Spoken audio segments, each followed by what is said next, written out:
Having traversed into the realm of Naruto, I have become the feeble antagonist, Mizuki, where each step I take may lead me to an unfathomable abyss.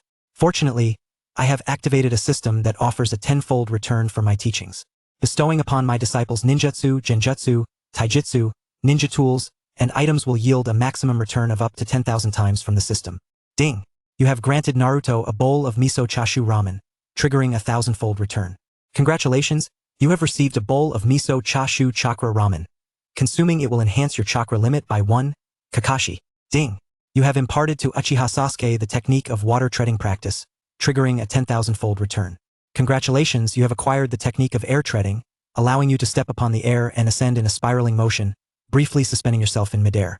In the traditions of Naruto, teaching disciples to turn against their masters is commonplace. Such occurrences do not exist in my world. Here, the master shall always surpass the disciple. Chapter 1, Naruto, call me master.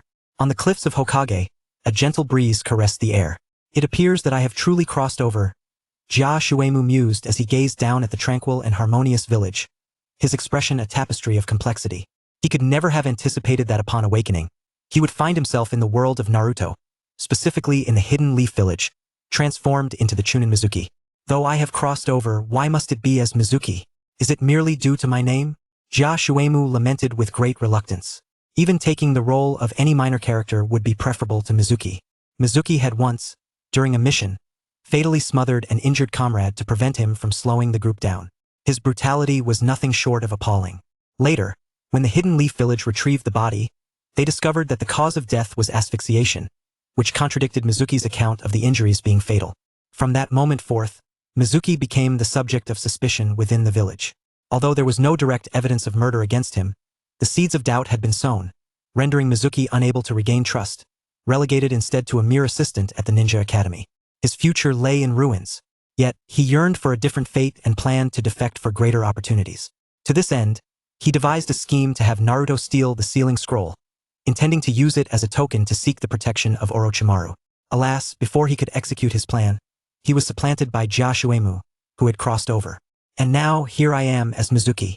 I have inherited none of the good but all of the misfortune. Defection is not a viable option. Anyone familiar with the anime knows that the village had already caught wind of Mizuki's scheme. The third Hokage had anticipated this and had entrusted Naruto with the multi-shadow clone technique. Thus, the prospect of defection is utterly doomed to failure. However, remaining in the village is akin to being a frog in boiling water. Even if I manage to evade disaster this time by not inciting Naruto, what of the next time? Hundreds of watchful eyes are upon me. Once the seeds of suspicion are sown, they are difficult to uproot. Alas, what a predicament! Watching Naruto, who sat alone on a swing after failing his graduation exam, Shuemu reflected that his own situation was not much better than that of the boy. Today marked the conclusion of the academy graduation exams, and the 9 young powers were set to officially become ninjas. Without my intervention, Naruto may indeed fail to graduate. Ding! At that moment, a voice echoed in Shuemu's mind. Detected a traveler. The tenfold return system is now activating. Please complete the novice task to fully activate the system. Novice task. Take Naruto as your disciple. Requirement. He must call you master. Task reward. Full activation of the system.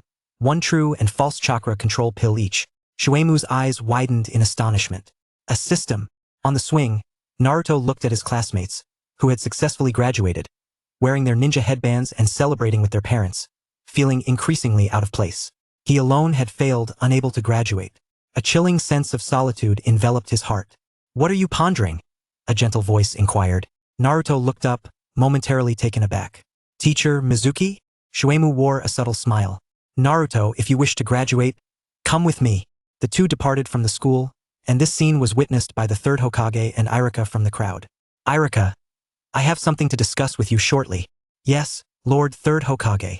Upon the precipice of Hokage Rock, Shuemu and Naruto sat beside the cliff, their legs dangling over the edge, as the mountain breeze enveloped them, each absorbed in distinct contemplations.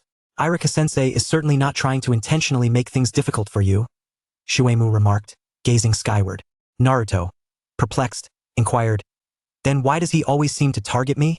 Shuemu replied, I believe it is because he wishes for you, Naruto, to truly grow stronger.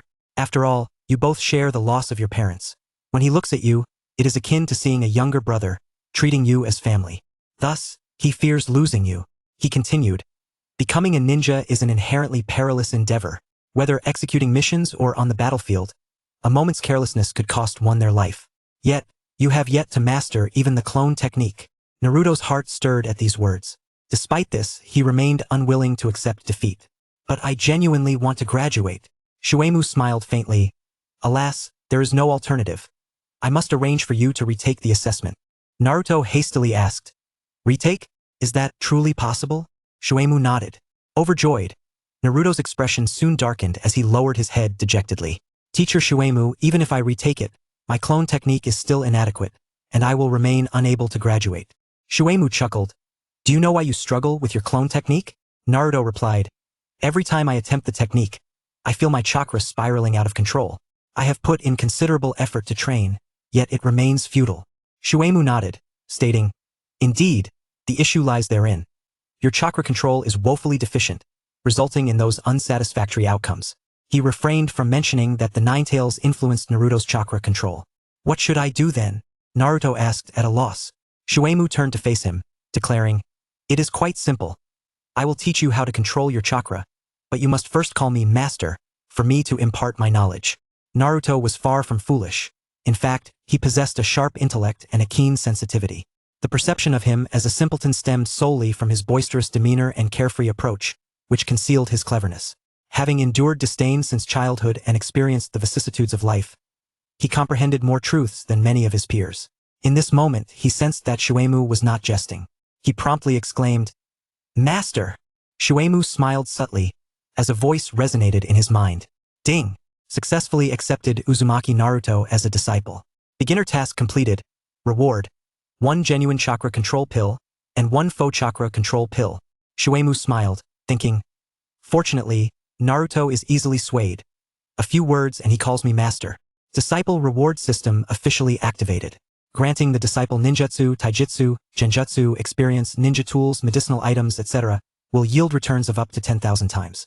Each disciple has 3 opportunities for reward returns every month. With a smile, Shuemu instructed, Rise!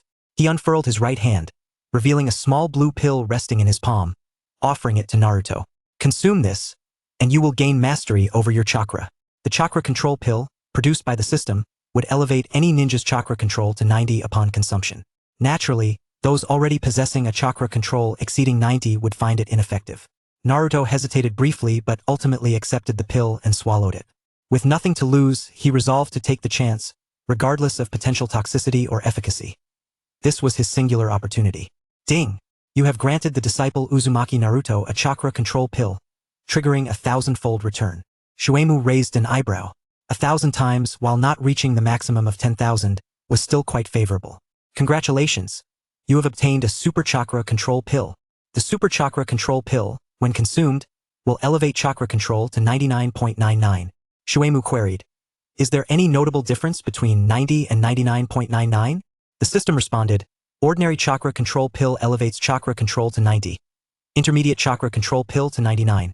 Advanced pill to 99.9. Super pill to 99.99. King pill to 99.999. Emperor pill.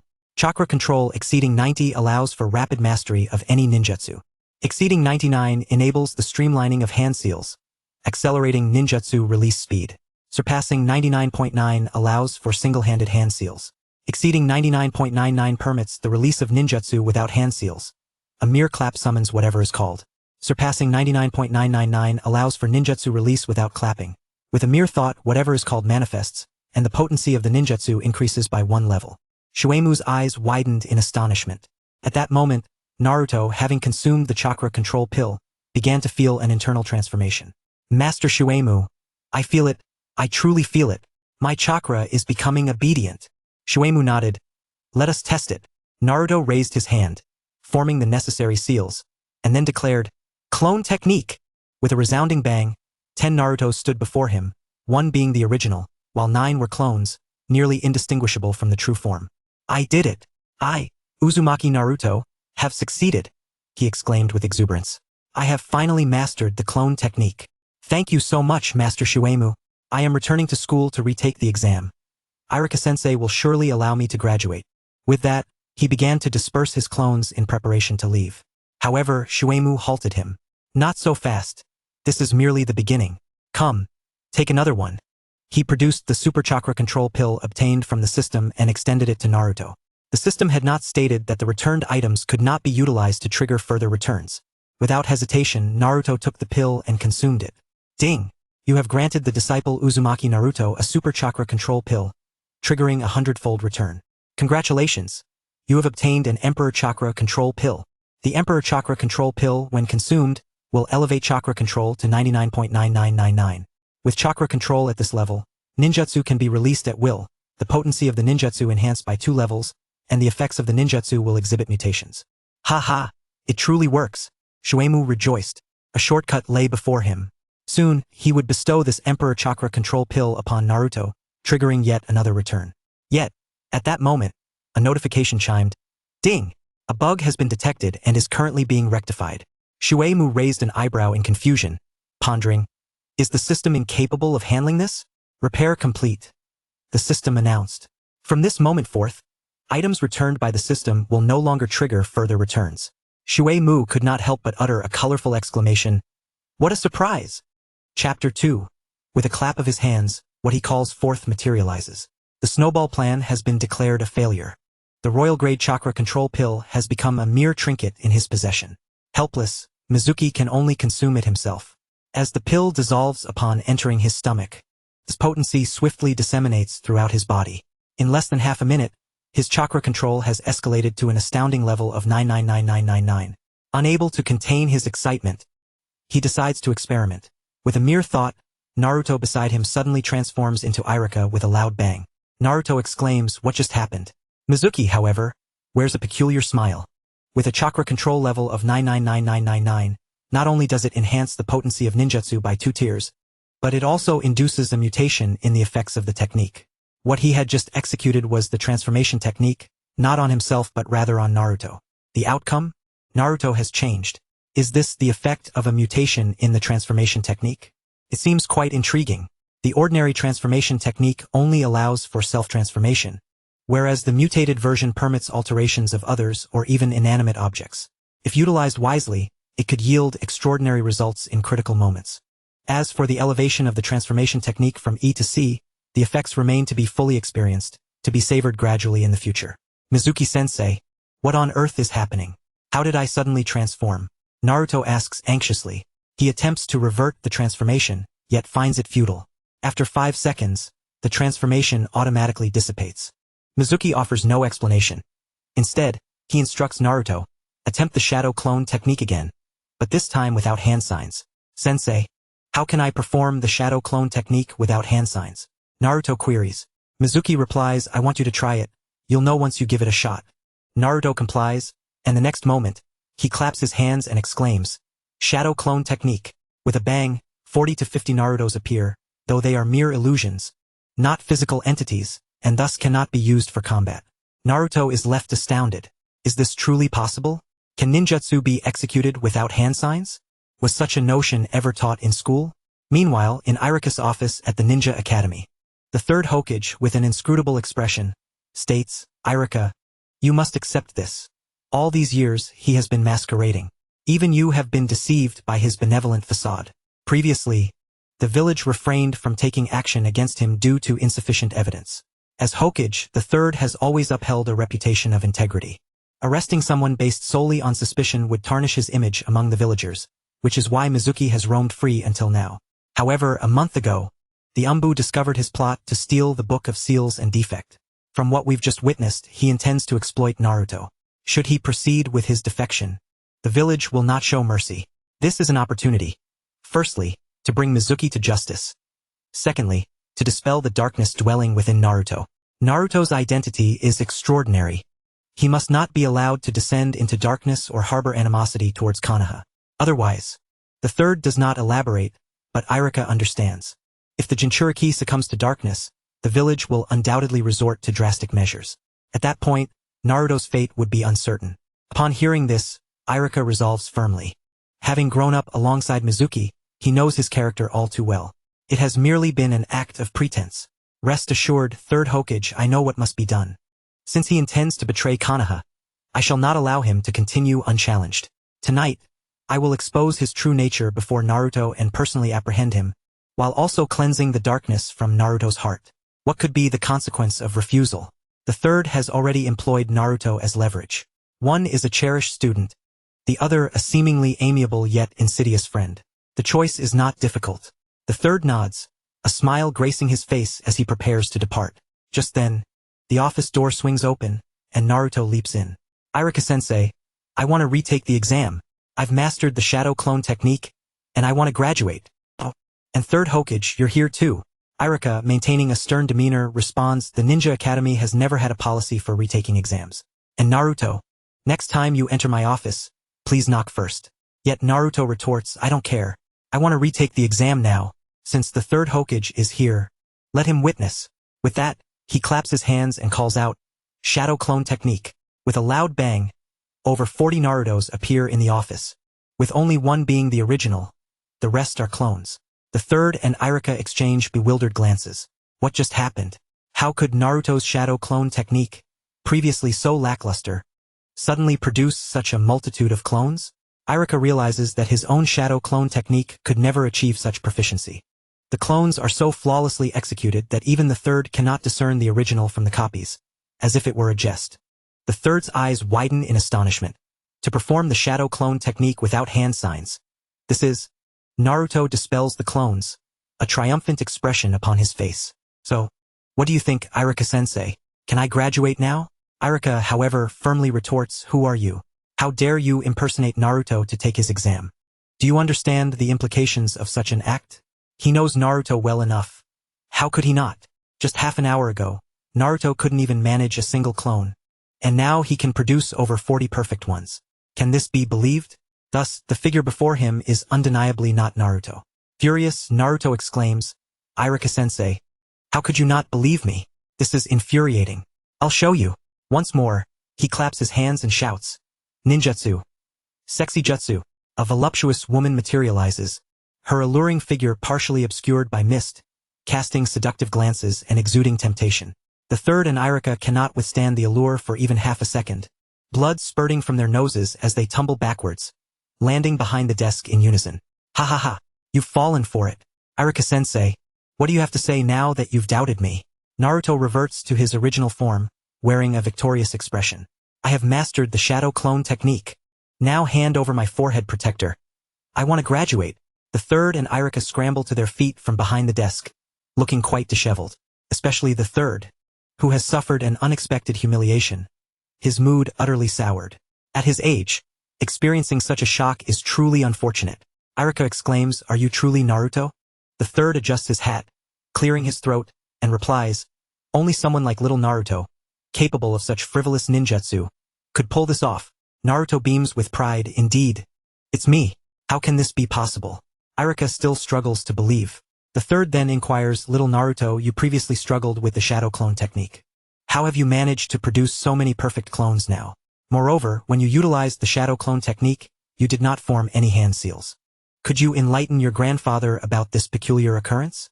Naruto, without reservation, replied, in the past, I always felt that the chakra within me was uncontrollable.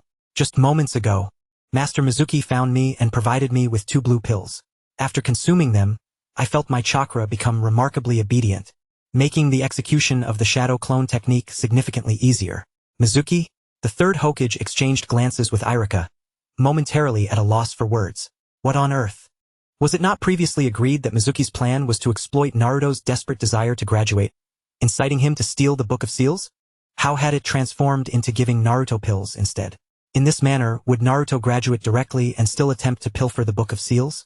Everything felt decidedly amiss. The third's initial reaction was to inquire if there were any remaining pills. His second thought was that the pills undoubtedly had side effects, potentially jeopardizing the seals within Naruto's body. If the seal were to be compromised, allowing the Nine Tails to escape, it would spell disaster. In a flash, the third appeared before Naruto, pressing him down with his left hand while lifting his shirt to expose his abdomen. After a brief examination, he found no signs of damage to the seal and breathed a sigh of relief. However, his unease persisted. He hoisted Naruto up and dashed out of the Hidden Leaf School, making a beeline for the hospital. As he exited, he admonished Irika, do not disclose this matter to anyone for the time being.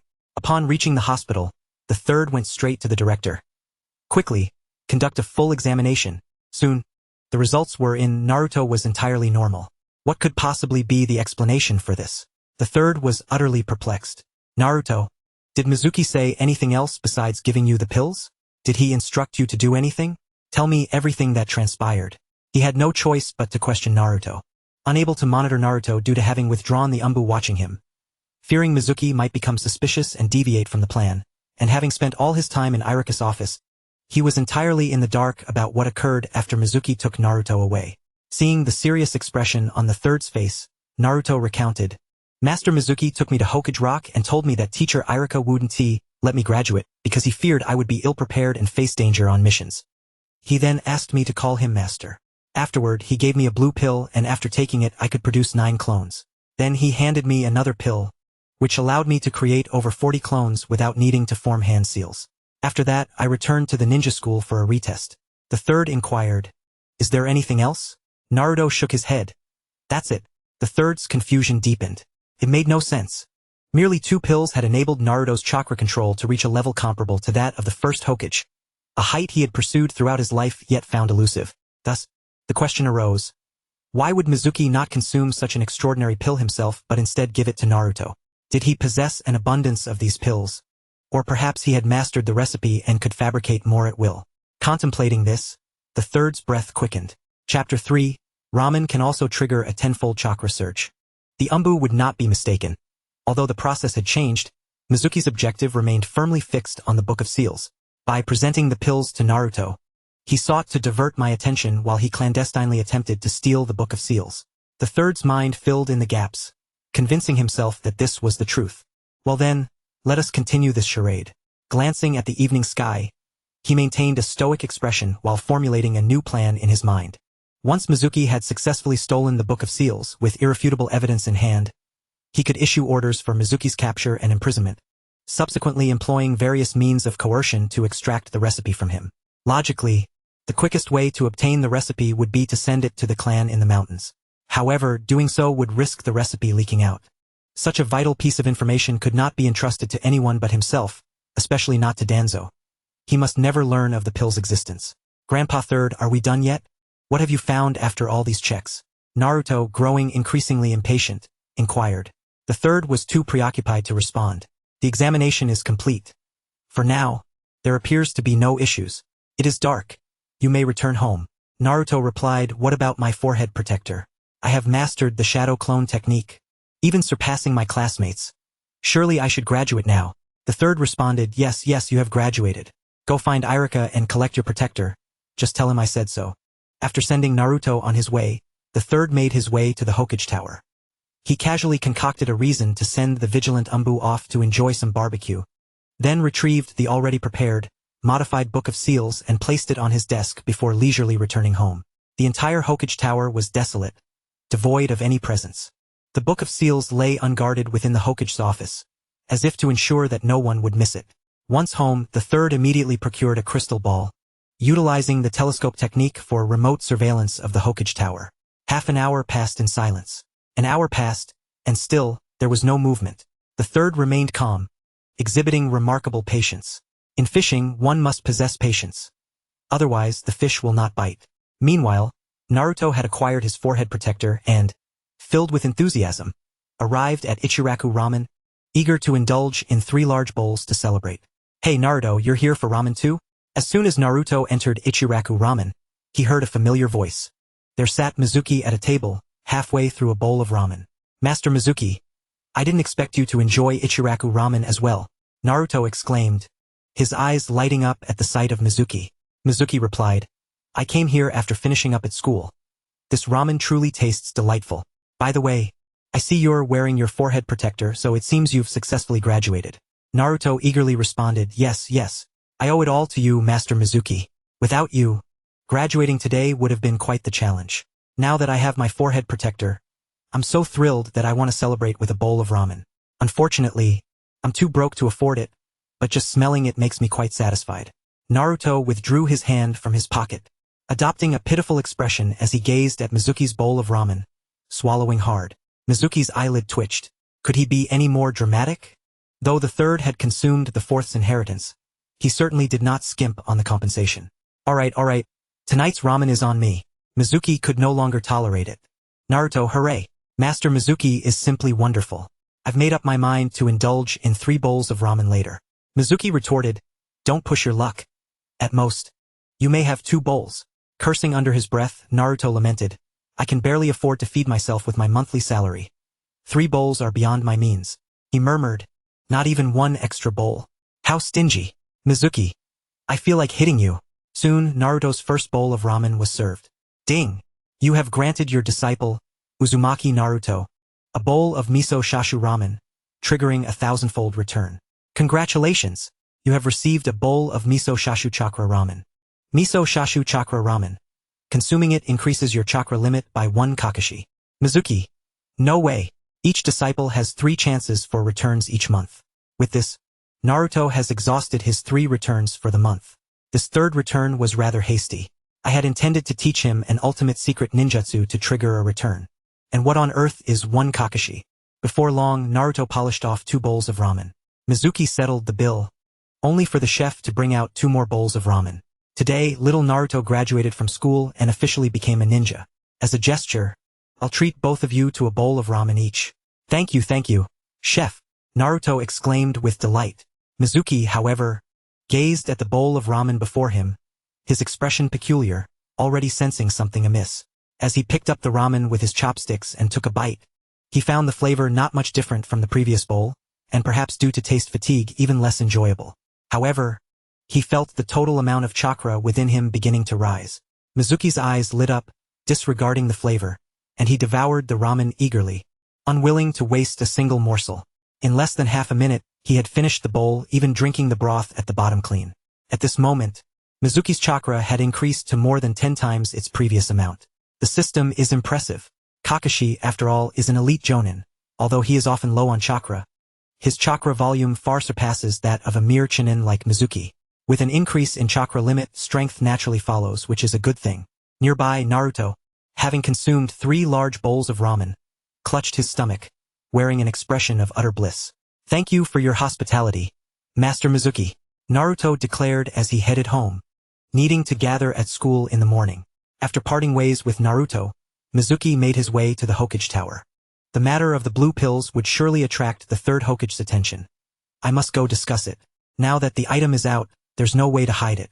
Moreover, the 3rd has yet to send anyone to find me, clearly indicating he is playing a covert game. Thus, proactively disclosing the information would save much trouble. I already have my reasoning prepared.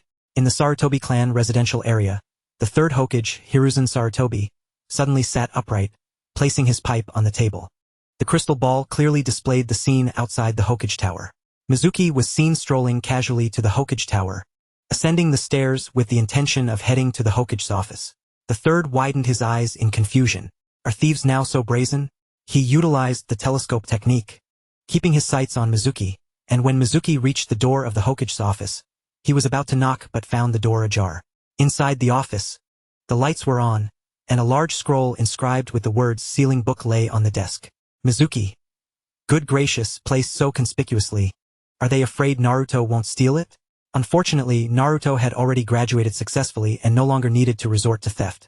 Having traveled here from another world, he had no need to use the sealing book as a token to ally with Orochimaru. It was likely a ruse. The scroll probably contained nothing more than the shadow clone technique. Such an obvious trap would ensnare only Naruto. During these few days since his arrival, he had no intention of living as a renegade in Konoha. Defection held no allure for him, and he understood that the village was already watching Mizuki closely, making escape impossible. Therefore, he would not emulate Mizuki's actions from the original story. The Hokage is surprisingly absent. It seems I have come at an inopportune time. As for that pill, I shall return tomorrow. Mizuki muttered to himself at the door before turning to depart. The 3rd Hokage. What just happened? Did Mizuki simply walk away? Did he not desire the sealing book, which is within easy reach on the desk? Not even a glance? Could it be that he senses it is a trap? The 3rd narrowed his eyes, gaining a new perspective on Mizuki. In his mind, Mizuki was an arrogant individual, acting without regard for consequences. Thus, he believed that despite the numerous flaws in the trap, Mizuki would surely fall for it. But the outcome defied his expectations.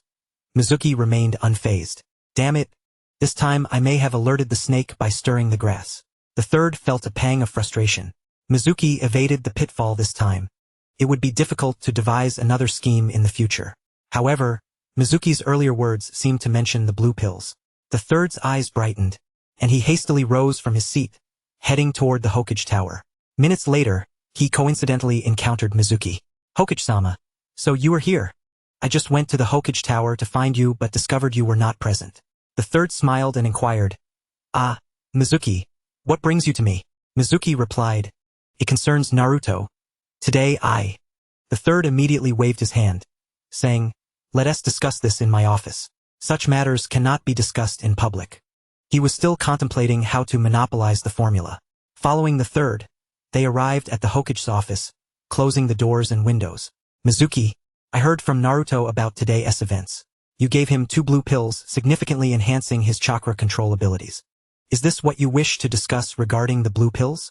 The third delved straight into the topic. Naruto was secondary. The blue pills were the main focus. Mizuki replied, "I beg your forgiveness, Hokage-sama, for acting on my own initiative." At the time, Naruto was sitting alone on a swing after failing his graduation exam, looking very lonely, and I felt sympathy. So I never expected the blue pills would truly benefit Naruto. The third inquired, "Where did you obtain the blue pills you gave to Naruto?" Mizuki had already prepared his explanation, stating the story is that 3 years ago, while on a mission to capture Orochimaru in the ruins of the Uzumaki clan, I discovered a wooden box in a hidden compartment of an abandoned chamber, containing 5 blue pills. The third nodded. Indeed, there was a mission 3 years ago to capture Orochimaru in the ruins of the Uzumaki clan, during which many ninjas were dispatched. Mizuki produced a small wooden box from his pocket and placed it on the table. Upon beholding the wooden box, the third Hokage immediately sensed its antiquity. However, his brow soon furrowed in contemplation. Inscribed upon the box were the words, "Chakra Control Pill enhances chakra control ability. Exclusive to the Uzumaki and Senju clans." Chapter 4. The crisis persists. Utmost caution is imperative. Exclusive to the Uzumaki and Senju? It seemed the third had come to a realization, and a wave of astonishment washed over him. Could it truly be genuine? Mizuki, with a wry smile, recounted, "Initially, I was skeptical of this claim. I consumed 1 pill myself, yet yielded no results. I subsequently brought them back to the village and placed them in an inconspicuous corner. Today, witnessing Naruto's failure in the exam, I suddenly recalled his Uzumaki lineage, and the possibility that this medicine might be beneficial for him prompted me to give it a try. To my surprise, after consuming the pill, Naruto's chakra control indeed improved. I provided him with 2 pills and, unable to resist, took another for myself, only to discover that the pills were effective solely for Naruto and had no effect on me." As he spoke, Mizuki's demeanor grew increasingly despondent, his expression resonating with the gravity of the situation. The third Hokage, however, pondered deeper implications. In days of yore, the Senju and Uzumaki clans shared a profound camaraderie. The first Hokage could unleash jutsu without hand seals. Could it be that the chakra control pill had originated from the Uzumaki clan? Yet, why was there no record of this in the village's archives? "Lord Third," Mizuki continued, "there remains one last chakra control pill in the box. After careful consideration, I believe it prudent to present it to you, Hokage-sama. While it may hold no value for ninjas of bloodlines other than the Senju and Uzumaki, with research and refinement, we might eliminate such limitations." The pill within the box was, of course, a counterfeit chakra control pill provided by the system, capable of enhancing chakra control for ninjas of the Uzumaki and Senju clans. The system had already paved the way, requiring no additional effort from Mizuki. The third Hokage opened the box, gazing at the pill that lay quietly within, a flicker of hope igniting in his heart. "Mizuki, your intentions are commendable. Your efforts on Naruto's behalf have not gone unnoticed. His unique status has rendered him a pariah among the villagers, yet you have chosen to assist him, which is truly admirable and has garnered my respect." Mizuki, however, scoffed inwardly at the Hokage's feigned sincerity. "A duplicitous old coin," he thought. "You set traps to ensnare me while professing admiration, your words betraying your true intentions. Furthermore, Naruto's ostracism is not solely due to his circumstances. Had you revealed his identity as the hero's son, would the villagers still harbor such disdain? Your words flatter me, Hokage-sama. As a member of Konoha, aiding Naruto is merely my duty," Mizuki replied, feigning humility. "My talents are modest. I am but an ordinary chunin, unable to bring significant gains to the village through high-level missions. Thus, I devote myself to nurturing the next generation at the academy. Though my teaching skills are lacking and I serve merely as an assistant, I shall strive to do my utmost. I only hope that these children grow stronger, able to protect themselves, their comrades, and the village.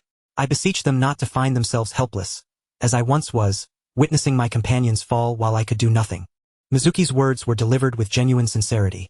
Yet the seasoned politician that the third Hokage was, he remained unconvinced. Although there was no concrete evidence regarding Mizuki's involvement in his companions' deaths, it did not prevent the third from forming a negative impression of him. He had clearly sensed the village's readiness to take action against Mizuki, who had now presented him with the final blue pill while feigning concern for the village's welfare. Such a person was a potential threat to the village. Yet, without evidence, capturing him would raise questions among the villagers and ninjas alike. The third Hokage found himself torn between indecision. Ultimately, he resolved to bide his time. After all, Mizuki was merely a Chunin, unlikely to stir any significant turbulence. Perhaps keeping him around would even provide an opportunity to draw out Orochimaru.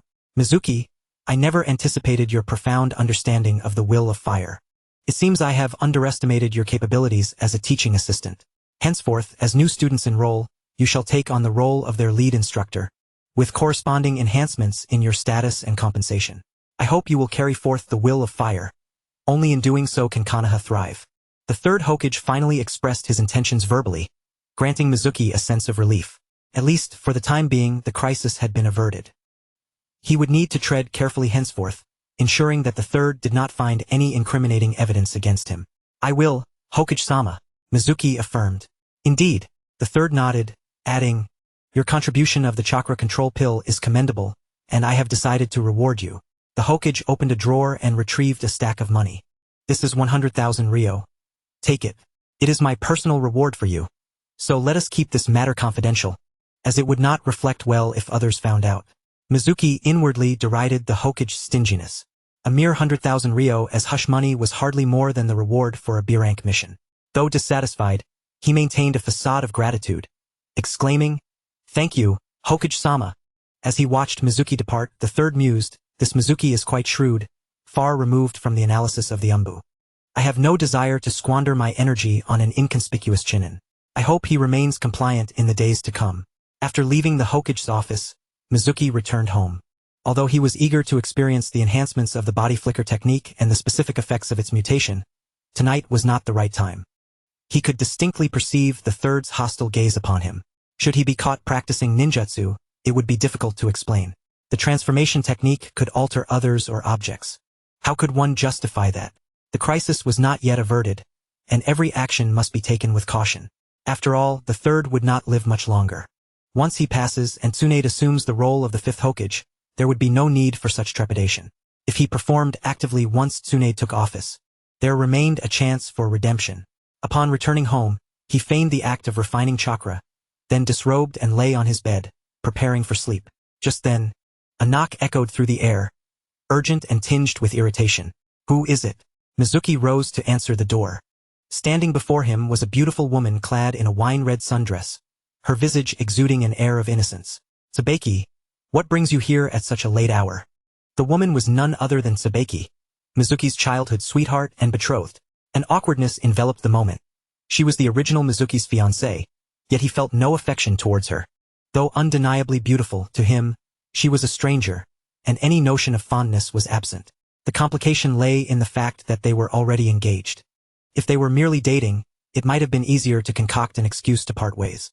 However, with an engagement already established, it was akin to being married without having held the ceremony, making separation a daunting prospect. Should the engagement be dissolved, the ignominious label of betrayal would instantly be affixed to him, rendering his existence unbearable under the scorn of the masses, leaving him with but two options: death or defection. Consider the fate of Heitake Sakamo, who succumbed to public condemnation and took his own life. The wrath of the internet is fiercer than a tiger. On the other hand, if he does not annul the engagement, he is to be wed in a month's time. The prospect of daily interaction would make the revelation of his identity as a time traveler exceedingly probable. This is his most profound secret. Even in the event of defection, this matter must remain concealed. What is to be done? He feels the weight of life pressing down upon him with excruciating intensity. Chun gazed at Mizuki, her frustration palpable. We agreed to enjoy barbecued meat together tonight. I have waited for you at the barbecue restaurant for so long, and you chose to sleep at home instead? Mizuki stammered, ah. Well, you see, today was the graduation exam at school and I was so busy that I, simply forgot what to do. How can he cancel this engagement without resorting to defection? I don't care. Your broken promise has left me starving, and you must compensate me. Chun strode directly into the house. As punishment, you shall prepare dinner for me, specifically my favorite chashu rice. Mizuki protested. I can't cook. What now? She has entered the house, and in the dead of night, she has indeed come inside. Oh dear. Chun reassured him. It's fine if you can't cook. I'll guide you along the way. Regardless, it must be your own hands that prepare it. In the Hokage's office, the third Hokage retracted his gaze from the telescope technique. He tapped his fingers lightly on the desk, summoning an umbu who promptly appeared before him. Effective immediately. Elevate the surveillance level on Chinin Mizuki from D to C. Increase monitoring efforts. Should any situation arise, report immediately. Additionally, find an opportunity to deliver the shadow clone technique to Naruto's residence. After issuing these instructions, the third Hokage took a wooden box and returned to the Sarutobi clan's residence, entering a secret chamber to conduct his own research. That night, Konoha lay enveloped in silence. At Irika's home, lying in bed while awaiting a signal, Irika waited anxiously, only to be greeted by an umbu. The Hokage has instructed me to convey that tonight's plan has been cancelled. After tonight, treat it as if nothing had occurred. Do not exhibit any unusual behavior in front of Mizuki. Upon hearing this news, Irika let out a long sigh of relief. In his heart, he had always hoped to avoid a confrontation between Mizuki and Konoha. Nothing happening tonight is the best outcome. After all, personally sending a friend to prison would be a torment for him. Given this, might he find a way to erase the darkness within Mizuki's heart and dissuade him from defection? Though the thoughts of adulthood are often rigid and difficult to alter, perhaps success is still within reach. Chapter 5. The Anomalous Effects of the Substitution Technique. At Mizuki's home, Jashuimu meticulously impersonated Mizuki based on his memories, emulating his speech, expressions, habitual actions, and catchphrases with remarkable precision. He felt exhausted, both physically and mentally. His mind was in a state of heightened tension, fearful that any misstep might arouse Chun's suspicions. However, the outcome was favorable. Chun had no inkling that the person before her was no longer her betrothed. The body was the same, yet the soul had undergone a transformation. At last, the bowl of chashu rice on the table was devoured by Chun. Mizuki breathed a sigh of relief. It was finally over. Once Chun departed, he would be free from the charade and its accompanying fatigue. Yet he was mistaken. Chun showed no intention of leaving, voluntarily washing the dishes, tidying up, and urging Mizuki to take a bath. The ambience in the room turned intoxicating, a hint of flirtation hanging in the air. Mizuki immediately delved into his memories, and his expression darkened. In his recollections, Mizuki and Chun had registered their engagement at the Hokage Tower 6 months prior. This signified that they were legally recognized as a married couple, despite the absence of a wedding ceremony.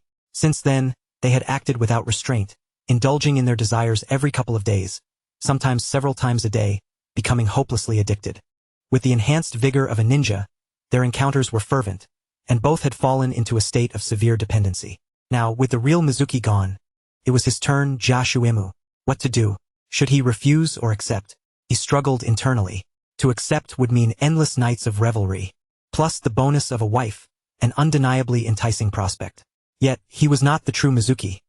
Maintaining the act could only succeed for a limited time, and prolonged deception would lead to exposure and fatigue. He even lay awake at night, anxious that he might inadvertently reveal his identity in a dream.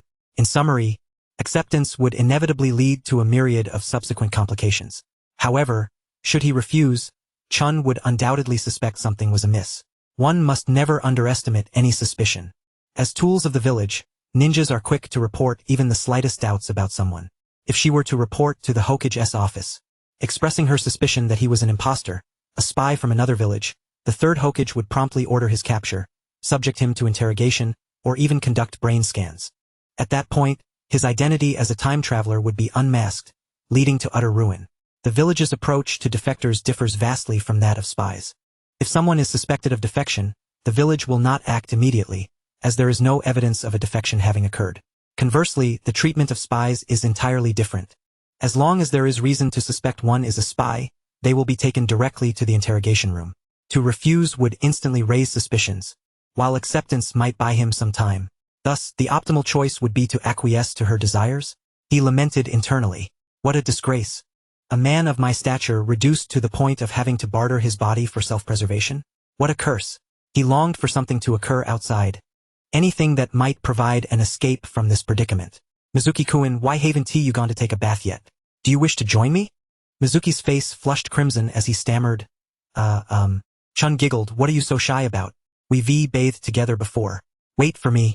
I'll change the sheets and then we can head to the bathroom together. Oh, and don't forget about safety. Mizuki. What to do? He was completely at a loss. Just then, a sudden, urgent knocking at the door echoed through the room. Mizuki felt as if he had been granted a reprieve, thinking, an opportunity has arrived.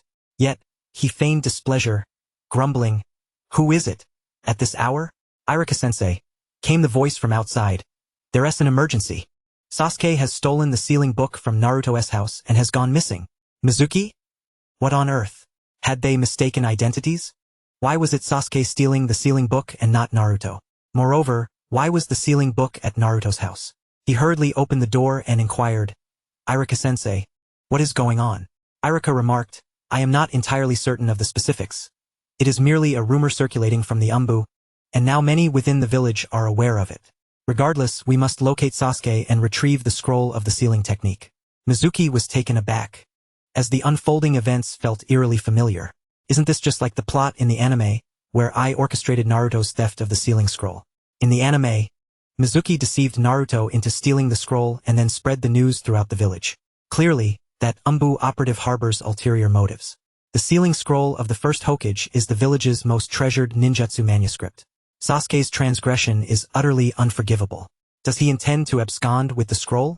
Irika continued, as a scion of the Uchiha clan, Sasuke is consumed by hatred. He may have been swayed by some insidious influence to steal the scroll in pursuit of greater power. However, once he possesses the scroll, the one who has beguiled him will undoubtedly illuminate its significance. Upon realizing this, he will fear the village's retribution and choose to betray it. We must split up immediately to search for him. We cannot permit his defection to succeed. Mizuki nodded, stating, very well, I shall change into my gear and depart at once. Irika took the lead, while Mizuki turned back to his home, explaining, Sabeki, we have an urgent mission that may keep us out late tonight. Sabeki replied, understood, the mission is paramount. Mizuki donned his chinin attire and, unlike Irika, who headed towards the village outskirts, made his way to the Uchiha compound. At this point, Sasuke had yet to encounter Orochimaru. He should not be contemplating defection. Moreover, the sealing scroll is undoubtedly a counterfeit. Once Sasuke opens it and discovers its true nature, he will be even less inclined to betray the village. This is my assessment. The validity will be determined by the outcome. Originally, this matter bore no significance to him, but having stumbled upon it, he resolved to intervene. His goal was to take Sasuke as his apprentice, thereby increasing his opportunities for mentorship. To take on an apprentice, one must first establish contact. He leaped across rooftops, hastening towards the Uchiha compound.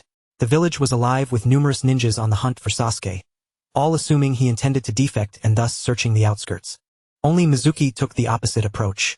Soon, he arrived at the Uchiha compound, where the desolate streets lay silent. Two figures, one large and one small, were locked in confrontation. Sasuke-kun, the sealing scroll is the most vital possession of Konoha. If you steal it, Konoha will execute you. Your only option now is to flee. The Umbu operative continued. Lord Orochimaru, once one of the legendary Sunin of Konoha, is immensely powerful. He has established the Sound Village, which would welcome you with open arms. Once there, Lord Orochimaru will personally train you, and in no time you will possess the strength for vengeance.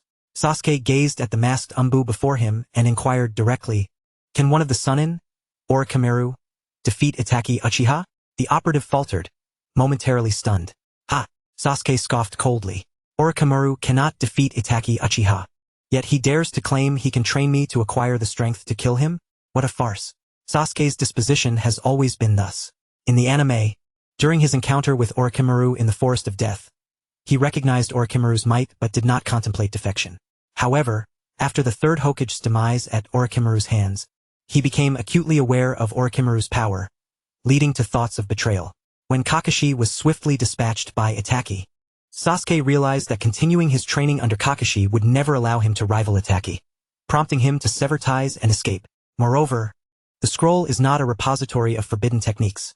Rather, it is a prank concocted by Naruto, a mere counterfeit. Tonight's events are nothing more than a jest between Naruto and myself. Therefore, I shall not defect. The Umbu, smiling slightly, replied, at this juncture, if you refuse, I shall simply incapacitate you and carry you away. However, before that, the lurking rat must be dealt with. With that, 3 shurikens shot forth, darting like lightning towards a nearby corner. In that corner, Mizuki, witnessing the imminent threat of the shurikens, broke into a cold sweat.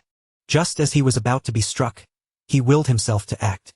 With a resounding bang, white smoke enveloped the area, and a wooden block fell to the ground. In that crucial moment, he had evaded the attack using the shadow substitute technique. The substitute technique? When did he form the hand seals? The Umbu was taken aback.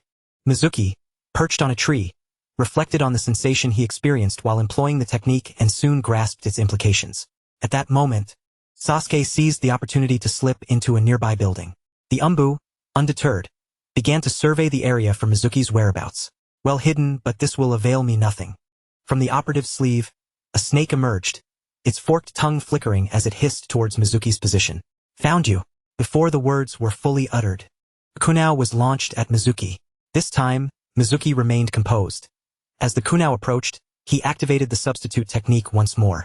With a bang, white smoke billowed, followed by the sickening sound of the kunai embedding itself into flesh. As the smoke dissipated, it revealed the Umbu sprawled amidst the foliage, a kunai lodged in his throat. Mizuki, meanwhile, had appeared at the position the Umbu previously occupied. The two had exchanged places in that fleeting instant. Is this the evolved form of the substitute technique? Chapter 6. Apprenticeship and New Returns. Mizuki gasped for breath. That last maneuver had consumed a third of his chakra. The evolved substitute technique demands a tremendous amount of energy. Yet, its effects are remarkable, causing the enemy to be slain by their own weapon in a moment of unpreparedness. Life and death. A reversal in the blink of an eye. It allows one to swap places with any object, living or otherwise, in an instant. The substitute technique. One of the 3 body techniques, generates white smoke to obscure the enemy's vision and replaces the user's body with a wooden stake, allowing the user to evade. It is a trick designed to deceive the opponent into believing they have successfully struck. In essence, the substitute technique is a mere distraction. However, the evolved version is akin to the Rinnegan's ocular techniques, a manifestation of spatial-time ninjutsu. Goodness, from a fundamental E-rank technique to an S-rank ninjutsu in one leap. Though the chakra consumption is rather daunting with his current reserves, he could only utilize it 3 times in quick succession. Nevertheless, Mizuki could not help but exclaim, "What a delightful surprise!" Having comprehended the evolved effects of the transformation technique and the substitute technique, only the shadow clone technique remains for further study. He descended to the ground, gazing at the lifeless body before him, his brow furrowing in contemplation. Due to the kunai piercing the throat of this corpse, no blood has flowed out. Could it be a puppet? No, the sound of the kunai embedding itself in flesh was unmistakable. It is undoubtedly a human body. Approaching to investigate, a swift conclusion was reached. This member of the Umbu had been dead for at least 3 hours, and there was another fatal wound on its back. Dead for 3 hours, yet still capable of movement. Mizuki narrowed his eyes. It is not the technique of Edo Tensei. It must undoubtedly be the soul reanimation technique. Yakushi Kabuto. The soul reanimation technique is Kabuto's specialty, allowing for the temporary control of a corpse's movements. He had previously deceived even Kakashi with this technique. Mizuki immediately went on high alert. The soul reanimation technique requires the controller to be within a certain proximity to the corpse, which means Kabuto must be nearby. A hidden murderous intent was permeating the air. Ninjutsu, Nirvana Temple Technique. A soft exclamation rang out, and feathers descended from the sky. However, this genjutsu, capable of inducing slumber, had no effect on Mizuki. The principle of genjutsu is rather straightforward. It interferes with the flow of chakra within the target's body and manipulates their 5 senses, leading them into an illusion. The stronger one's chakra control, the higher their resistance to genjutsu. For instance, during the Chunin exams, Sakura's exceptional chakra control rendered her immune to the Nirvana Temple technique. Mizuki's chakra control was nearly perfect. The hidden Kabuto, attempting to cast genjutsu, was utterly incapable of manipulating Mizuki's chakra, let alone controlling his senses. Ha! I found you. Kabuto's voice revealed his position. Mizuki swiftly hurled 3 kunao toward Kabuto's hiding spot. A shadow leaped out, brandishing kunao, deflecting Mizuki's projectiles with a series of clinks, before charging toward him. Just then, footsteps echoed in the distance. The shadow, sensing the approaching presence, turned to flee, vanishing into the woods with remarkable speed after a few leaps. Mizuki exhaled in relief. Judging by the figure, it was highly likely to be Kabuto. With Mizuki's current strength, confronting Kabuto directly would lead to certain defeat. Mizuki, what's going on here? Is Sasuke at home? It was Irika. He had initially set out to search outside the village, but turned back upon hearing villagers report that they had seen Sasuke heading toward the Uchiha clan grounds. Mizuki replied, I'll explain everything to Lord Hokage when I see him. Sasuke is indeed at home. He has hidden since the battle that just occurred. Irika quickly brought Sasuke out, and shortly after, some Umbu arrived to investigate and took the corpse away. As dawn approached, the Hokage's office was brightly lit. Irika, Mizuki, Sasuke, and several Umbu were present. The third Hokage, Hiruzen Sarutobi, had also rushed over from his home, his expression grave. His research findings had come to light, leaving him quite displeased. Mizuki, you start explaining tonight's events. Mizuki detailed everything he had witnessed upon arriving at the Uchiha clan grounds, sparing no details. The soul reanimation technique? The third furrowed his brows while glancing at an Umbu investigator beside him. The Umbu nodded, stating, the time of death exceeds 4 hours. The heart continued beating post-mortem, confirming it was indeed under the influence of the soul reanimation technique. The third took several puffs from his pipe, his eyes deep in thought. Orochimaru has installed spies within the village who possess the soul reanimation technique. He must be an exceptional medical ninja. Umbu, investigate this aspect thoroughly, confirm the target, and apprehend them swiftly. The third's gaze shifted to Sasuke. The sealing book was a forgery, a prank by Naruto, and I will reprimand him. As for Sasuke, he was merely incited by others but has realized his mistake and has not caused any negative consequences for the village, so this matter will be set aside. As night deepened, everyone was dismissed. As Mizuki had anticipated, the third imposed no punishment on Sasuke. Itachi had threatened Danzo before leaving, stating that if anything happened to Sasuke, he would reveal Konoha's secrets to other nations. As long as Sasuke did not commit a grievous error, Konoha would take no action against him. When everyone dispersed, dawn had already broken. On his way home, Mizuki walked slowly. Although it was already the next day, a beautiful woman lay in bed at his home, and he felt a twinge of apprehension. Behind him, Sasuke trailed at a distance. Just as Mizuki reached home and was about to ascend the stairs, Sasuke hurriedly approached, saying, Hey! Mizuki turned to glance at him, asking, What is it? Sasuke replied, Teach me that jutsu for switching places with the enemy. I'll pay you 1 million ryo. Last night, he had hidden in his house, witnessing everything that transpired outside. When he saw the Umbu killed by his own thrown kunao, it felt as if he glimpsed the future, envisioning Itachi's demise. He was immensely eager to learn this technique. At that moment, Sasuke raised his chin, wearing an expression that suggested he believed he was making a tremendous bargain for a jutsu worth 1 million ryo. Mizuki's eye twitched. What an attitude! Is this how you beseech someone for a favor? If it were anyone else, they would have deemed it merciful not to strike him. Although Mizuki felt somewhat displeased, he could not afford to be at odds with the system. The purpose of demonstrating a portion of his strength last night was to take Sasuke as his disciple and exploit the system's benefits. I can teach you, but I won't accept money. You must call me master and bow down to me first. Then I will teach you for free. What? Bow down? Sasuke's eyes flared with anger. Are you dissatisfied with the amount? If 1 million ryo isn't enough, then how about 3 million? Mizuki chuckled, it's not about the money. If you wish to learn the jutsu, you must comply with my terms. Otherwise, we cannot discuss it. Advanced ninjutsu is not something one can simply learn at will. Watching Mizuki ascend the stairs, Sasuke clenched his fists, his eyes filled with conflict. If he were to learn advanced ninjutsu, when facing that man, he would not be utterly defenseless. Yet, he hadn't even learned it and already he was becoming arrogant. Upon returning home, Sabeki was already up, preparing breakfast.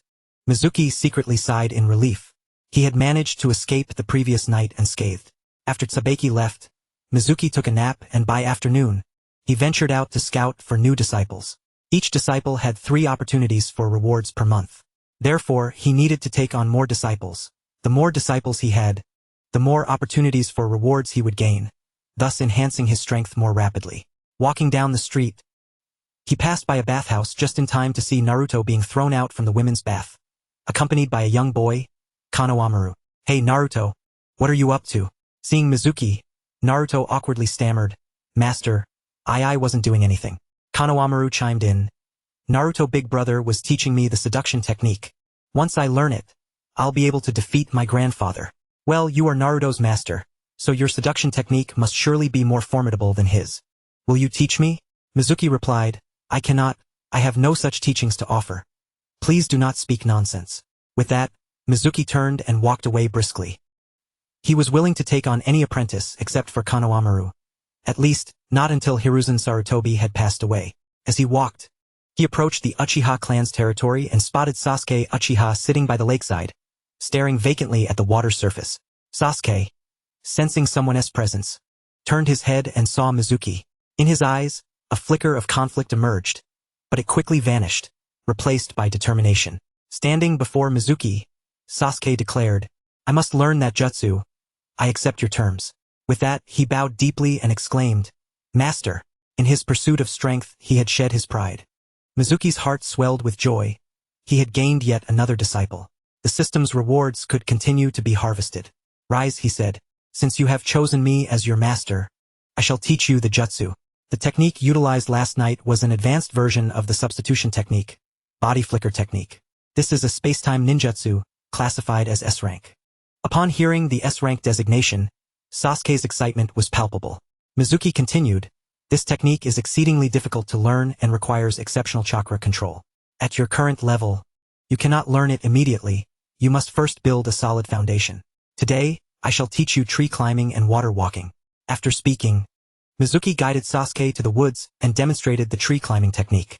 By concentrating an appropriate amount of chakra at the soles of one's feet, one generates an attractive force that allows a person to remain affixed to the tree and move freely. Practicing tree climbing will enhance your chakra control. When you can ascend to the top of the tree in one continuous motion, your chakra control will have significantly improved. After teaching the tree climbing technique, the system's voice chimed in.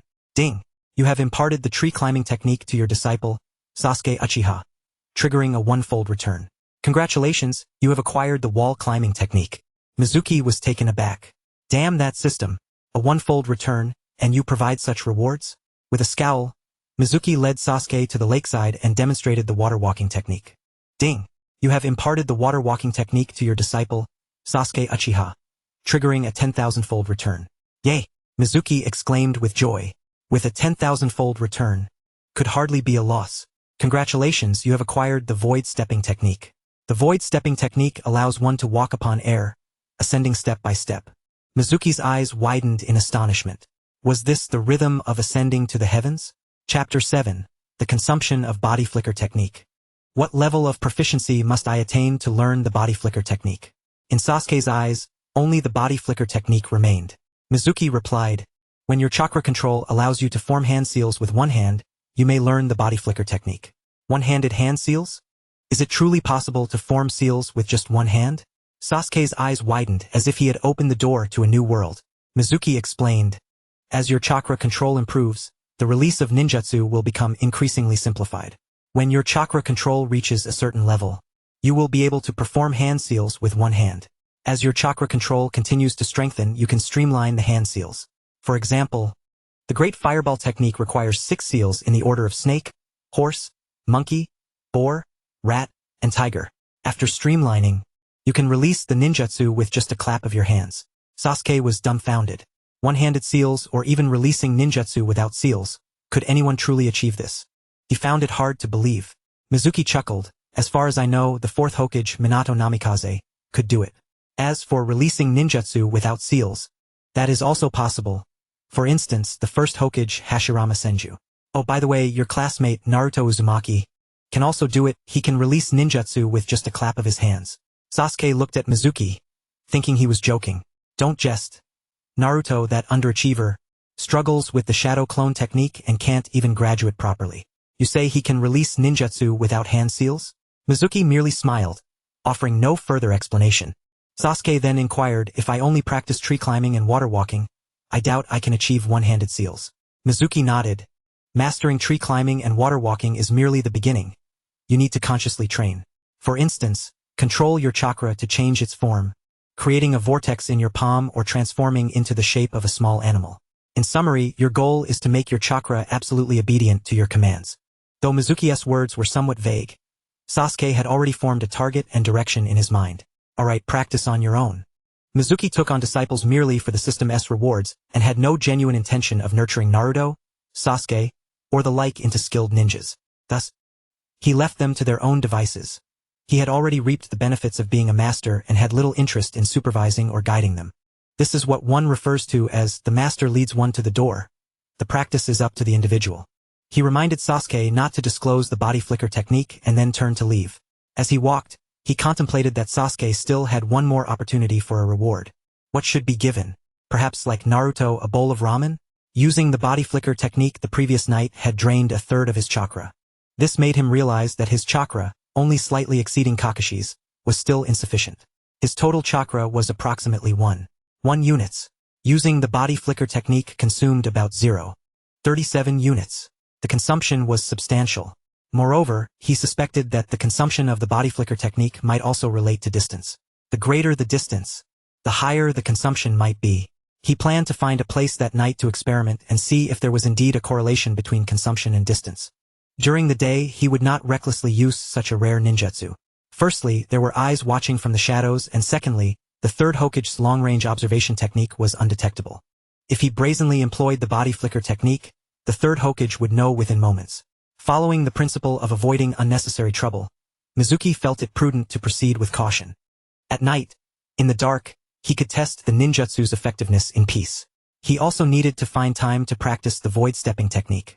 Walking on air, ascending step by step sounded quite impressive. All that remained was to wait for the night. Today, the graduates were taking pictures and registering their ninja information, while the Ninja Academy was on break. Mizuki, freed from idleness, went fishing by the river outside the village. In his past life, he was an avid angler, fishing in winter's chill and summer's heat, so absorbed that he would forget to eat or sleep. Even in this new life, his interests and hobbies remained intact. And his reasoning was sound. He had the system, and without needing to train, what else could he do besides fishing? The fish he caught could be eaten, allowing him to save significantly on grocery expenses with dishes like boiled fish, pickled fish, and grilled fish. The surplus of food can be sold to supplement household expenses. Thus fishing has become a promising and noble endeavor. In the Hokage Tower, within the Hokage's office, the third Hokage sat behind his desk, leisurely puffing on his pipe. The files for the newly graduated ninjas had been prepared, allowing him to attend to other matters. A knock on the door interrupted his contemplation, prompting him to call, "Enter." The door creaked open, revealing Nara Shikaku, who promptly closed the door behind him. "You summoned me, Lord Third?" Sarutobi Hiruzen nodded and replied, "Shikaku, I have a mission for you." He produced a counterfeit chakra control pill and stated, "This pill enhances a ninja's ability to control chakra, but it is only effective for those of the Senju and Uzumaki clans. Yesterday, Uzumaki Naruto consumed 2 of these pills, significantly enhancing his chakra control to a level comparable to that of the first Hokage. He can now release ninjutsu without hand seals." Shikaku, taken aback, incredulously asked, "Lord Third, you cannot be serious." The notion that 2 mere pills could elevate a child's chakra control to that of a god of ninjas seemed utterly implausible. The third Hokage's expression turned grave as he affirmed, "It is true." At a loss for words, Shikaku relayed the events of the previous day, detailing Naruto's performance, the origin of the pill, and the words of Mizuki, including last night's experiment. "I personally tested it last night. The powder scraped from the surface of this pill reacted with Naruto's blood, yet remained inert with other blood types, precisely as Mizuki described. After recovering from his shock, Shikaku inquired, "What exactly is the mission you wish to assign me, Lord Third?" The third Hokage explained, "The Nara clan possesses considerable expertise in medicine. I am instructing you to take this pill and conduct thorough research, striving to modify it to eliminate its bloodline restrictions. If successful, Konoha will experience a remarkable surge in strength, potentially regaining the heights of the first Hokage or even surpassing them. At that point, the Land of Fire will no longer be threatened by other nations, and perhaps, the entire ninja world will embrace peace." Though Shikaku hesitated to refuse, the third Hokage seemed to dismiss any notion of refusal, directly handing him the pill. "I can only promise to research it to the best of my abilities, but I cannot guarantee success," Shikaku said reluctantly as he accepted the pill.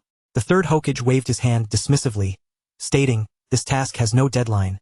10 years, 20 years, 50 years, 100 years. So long as Konoha endures and the Nara clan persists, this mission must continue until it succeeds." Shikaku was moved by the third Hokage's unwavering resolve. "In that case, I shall exert all my efforts. The Nara clan will spare no effort." After Shikaku departed, the third Hokage sighed, hoping for swift progress in the research. He also pondered the Umbu dispatch to the ruins of the Uzumaki village, hoping they would uncover more of such pills. Taking a few puffs from his pipe, he retrieved a crystal ball and activated his telescopic technique. 3 minutes later, blood suddenly gushed from his nostrils, and he collapsed to the ground. Struggling to rise, his face still flushed, he thought of Naruto, who, instead of learning the right things, concocted mischievous schemes. The boy had audaciously combined the seduction technique with the shadow clone technique to develop a harem technique. Utterly preposterous. Konohamaru, who followed him, seemed destined to go astray. Adjusting the perspective of his telescope, he soon found Mizuki. Fishing? The third Hokage could not comprehend it. A dignified ninja eschewing ninjutsu practice, chakra refinement, and shuriken training to go fishing? Living a life of leisure at such a young age? "I have yet to retire. On what grounds do you have the luxury to fish?" Observing Mizuki sitting quietly by the riverbank, his eyes fixed intently on the bobber, the third Hokage felt a twinge of envy. Yet, he also perceived tranquility and a passion for life in Mizuki. Would such a person truly defect? Or perhaps he was aware of being watched and was deliberately fishing to feign a love for life and Konoha, thus dissipating any suspicions the village might harbor against him? As an old schemer and seasoned politician, the third Hokage excelled at discerning the most malevolent interpretations of human nature. Hence, he believed Mizuki was merely putting on an act. "Ha! You may deceive others, but you are far too inexperienced to deceive me." He tagged Mizuki as a master of disguise, heightening his wariness towards the young man. However, it was utterly unprofessional for a Chunin to be fishing. With the Ninja Academy approaching a 2-month summer break, he could not allow Mizuki to remain idle. If he harbored intentions of defection, he could not be entrusted with any missions outside the village. Thus, it would be better to. He quickly drafted an appointment letter and summoned an Umbu operative. "Tomorrow morning, deliver this appointment letter to Mizuki's home and hand it to him personally." As time passed, night fell. After dark, Mizuki secured the doors and windows, drew the curtains, and extinguished the lights. The room was engulfed in darkness as he commenced his experiment with the body flicker technique. The target for the exchange was a chair. For his first attempt, the chair was positioned in the living room while he was in the bedroom, a distance of 10 meters apart. With a loud bang, white smoke erupted, successfully swapping Mizuki and the chair's positions. Chakra consumption was approximately 1/10, indeed less than the previous night's expenditure. Last night, when executing the body flicker technique, he had been nearly 40 meters away from his target. Now, the experimental results indicated that the further the distance, the greater the chakra consumption. Continuing his experiments, he extended the distance to 15 meters, the longest span within his home. Upon executing the body flicker technique again, chakra consumption increased by about 1/3 compared to the earlier attempt, confirming a proportional relationship to distance. Estimating, it seemed that an additional 0.01 chakra was consumed per meter. Given his current total chakra reserves, he could perform the body flicker technique a maximum of 110 meters away, but that would deplete his chakra entirely. 110 meters was relatively close for a ninja. If he intended to use this technique to defect from Konoha, it was utterly impossible. Thus, he concluded that his total chakra reserves were far from sufficient. "Perhaps I should take Sasuke out for ramen tomorrow." Chapter 8. The Nature of Wind Release Chakra Transformation. Is it difficult? After completing his experiments with the body flicker technique, Mizuki gained a comprehensive understanding of the newly acquired ninjutsu resulting from the technique's mutation. Next, he turned his attention to the voidstep technique. Strictly speaking, the voidstep technique is not a ninjutsu but rather a method of chakra application akin to tree climbing or water walking. Referring to it as a capability would be more accurate. In his mind, he possessed a complete practice method for the voidstep technique. The principle is quite simple.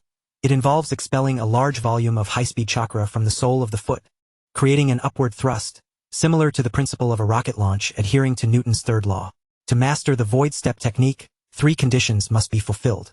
The first condition is that chakra control must reach an exceptionally high level. This condition has already been achieved, so it need not be revisited. The second condition requires that the chakra must undergo a transformation into the wind attribute. This presents a slight challenge for me, albeit not an insurmountable one. Suumu's most adept chakra attribute is earth. However, this does not imply that he is limited solely to the transformation of the earth attribute. In the world of ninjas, there exist 7 fundamental attributes: water, earth, fire, wind, lightning, yin, and yang. Each individual is inherently endowed with these 7 attributes. Though the affinity for each varies, some possess a high affinity while others have a low affinity. High affinity attributes can be detected using chakra testing papers, whereas those with low affinity cannot be identified in such a manner, yet that does not imply their absence. Suumu's strong affinity lies with the earth attribute, making it the easiest for him to achieve the transformation. The other 6 attributes can also be mastered through the right methods and dedicated practice over time. Generally speaking, high-ranking ninjas have command over 2 or more transformations. For instance, the 3rd Hokage, Hiruzen Sarutobi, through rigorous training, mastered transformations in water, earth, wind, fire, lightning, yin, and yang, excelling in over 1,000 variations of the 5 elemental ninjutsu, hence earning the title of Professor of Ninjutsu. Similarly, the copy ninja Kakashi possesses mastery over all 7 chakra transformations and is renowned throughout the ninja world. As for the wind attribute, I am aware of the training methods, and with my royal level chakra control, it should not pose a significant difficulty. The most cumbersome aspect lies in the 3rd condition. The Yongquan acupoint must be sufficiently robust to withstand a substantial influx of chakra without incurring damage in an instant. This step is the most troublesome and time-consuming, necessitating continuous training and the use of specific medicinal herbs for foot soaks. The required herbs are quite expensive. While returning from fishing today, I took the opportunity to purchase some soaking herbs, and just for one set, I spent 6,000 ryo. These are all precious herbs, hence the steep price. Each set can only be used once, and the training for the voidstep technique requires at least a month. At 1 set per day, that totals to 200,000 ryo over the month, and that is a conservative estimate. Coupled with the 100,000 ryo given by the 3rd Hokage yesterday, I have merely 120,000 ryo on hand. Those 20,000 ryo were painstakingly saved up. It is utterly insufficient. The Ninja Academy is about to go on break, and as a teaching assistant, I have yet to receive a paid holiday. Goodness, it's only been a few days since my arrival, and I'm already short on funds. What a disgrace to the multitude of time travelers. It appears that the most crucial aspect of learning the voidstep technique is indeed money. Well, I shall seek out Sasuke tomorrow. That night, Sabeki did not come, and Suumu enjoyed a restful sleep. The following morning, just as Suumu was preparing to leave for the academy to find Sasuke, a sudden knock at the door interrupted him. The visitor was a member of the Umbu. Chenin Suumu, the 3rd Hokage has appointed you as an assistant during the summer vacation at the Hokage Tower, to assist in assigning missions to the genin teams. During your tenure as an assistant, you will work 8 hours daily and receive a salary of 80 ryo per day. Here is your appointment letter. Please keep it safe. Report to the mission hall at the Hokage Tower promptly at 8 a.m. tomorrow. With that, the Umbu departed. Suumu held the appointment letter, seething with frustration. Earning merely 80 ryo a day amounts to only 400 ryo over a month, which pales in comparison to the meager rewards from the most basic D-rank missions, such as weeding for villagers, feeding pigs, caring for children, collecting trash, or capturing stray cats. Each task yielding a reward ranging from 500 to 10,000 ryo. For instance, the beloved cat of the feudal lord's wife, which often goes missing, prompts her to issue cat-catching missions, with a reward of 10,000 ryo for successful capture. My entire month's salary barely surpasses the reward for capturing a single cat. As a teaching assistant in the academy, I would at least earn 3,000 ryo a month. That old 3 Hokage thinks of me as free labor, doesn't he? Just wait and see. The Hokage's appointment cannot be refused unless I were to defect or be imprisoned. Bright and early, the Konoha school buzzed with excitement as it was the day for the graduating students to be assigned to their classes. Suumu stood at the school entrance, waiting. After a while, Sasuke finally arrived. Sasuke, come here for a moment. Upon seeing Suumu, Sasuke remarked, just in time. I have some questions regarding my training. The 2 of them stepped into a secluded corner. Before Sasuke could inquire, Suumu pulled out a stack of money. I rushed through the ceremony yesterday and didn't give you a proper gift. Let me make amends today. Here is 100,000 ryo. Don't think it too little. Sasuke replied, well, I'm not in need of money. Although the Uchiha clan faced annihilation, the presence of Itachi as a ticking time bomb kept the 3rd Hokage from taking extreme measures. The clan's wealth, while mostly plundered by the village, still left Sasuke with ample resources.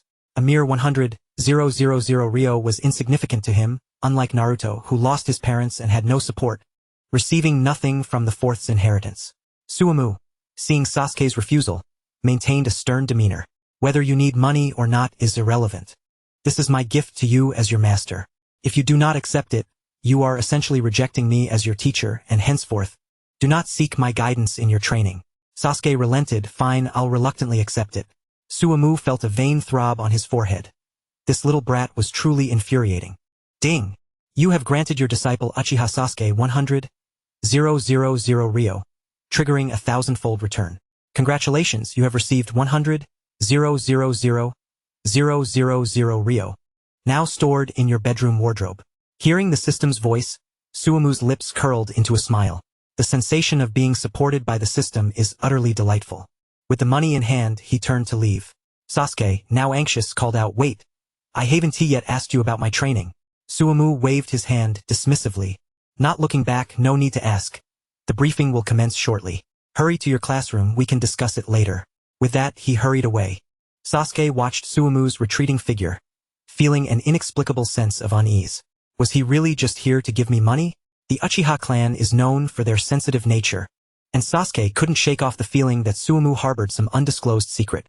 After leaving the ninja academy, Suwamo quickly returned home. He did not hasten into the bedroom but instead waited, estimating that the school briefing had already begun, before finally stepping inside. At this moment, Hiruzen Sarutobi's attention was focused on the ninja school and would not be directed towards him. Opening the wardrobe, he immediately spotted 3 black leather cases. His heart raced. He retrieved one of the cases and opened it, revealing it brimming with cash, causing Suwamu's eyes to sparkle with excitement. I'm rich! I'm rich! This means I no longer need to worry about the cost of medicine. He extracted 200,000 Ryo and headed to Nara's pharmacy to purchase over a month's worth of supplies. This event was swiftly reported to the third Hokage by the Umbu who had been monitoring him. Are you saying that Suwamo purchased 200,000 Ryo worth of medicine at the pharmacy? The third Hokage removed his pipe from his mouth, seeking confirmation once more. Umbu, indeed, Lord Third. I have recorded all the types and quantities of medicinal herbs. The third Hokage's eyes gleamed with insight. What could Shimizu possibly need these herbs for? The first thought that crossed his mind was the chakra control pill. It was Shimizu who had introduced the chakra control pill, and now with such an extravagant purchase of rare herbs, it was impossible not to suspect that he was concocting these pills. The third declared, continue to monitor Shimizu's every move, particularly regarding those herbs, and ensure that you provide me with detailed reports. Understood. The Umbu departed to continue surveilling Shimizu. Meanwhile, the third Hokage's attention successfully shifted from the Leaf Village Academy to Shimizu's residence. Activating the telescope technique, he observed Shimizu indulging in a foot soak. Within the foot bath, there was not only water but also an array of medicinal herbs. The third leaned in for a closer look. The herbs were indeed those reported by the Umbu. His jaw dropped in astonishment. Shimizu had spent 200,000 Ryo on rare herbs, merely to soak his feet? What a ridiculous extravagance! Even a feudal lord would not indulge in such opulence. Unable to watch any longer, the third hastily deactivated the telescope technique, fearing that if he continued, he might be compelled to storm into Shimizu's home and perform a reanimation technique. After half an hour of soaking, Shimizu donned his shoes and wandered aimlessly through the streets. Unbeknownst to him, as he walked, his Yonquan point was exuding chakra downward. The Umbu agent, hidden nearby, felt that Shimizu's gait seemed somewhat ethereal. As he passed beneath a tree, a leaf fell, and Shimizu instinctively reached out to catch it. He then clasped his hands together, enveloping the leaf within his palms. Wind-style chakra is characterized by its ability to cut and tear. The practice of transforming wind-release chakra involves using chakra to sever leaves. Starting today, he would not only train his Yonquan point but also practice the transformation of wind-release chakra. Chakra gathered within his palms as Shimizu focused on the concepts of cutting and tearing. In the next moment, he paused. Opening his hands, he found that the once whole leaf had been neatly split in two. Is this truly achievable? Shimizu felt a bit dazed. Wind release is not particularly common in the Leaf Village, and one would expect its cultivation to be quite challenging, yet he had succeeded so effortlessly. In his memories, it had taken him several years to master earth-release chakra transformation. This suggested that Shimizu's innate aptitude for chakra manipulation was not particularly exceptional. Could it be due to his chakra control? That seemed to be the only plausible explanation. The transformation of wind release chakra was nearing completion, with 2 of the 3 necessary conditions met. Now only the strengthening of the Yonquan point remained. This could not be rushed. Even with the assistance of medicinal herbs, it would require at least a month. A month is not an unreasonable time frame. The day I can walk on air is not far off. At that point, I shall soar freely across the vast ninja world. Chapter 9. The Survival Exercise of Team 7. Chakra surged from the Yonquan point in his feet, propelling him upward. Shimizu distinctly felt a counteracting force lifting his body, making him feel lighter. However, it was still far from sufficient to achieve flight. The amount of chakra expelled was inadequate, and its speed too slow, resulting in insufficient upward thrust. Although Shimizu's chakra control could potentially allow for a greater and faster expulsion, his Yonquan point was still too tender to withstand such vigorous exertion. Attempting to take off forcefully was possible, but it would result in his soles bursting, rendering him incapacitated. Patience is key. Half an hour passed, and Shimizu's chakra reserves were nearly depleted. The continuous release of chakra from his feet had proven to be quite taxing. As he ceased the output, he felt a painful numbness in his soles, akin to having a thorny pepper lodged in them. After half an hour of chakra flooding the Yonquan point, it had sustained significant damage. Shimizu remained calm. Such discomfort was a necessary part of mastering the voidstep technique. To grow stronger, one must always pay a price. With great effort, he made his way home, immediately preparing a medicinal concoction for his foot soak. The moment his feet entered the water, the sharp pain intensified, morphing into an agonizing tearing sensation. Shimizu nearly cried out, his feet instinctively wanting to lift from the water, but he forced them to remain submerged. Endure. Gradually, the pain subsided, replaced by an indescribable sense of relief. Half an hour later, as the medicinal effect waned, Shimizu reluctantly withdrew his feet. The system could be quite troublesome. Would it not have been simpler to grant me mastery over the voidstep technique directly? Even with the herb's aid, his feet could not recover instantly. It was clear that there would be no further training for the Yonquan point today. In the afternoon, Shimizu found himself fishing by the river in the woods. As he fished, he contemplated who his next disciple should be. Starting with the 12 small wonders. The 2 from the Hokage clan focused solely on gentle fist, while the Inuzuka clan practiced their family secrets.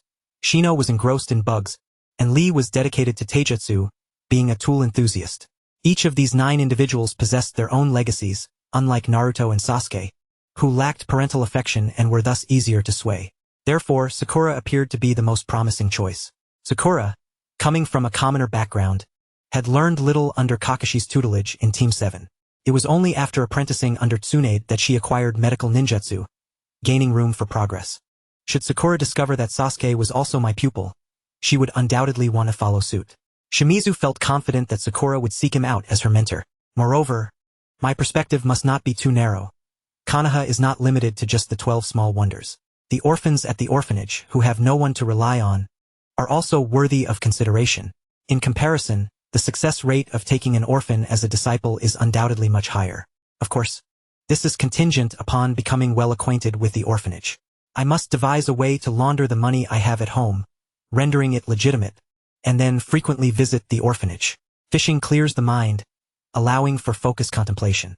Thus, it cannot be deemed idleness. As evening approached, Shimizu returned to the village and passed by the Ichiraku ramen shop, where he fortuitously encountered Naruto. Master Shimizu, are you here for ramen too? That's wonderful.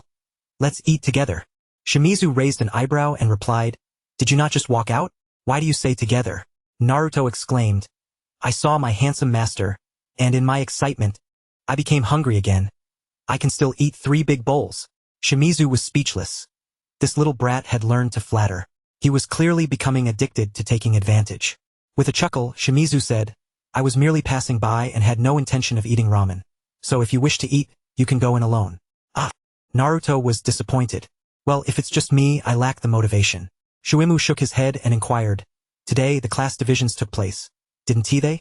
Who are your classmates? Naruto immediately replied, yes, indeed. I'm in a class with my favorite, Sakura-chan. Shuimu then teasingly probed, isn't it a trio? Besides Sakura, who else is there? Naruto grimaced, that obnoxious Sasuke, the person I detest the most. At this point, a distasteful thought seemed to cross his mind, and he lowered his head, retching slightly.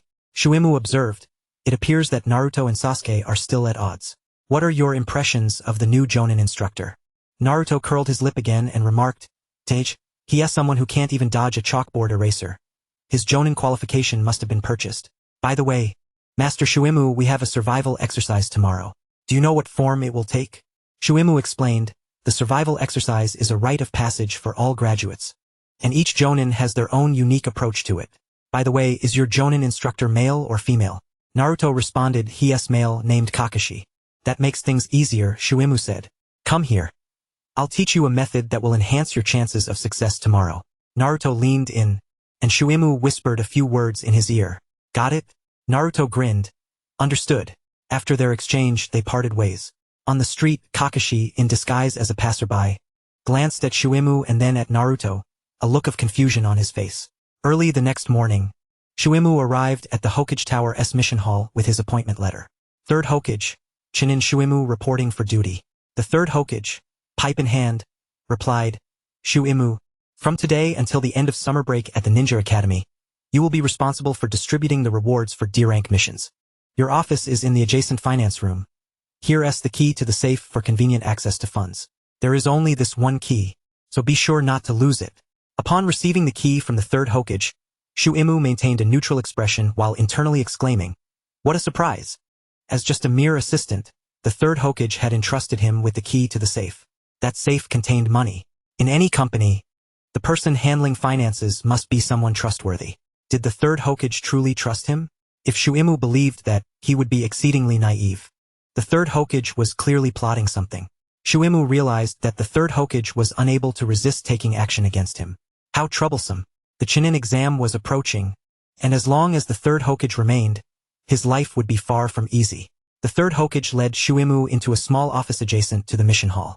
Upon entry, Shuimu found, as expected, a solitary desk and himself as the only occupant. The safe was located beneath the desk. Currently, the funds in the safe amounted to 30 million ryo. Count them now. Shuimu replied, the rewards for D-rank missions range from 500 to 10,000 ryo. Even if we calculate all at 10,000 ryo, 30 million ryo would suffice for 3,000 distributions. Are there truly that many D-rank missions in the village? The third Hokage was blatantly trying to tempt him into crime. Unfortunately, he would be mistaken. Shuimu opened the safe and counted 3 times, confirming the 30 million ryo, neither more nor less.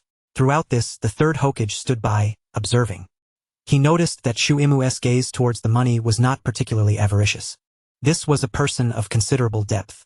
The third Hokage squinted his eyes. Since Shuimu began working at the Ninja Academy as an assistant, earning 3,000 ryo a month, he was undeniably impoverished, barely managing to meet his basic needs. Yesterday, Shuimu spent nearly 200,000 on medicine. Thus, the third Hokage was entirely convinced that Shuimu was financially destitute. A person in such dire straits, upon seeing a sum of money like this, would undoubtedly harbor greedy thoughts. Once greed takes root, one may not resist the temptation to commit crimes. Having failed previously with the sealing technique, this time using money would surely succeed.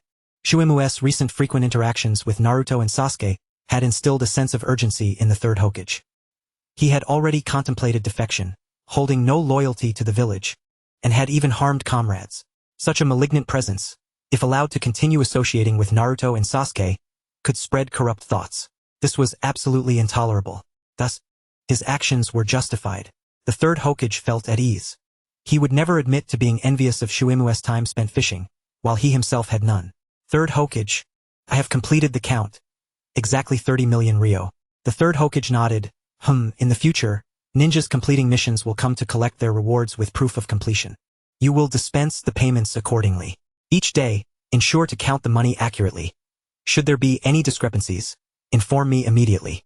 Once familiar with his surroundings, Shuimu settled behind the desk, awaiting the arrival of the lower-ranking ninja teams to collect their rewards. After all, only lower-ranking ninjas undertook D-rank missions. The work was quite relaxed. Throughout the morning, only 3 teams came to claim their payments. Of the 30 million ryo, only 3,000 ryo was distributed. Meanwhile, in the training grounds, Team 7 had just commenced their bell-grabbing battle. As Kakashi announced the start, Sasuke and Sakura immediately concealed themselves. For ninjas, the most fundamental skill is to conceal one's presence. Excellent, everyone is hiding well, right? Kakashi observed Naruto, who stood boldly in front of him, Speechless, Naruto shouted, "Let us face off in a fair fight." Kakashi replied. From a nearby tree, Sasuke muttered, "That super idiot." Kakashi regarded Naruto speechless. Don't you think you have a problem?" Naruto replied, "Cut the nonsense. Hand over the bells." In the next moment, he clapped his hands and shouted, "Forbidden technique. Multiple shadow clone jutsu." Dozens of Narutos appeared. Kakashi's pupils constricted, fixating on Naruto's hands. His expression filled with shock. No hand seals? While the multiple shadow clone jutsu requires only a single hand seal, that doesn't mean it's without hand seals. To release it with just a clap. What is that? Sasuke and Sakura, hidden nearby, also recognized this was not an ordinary clone technique, but a special clone with substance. They were astonished by Naruto's transformation, and a sense of anticipation stirred within them. "Everyone, charge. Bring him down and seize the bells." A throng of Narutos surged towards Kakashi. Kakashi suppressed his astonishment and calmly stated, "You cannot defeat me with such a technique." Naruto grinned. "Oh, is that so? Then how about this technique?" Immediately, all the shadow clones clapped their hands together and shouted in unison, "Ninjutsu, harem jutsu." Chapter 10, The Pursuit Mission for the Rogue Ninja Shuimu. Kakashi-sensei. Come on. Dozens of stunning maidens with twin ponytails surrounded Kakashi, enveloping him completely. Some clung to his legs, others wrapped their arms around him, while a few even draped themselves over his shoulders, and one boldly perched directly in front of him, ensnaring him thoroughly. Sasuke appeared flustered, and Sakura stood by, her expression laced with concern as Kakashi, ensconced in their soft embrace, seemed to lose all cognitive function. The overwhelming sensation was unlike anything he had ever experienced. Blood gushed from his nostrils, defying even his mask. In a moment of despair, he collapsed to the ground, though the pitch of his cry seemed oddly out of place. With a puff of smoke, his transformation and shadow clones dissipated simultaneously. Naruto, holding a bell in hand, gazed down at the unconscious Kakashi, exclaiming loudly, "How pathetic, truly pathetic. Useless Kakashi, unable to withstand even a single one of my techniques." His face was a picture of disdain. "How can such a weakling serve as my mentor, the great Naruto Uzumaki?" he declared, storming off toward the Hokage tower. Emerging from the woods, Sakura looked worriedly at the comatose Kakashi, while Sasuke regarded Naruto's retreating figure, his eyes shimmering with inscrutable light. "Sasuke-kun, Kakashi-sensei is unconscious. We should take him to the hospital." "That fool Naruto has gone too far," Sakura insisted. Yet Sasuke replied dismissively, "It's unnecessary. He's merely got a nosebleed and will awaken soon. We should pursue Naruto, he was right. Kakashi cannot even handle the last place." With that, he strode purposefully toward the village. "Sasuke-kun," Sakura called out, but he showed no inclination to turn back. After casting one last glance at Kakashi, she resolutely followed him. Poor Kakashi was thus abandoned. After the trio had walked far, he rose from the ground. Finally, they've all left. His fainting had been an act, a necessary one to save face. How could he, a distinguished elite jonin and renowned copy ninja, have been bested in a single move by a mere child fresh from the academy? The humiliation was unbearable. He had never anticipated that Naruto would employ such a technique. It was both awkward and exhilarating. The vivid memories of the incident replayed in his mind, refusing to fade. I promised the third Hokage that I would lead Team 7. Now I've botched it and must find a way to recover. At the Hokage tower, Naruto burst into the office, declaring loudly, "Third Hokage, I want to change my instructor." The third Hokage was momentarily taken aback, noting the genuine disdain etched across Naruto's face. Irika, standing nearby, interjected, "Foolish Naruto, Kakashi-sensei is an elite jonin of the village, a powerful ninja. It is an honor for you to have him as your mentor." Naruto scoffed, "Powerful? He couldn't even withstand my single technique, the harem jutsu." At the mention of the harem jutsu, both the third Hokage and Irika coughed awkwardly, their expressions turning peculiar. They had both experienced the sheer despair and helplessness of being caught in Naruto's shameless technique. If even the third Hokage, that seemingly ineffective old man, could not withstand it, how could Kakashi, a youthful and vigorous man, hope to endure? "Naruto, are you saying you want to change instructors based solely on your own opinion?" the third Hokage inquired. "Changing instructors is impossible. Kakashi is the most suitable for Team 7, he replied. "I don't care. We must change instructors," Naruto insisted. The third Hokage shook his head. "No, Team 7 includes not just you, but also Sasuke and Sakura. Your opinion alone cannot be considered." At that moment, Sasuke's voice echoed from the doorway. I concur with Naruto's request to change instructors. I'll follow Sasuke-kun's lead. Sakura chimed in. Sasuke and Sakura entered, and Naruto shot a sideways glance at Sasuke, quickly turning away. Humph, who needs your approval? I can handle this on my own.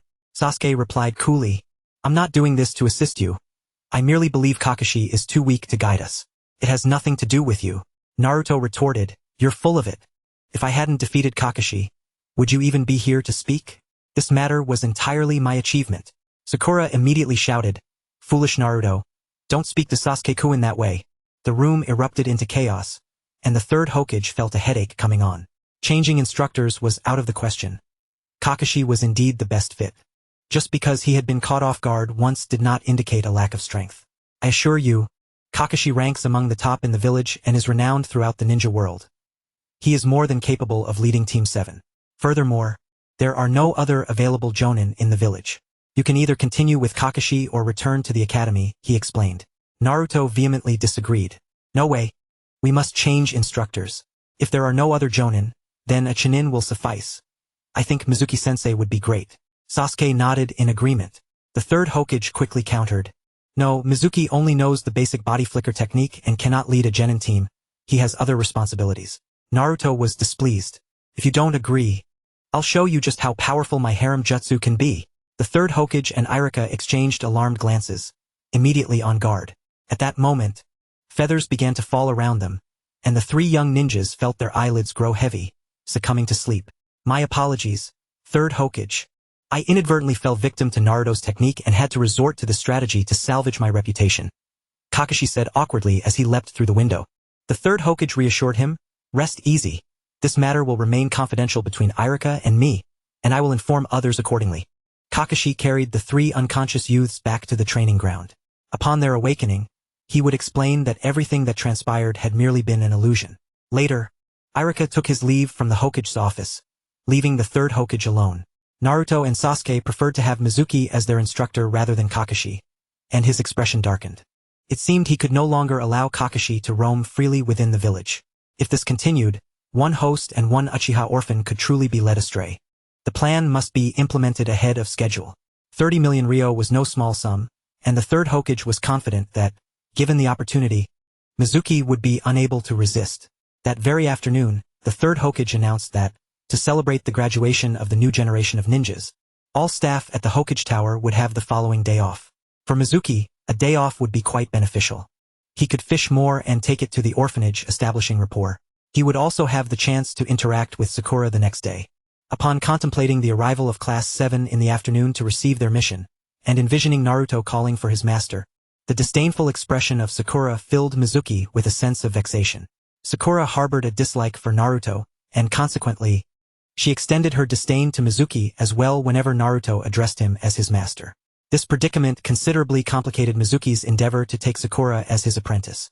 As for Sasuke, that wayward disciple, he seemed oblivious to the necessity of acknowledging Mizuki as his master. Otherwise, the situation would not have spiraled into such a convoluted mess. Tomorrow, it was imperative that Sakura understood that Sasuke was also a disciple of Mizuki.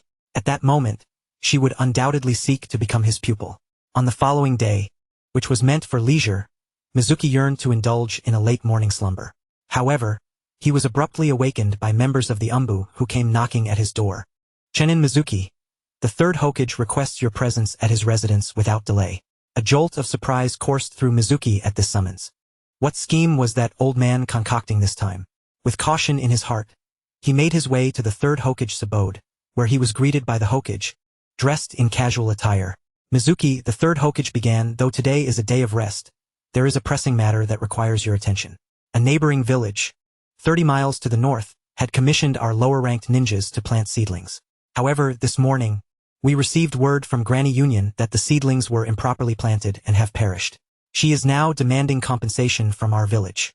This task was classified as D rank, offering a reward of 2,000 ryo. If Granny Union's claims held any truth, not only would they need to refund the 2,000 ryo, but they would also be liable for an additional 2,000 ryo and the seedlings themselves. After delivering this information, the third Hokage produced a scroll. This is a sealing scroll containing the seedlings. You will need to retrieve 4 000 Rio from the office's safe and proceed immediately to the neighboring village. Should the loss of the seedlings indeed be due to improper planting, you must provide compensation. He then handed Mizuki a pass to leave the village. Mizuki thought to himself, what a clever ruse. With the entire staff of the Hokage's office on holiday, a sealing scroll, and a pass, this is clearly a ploy to entice me into absconding with the funds. Had it been the old Mizuki, he would have undoubtedly fallen for such a trap. Very well, third Hokage, I will attend to this matter post-haste. A glint of greed flickered in his eyes, which did not escape the observant gaze of the third Hokage. The Hokage's heart swelled with delight. Mizuki's inability to resist was evident. As he watched Mizuki depart, a cunning smile crept across the Hokage's face. Producing a crystal ball, he began to monitor Mizuki's every move. Upon arriving at the Hokage's office, Mizuki entered, accessed the safe, and retrieved the money, placing it into the sealing scroll. The safe, hidden beneath the desk, was obscured from the Hokage's view, preventing him from discerning the exact amount Mizuki had taken. However, it was evident that Mizuki's hands were in constant motion, suggesting he was not merely procuring for 000 Rio. Ah, youth, the third Hokage mused with satisfaction. As soon as Mizuki exited the village gates, the Hokage hastened back to the Hokage's office to convene with the village's elite ninja. Shortly thereafter, Kakashi, Asuma Sarutobi, and Ui Korone arrived. Reports had surfaced that Mizuki had absconded with a substantial sum of money. Kakashi furrowed his brow and inquired, is he the Chunin who was distributing D-rank mission rewards downstairs? Indeed, that's him, the third Hokage confirmed. He was entrusted with the safe's key. Today, we dispatched him on a mission, but he betrayed our trust, pilfering 30 million Rio from the safe and seizing the opportunity to flee the village. A heavy silence enveloped the room, and in turn, entrusted with the key to a safe containing 30 million Rio, this was clearly an entrapment. Yet no one dared voice dissent. If blame were to be laid, it could only fall upon Mizuki's avarice. A mission was promptly issued to capture the rogue ninja Mizuki, with the objective of apprehending him and bringing him back. This task would be jointly executed by Kakashi's Team 7 and Korone's Team 8. Kakashi, the third Hokage, stated, dispatching newly graduated ninjas on a rogue ninja pursuit mission may not be prudent. Rest assured, Mizuki is not particularly formidable. They should not be in peril, the Hokage reassured. Very well, the plan is set. Gather your subordinates and set forth to capture Mizuki. Should he resist, his fate will be left to chance. Chapter 11. The framing scheme fails. What? This cannot be, Naruto exclaimed. My master treats me to the finest delicacies and even invites me for ramen. He would never betray us. As Team 7 convened, Kakashi relayed the details of the mission, prompting Naruto to be the first to voice his skepticism. Sasuke concurred. I too believe there has been a misunderstanding. He does not strike me as a person driven by greed. If he were truly so avaricious, why did he not accept my previous offer of 1 million Rio for his jutsu? Furthermore, just yesterday morning, he presented me with 100,000 Rio as a gift to mark my apprenticeship. Clearly, he is not in want of money. How could he possibly steal? Kakashi responded. This is an order from the third Hokage. We must comply. Regardless of whether he truly committed theft or defected, we will uncover the truth upon encountering him. Soon, Teams 7 and 8 assembled at the village entrance, ready to pursue their quarry. Meanwhile, within Mizuki's office at the Hokage's building, all was quiet, the doors and windows sealed. Suddenly, a figure descended from the ceiling. It was the third Hokage himself. He produced a key, his expression calm. To solidify Mizuki's guilt of theft, he needed to ensure that the safe was empty, so he prepared to unlock it. If it were empty, all would be well. If it were full, however, he would take every last Rio for himself. Thus, regardless of whether Mizuki had taken the money, the outcome would be the same. An empty safe. I publicly declared that there is only one key to the safe, precisely for this moment. However, as he approached the desk and bent down to unlock it, he was taken aback. The safe bore 3 locks. Had he already discerned my intentions? It seemed that Mizuki's previous act of appearing to take the money was a performance for my benefit. He shook the safe, feeling its weight. It did not budge, indicating it was indeed full. Indeed, he did not take it, he mused.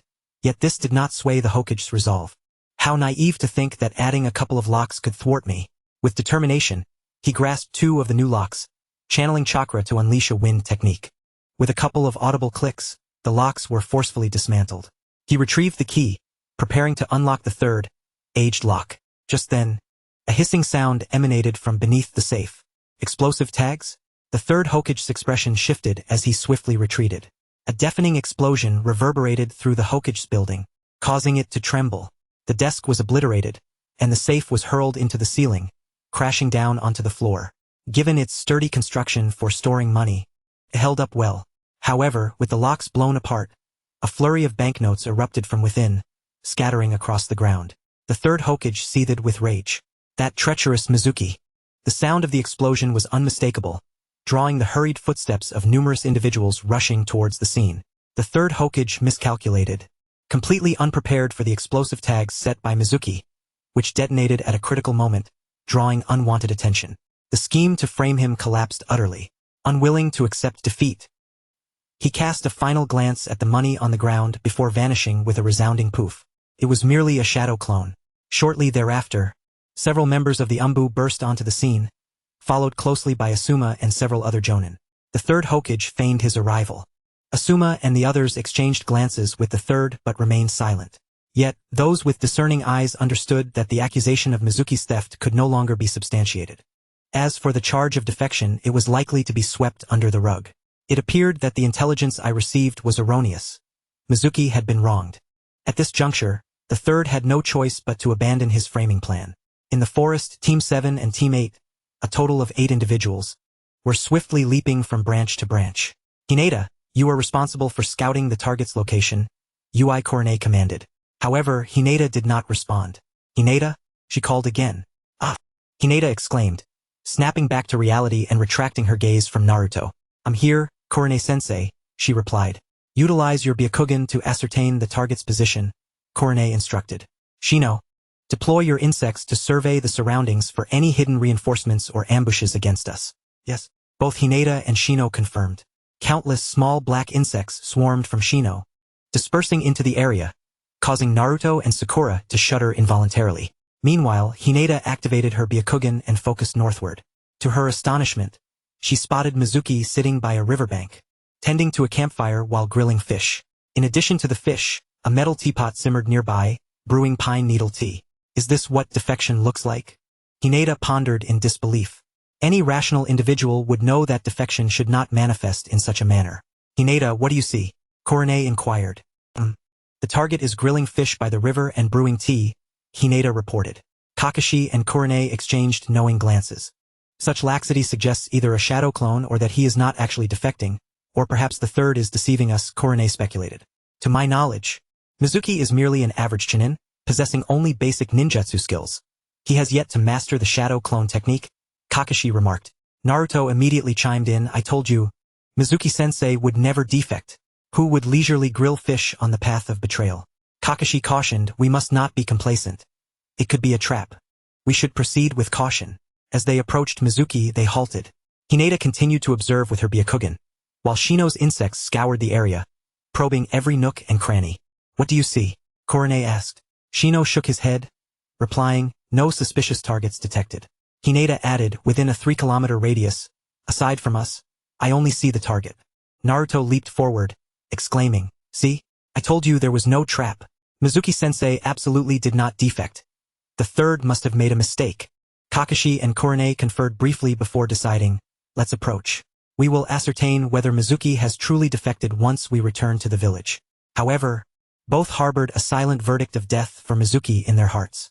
By the stream, Mizuki flipped the fish over on the fire to ensure even cooking, leaning in to inhale the delightful aroma. Ah, it smells amazing, he exclaimed. Having been summoned by the third early that morning, he had not yet eaten breakfast. Grilling a fish on the way should not delay him. Just then, he heard a rustling noise and turned to call out, who is hiding there? Come out. As he spoke, a familiar figure tumbled down from the tree. It was Naruto. Naruto, what are you doing here? Mizuki asked. Naruto, sporting a large bump on his head, awkwardly explained, well, I came out to carry out a mission, but I got separated from Kakashi-sensei and the others. Mizuki replied, you can't even lie properly. The Hokage's office is closed today, and no missions are being issued. What mission could you be on? Right, Kakashi-senpai? And Sasuke? Sakura? Oh, it seems it's not just Team 7. I noticed some strange insects flying around earlier. Must be Shino's, Mizuki noted. So Team 8 is here as well? Kakashi, who had been hiding behind the tree, could not help but facepalm. Naruto, you idiot. You just blew our cover. He chastised. The members of Team 8 were taken aback. Especially Shino. Are my insects that recognizable? How did he know it was me? The entire group stepped forward. Mizuki, you are suspected of theft and defection. We are here to arrest you, Kakashi stated directly. Mizuki internally acknowledged the truth of the matter. Thankfully, he had prepared himself in advance. Otherwise, this could have spelled disaster. Theft? Defection? Who told you this? I am completely unaware. Mizuki feigned shock. Naruto interjected, Mizuki-sensei, the third must have made a mistake regarding this matter. Sasuke added, there must be some misunderstanding here. Kakashi waved his hand dismissively, stating, regardless of whether it is a mistake, please accompany us back to the village for questioning. Fine. I will return with you, Mizuki replied, offering no resistance. The 9 of them swiftly made their way back to Konoha, arriving at the Hokage's office. There, the third Hokage announced, this was a misunderstanding. Mizuki has neither stolen nor defected and is innocent.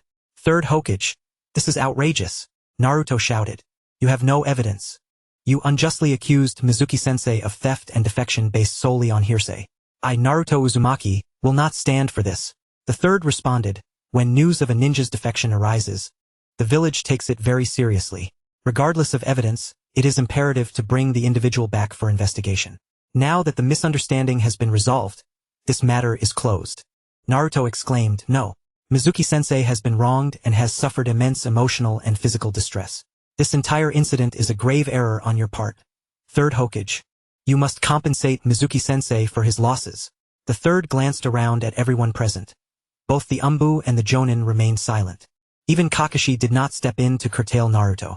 Everyone understood that this incident was orchestrated by the third himself, who had ordered Mizuki's capture without concrete evidence, even uttering phrases about life and death. Such actions were exceedingly unfriendly to the village's ninjas, as no one knew if they might find themselves in a similar predicament in the future. The third Hokage cast a glance at Mizuki, seething with resentment. Mizuki's actions had severely tarnished the third Hokage's reputation today. He recognized that he needed to make a public display to maintain order. However, as Hokage, he still possessed the necessary means to do so. Shui Mu, today's events were indeed unjust towards you, and it was my oversight that led to your wrongful accusation. He retrieved a scroll from the drawer and added, this Earth Release and Earth Barrier Cultivation Scroll shall serve as compensation for you. Thank you, Lord Third. Shui Mu responded hastily as he accepted it, eager to acquire the ninjutsu he lacked. The third Hokage nodded before shifting the conversation. Now, let us discuss the explosive tags concealed within the safe. Lord Third, I set the explosive tag trap merely out of concern. As the safe contained a substantial sum of money, Shui Mu explained. The third Hokage replied nonchalantly, what is there to worry about within the Hokage Tower? Your concerns resulted in damage to the office desk, and both the floor and ceiling have suffered. The village will not cover these expenses. You shall be liable for compensation. He continued, the preliminary estimate of the damages amounts to 100,000 Rio, and I require this sum to be delivered to my office within a week. Furthermore, considering your lack of vigilance, you will no longer serve as an assistant in the mission department from this day forth. As Shui Mu exited the Hokage Tower, he exhaled a sigh of relief. He had successfully navigated yet another challenge today, but the precariousness of his situation left him with a racing heart. One misstep could lead to a devastating downfall. His inadequacy in strength was evident. He needed to hasten the process of taking on more disciples. The third was resolutely intent on undermining him, and having lost face today, he would undoubtedly seek to eliminate him. It was imperative that he acquired sufficient strength for self-preservation in a short period. Otherwise, he might not survive until the Chunin exams. Chapter 12. Coercion and Temptation of an Ignorant Young Girl. Disband, announced Kakashi from below the Hokage office. Hooray! We can finally go have breakfast. Naruto cheered. I'm heading to Ichiraku Ramen. Sakura, Sasuke, would you care to join? Kakashi-sensei is treating. Kakashi interjected, when did I say I would treat? I have something to attend to. I'll take my leave, he said, vanishing in a puff of smoke, leaving only a few leaves swirling in the air. Naruto scoffed. TCH, stingy. He can't even treat us to ramen. At that moment, Shui Mu's voice chimed in from the side. Naruto, I also haven't had breakfast yet. If you're craving ramen, I'll treat. Really? Master, you're so generous. I want 3 bowls. Shui Mu chuckled, very well, 30 bowls if you desire. Sakura and Sasuke, will you join us? Sakura quickly replied, I'm sorry, but I'm on a diet and will skip breakfast. Though she politely declined, her thoughts were, Naruto calls him master. That seduction technique must have been invented by him and taught to Naruto. Such a person is undoubtedly untrustworthy. I absolutely cannot go. Sasuke stated. I'll go. I have some training questions I'd like to ask you. Sakura was taken aback and asked, Sasuke-kun, you're seeking advice from Shuei-mu-sensei? Indeed. Like Naruto, I am also his disciple. Is it strange for a disciple to seek guidance from their master? Sakura's eyes widened. You are also his disciple? Does that mean you've also learned? What she struggled to articulate remained unsaid. Shuei-mu discerned that Sakura harbored some reservations about him, but it mattered little. Since Naruto and Sasuke were going, Sakura should join as well. Eating breakfast would not hinder her diet. Sakura, eager to be with Sasuke, quickly backtracked. If they're both going, I will too, as we are classmates and should support one another.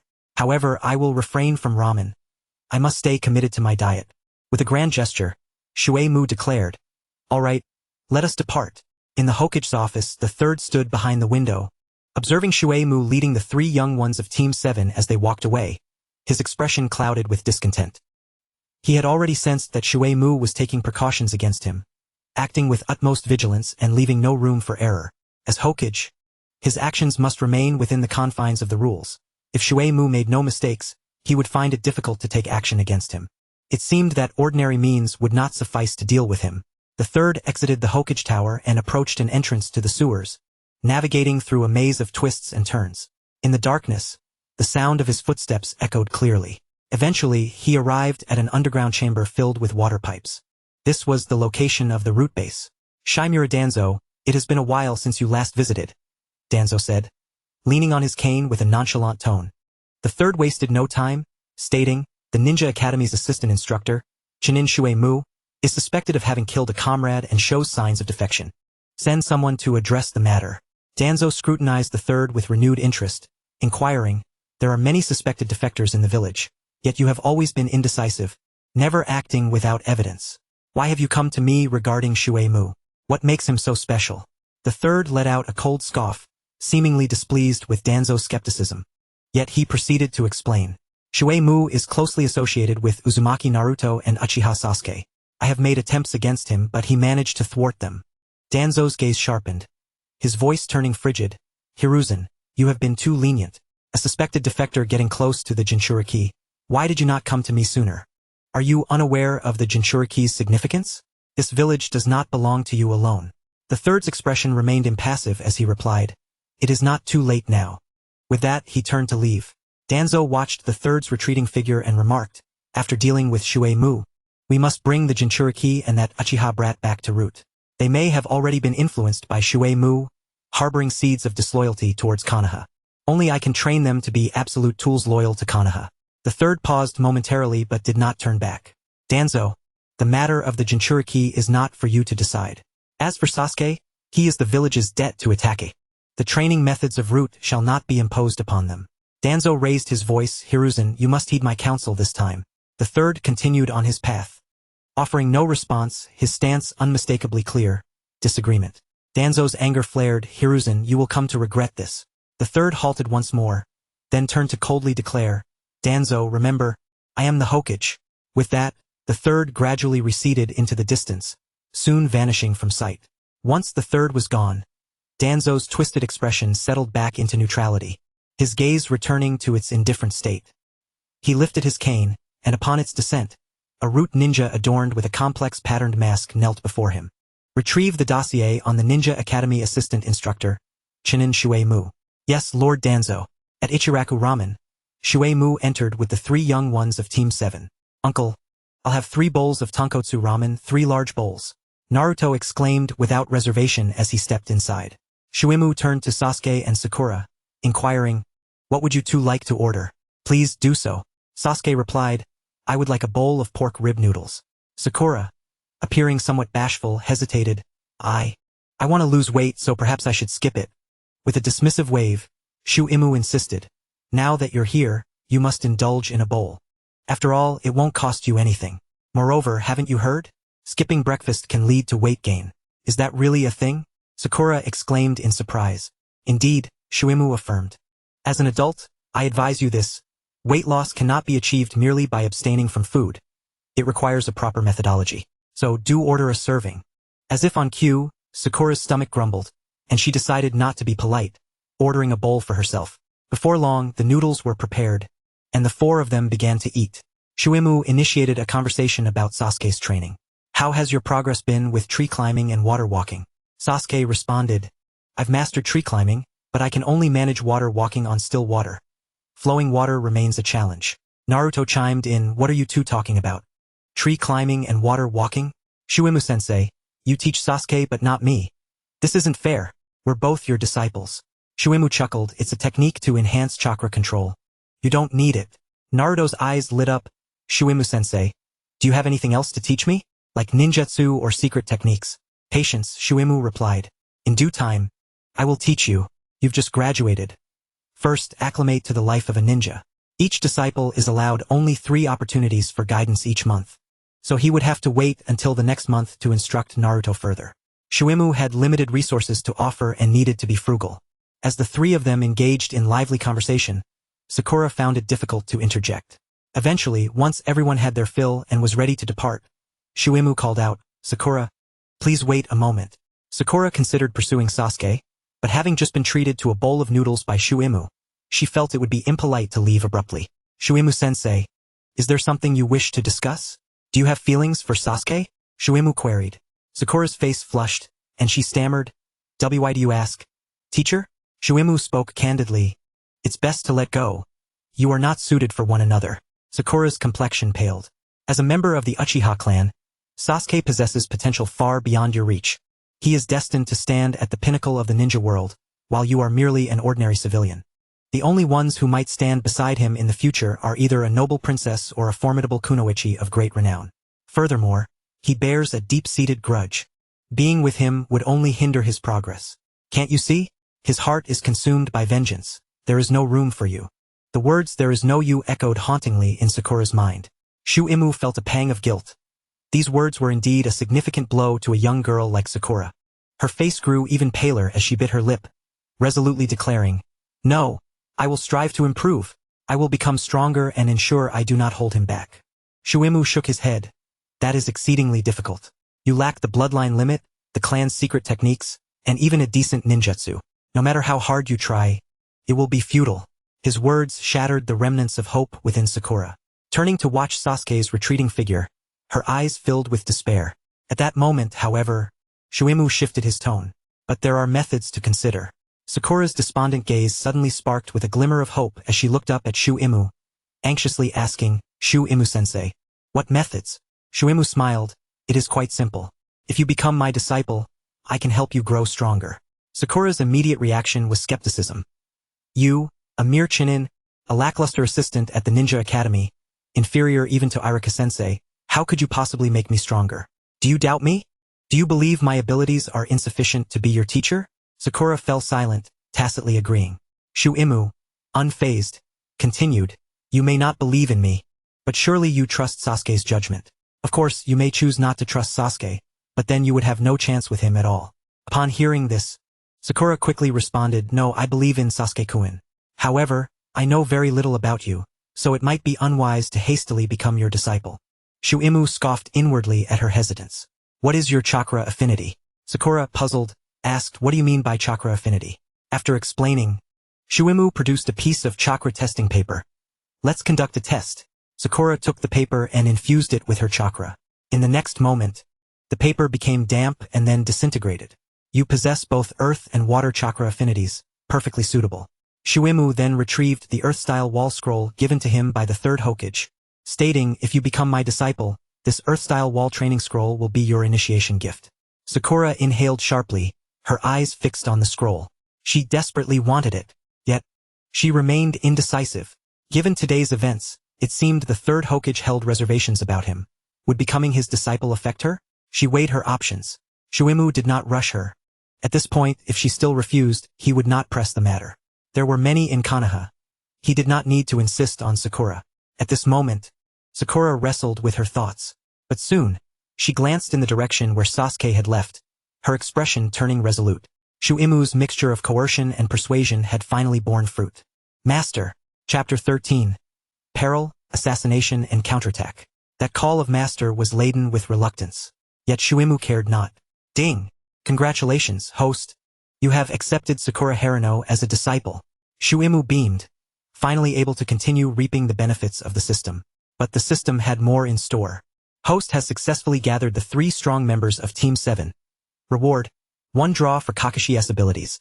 By using this card, you can randomly acquire one of Kakashi's abilities and master it directly. What a delightful surprise! Kakashi's abilities were indeed worth anticipating. He was just about to use the draw when he noticed Sakura gazing at him expectantly. Ahem. Here you go. He handed the Earth-style wall scroll to Sakura without a second thought. Having already memorized its contents during their earlier meal, he felt no remorse. Ding! Host has granted disciple Sakura Harino the B-rank ninjutsu Earth-style Earth Wall Training Scroll, triggering a 100-fold return. Congratulations, host. You have obtained the A-rank ninjutsu Earth-style Stone Mirror Wall Training Scroll. Earth-style Stone Mirror Wall creates a tall, smooth, and sturdy stone wall to defend against water, fire, and wind ninjutsu. If confronted with a water-style attack, the stone mirror wall can completely counter and rebound it. A 100-fold return, though somewhat disappointing. However, the Earth-style stone mirror wall that I received is, in my opinion, rather commendable. With the enhancement to A rank, the earthen wall has transformed into a stone wall, significantly increasing its hardness, thus enabling it to withstand more formidable ninjutsu. Moreover, due to the Earth-style's superiority over water-style, the stone mirror wall can not only provide absolute defense against water-style techniques but also rebound them. This marks the first ninjutsu with offensive capabilities that I have acquired thus far. Sakura, holding the Earth Flow Wall Scroll, expressed her gratitude joyfully. Thank you, Master. I replied, yes, take it home and practice diligently. Learn it as swiftly as possible, and feel free to consult me with any uncertainties. Sakura departed with great enthusiasm. This month, she still has 2 opportunities for further rewards, and I must carefully consider what to bestow upon her. But for now, I shall utilize Kakashi's ability to draw cards. I wonder what I might obtain. Upon returning home, I immediately prepared a medicinal foot soak. Since leaving the Hokage's office, I had been exercising the Yonquan point on the soles of my feet, and now they throbbed with pain. As I began to soak my feet, I took out the card drawn from Kakashi's ability, which bore his likeness. System, let us commence, I declared. With that, the card transformed into luminescence, flowing into my body through my mouth and nose. The host has used Kakashi's ability card and acquired one of his powers, the Sharingan Dynamic Vision. The Sharingan? I was overjoyed. Kakashi's left eye is a Mangekyo Sharingan, housing the space-time technique Kamui, and to think I had drawn it. I quickly lowered my gaze to the water's surface in the foot basin to inspect my left eye. Despite the rippling water, I could clearly see that my left eye had not changed at all. System, where is my Mangekyo Sharingan? The host has been made aware. It is Sharingan Dynamic Vision, with the key term being Dynamic Vision, not Sharingan. I rolled my eyes in exasperation, leaning back with a sigh of annoyance. How disappointing! I had entertained thoughts of acquiring the Sharingan, only to receive merely Dynamic Vision. The disparity is immense. The Sharingan possesses capabilities such as replication, hypnosis, and observation, whereas Dynamic Vision is merely one aspect of its observational prowess. The Uchiha clan, with their Sharingan, can perceive objects in rapid motion, granting them a significant advantage in battle. After experiencing the Dynamic Vision, I could indeed discern movements with astonishing clarity. Even the fluttering wings of a fly appeared as if in slow motion. Alas, how splendid it would have been had I truly acquired the Sharingan. Once I finished soaking my feet and rested for a while, the throbbing pain subsided. I then equipped my fishing gear and ventured out once more. Today, I aimed to catch a greater number of fish to send to the orphanage and familiarize myself with the children, preparing for future discipleship. Meanwhile, in the Hokage's office, a crystal ball rested on the desk as the 3rd Hokage utilized the telescope technique to observe my activities. He kept a watchful eye on me from the moment I left until I began fishing in the woods. Soon, another figure appeared in the frame. This individual stealthily approached from behind, concealing themselves behind a tree, using the foliage to mask their presence. Once they confirmed my identity, 3 shuriken materialized in their hand. A faint smile crept upon the 3rd's lips. At that moment, a knock resounded at the door, prompting the 3rd to hastily stow away the crystal ball, exclaiming, "Komein!" The door swung open to reveal Might Guy, followed closely by Niji, Tenten, and Lee. The quartet appeared weary, each bearing signs of exhaustion. Lord 3rd, the escort mission of Team 3 has been completed, and we have come to report. In the serene woods, with the gentle trickling of springs and the sweet melodies of birds, I found solace in solitude. Being averse to commotion, I chose a fishing spot devoid of company, quietly seated by the riverbank, attentively watching the bobber on the water's surface. Suddenly, it shifted slightly, creating small ripples that radiated outward. My spirits lifted, and I readied myself to strike at any moment. The bobber quivered again before plunging beneath the surface. Here it comes. I swiftly raised the rod, pulling a small fish from the water. However, at that instant, I heard a whoosh behind me. I initially dismissed it, merely glancing over my shoulder. Yet, that fleeting glance sent my adrenaline surging. My enhanced dynamic vision allowed me to see 3 shuriken glimmering with lethal intent, flying toward me in a triangular formation. By the time I comprehended the situation, the shuriken were merely 2 meters away. Evading them was no longer an option. In the next heartbeat, all 3 shuriken struck true, embedding themselves in my neck and both sides of my chest, penetrating deeply. Fatal wounds. My body collapsed forward, a figure landing gracefully beside me, gazing at the lifeless form and stating, "Target eliminated. Chinin Mizuki." Mission accomplished. But at that moment, the body on the ground burst into a wooden log. A substitution technique? When did he form the hand seals? Had he sensed the ambush and prepared in advance? Though astonished, the assailant dismissed the event. In their intelligence, I was merely an ordinary chinin, possessing only the most basic techniques. Furthermore, I had come to fish without carrying any ninja tools. Without offensive ninjutsu or weapons, I posed no threat to him whatsoever. Thus, he stood his ground, unafraid of any counterattack from me. Meanwhile, I crouched behind a nearby tree, cold sweat trickling down my back. Were it not for the dynamic vision I had drawn today, I would surely be dead. The assailant, wearing a mask, was an Umbu member, but the intricate patterns of the mask bore no animal traits, indicating they belonged to the root. The third Hokage had truly opted for assassination without hesitation. How unexpected. I had never thought the third would resort to such deadly measures. My situation was growing increasingly dire. Here I was, within the village of Konoha, yet marked by the Hokage himself. This life was becoming unbearable. Just then, the masked figure turned to face the tree behind which I was hiding and said, "Come out. I have found you." I stepped out confidently, not attempting to flee. A root ninja. Clearly, Elder Danzo had set his sights on my demise.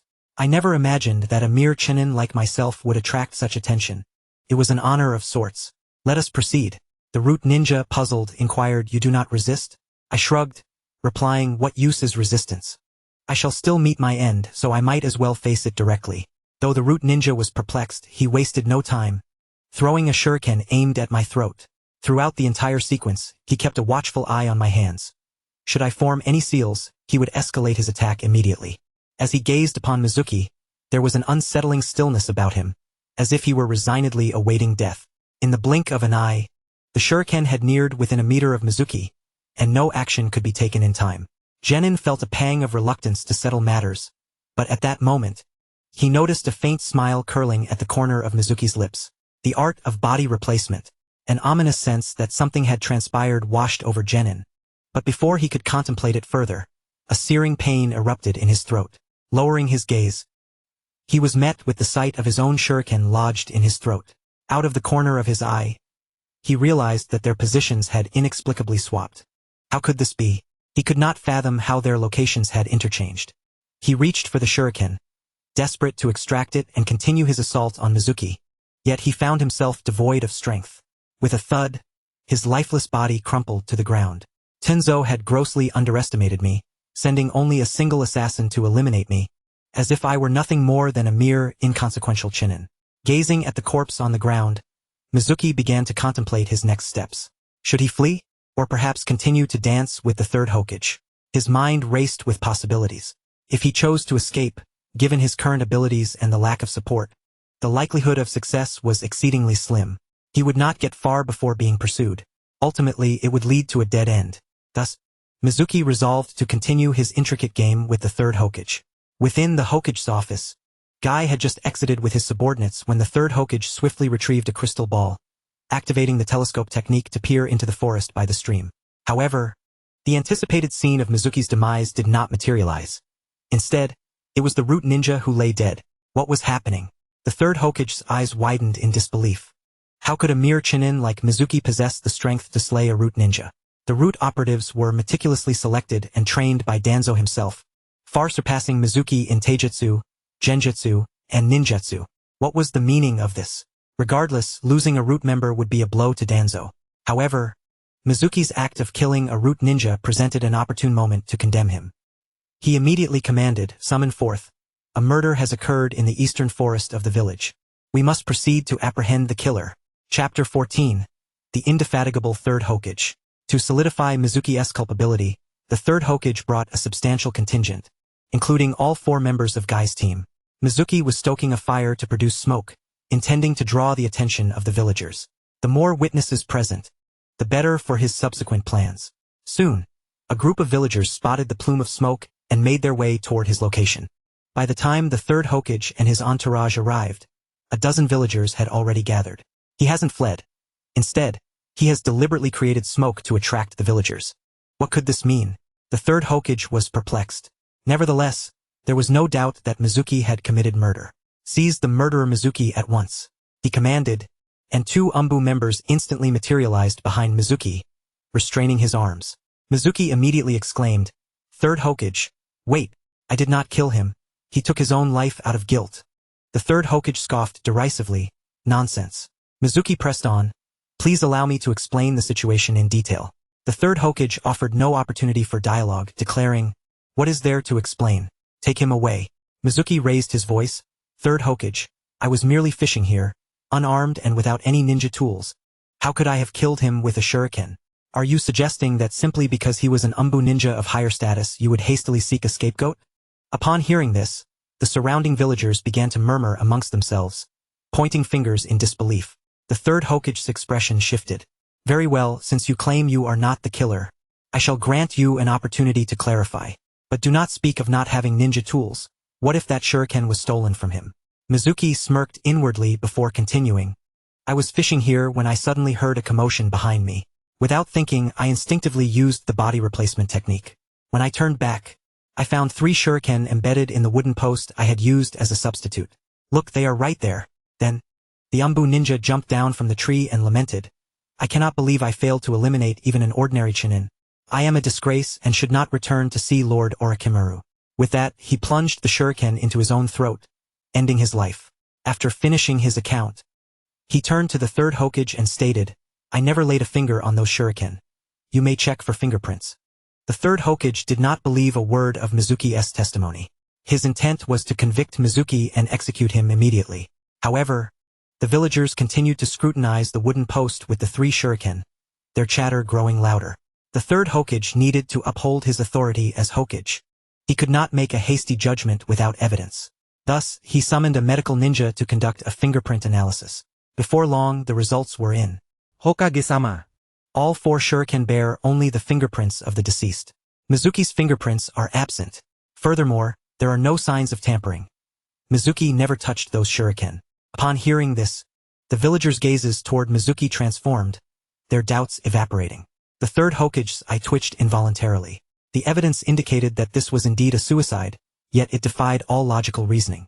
Would a root ninja take their own life for no apparent reason? Mizuki was only proficient in the body replacement technique and had no skill in genjutsu. Moreover, even the Sharingan could not induce such a suicide. He was utterly baffled, unable to comprehend the events that had transpired. He cast a glance at Might Guy, feeling a surge of frustration.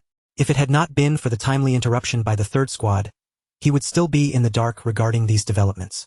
Meanwhile, the Umbu had thoroughly scoured the vicinity, finding no evidence to incriminate Mizuki, but uncovering proof of the root ninja's ambush. The third Hokage was left speechless.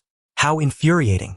He cursed internally, berating Danzo for sending such ineffectual subordinates and lamenting Mizuki's cunning, which thwarted his efforts to condemn him. Yet, with matters having reached this point, there was little merit in his anger. He had no choice but to publicly declare Mizuki innocent. It was an exercise in futility. The matter is concluded. Everyone may disperse. As the crowd dispersed, Mizuki felt it prudent to abandon his fishing endeavors. The third Hokage had orchestrated an assassination attempt, revealing the depths of his determination to eliminate him. He resolved never to return to such secluded, uninhabited areas for fishing, and vowed to avoid solitude at all costs. Reflecting upon the day's harrowing events, he realized how close he had come to losing his life. Fortunately, it had only been one root ninja. Had there been more, defending himself might have proven far more challenging. Ultimately, relying on the body replacement technique for assassination revealed its inherent limitations. If the enemy engages with pure physical techniques from the outset, then even with the ability to shift forms, one can merely ensure survival rather than achieve a lethal outcome. Moreover, this technique is exceedingly taxing on chakra, rendering it virtually unusable on multiple occasions. The inadequacy of raw power is indeed a pressing concern. In the Hokage Tower, the third Hokage appeared somewhat despondent. Hokage-sama, should we transport the corpse to the interrogation department for the Yamanaka clan to probe into its memories? Inquired an Umbu member. Indeed. Send it over, replied the third Hokage. An Umbu member hoisted the body, preparing to proceed to the interrogation department. Just then, the office door swung open, and Danzo entered, his countenance icy, leaning on his cane. Place the body down. The rest of you may leave. I have matters to discuss with the third, he commanded. A few Umbu exchanged glances with the third, who gestured for them to withdraw, allowing the corpse to be laid back on the floor. Danzo, what kind of inept lackey did you send? One who cannot even handle a mere Mizuki?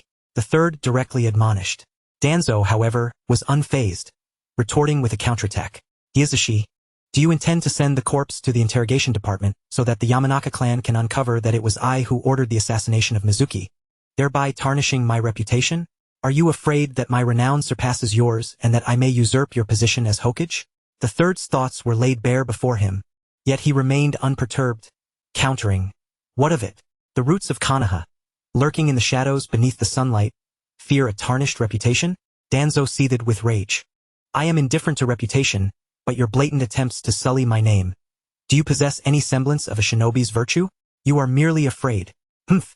I shall take the corpse with me. My root ninjas have been sealed with cursed marks. Even if sent to the interrogation department, you will glean nothing. The third responded. Only the current head of the Yamanaka clan, Yamanaka Izushi, can probe the memories of the deceased. To process the corpse yourself would be a grievous waste. As Hokage, I command you to lift the cursed marks and then send it to the interrogation department. I need to know what transpired before his death. I wish to uncover what secrets Mizuki harbors. Danzo scoffed. To lift the cursed marks and allow Izushi to probe the memories would expose the secrets of my roots. If that happens, the loyalty of the Yamanaka clan towards you would undoubtedly wane. The Inyazuka and Abarame clans act in unison. Should the Yamanaka clan falter, the others would be affected as well. Are you not concerned that without the support of the Inyazuka and Abarame clans, your position as Hokage would be precarious? His words held merit, prompting the third to furrow his brow, contemplating the pros and cons while puffing on his pipe. Danzo continued, furthermore, he is merely a chunin from a common background. What secrets could he possibly possess? I will dispatch someone else to eliminate him, and then Izushi can investigate. His secrets would be laid bare. The third set down his pipe, exhaling a sigh. Very well. Let us proceed as you suggest. Danzo assured, rest assured. Mizuki shall not survive beyond 3 days. The third shook his head. No, the villagers are already discussing today's events. If Mizuki were to be killed within 3 days, it would incite considerable unrest in the village. Furthermore, after today's assassination attempt, he will undoubtedly be on high alert, making it challenging to find an opportunity to isolate him. Instead, we shall wait a few days until the villagers have forgotten today's occurrences. Then I will arrange for him to leave the village. By then, should he perish outside the village, it would bear little consequence. Danzo had no objections. Thus, the following morning, Mizuki was summoned to the Hokage's office once more. Mizuki, the Ninja Academy is on break, and yet you have been idling away your time fishing. As a ninja, this is unacceptable. Mizuki replied helplessly, but I truly have nothing else to do. Enough. As a tool of the village, a ninja must not be overly idle. From today onward, you shall be assigned tasks by the village. Moreover, you owe the village 100,000 ryo in compensation, which remains unpaid. You shall undertake more missions to earn your keep. Mizuki cursed inwardly. Damn that old man. His persistence is relentless. He is determined to see my downfall. Yes, I will do my utmost. The third nodded. Very well. Proceed to the mission hall to accept your assignments. From that day forth, Mizuki began accepting missions. The third did not make it overly conspicuous. Initially, the tasks assigned to Mizuki were all D-rank missions, weeding, chopping wood, and eliminating wild boars for the villagers, simple tasks that did not require leaving the village. What was particularly infuriating was that the mission rewards never reached his hands, as they were confiscated by the third to cover the 100,000 Rio debt. Mizuki was effectively working for the village without recompense. Yet none of this mattered to Mizuki, for he understood that the real storm was yet to come. Before long, half a month elapsed, and the third commenced his offensive. Mizuki received a new mission, starkly different from the previous ones, a C-rank mission to venture to the eastern border and eradicate the bandits dwelling in the mountains. The executor, Mizuki alone. The bandits in that mountain were mere commoners, devoid of ninja presence. If he remained cautious, there would be no problem tackling them alone. The reward for the mission was 80,000 Rio. He was to depart early the next morning and return to the village promptly upon completion. As Mizuki accepted the mission, a sense of urgency welled within him. It was abundantly clear that this mission was a trap designed to lure him out of the village to meet his demise. Exiting the mission hall, he coincidentally encountered Team 7 returning to submit their tasks. Senior Kakashi, Naruto, Sasuke, Sakura, it's been a few days. You all look well. Naruto pouted. Master Mizuki, not at all. I'm so sick of these tedious tasks like weeding, catching cats, and babysitting. Mizuki chuckled. I'll be leaving the village for a mission tomorrow, so I probably won't be back for a while. Tonight, I'll treat you all to Ichiraku ramen. Care to join? Chapter 15, Return Multiples, and the Aptitude of a Disciple. Kakashi narrowed his eye, a knowing glint in his gaze. The third's actions against Mizuki were no isolated incidents. It was evident to discerning eyes that he sought to eliminate Mizuki, and Kakashi was certainly aware of this. Moreover, Mizuki's invitation for ramen conspicuously excluded him. I have matters to attend to this evening, so I won't intrude, he decisively declined, yet did not deter the three younger ones. Naruto cheered. I'm in. Free ramen? Master Mizuki is too generous. Sasuke and Sakura also agreed. Then we shall meet at Ichiraku ramen at 7 this evening. Mizuki understood all too well that the third's arrangement for him to leave the village was a ploy to orchestrate his death. This time, Danzo would likely dispatch at least 2 operatives, instilling Mizuki with a profound sense of crisis. His technique for shifting forms had likely been exposed. However, that was not the crux of the matter. The significant issue was the excessive chakra consumption. As long as he possessed sufficient chakra, he would fear no numbers, and could even counterattack against them all. This was precisely why Mizuki had invited Team 7 for ramen. Sakura still had 2 opportunities for chakra return, and he planned to treat her to a bowl of ramen to augment his chakra reserves. If 1 bowl proved insufficient, then he would treat her to 2. As for whether Sakura can manage 2 bowls, it is no longer a concern of Mizuki. His only responsibility is to deliver. After all, once delivered, there will be returns. Yet this is still insufficient. Leaving the Hokage's office, Mizuki hastened towards the orphanage. Over the past fortnight, he had taken to frequenting the orphanage, bringing food and donating money. He had become quite familiar with the director and the children. Inviting the children to become his apprentices now may be somewhat hasty, but time could not be wasted. In the future, opportunities may be scarce. The third Hokage had resolved to eliminate me, and remaining in the village would only heighten the danger. It is better to seize this opportunity to defect. The ninja world is vast, and there is bound to be a place for me. With the aid of the system, I shall rise swiftly, and in due course, even Konoha will be but a flick of my wrist away from obliteration. I cannot remain in this wretched village any longer. I must defect. No matter how good-tempered I am, I cannot endure such indignities. Before I depart, I must seize a significant advantage. The Konoha orphanage, located at the village's edge, is quite remote. The building of the orphanage, aged and dilapidated, has seen better days.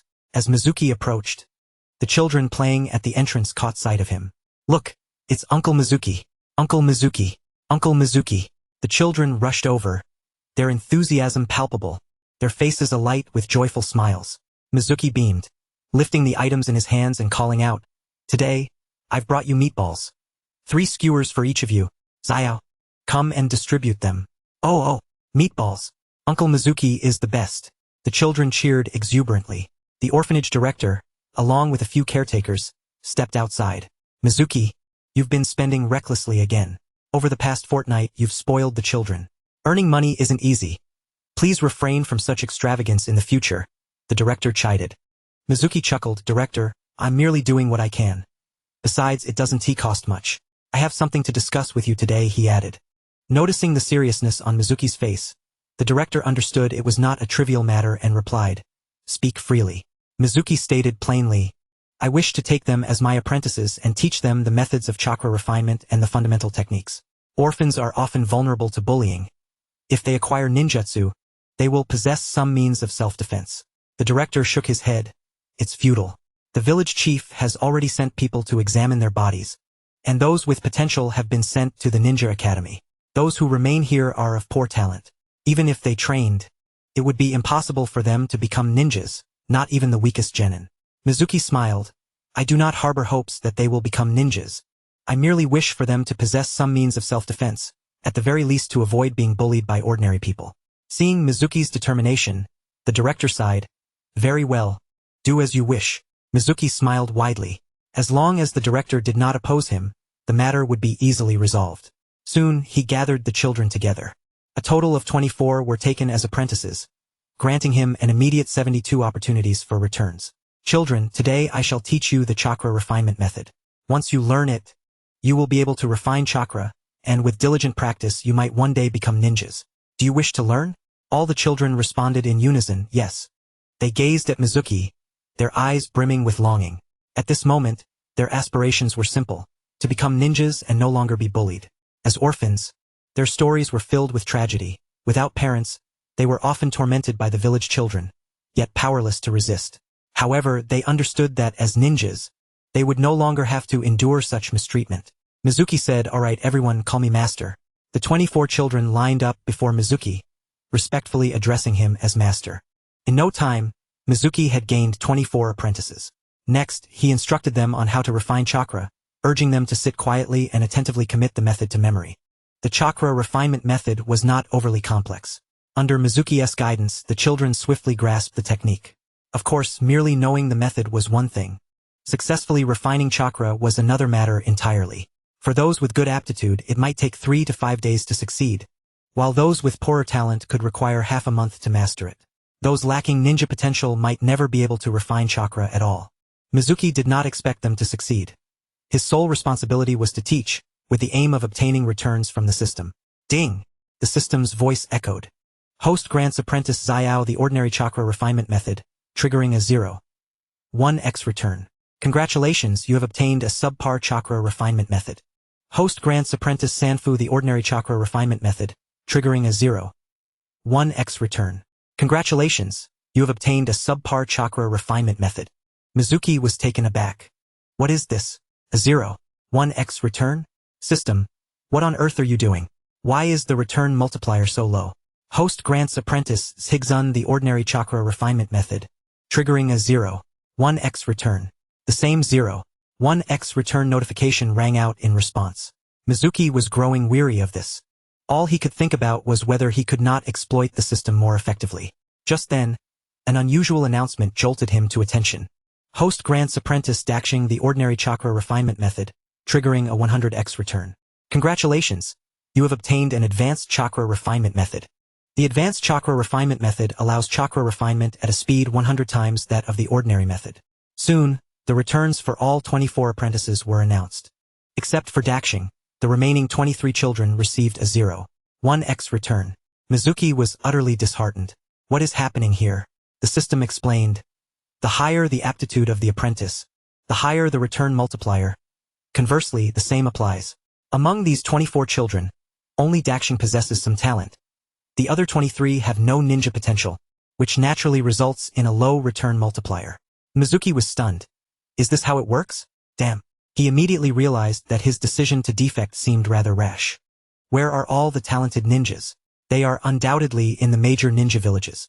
Once I leave the village, finding someone with talent will be as difficult as searching for a needle in a haystack. This is troublesome. It cannot be blamed on the system for not clarifying. The earlier apprentices, Naruto, Sasuke, and Sakura, all exhibited exceptional talent, leading Mizuki to mistakenly believe that the return multiplier was unrelated to aptitude. Fortunately, there exists an individual with slightly better qualifications, preventing my expectations from being entirely dashed.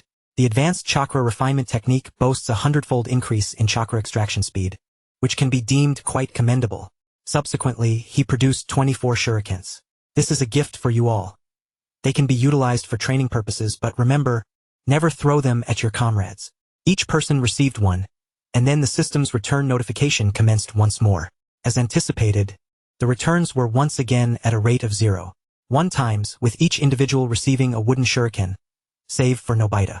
The host has granted the disciple Nobita a shuriken, triggering a 300-fold return. Congratulations, you have acquired a mind-controlled shuriken. Can fly freely, change direction, accelerate, and attack at will. Note: blood must be drawn to claim ownership. Shuimu's eyes sparkled with excitement. This was indeed a valuable item. The mind control function resembled Orochimaru's Kusunagi sword. With this tool in hand, one wouldn't even need to aim while throwing. With one final opportunity for returns remaining, Shuimu retrieved a stack of explosive tags. The orphanage director, observing from a distance, interjected, "Shuimu, what do you intend to do?" The director exclaimed, "Do not worry, director. This is a gift for them, not intended to cause harm." Shuimu replied reassuringly. The director's eyes twitched. What a reckless move to gift a group of children explosive tags. Was he trying to hasten their entry into the afterlife due to their suffering? Absolutely not, this was far too perilous, and I cannot agree to it. Shuimu chuckled. Rest assured, while they are indeed gifts, these explosive tags will be entrusted to you for safekeeping until they become ninjas, at which point, they will be returned to them. Then, the scene unfolded. Shuimu handed each child an explosive tag, and upon receiving it, they promptly turned and handed it to the director. The system's return notification resumed, following the familiar formula and flavor. Apart from Nobita, the remaining 23 still received a return of 0.1 times. The host has granted the disciple Nobita an explosive tag, triggering a 500-fold return. Congratulations, you have acquired a bombing machine. This machine's explosive power is equivalent to that of 500 explosive tags, with a supersonic flight speed. And once a target is selected, it will pursue relentlessly. Chapter 16. A new play on body flicker technique. Having departed from the orphanage, Shuimu had not ventured far when an Umbu operative obstructed his path. "Chenin Shuimu, come with me. Lord Third wishes to see you." With that, he turned and headed into the adjacent forest. Shuimu's expression froze in surprise. Why not meet at the Hokage's office, but rather in the woods? Could it be that the Third intends to personally eliminate me? Yet, this does not align with the Third's modus operandi. An old schemer, excessively protective of his reputation and indecisive, how could he strike at a ninja in the village without concrete evidence? Does he not care for his reputation? Is he not afraid of losing his position as Hokage? I shall assess the situation. If the Third truly intends to harm me, he shall not fault me for deploying the bombing machine. The power of 500 explosive tags, even if it doesn't kill the Third, could afford Shuimu a chance to escape. He followed the Umbu operative deeper into the woods, remaining vigilant and alert. Suddenly, the Umbu struck, a kunai appearing in his hand seemingly from nowhere, slashing towards Shuimu's cheek. The speed was astonishing, swift as the wind. Just as he turned, the attack was upon him. Shuimu had been prepared. He exerted force beneath his feet, retreating a half-step at a critical moment. He clearly saw the tip of the kunai graze past him, merely half a finger's breadth from his eyes. Had he been a moment slower, he would have been blinded, awaiting his demise. "You seek death." Shuimu's eyes turned icy. It was indeed an assassination attempt. He drew 3 explosive tags and activated them. The hissing sound echoed as the tags neared detonation. The assailant, seeing this, immediately retreated to avoid being caught in the explosion. Shuimu sneered, releasing the tags which floated downwards, and in the next instant he executed the body flicker technique. He and the Umbu operative swapped positions in a heartbeat. Then came the deafening bang as the 3 explosive tags detonated simultaneously, leaving the Umbu no time to react, utterly obliterated. The body flicker technique can also serve as a means of active attack. The outcome was unexpectedly favorable. Combining the body flicker technique with explosive tags proved to be a tactic worth employing. A smile graced Shuimu's face. Yet, as he gazed upon the lifeless body on the ground, a frown creased his brow. There was no blood. Once more, the soul extraction technique? Shuimu narrowed his eyes, now quite irked. He bore no grudge against Kabuto. Why had he sought to kill him? Clap, clap, clap. Applause echoed from the nearby woods, and soon another masked Umbu emerged. "Who are you, and why do you wish to kill me?" Shuimu demanded. "Who I am is of little consequence. You need only know that I am a subordinate of Lord Orochimaru, one of the legendary 3. As for attacking you, it was merely to test your worth, to see if you qualify to serve under Lord Orochimaru. Since you survived and demonstrated such a highly practical body-switching technique, it indicates your value is sufficient for Lord Orochimaru's purposes." Shuimu remained silent, coldly scrutinizing the figure before him. He refrained from attacking, as he discerned from the individual's stature and voice that he was not Kabuto. It was likely another corpse controlled by Kabuto. Even if he employed the same tactic to eliminate it, it would merely waste chakra. He kept his senses attuned to the surroundings, searching for Kabuto's true location. The third wishes to eliminate you swiftly. You are well aware that this mission he has dispatched you on is intended for your demise. You have no place in Konoha. The only path before you is that of defection. Lord Orochimaru appreciates talents such as yours and will embrace you without reservation. He will provide you with everything you desire, even immortality. Should you pledge your allegiance to Lord Orochimaru, assistance will be provided during your defection, obstructing Konoha's pursuers and ensuring your successful escape. What do you think of this proposal? Shuimu replied, It sounds quite tempting. However, I am fond of basking in the sun and not keen on spending my days in dark, damp underground caves. His eyes locked onto a tree 70 meters away. In the next moment, the 3 explosive tags ignited. Hidden among the branches, Kabuto's expression changed dramatically as he raised his hand to form seals. He intended to use the substitution technique. Yet, Shuimu would not allow him that luxury. Before Kabuto could complete even a single seal, he was caught in the body flicker technique and exchanged places with Shuimu. Shuimu found refuge among the safe thickets, while Kabuto was left to confront the impending explosions of the 3 explosive tags. Damn it! What manner of sinister ninjutsu is this, capable of functioning over such a distance? Moreover, its activation was devoid of any forewarning. I scarcely had time to react before we had exchanged positions. The countenance of Kabuto, shrouded beneath his cloak, was exceedingly grim. There was no opportunity for the body flicker technique, and it appears I must resort to this particular move, ninjutsu in healing destruction. With the initiation of the jutsu, the explosive tags detonated. A blinding light erupted alongside a thunderous explosion, sending Kabuto's body soaring through the air as if it were mere refuse. Humph, you audacious wretch! How dare you provoke me? You shall either perish or suffer grievous injuries. Suomoku scoffed. Yet, in the blink of an eye, he witnessed Kabuto, propelled by the blast, rise immediately upon hitting the ground and swiftly flee into the depths of the forest, vanishing in mere moments. It was as though he had sustained no harm at all. Suomoku even failed to discern his visage. He survived, regrettably. Kabuto possessed medical ninjutsu second only to Tsunade and wielded his self-created A-rank jutsu, in healing destruction, which enabled him to heal before sustaining injuries, providing formidable restorative capabilities. During the reunion of the legendary Sunin, he had been struck directly in the abdomen by Naruto's Rasengan yet emerged relatively unscathed, all thanks to healing destruction. It is not surprising that Orochimaru's subordinates possessed such remarkable survival abilities. Alas, the distance was too great. My chakra was insufficient for a second application of the body flicker technique. Had I been able to employ it once more, I would have undoubtedly obliterated him. After repelling Kabuto, Suomoku made his swift retreat. The 2 detonations of explosive tags had created quite a commotion. Not long after his departure, nearby shinobi arrived, followed closely by the Umbu. The scene was left with the corpses of 2 Umbu members, and upon investigation, it was determined that they had perished some time ago, their deceased bodies manipulated by the impure world reincarnation technique. Upon hearing the news, the 3rd Hokage did not suspect Suomoku. Standing by the window, pipe in mouth, he gazed down upon the bustling streets of Konoha, his brow deeply furrowed. Orochimaru, what is it that you truly desire? At this moment, Suomoku had already returned home. The sun had set, and darkness enveloped the sky. He refrained from turning on the lights, even drawing the curtains closed, plunging the room into total darkness. He then opened his wardrobe, revealing 3 black leather cases brimming with money. Given that his departure from the village was uncertain, leaving such a sum at home was perilous. Should the 3rd discover it, he would undoubtedly exploit the opportunity to strike. In that case, he would be left with neither wealth nor freedom. The origin of this money was something he could not explain. As a Chunin whose salary barely sufficed for sustenance, possessing such a substantial fortune at home would undoubtedly raise suspicions. The 3rd could easily fabricate charges of treason and betrayal, and the villagers would undoubtedly believe him. Thus, the 3rd would have an excuse to eliminate Suomoku without hesitation. This money must be kept on his person. Naturally, it was impractical to carry 3 large cases out, so he required sealing scrolls. Taking a portion of the money, he headed straight to the ninja tools shop. Upon entering, he found Tenten dozing at the counter. Suomoku approached and rang the bell on the counter. Ding ding.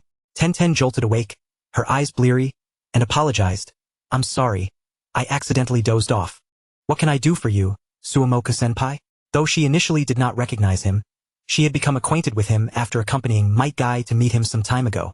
I need sealing scrolls. Tenten explained. The price of sealing scrolls varies according to their capacity.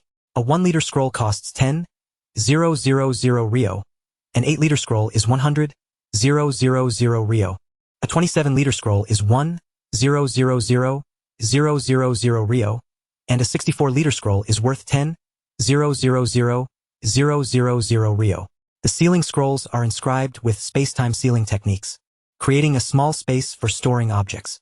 For instance, Tenten's sealing scroll contains a myriad of items, including food and drink, apart from ninja tools.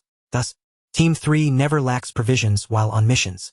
Suomoku's lips twitched. How exorbitant! The total volume of the 3 cases of money at home far exceeded 27 liters. To carry all of it, he would need at least a 64-liter sealing scroll. However, the cost of the 64-liter scroll was 10,000 Rio. He had not brought that much money with him, nor would he dare to carry such a sum. If he were to dare produce 10,000 Rio for a sealing scroll, the third would undoubtedly arrive within 3 minutes, bringing along others to search his home as well. The origin of such a large fortune would be inexplicable, and the third would declare to the villagers that Suomoku had committed treason and profited 1 billion Rio. A death sentence.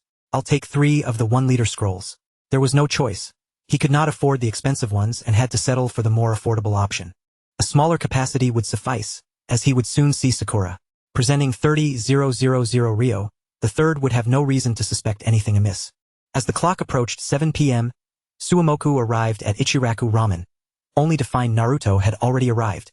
Suomoka-sensei, let us go in. I'm starving. Naruto urged impatiently. Suomoka chuckled, what's the rush? Let us wait for Sasuke and Sakura. Look, here they come. Once the 4 were gathered, Suomoku promptly produced the 3 sealing scrolls. Here, a gift for each of you. Each scroll had a capacity of 1 liter. Although they could not hold much, they were useful nonetheless. Though Naruto was typically carefree, he had gained much knowledge recently and understood the value of such scrolls, thus hesitating to accept immediately. Sasuke displayed little reaction. He neither needed nor desired the scrolls. It was primarily dependent on Naruto and Sakura's interest. Sakura, however, directly stated, Sensei, this is too valuable. I cannot accept it. Suomoku replied, the money has already been spent, and it cannot be returned. Just take them, I still have enough funds. Reluctantly, the 3 accepted the scrolls. Ding! The host grants apprentice Haruno Sakura a 1-liter sealing scroll, triggering a 1,000-fold return. Congratulations, you have obtained a storage ring with a 1 cubic meter capacity. Chapter 17. Play as you wish. What an extraordinary item! Suomoku was overjoyed.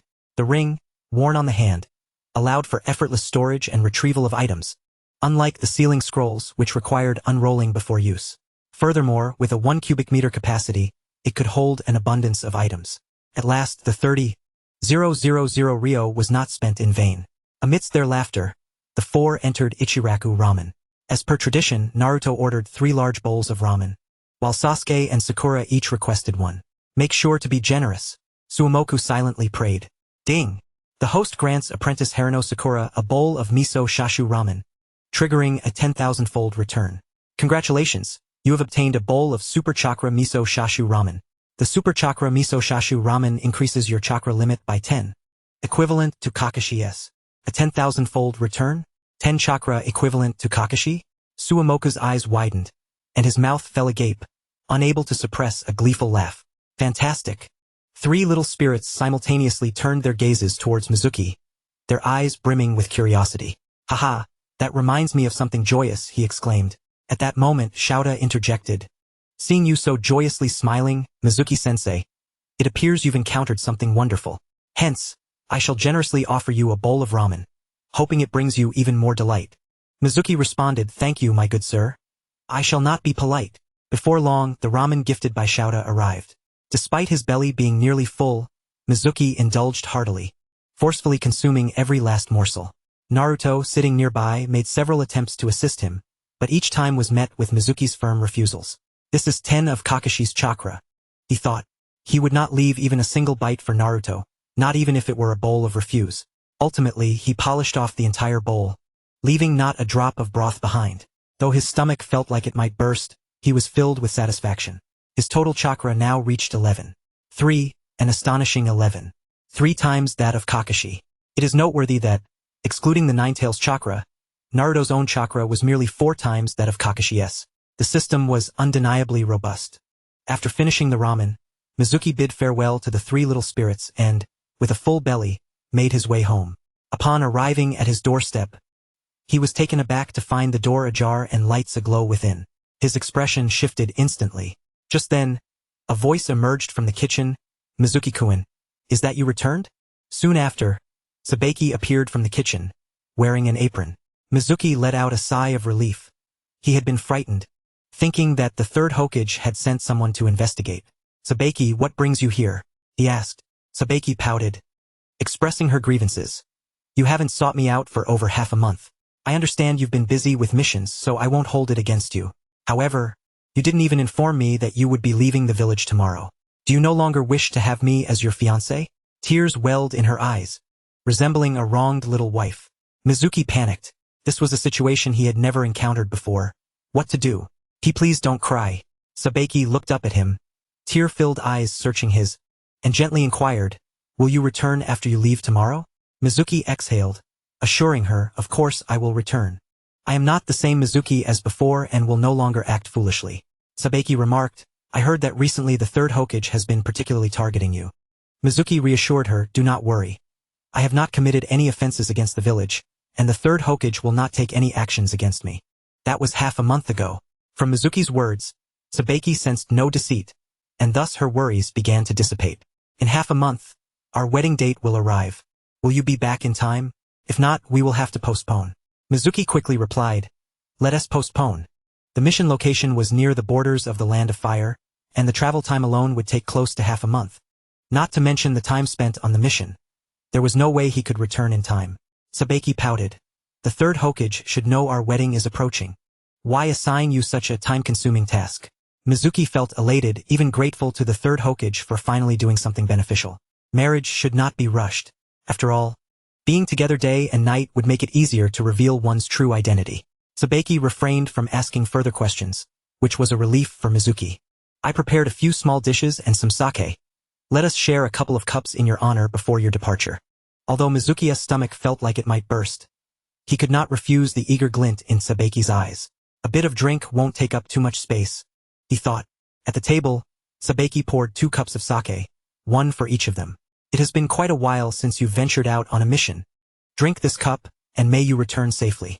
After just 3 cups, Mizuki felt his head spinning, and soon he lost consciousness. Sabeki gazed at Mizuki, slumped over the table, her eyes filled with concern. "Your recent changes are so profound that I can hardly see the Mizuki I once knew." She could only hope that her fears were unfounded. Tenderly, she helped him to bed and began to inspect him from head to toe. After 3 thorough checks, she confirmed that the figure before her was indeed Mizuki, the genuine article. A smile graced her face. Perhaps she had been overly anxious. Yet soon, worry crept back into her heart. If this is Mizuki, then why has he been so distant with me lately? Even when I suggested postponing the wedding, he agreed without a second thought. Initially, he was the one who begged to marry me. Has he grown weary of me? Just as she was caught in a whirlwind of doubts, a knock echoed at the door. "Mizuki, are you home?" "It's Irika." Sabeki stepped out of the bedroom and opened the door, finding Irika standing there. "Sabeki, you're here too? It seems my timing is unfortunate," he said, scratching his head awkwardly. Sabeki politely responded, "Irika, Mizuki has had a few too many drinks tonight and has already fallen asleep.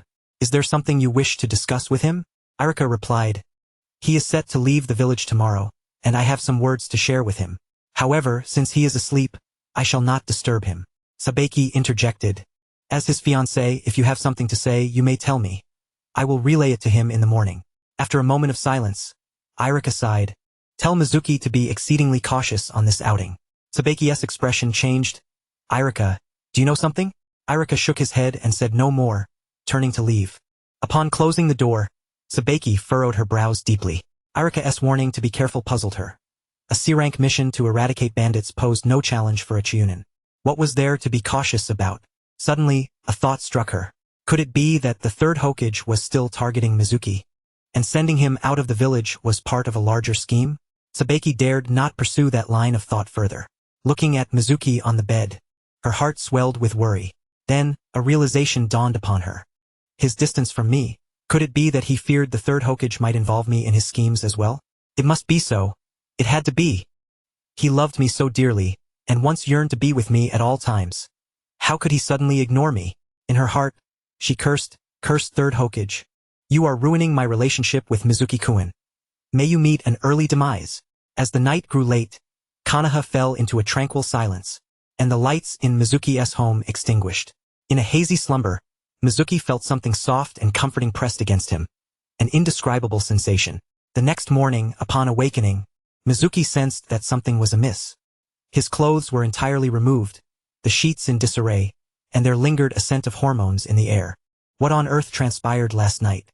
He strained to recall, but his mind was a blank, save for the memory of his drunken state. At that moment, the bedroom door creaked open, and Sabeki entered. Mizuki-kun, you're awake. Shuimu gazed at Sabeki with wide eyes and inquired, did you drug my drink last night?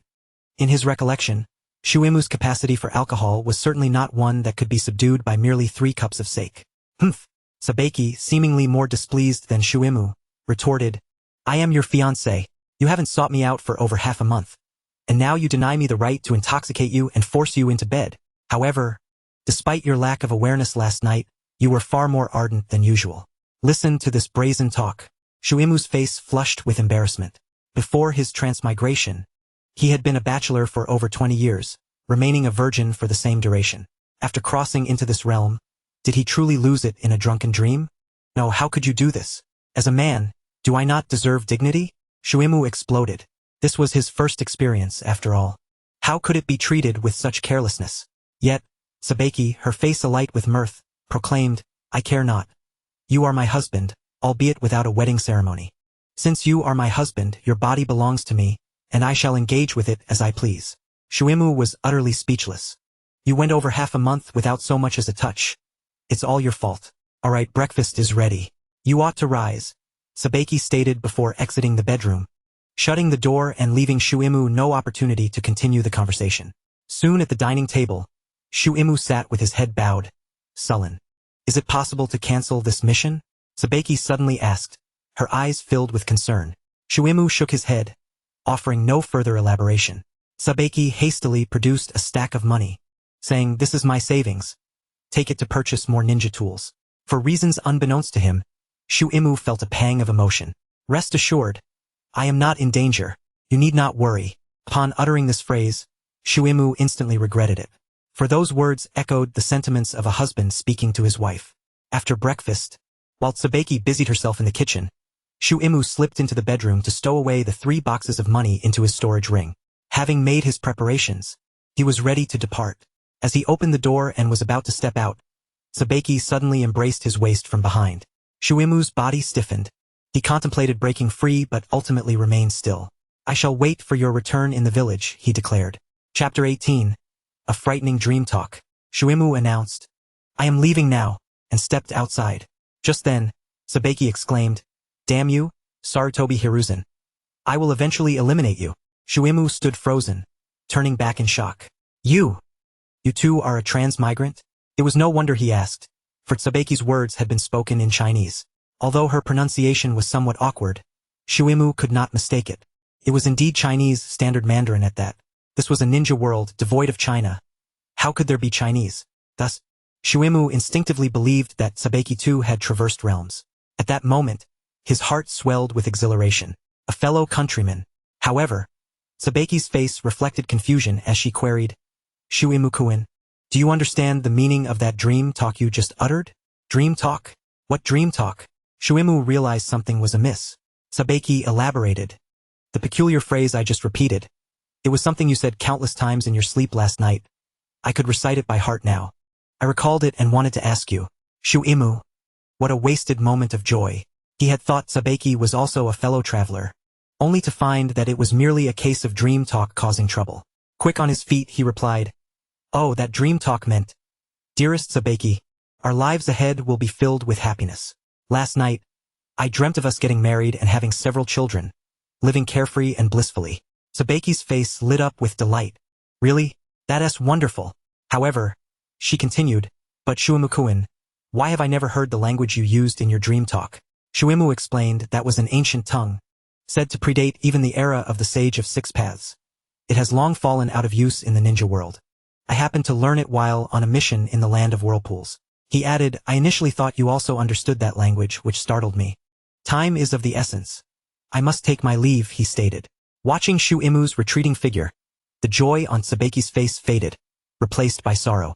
She pondered how, during his dream talk, he had not used his native language but rather a seldom used ancient tongue. Moreover, when he spoke in his sleep, he had appeared gritting his teeth, his visage twisted, radiating a murderous aura, devoid of any semblance of happiness. Shuimu-kun, what are you concealing from me? She wondered, her face etched with concern as she turned back into the house. Just as she was about to close the door, a hand blocked it. A root ninja stood at the threshold unbeknownst to her. Chunin Sabaki. Lord Danzo requests your presence. Sabaki coldly retorted, after the Uchiha clan massacre years ago. Elder Danzo was relieved of his duties by the third Hokage and has no authority to command the village's ninjas. Begone. I will not go. The root ninja insisted. This pertains to the truth behind your fiancé's mission. Wait a moment. I shall change my attire, Sabaki replied. At that moment, Shuimu, who had already distanced himself, felt a chill run down his spine. That was perilous. Too perilous. Thankfully, he had spoken in Chinese. Had he used the island language, he might have been doomed. He had shouted in his sleep about wanting to kill the third Hokage, repeating it dozens of times. Had Sabaki understood its meaning, she would certainly have acted in righteous indignation, even against her fiancé. Shuimu realized that his engagement with Sabaki must be annulled, and swiftly. Furthermore, from this day forth, he would have to sleep with one eye open and refrain from speaking in his sleep at all costs. At the Hokage office, the third Hokage scrutinized a crystal ball, observing Shuimu's departure from the village gates before finally putting it away. Just then, the door swung open, and Danzo entered. Once Shuimu is deceased, bring his body to me. I need to uncover the secrets he harbors, the third Hokage instructed. For over half a month, the chakra control pills entrusted to Nara Shikaku had yielded no useful insights. The third Hokage was plagued by this, feeling that Shuimu was concealing something significant regarding the chakra control pills. This was precisely why he had plotted multiple times to eliminate Shuimu. Once Shuimu was dead, he could arrange for the Yamanaka clan to probe into Shuimu's memories to unearth the answers he sought. Whether or not Shuimu possessed the formula for the chakra control pills, he intended to find out. Danzo, he said, it should be foolproof this time, correct? Last time, I underestimated him due to his hidden trump cards. This time, I am thoroughly prepared to ensure nothing goes awry, Danzo assured. Have you taken his fiancée into custody? The third Hokage inquired. His strength remains uncertain. I acted to prevent any unforeseen circumstances, Danzo replied. The third Hokage narrowed his eyes, lowering his voice. Danzo, you have overstepped. Sabaki is entirely innocent. Tuanzong cast a glance at the third Hokage, a sardonic smile curling upon his lips as he remarked. The news of their impending nuptials, set for 2 weeks hence, emanated from the Hokage's office. In my recollection, when you and Paipa who were to wed, there was not nearly such a buzz a fortnight prior. The third Hokage drew a puff from his pipe, lapsing into silence. Tuanzong's implication was clear. This matter had been orchestrated by you, Sarutobi Hiruzen, so spare us the pretense of virtue. I Tuanzong have long since seen through the facade. After departing from Konoha, Mizuki proceeded eastward along the main road at a measured pace. Yet his mind remained tautly wound. The path ahead could be fraught with traps, and the surrounding woods might conceal ambushes. Life and death were at stake. He could not afford to let his guard down. The journey from Konoha to the border would take no less than 5 or 6 days on foot. The first day passed swiftly, and Mizuki encountered no attacks. By nightfall, he found lodgings in a town along his route, and the evening unfolded without incident. Days 2 and 3 came and went until at last, on the 6th day, he arrived at the village that had issued the mission to eradicate the bandits, having faced no unforeseen occurrences along the way. It seemed they were lying in wait for me atop the mountain. Upon entering the village, Mizuki sought out the village chief, disclosing his identity and inquiring about the bandits' whereabouts. Mizuki-kun, the chief replied, the sun has set, and you have traveled a great distance. Let us discuss the matter of your mission on the morrow. The village has prepared fine wine and sumptuous fare for you. Indulge yourself and rest well, for it will serve you better for the ascent tomorrow. The chief was exceedingly gracious. Having been inebriated by Tsabaki's medicinal wine previously, Mizuki had grown more circumspect. He would not partake in any alcohol. There is no need for such formality. Simply inform me of the bandit situation, and I shall eradicate them tonight. Promptly, Mizuki gleaned the pertinent details from the chief. This band of ruffians numbered around 20, all mere commoners, devoid of any ninja. Logically speaking, a band of ordinary brigands should not warrant the intervention of Konoha's shinobi. Yet, in truth, the authorities had dispatched soldiers to the mountain multiple times. Yet they had failed to subdue this troublesome band. The mountain was surrounded by sheer cliffs, allowing the bandits to ascend and descend using ropes that dangled from the precipices. Whenever soldiers approached, the bandits would hoist the ropes out of reach, rendering the soldiers incapable of pursuing them. I understand. I shall ascend the mountain at once. Await my report. The sun had dipped below the horizon, and twilight deepened. After Mizuki departed the village, the chief promptly ignited a bonfire in the village square. Arriving at the mountain's base, Mizuki looked up and observed the steep cliffs surrounding him, daunting for an ordinary person to scale. However, for a ninja it presented no challenge. He planted his feet against the cliff face and began his ascent, moving with the ease of walking on level ground. It was time to act. Mizuki was prepared. The next moment, he heard a hissing sound. That familiar noise, without needing to look, he knew it was an explosive tag, already activated. Following the sound, he spotted the tag positioned 3 meters to his left. At that distance, the explosion's force would not injure him, but the resulting shockwave could destabilize his footing or even propel him into the air. This was no flat terrain. A mere slip could send him plummeting, let alone being launched upward. Mizuki swiftly turned to locate a target for the body flicker technique. Yet, before he could find one, a resounding explosion erupted. The powerful shockwave sent Mizuki's body flying, and his feet lost contact with the cliff. At a height of over 100 meters above the ground, a fall would result in catastrophic injuries, shattered bones, ruptured organs, and a shattered skull. A certain death. Of course, this was the fate for an ordinary individual. Mizuki, however, was quick to react. Chakra surged from the soles of his feet, generating a powerful gust of wind that propelled him back toward the cliff, where his hands firmly grasped a protruding rock. After more than half a month of practice, while the empty step technique was not yet second nature to him, he could manage a brief emergency maneuver such as this without issue. Once again standing on the cliff, Mizuki grew even more cautious. His eyes scanned the surroundings, searching for any additional explosive tags. Just then, 2 hands emerged from the rocky face, seizing his ankles. Earth style, heart decapitation technique. A voice called out, and Mizuki was pulled into the rock, leaving only his head exposed. A masked root ninja emerged from the cliffside. You have been immobilized, you cannot even form hand seals. According to Lord Tuanzong's orders, you may die. The foe brandished a kunao, aiming for Mizuki's throat. Mizuki smiled, saying, it seems Tuanzong remains unaware of how the previous root ninja met his demise. The body flicker technique, it appeared, had yet to be revealed. Chapter 19, Heart Puppet Curse Seal Technique. As the kunao approached his throat, a glint of determination flashed in Mizuki's eyes.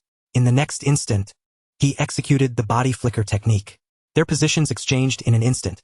Mizuki stood once more on the cliff, while the root ninja found himself ensnared within the rock. Impossible. The root ninja was utterly bewildered. The kunao had been mere moments from piercing Mizuki's neck. Yet he suddenly realized that the one under the heart decapitation technique was none other than himself. Illusion. He immediately channeled chakra, attempting to disrupt the chakra controlled by the illusion, seeking to break free. However, he soon realized that while his chakra had surged, the illusion remained intact. This was not an illusion. He had indeed fallen victim to the heart decapitation technique, but as he prepared to strike him down, their positions had swapped. The root ninja's heart raced with shock. It was a space ninjutsu, and it required no hand seals. Could it be a bloodline limit?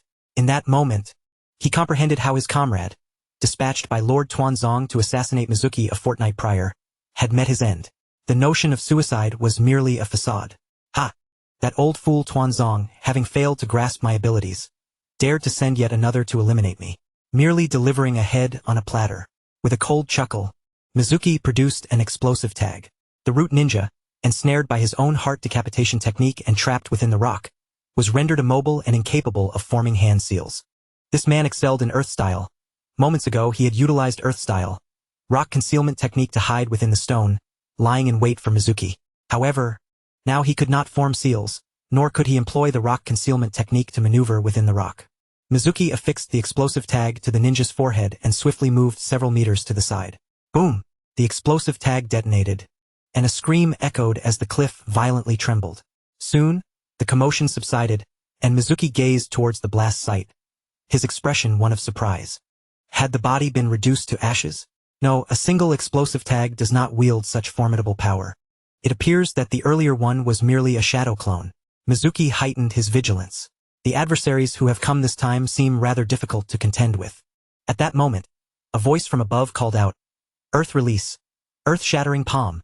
In an instant, the cliff cracked open, sending a cascade of rocks tumbling down toward Mizuki. The perilous cliffside was already precarious, and with a multitude of debris raining down, Mizuki found himself with no avenue for escape. As countless stones threatened to crush him, he maintained his composure, casting his gaze upward.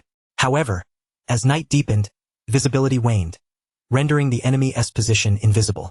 Unable to discern his foe and thwarted in his plan to utilize body replacement technique for self-preservation while simultaneously striking back, he redirected his focus towards the descending rocks. His extraordinary dynamic vision allowed him to pinpoint a suitable falling boulder in the blink of an eye. Employing body replacement technique once more, he swapped places with the selected stone, propelling himself upward several dozen meters, beyond the onslaught of falling debris, to a safe location. Yet, upon glancing upward, he still could not spot his adversary.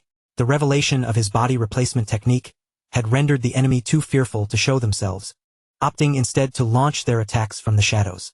The cliff's treacherous heights placed Mizuki at a disadvantage, and he resolved to take action. With a flick of his wrist, a shuriken materialized at his fingertips, which he hurled upward.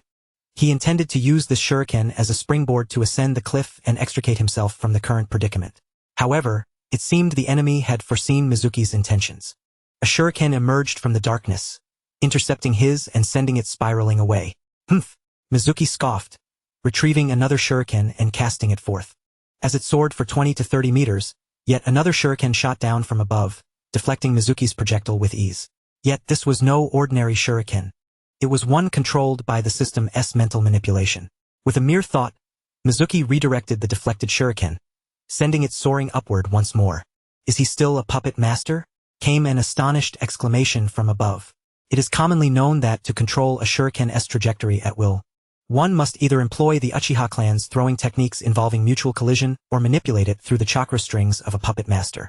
Sasuke's shuriken manipulation, while effective, merely employed steel wire and lacked the finesse of true directional control. At this moment, Mizuki was mistakenly perceived as a puppet master. The mentally directed shuriken reached the limits of visibility.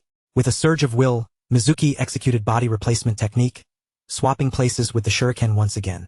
Glancing upward, he noted that he was now less than 50 meters from the cliff summit. Above, an individual swiftly retreated, denying Mizuki the opportunity to execute the body replacement technique. Suddenly, a hissing sound erupted beneath him. Mizuki glanced down to discover that the ground within a 10-meter radius was plastered with explosive tags, no fewer than 50 in total.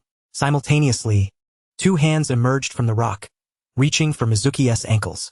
Having anticipated this tactic, Mizuki leaped upward, breaking free from the cliff's edge and distancing himself from the explosion's epicenter while simultaneously casting another shuriken.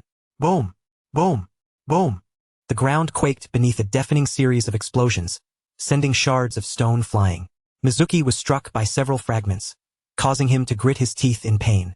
Nevertheless, the shuriken had ascended over 10 meters, and he hastily employed body replacement technique once more, successfully evading the blast radius. With his feet firmly planted on the cliff face again, he sprinted upward with renewed fervor. He had endured enough. Engaged in combat on the cliffside, he had been unable to retaliate, and it was imperative that he ascend and strike back. As Mizuki narrowly escaped yet another peril, his opponents refrained from further interference. Finally, he reached the top of the cliff, stepping onto solid ground. In that instant, he surveyed his surroundings, spotting no one, only a wooden figure standing directly ahead. No, it was not an ordinary wooden figure but a crude wooden puppet, its beady eyes squinting, with a talisman affixed to its forehead inscribed with a spell. Upon recognizing the ominous implications, Mizuki instinctively averted his gaze, but it was too late. The spell inscribed on the puppet's forehead dissipated, and Mizuki felt a sudden tightening in his chest before the world faded to black. When he reopened his eyes, he beheld his own body. This was the heart transfer puppet technique of the Yamangsa clan, He had underestimated it. Yamangsa Kaze, a ninja from the Yamangsa clan, had joined the Root organization as one of Danzo's most trusted subordinates. Before the Fourth Shinobi World War, at the Five Kage Summit in the Land of Iron, Danzo, under the guise of the Fifth Hokage, attended with only 2 aides, Yamangsa Kaze and Abarame Torun. The fact that these two were regarded as Danzo's right and left arms spoke volumes about their prowess, particularly their secret techniques, which, if wielded effectively, could be devastatingly lethal. Mizuki had never anticipated that Danzo would dispatch such a formidable adversary to eliminate him. The heart transfer puppet technique, unique to Yamangsa Kaze, employed puppets to execute the heart transfer technique, transferring and sealing the enemy's consciousness within the puppet. At this moment, Mizuki's consciousness was imprisoned within the wooden puppet, rendering him immobile and voiceless, unable even to sense his chakra. Meanwhile, Yamangsa Kaze occupied Mizuki's body. The current situation could only be described as utterly at the mercy of another. Your technique is highly practical, and your strength surpasses that of a Chunin. Reaching the level of a Jounin, Mizuki spoke, but alas, your disloyalty to Konoha necessitates your demise. Mizuki communicated through thought with Yamangsa Kaze, stating, "You occupy my flesh. If you kill me, you will also perish." Yamangsa Kaze replied nonchalantly, "I shall control your body to leap from the cliff, allowing your consciousness to return to your original body before impact. Thus I shall survive." Mizuki countered, "That is futile. The moment my consciousness returns, I will immediately seek to exchange positions with an object, averting death." Yamangsa Kaze retorted, "From our previous encounters, it appears that your ability to swap positions with other entities has a prerequisite. You must have line of sight to the target to effect the exchange. Therefore, I shall blindfold you." Mizuki felt a chill run down his spine. So swiftly had he discerned the weakness of the body replacement technique and formulated a countermeasure, truly worthy of the ninja whom Danzo relied upon. "My consciousness is sealed within this puppet. What happens if this puppet sustains damage?" Mizuki inquired. Yamangsa Kaze responded, "This specially crafted puppet is designed specifically for the heart transfer puppet technique. Ordinary damage is inconsequential, but the head must remain intact. Otherwise, the heart transfer will fail, and your consciousness will return. Unfortunately, you are alone and lack companions to assist you." Shan Zhongfeng retrieved a black cloth and covered his eyes. Feeling even more insecure, he produced a length of rope to bind his hands and feet. Shui Mu watched in horror, genuinely astonished by his ruthlessness. "Hey, with your eyes covered, how will you discern when to land?" he exclaimed. "If you misjudge, won't you endanger yourself?" Shan Zhongfeng replied nonchalantly, "I have companions who will alert me before I touch the ground." Shui Mu was taken aback. "Your planning is indeed meticulous. But alas, attempting to kill me will not be so simple." In the next moment, a shuriken surged up from the cliff below, soaring over Shui Mu's head and embedding itself with incredible speed in the puppet's forehead. "Thank you for revealing the vulnerabilities of the heart transformation puppet technique," Shan Zhongfeng said, blindfolded yet acutely aware of the puppet's damage and Shui Mu's consciousness returning. As an intruding consciousness, he immediately felt a violent repulsion. "This is impossible," he thought, but before he could finish the thought, his consciousness was forcibly expelled from Shui Mu's body. With Shui Mu's awareness restored, he tore off the blindfold and coldly stated, "Nothing is impossible." The shuriken embedded in the puppet's forehead shuddered twice before it took flight, circling around Shui Mu. He turned to face a small patch of dense forest behind him. Shan Zhongfeng was concealed within the woods, and there was more than one of him. "Today, none of you shall escape." Chapter 20, Perilous Crisis. Behind a large tree, 2 individuals whispered to each other. Manipulated by his will, the shuriken danced about like a swarm of bees. This was not mere puppetry. It transcended the realm of ninjutsu. With such prowess, feigning the guise of an ordinary chunin was clearly a sinister ploy against the village. No wonder Lord Danzo sought his demise. Shan Zongfeng's tone grew grave. The person beside him nodded, equally apprehensive. "His abilities are exceedingly bizarre. Even we elite jonin must tread carefully when facing him alone. Particularly that technique of positional exchange, which is immensely perilous. It could even swap us into proximity with explosive tags, leaving us no time to evade and resulting in our demise." Shan Zhongfeng declared. "Regardless, such a dangerous element must be eliminated. Plans A and B have already failed.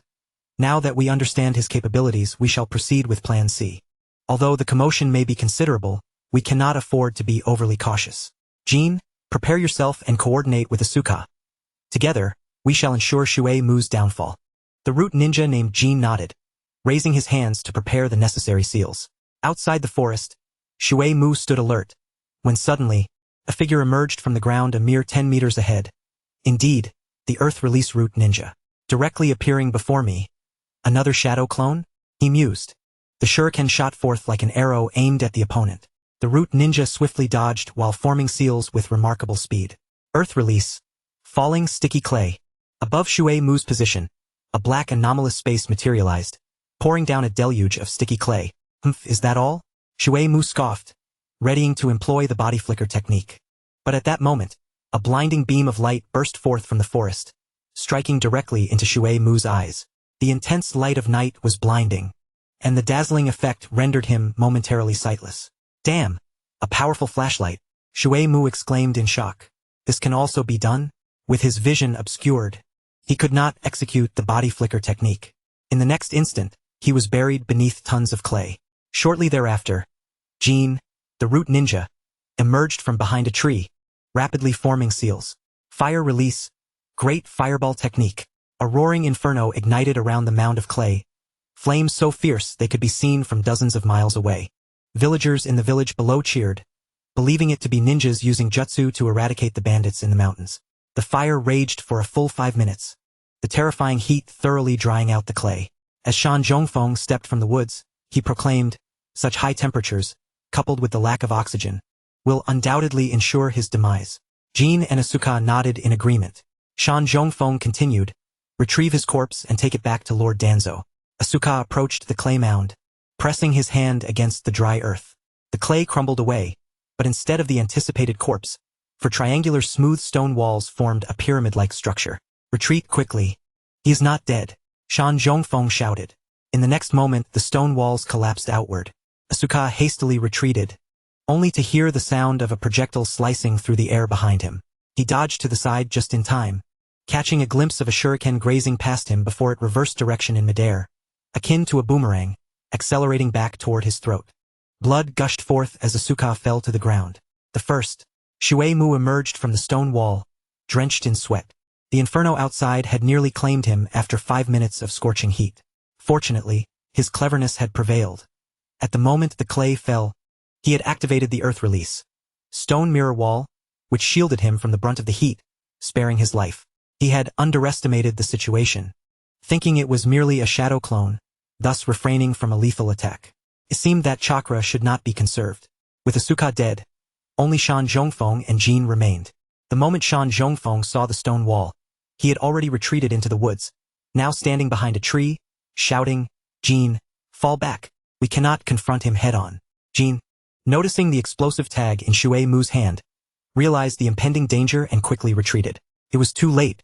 Shui Mu activated the explosive tag, the hissing sound clear in the night. In the next moment, he released the tag, immediately employing the body flicker technique to swap places with Jin. Boom! A deafening explosion ensued, propelling Jin away, severing his right leg at the knee and rupturing his abdomen, his intestines spilling out. He rolled on the ground a few times, convulsed for a moment and then lay still. The second. At that moment, Shan Zhongfeng was sprinting through the woods, quickly arriving at the entrance of a cave, the bandits' lair. However, the bandits within had long been dealt with, their bodies disposed of.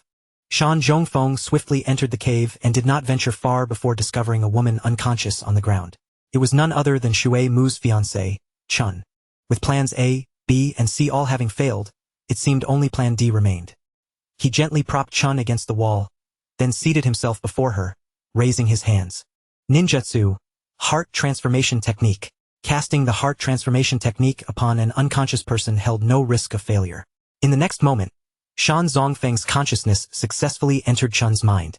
He controlled her body, standing up and exiting the cave, heading toward Shui Mu. Before long, the two met in the forest. Chun, how did you end up here? Shui Mu was taken aback. However, he quickly realized that this was likely a transformation technique.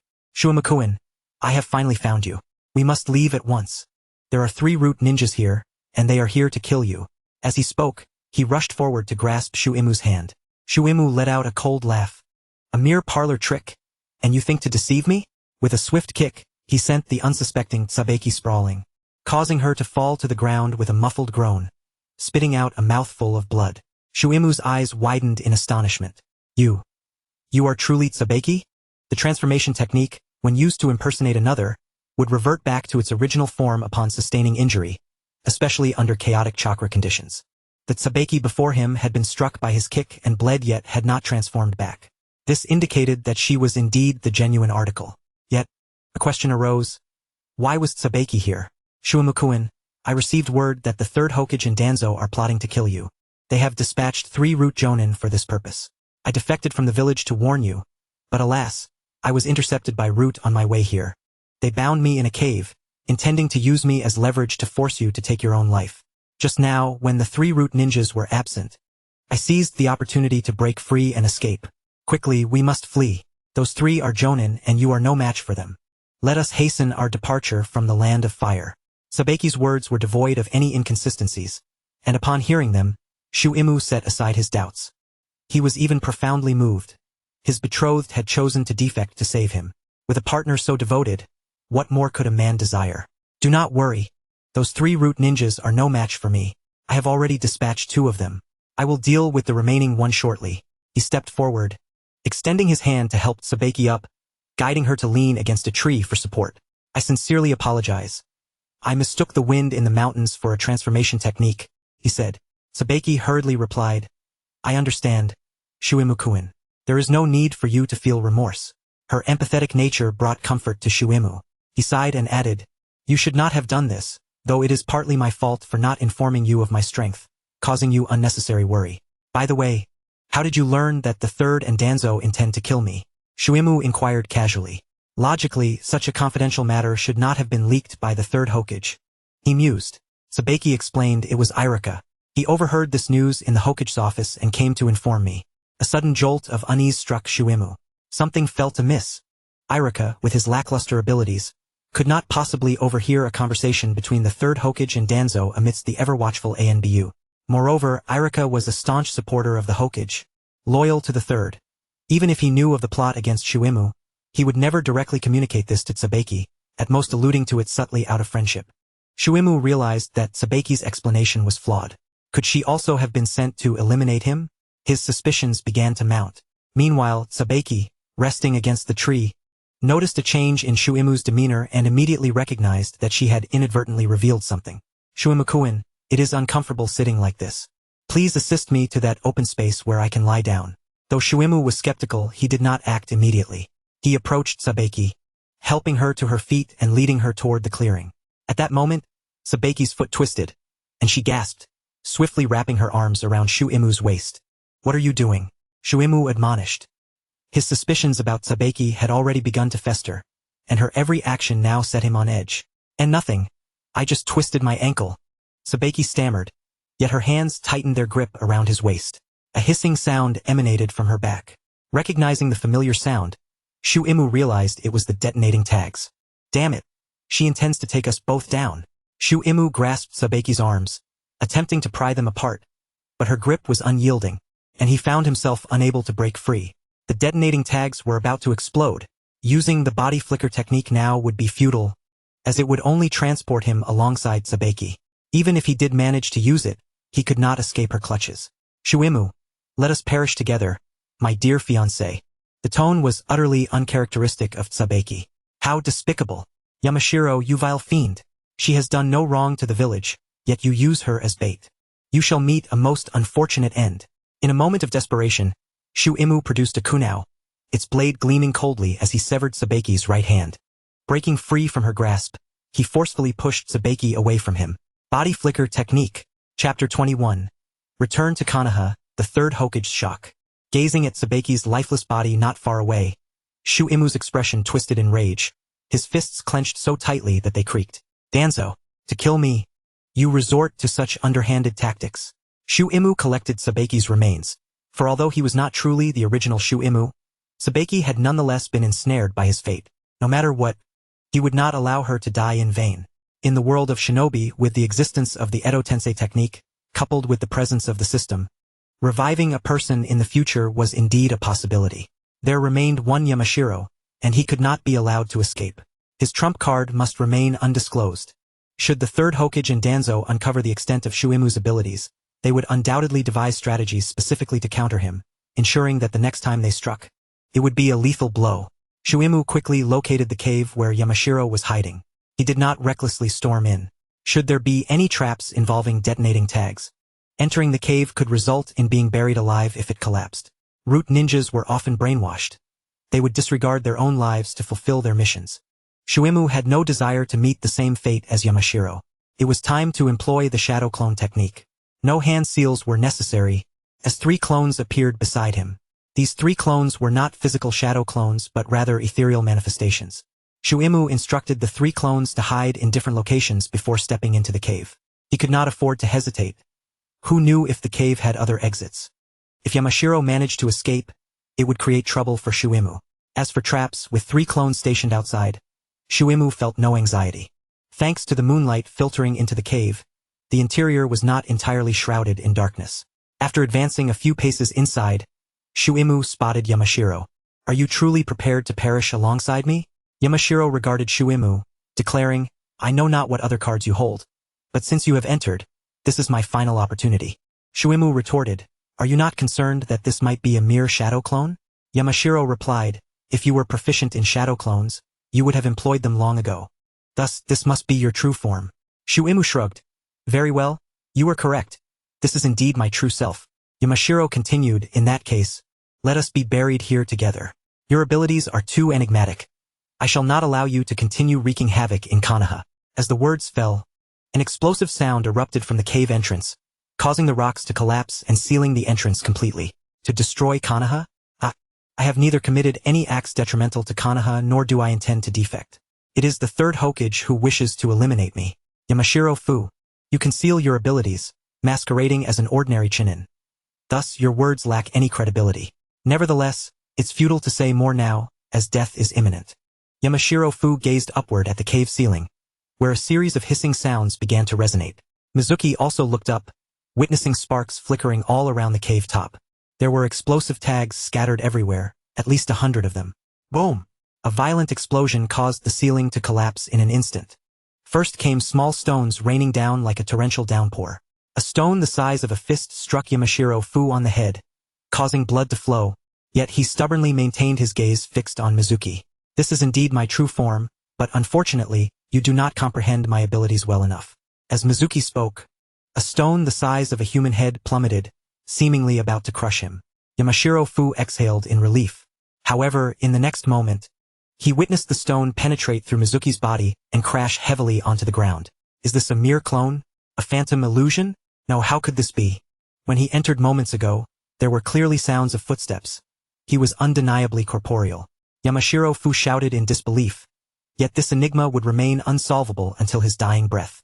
Large stones fell, and the cave ceiling completely collapsed, crushing Yamashiro Fu to death, his body entombed within the mountain. Outside the cave, one of Mizuki's clones had materialized into a solid form. This is the effect of the mutated clone technique. The true body can instantaneously switch positions with any of its clones. Mizuki referred to it as the body swap clone technique, similar to the body flicker technique. Yet the body swap clone technique is limited to the interchange between the true body and its clones. Its advantage lies in the fact that it does not require visual contact with the clone and can even ignore obstacles. Even when the cave was sealed, he successfully utilized the body swap clone technique to exchange positions with his clone. One could say it is yet another miraculous skill. The battle today was indeed fraught with peril, consuming nearly 1/3 of his chakra. Having employed the body flicker technique multiple times, alongside utilizing an A-rank ninjutsu, earth release, stone mirror wall, the chakra expenditure was immense.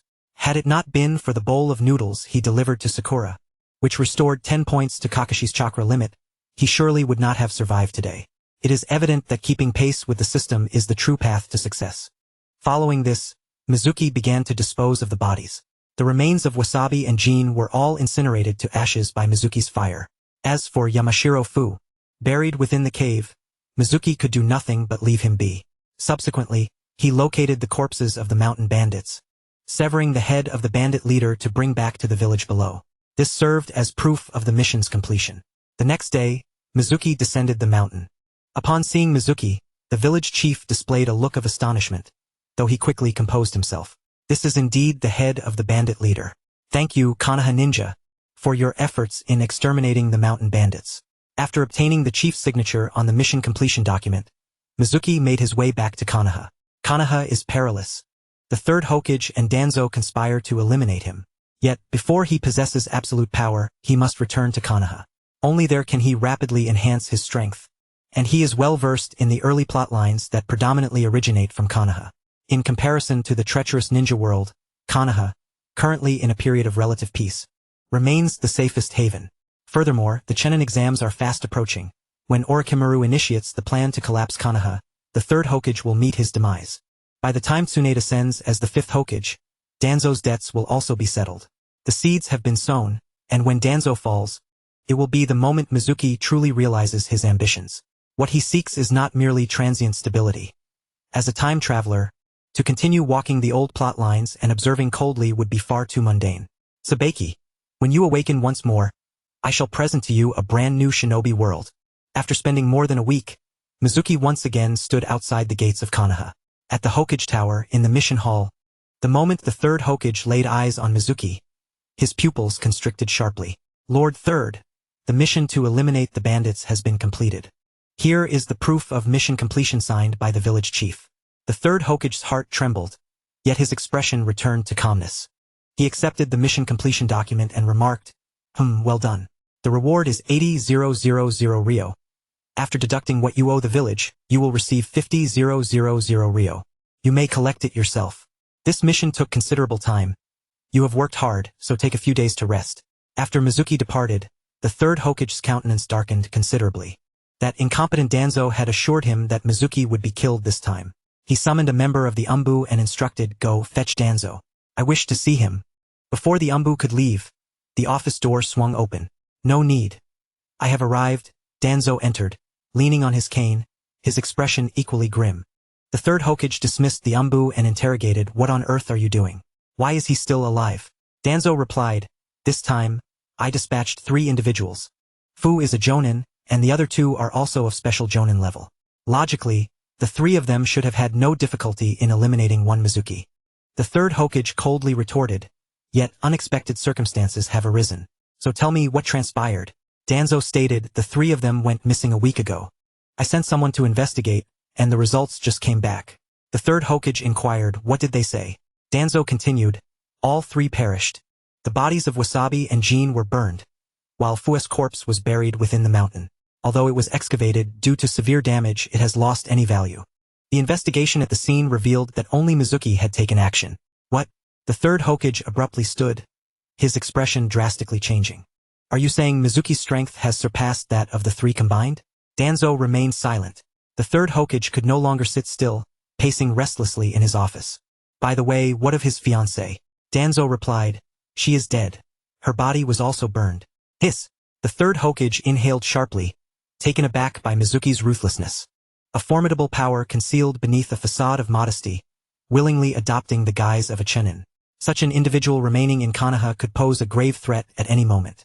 Danzo asserted, "The best course of action is to assemble the village's Jonin and eliminate him." Yet, the third Hokage hesitated once more. Danzo, in frustration, growled, "Hiruzen, you must make a decision swiftly. Otherwise, it would be too late when he inflicts significant damage upon the village." The third Hokage furrowed his brow, saying, "But we lack evidence." Danzo retorted, "Then we shall fabricate evidence. In any case, we cannot afford to delay any longer." The third replied, "Fabricated evidence will inevitably be uncovered by the ninjas within the village. And then." Danzo's face turned a hue of anger. "Are you so concerned about your reputation that you cannot hold onto your position as Hokage?" The third said, "Let me consider it before making a decision." Danzo was infuriated. As a longtime associate, he understood the third's character all too well. When the third spoke of consideration, it was a clear indication of dissent. "Hisashi, you shall regret this," Danzo exclaimed, forcefully stamping his cane before turning away in disappointment. He resolved to bypass the third and take direct action against Mizuki. Danzo cherished Konoha, and to prevent its deterioration, he could not allow Mizuki to continue living. Moreover, he had already lost 4 subordinates in his quest to eliminate Mizuki. He sought vengeance for their deaths. His intentions had been clearly perceived by the third. Before Danzo presented any evidence, Root was forbidden from acting against him. As Danzo reached the door, he turned and declared, I will not allow such a scourge to continue existing. The third responded, this is an order. Danzo shouted, Hisashi, your indecisiveness will lead to the village's detriment. The third cast a cold glance at him. Do not forget. I am the Hokage. Chapter 22. The third's calculations persist. Danzo slammed the door behind him. Within the office, the third puffed on his pipe, deep in thought. When he intentionally refrained from retrieving the sealing scroll, I realized that this individual was profoundly cunning. I never anticipated that he had concealed his formidable strength from everyone for so many years, willingly assuming the role of an ordinary chunin, even serving as a poorly compensated assistant at the academy. The third retrieved Mizuki's file and scrutinized it closely. Since becoming a ninja, Mizuki had undertaken over 300 missions, including 128 B-rank missions involving combat. In these 128 combat missions, he had performed unremarkably, never once revealing any hidden prowess. Such cunning is truly terrifying. The third felt a deep sense of shock. Among all those he had encountered, none besides Mizuki had managed to conceal their strength to such an extent. This demonstrated that he had never felt a sense of belonging to Konoha. Danzo was indeed correct. Allowing him to live would undoubtedly harm Konoha. The third's eyes gleamed with murderous intent. As for fabricating evidence to eliminate a high-ranking ninja within the village, such matters are not easily manipulated. Konoha is currently in a state of transition. Should I resign, there would be no successor. This is certainly not a task I shall undertake. Danzo, it is now up to you. At that moment, a knock sounded at the door. Enter. A staff member from the mission hall stepped inside, saying, Lord Third, the bridge builder from the land of waves, Dasna, has come to the village to request a mission to escort him home. Upon investigation, it was discovered that Dasna has been somewhat evasive. He has issued a C-rank escort mission, but further inquiries suggest that this mission will likely involve combat, warranting a B-rank classification. However, he cannot provide additional remuneration for the task, so he has requested your judgment, Lord Third. A glimmer of insight flashed in the third's eyes. The bridge builder from the land of waves, I see. The land of waves is impoverished, so it is understandable that they lack funds. But since they maintain a good relationship with Konoha, we shall provisionally classify this mission as C-rank. Furthermore, I shall personally arrange for the personnel to undertake the mission. After the staff member exited, the third was left alone in the office. He took out another document and examined it closely. As an island nation, the land of waves relies on maritime trade for its economy. However, the merchant Kato monopolizes the shipping routes, leaving the land of waves in dire straits. Currently, their only opportunity for advancement lies in constructing a bridge to connect to the mainland, thereby breaking Kato's monopoly. Dasna, a renowned bridge builder, has come to Konoha to seek protection while he undertakes this project. Kato will never allow the bridge to be completed and will send assassins to eliminate Dasna. Intelligence has revealed that the rogue ninja Zabuza from the land of Water's Mist Village has been hired by Kato as a hitman. Zabuza, known as the Demon, is a member of the 7 Ninja Swordsmen, possessing elite Jonin-level strength and a notorious reputation for silent assassination techniques. A smile crept across the third's face as he devised a plan to eliminate Mizuki. He would assign Mizuki to protect Dasna. Upon arriving in the land of waves, he would inevitably confront Zabuza. Given Zabuza's strength and methods, Mizuki would undoubtedly be no match for him.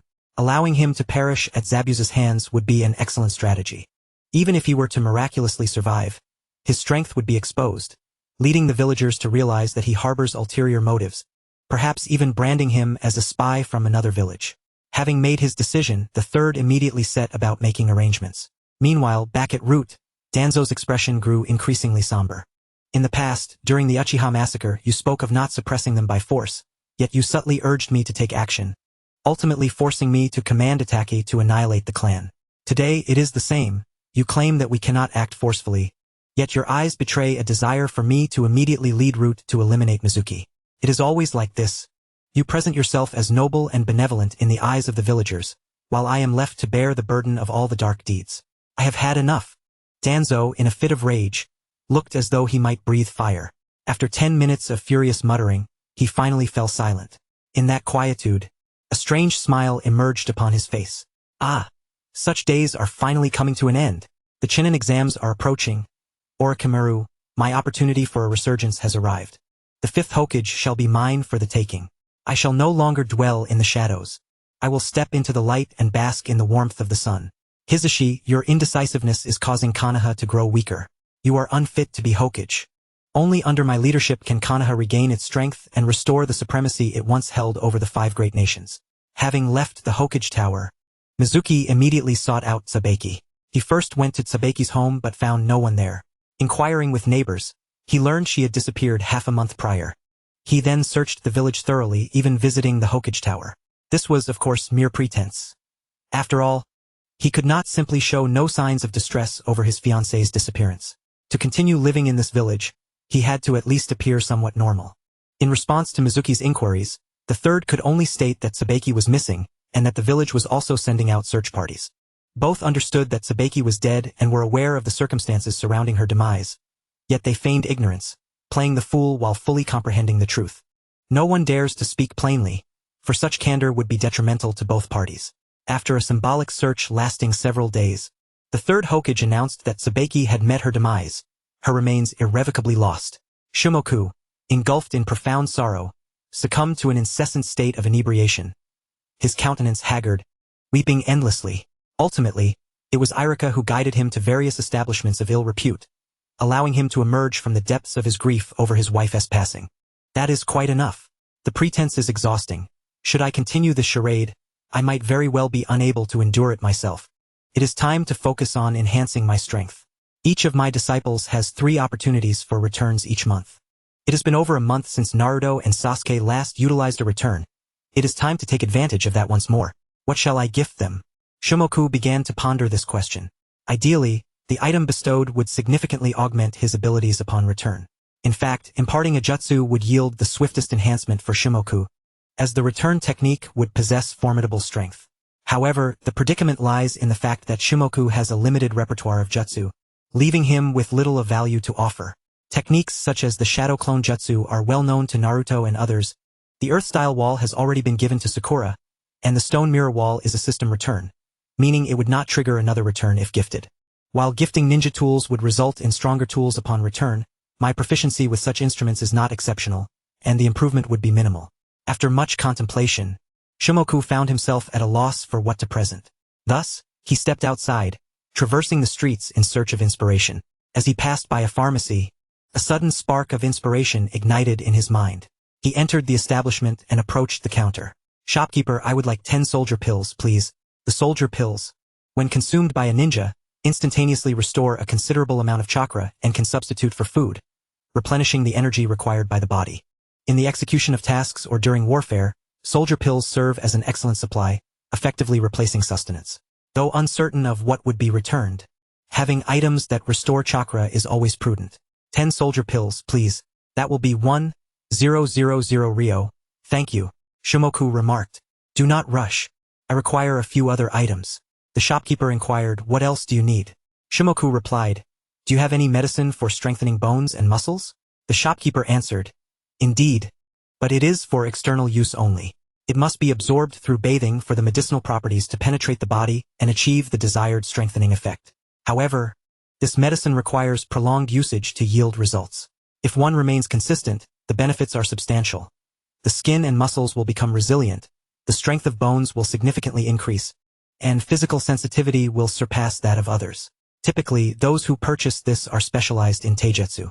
Before the shopkeeper could finish, a figure burst through the door, exclaiming, "Boss, I'm here to pick up my medicine." Shimoku turned to see it was Lee. The shopkeeper chuckled, "Ah, Lee, your medicine has long been prepared." He produced 2 packets, stating, "One is for Guy, and the other is for you." Lee hurriedly took his medicine and rushed out. The shopkeeper shook his head in amusement. He truly is diligent. Aside from missions, he is always training. Even when picking up medicine, he is in a hurry. Shimoku curiously asked, "Is the medicine he just received for strengthening the body?" The shopkeeper nodded. Indeed, among the many ninjas in Konoha, Guy possesses the strongest taijutsu, which is closely related to the strengthening medicine available at my shop. Only those with robust physiques can exhibit powerful taijutsu.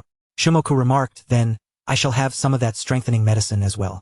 The shopkeeper scrutinized Shimoku, questioning, "Are you a ninja specializing in taijutsu?" Shimoku shook his head. The shopkeeper advised, "Since you are not, I would suggest that you refrain from wasting time in this area. To effectively utilize strengthening medicine, one must undergo intense physical training to push the body to its limits. Only then can the medicine's effects be fully realized. Moreover, it requires years, if not decades, of commitment to see significant results. As you do not specialize in taijutsu and are unlikely to maintain a training regimen, the effects of the medicine would be minimal. Thus, it would be better not to squander your money. Shimoku smiled. It's all right. I have the funds. The shopkeeper, resigned, replied, very well, if you are determined, I shall not impede you. But let it be known, should there be no results, do not come seeking me. Rest assured. I will not. With no further argument, the shopkeeper retrieved a packet of strengthening medicine, stating, this is a month's supply. Use it once daily. Shimoku responded, I will take 3 packets. The shopkeeper, incredulous, asked, what do you need so many for? Never mind, do as you wish. 1 packet is 3,000 ryo, totaling 9,000 ryo for 3 packets, plus the 1,000 ryo for the soldier pills, making a total of 10,000 ryo. Shimoku paid and departed the shop, elated with his purchases. Chapter 23. The mission from the Land of Waves arrives. Just as he exited the pharmacy, Shimoku encountered Naruto, who was idly wandering the streets. Are you off today? Why aren't you on a mission? Shimoku inquired. It was daytime and typically the lower-ranked ninjas of the village would be engaged in missions. Naruto lamented, it's all Kakashi-sensei's fault. He left us behind to undertake some special mission of his own. Without a supervising instructor, we cannot accept missions. Without missions, there is no money. Without money, I can't even afford ramen. I'm so hungry. Shimoku-sensei, have you eaten? How about we go have ramen together? He gazed at Shimoku with eager eyes. Shimoku replied, you truly are a clever little rascal. Although Shimoku was not lacking in funds, he could not treat Naruto to ramen at this moment. Naruto could easily devour 3 bowls, and with the system returning all chakra, it would be quite the loss. While it is true that more chakra is advantageous for a ninja, Shimoku already possesses over 11 times the chakra of Kakashi, ample for his needs. What he truly requires is a qualitative transformation, a substantial enhancement of his strength. Exchanging return opportunities for ramen would seem a waste. What he needs now are offensive ninjutsu, genjutsu and taijutsu. I have other matters to attend to. I shall forgo the ramen. Here, this is the medicine I bought for you. Use 1 small packet each day. Dissolve it in your bathtub and soak for half an hour each night. Consistent use will effectively enhance your physique. By the way, this soldier pill is for you to sample. Naruto scratched his head, asking, Shimoku-sensei, why are you suddenly giving me all this? Shimoku replied, why question so much? I am your teacher. Take it, it won't harm you. All right, I must be off now, farewell. With that, Shimoku turned and left, fearing Naruto would insist on dragging him to Ichiraku Ramen. Not far along, an umbu suddenly appeared before him. Chunin Shimoku. The 3rd Hokage requests your presence immediately at the Hokage's office. Shimoku paused, pondering, what could the 3rd want with me? Is there yet another assassination plan underway? Understood. I shall go at once. Shimoku made his way toward the Hokage building. In his ears, the system's notification began to chime. Ding! The host grants the disciple Naruto Uzumaki a course of the strengthening potion, triggering a 666-fold return. Congratulations to the host for acquiring an efficient strengthening potion for 1 course. The efficient strengthening potion, upon consumption, will enhance the host's strength, speed, endurance, neural response, and resistance to impact by a factor of 2 within a month. A glimmer of brilliance sparkled in Mizuki's eyes. It's worth it. Yet, the surprises were not over. Ding! The host grants the disciple Naruto Uzumaki a military ration pill, triggering a 6,666-fold return. Congratulations to the host for acquiring a super military ration pill. The super military ration pill, when consumed, will restore 10 chakra points of Kakashi within a minute, allowing for 3 days without food or water while still maintaining vitality, and will permanently grant a chakra recovery rate of 0.3 points per minute. Goodness! The system is remarkably generous, permanently enhancing chakra recovery speed. It is akin to carrying an inexhaustible power bank. Mizuki reaped immense rewards from these 2 grants. Soon, he arrived at the Hokage office, suppressing his excitement as he approached the 3rd Hokage's office. Hokage-sama, what do you require of me? The 3rd Hokage replied, Mizuki, you have been exceptionally diligent in executing your tasks recently, achieving a 100 completion rate. Thus, I have a more significant mission to assign to you. Mizuki chuckled coldly within, anticipating yet another scheme from the 3rd Hokage. This old man is indeed relentless in his pursuit to eliminate me. Please, Hokage-sama, give your orders. The 3rd Hokage nodded and said, this year, the newly formed Team 7 comprises Naruto Uzumaki, Sasuke Uchiha, and Sakura Harino, under the guidance of elite Jonin Kakashi. However, Kakashi is currently on an important mission outside the village, leaving the 3 genin without a mentor to guide them in undertaking tasks.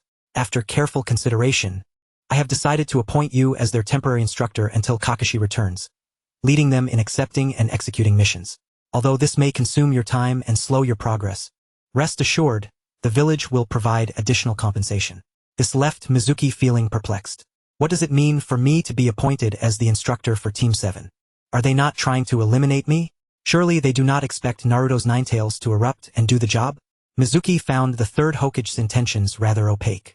Of course, he would not refuse this appointment, as the 3rd Hokage would not permit him to decline. This is not a request but a mandate from the Hokage. I have already informed Naruto and the others. You will gather at the Hokage's mission hall at 1 p.m. this afternoon to accept tasks. After leaving the Hokage office, Mizuki remained puzzled, unable to fathom the 3rd Hokage's ulterior motives. After much contemplation, he could only reassure himself. When soldiers come, I shall block. When water comes, I shall bury. In the afternoon, Team 7 assembled, with Mizuki stepping in as the temporary instructor, guiding the 3 youngsters in their tasks. Mizuki remained vigilant, yet the days passed without incident. The 3rd Hokage made no moves whatsoever. One day, the Lady Daimyo of the Land of Fire announced a task, to locate her beloved cat, Xiaohu, a D-rank task with a reward of 10,000 Ryo. The emergence of this task sparked a realization in Mizuki's mind. Xiaohu was captured, tightly held in the Lady Daimyo's embrace, kissed and coddled, wailing, struggling, shedding tears, utterly helpless. The next task for Team 7 involved caring for Lord Shina's children, running errands to the neighboring village, or assisting with sweet potato harvesting. Before the 3rd Hokage could finish, Naruto exploded. No, not this kind of task again. Thank you. I want to undertake more formidable missions. Give me something else. Irika stood up and admonished, Foolish Naruto, you are merely a novice. Everyone begins with low-level tasks to accumulate experience. Naturally, Naruto was unwilling and began to sulk. Finally, the 3rd Hokage sighed and said, Alright, I understand. Since you insist, I shall assign you a C-rank mission. You will be tasked with protecting a certain individual. Naruto was overjoyed. Mizuki stood aside, observing coldly. He had fully grasped the 3rd Hokage's intentions. Did he intend to use Zabuza Mamakai to eliminate me? What a clever scheme. The obscuring mist technique, combined with the decapitating sword and Zabuza's silent assassination technique, was enough to make Mizuki feel quite troubled just by the thought. To counter the silent assassination technique, one either needed exceptional sensory abilities, broad-range wind release techniques to disperse the mist, or a keen-sensed canine summoning beast, like Kakashi's. Yet, Mizuki possessed none of these skills. The best approach would be to eliminate Zabuza before he could employ the mist technique, preventing him from using the silent assassination technique. However, this was not foolproof. Mizuki could not guarantee that Zabuza would not announce his intentions with a few words, as in the original story. The 3rd Hokage was indeed dark-hearted and ruthless. In his quest to eliminate me, he disregarded the safety of Naruto and the others. Was he not concerned that Zabuza might simply kill the 3 youngsters first? Naruto, brimming with excitement, eagerly inquired about who the target of protection was. The 3rd Hokage chuckled. Naruto, there is no need to rush. I shall introduce you right away. Upon finishing, the 3rd Hokage called out, Please come in. The door swung open, and the bridge builder, Tajuna, entered, marking the official commencement of Team 7's mission to protect him. The 3rd Hokage urged, Since you have accepted the task, you should depart promptly. Mizuki interjected, Naruto and the others are venturing outside the village for the first time. They need to prepare adequately. Furthermore, it is already 4 p.m. If we leave immediately, we won't reach the next town by nightfall and will have to camp in the forest. The forest at night is perilous. Mr. Tajuna, what do you think? Tajuna immediately responded, Yes, we cannot sleep in the forest. I think it would be better to set out tomorrow morning. With the client's input, the 3rd Hokage had no grounds to object, merely casting a deep glance at Mizuki. Exiting the mission hall, Mizuki announced, We will gather at the entrance of Konoha village at 6 a.m. tomorrow. Do not be late. He added, Everyone else you may disperse. Sasuke, come with me. Mizuki led Sasuke to training ground 3. What level is your chakra control at? Sasuke extended his right hand, blue chakra converging in his palm, taking the shape of a cat under his command. Although the cat appeared somewhat rudimentary, it sufficiently demonstrated that Sasuke's chakra control had reached a commendably high level. Great progress, but there is still room for improvement. Sasuke frowned and asked, Is this level not enough? Mizuki smiled, extending his own right hand to form a cat from chakra as well. However, this cat, in stark contrast to Sasuke's, is as different as heaven and earth. It is vividly lifelike, with even its whiskers distinctly discernible. The technique of shifting forms through space is a spacetime ninjutsu, and without adequate control over chakra, attempting to cultivate it recklessly poses great danger. Traversing dimensions, one could easily lose limbs with a moment's inattention. Although Sasuke is reluctant, he understands the gravity of the situation. He resolves within himself to devote greater effort to his training henceforth. I sought you out today for an additional training project, he states. Sasuke inquires, what is it? Listening to the wind and discerning positions. Mizuki responds. The human visual field spans approximately 230 degrees horizontally and around 150 degrees vertically. Beyond this range, one cannot see, such as attacks from behind. Of course, this does not apply to the Byakugan. Thus, ninjas cannot solely depend on their eyesight, for there are always some attacks that evade visual detection. Listening to the wind and discerning positions is a training method for honing auditory perception. The ears can detect sounds from all directions, leaving no blind spots. Consequently, the potential of hearing is immense. With sufficient training, one can perceive any sound, even the enemy's breath and heartbeat. As Mizuki elaborated, Sasuke's eyes sparkled with increasing intensity. How should one train their hearing? Sasuke asks. Mizuki smiles. It's quite simple. Blindfold yourself and become a sightless being. Chapter 24. Timely Arrival, Echolocation. As he prepares to confront the formidable Zabuza, Mizuki feels immense pressure. He must devise a way to counter Zabuza's silent killing techniques. Otherwise, this journey to the land of waves will be perilous. Relying on himself is no longer feasible. Mizuki can only hope for assistance from the system. His philosophy is that regardless of efficacy, he must act as if a dead horse could be treated as a living one. Human potential is limitless. Humans possess 5 senses: sight, hearing, smell, touch, and taste. In ninja combat, sight and hearing dominate. As a member of the Uchiha clan, your vision is an advantage. Yet, relying solely on one's eyes ultimately fails to reveal everything, such as surprise attacks from behind or schemes hidden in the shadows. After sufficient preamble, Mizuki begins imparting his newly devised auditory training method. He produces a collection of bells and states, I will throw the bells, and you must determine their landing positions by the sound, then launch a shuriken at them. Now, blindfold yourself. Sasuke promptly uses his forehead protector to cover his eyes, plunging into darkness. Initially, he finds it disconcerting, but he takes a deep breath to calm himself. He focuses his attention on his ears, listening intently to the surrounding sounds. Mizuki tosses a bell, which lands 10 meters ahead of Sasuke. He immediately throws a shuriken, landing 2 meters away from the bell. Mizuki continues to throw bells, one at a time. Sasuke's shurikens fly one after another, but his aim is lacking, hitting only occasionally by sheer luck. The training is tedious, yet gradually, Sasuke begins to grasp some techniques. His precision improves, and on several occasions, his shuriken strikes the bell directly. Indeed, a genius. Such rapid progress, Mizuki reflects, filled with admiration. As night falls, the training does not cease. From initially tossing 1 bell at a time, they now increase to 3. The difficulty escalates, and Sasuke, who started off indifferent, becomes engrossed in the process. This sensation of growing stronger is precisely what he has always pursued. Yes, this is it. He has the Mangekyo Sharingan, does he not? He possesses the genjutsu Tsukuyomi, does he not? Next time I encounter him, I will close my eyes, and Tsukuyomi shall no longer affect me. By the time the moon reaches its zenith, Sasuke has mastered hitting 5 bells each time with pinpoint accuracy. He has begun to enter the realm of discerning sound and position. Ha ha ha, I have accomplished it! Sasuke exclaims with boundless excitement. He can now even construct a 3-dimensional model of the space in his mind, immediately determining the precise location of the bells based on the sounds they make upon landing, ensuring an unerring strike. Mizuki winces slightly. This boy is somewhat overconfident. This is merely the beginning. Hitting the bells is not the pinnacle of achievement. Don't celebrate too early. You have merely scratched the surface. The bell's sound is exceptionally clear, making it easy to discern its position. At these words, Sasuke's laughter abruptly halts. What? This is just the beginning? The blow to his confidence is palpable. Did you think this level of skill was sufficient? Mizuki retorts, exasperated.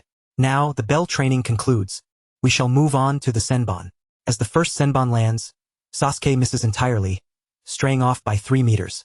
The senbon is slender, producing a very faint sound during flight. Only upon landing does it emit a somewhat clearer noise. This proves a challenge for Sasuke. He cannot clearly hear it, making it impossible to ascertain the Senbon's landing position. Enemies do not carry bells.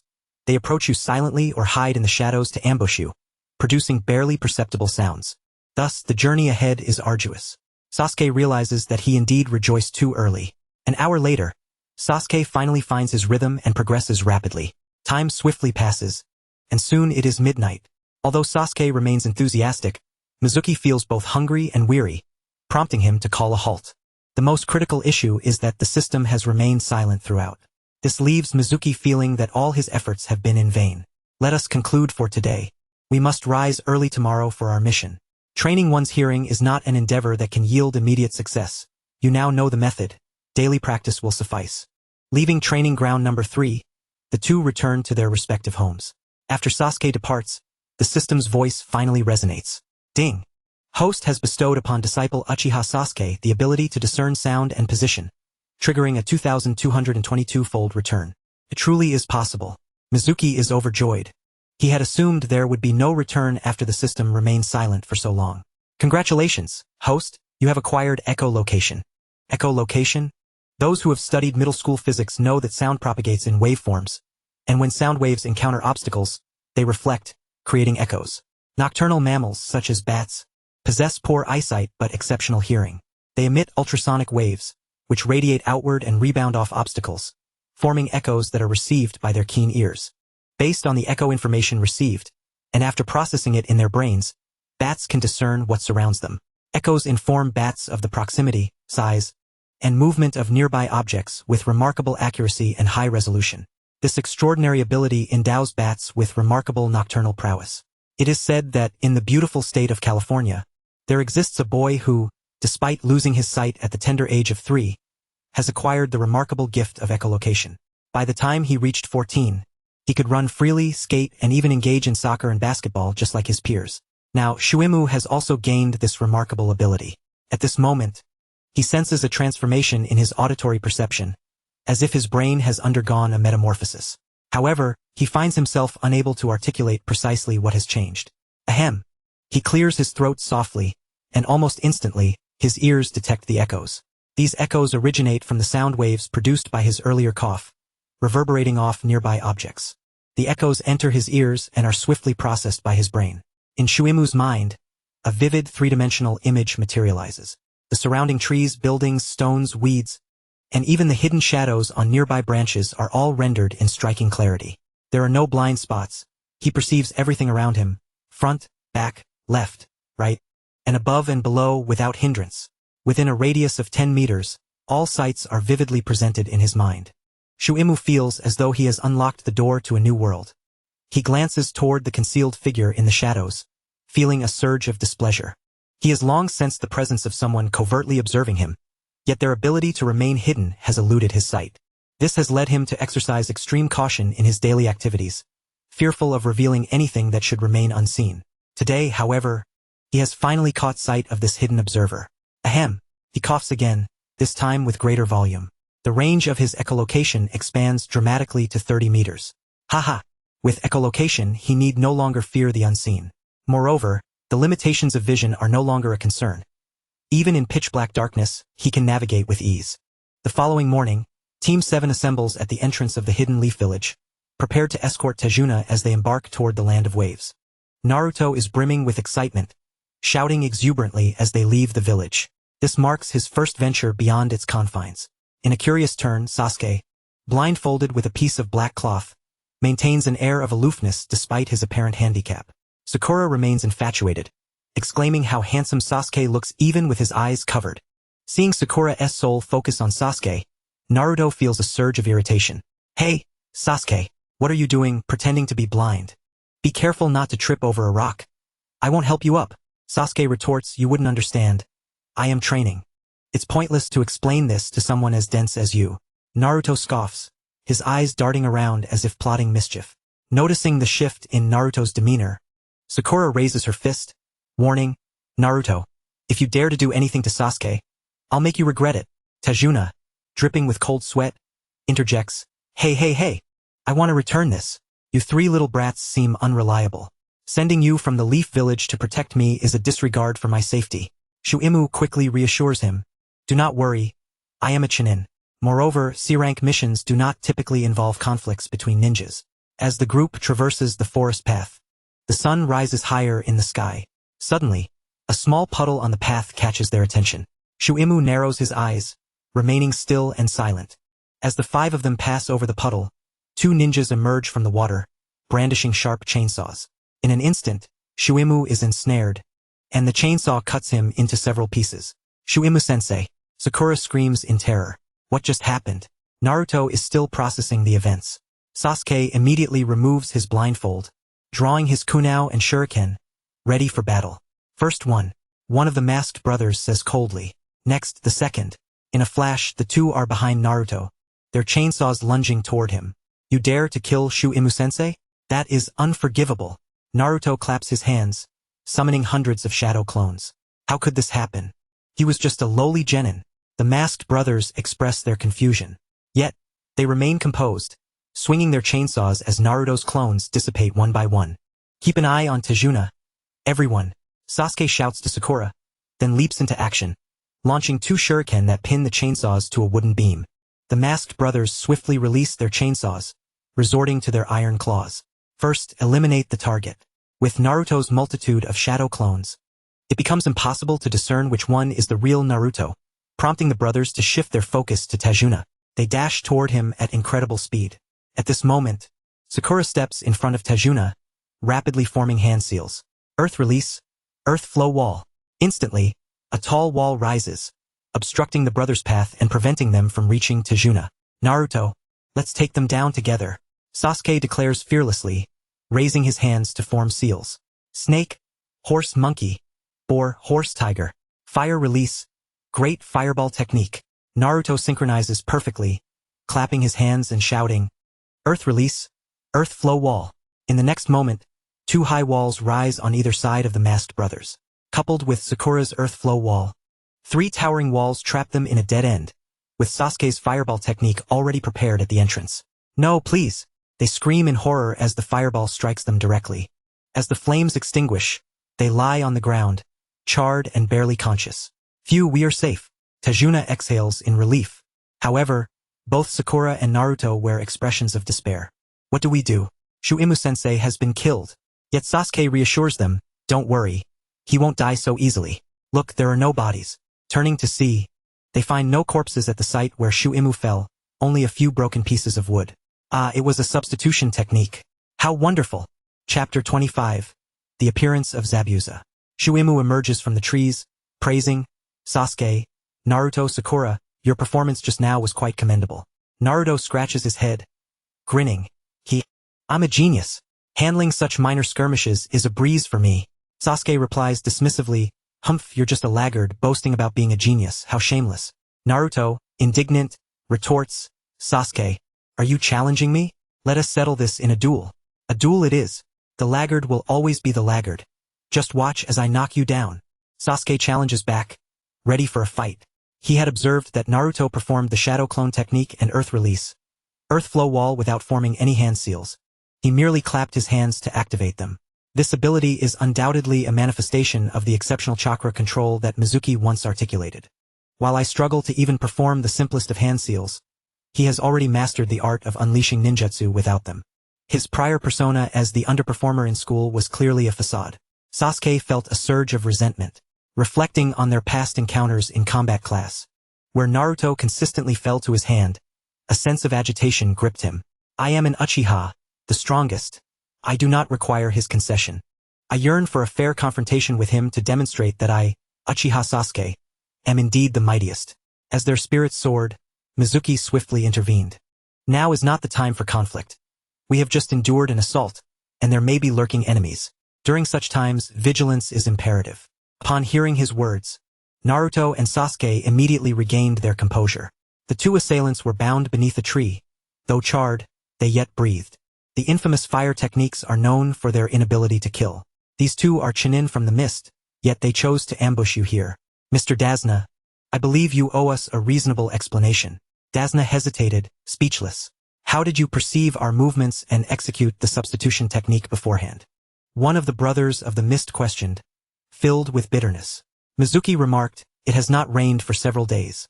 On such a clear day, to find puddles on the ground is a rather rudimentary ambush tactic. The three young ones were taken aback. Dasna inquired, knowing all this, why did you allow the children to engage? What if danger had arisen? Mizuki smiled and replied, I merely wished to test their courage, and the results have been quite satisfactory. Furthermore, with my presence, there shall be no peril. Dasna retorted, what is this? You are merely a Chunin. What gives you such confidence? Mizuki felt no need to justify himself. Next, two among you must take action and eliminate these two mist ninjas, Mizuki stated casually. Naruto gasped. What? Kill them? They are clearly incapable of resistance. Why must we end their lives? Naruto indeed was kind-hearted. It was no wonder that despite the villagers' harsh treatment, he remained untainted. A merciful person is unfit to be a ninja, Sasuke declared, as he drew a kunai and swiftly severed the throat of one of the Mist brothers. Sasuke-kun, Sakura exclaimed, her eyes momentarily reflecting fear. After dispatching one, Sasuke glanced back at Naruto. Are you such a coward that you dare not follow suit? His scornful gaze and superior posture ignited a fire within Naruto. I am a man who aspires to become Hokage. Killing a person is nothing I would shy away from. With a swift motion, he dispatched the remaining mist ninja. When confronting enemies, one must harbor no mercy. Otherwise, you endanger not only yourself but also your comrades. Mizuki stated calmly, then turned to Dasna, saying, Mr. Dasna, the task you have issued is classified as C rank. We are only responsible for protecting you from common threats such as bullies and bandits. However, the emergence of ninja assassins has transcended the scope of a C rank mission. It verges on B rank or even A rank. Perhaps you have your reasons for concealing the truth, but a false commission will cause us considerable trouble. We can either abandon the task of protecting you or we must negotiate a price. Sakura quickly interjected. Such a task is far too perilous for us novices. Recalling the earlier battle, particularly the sight of Mizuki being cleaved into segments, she felt a chill of fear and wished to withdraw. Naruto, however, protested. No way. We promised to protect the old man until the bridge is completed. We cannot abandon it halfway. Keeping my word is my ninja way. Furthermore, the enemy does not seem particularly formidable. We have nothing to fear. Mizuki turned to Sasuke. What do you think? Sasuke replied, I believe someone's courage requires further cultivation. Thus, let us proceed, considering it a form of training. Naruto jumped in front of Sasuke, shouting, Who lacks courage? I dare to stay in a graveyard alone at night. Do you dare? Sasuke scoffed, it's just a graveyard. Naruto exclaimed, I dare to turn into a woman. Do you dare? Sasuke stubbornly retorted. Idare. Naruto continued, I dare to eat feces. Do you dare? Sasuke faltered. I. Naruto clutched his stomach, laughing, Ha ha ha. You wouldn't dare. And you call me a coward. You're the real coward who wouldn't even eat feces. Mizuki remained silent.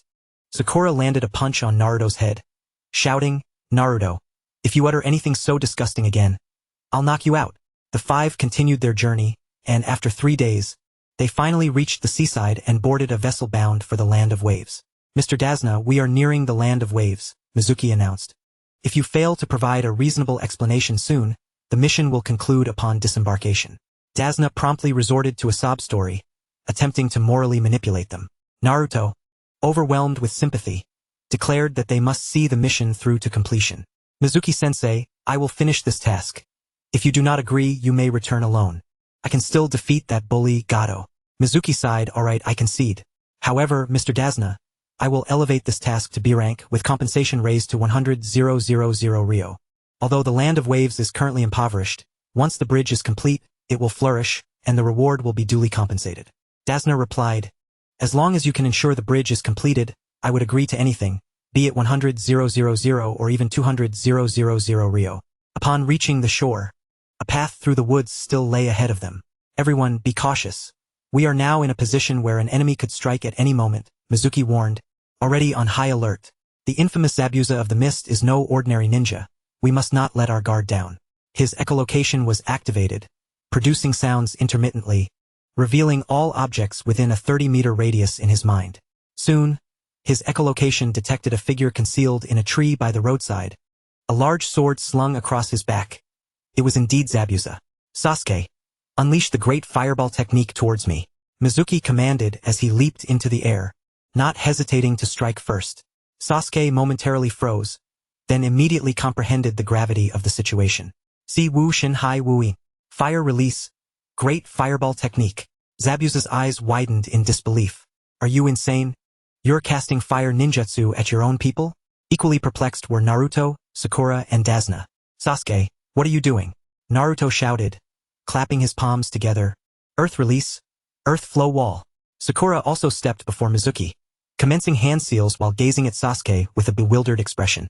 2 earthen walls rose before Mizuki, successfully intercepting Sasuke's great fireball technique. Mizuki remarked, my teammates are quite the hindrance. Initially, with the fireball approaching, a swift body flicker technique could have swapped positions with Zabuza, ensuring that even if he survived, he would be gravely injured. However, now it merely resulted in a waste of 3 individuals' chakra. Mizuki-sensei, why did you allow Sasuke-kun to attack you? And why do you expect him to follow your orders? Yet Sasuke remained unresponsive, gripping his kunao with unwavering vigilance. In the next moment, the sound of rushing wind erupted. Mizuki shouted, Naruto, Sasuke, drop down. The two instantly recognized the danger and complied, as a massive sword soared above their heads, cleaving into a nearby tree. Zabuza made his entrance, standing atop the sword with a commanding presence, an aura of lethal intent enveloping him. 3 little brats, and an inconspicuous Chunin, yet the demon brothers fell to your hands. It seems you are not as simple as you appear.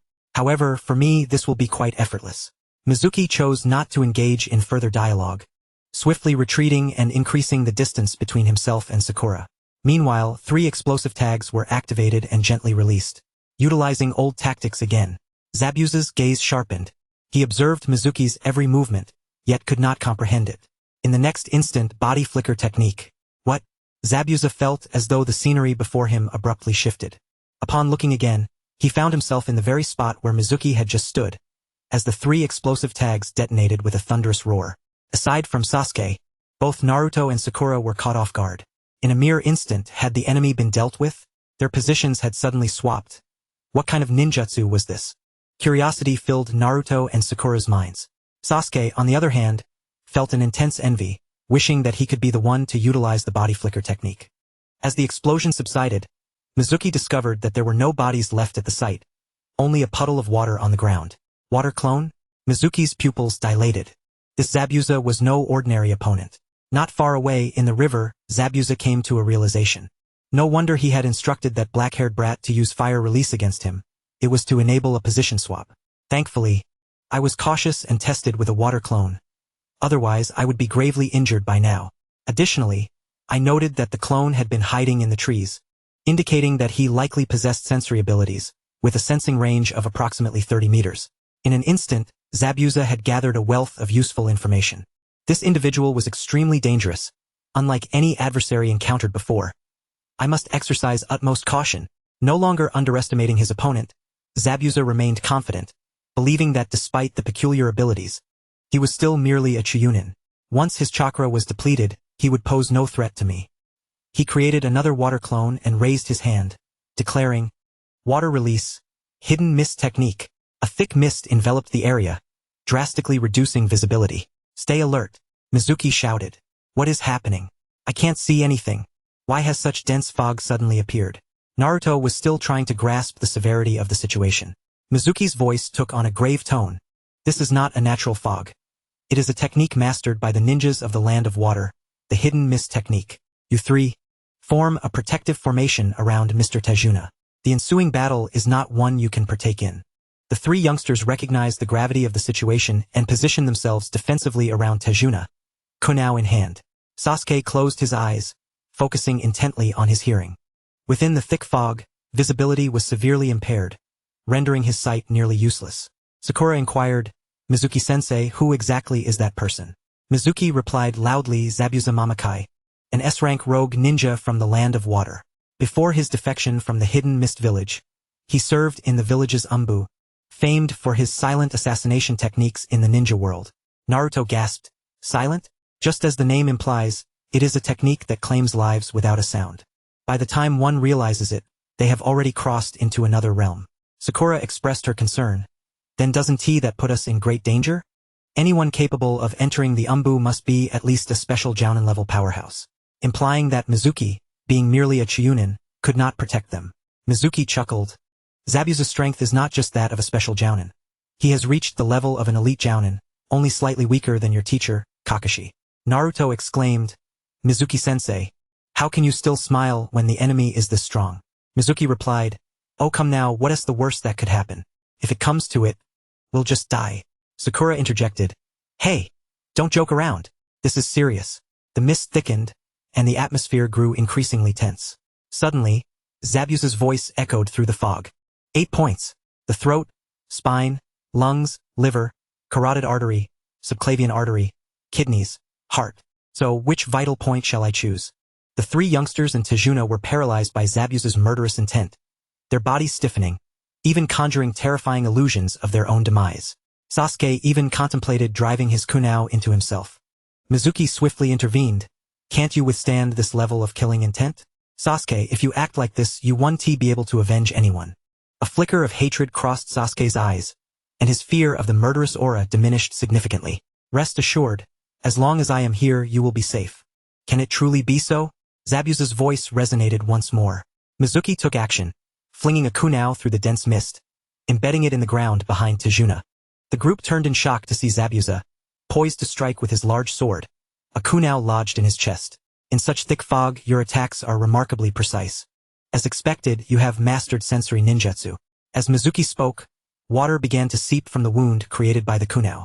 It was a water clone. Eliminating one water clone did not bring Mizuki any joy. He turned to gaze 30 meters away, where a river lay. From the surface of the water, 3 streams emerged, taking on human form resembling Zabuza. All water clones. Hiding beneath the water? Mizuki furrowed his brow. He had been speaking loudly, expanding the effective range of his echolocation. Within a 50-meter radius, all surroundings materialized in his mind.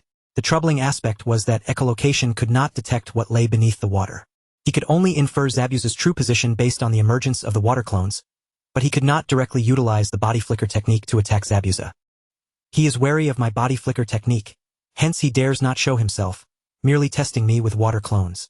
A strategy must be devised to draw out his true form and deliver a decisive blow. His mind raced, and soon a plan began to take shape. 3 shuriken were hurled towards Zabuza's watery clones, yet they were effortlessly dodged. A mere Chunin with such poor throwing skills could not hope to land a hit on me if I chose to evade.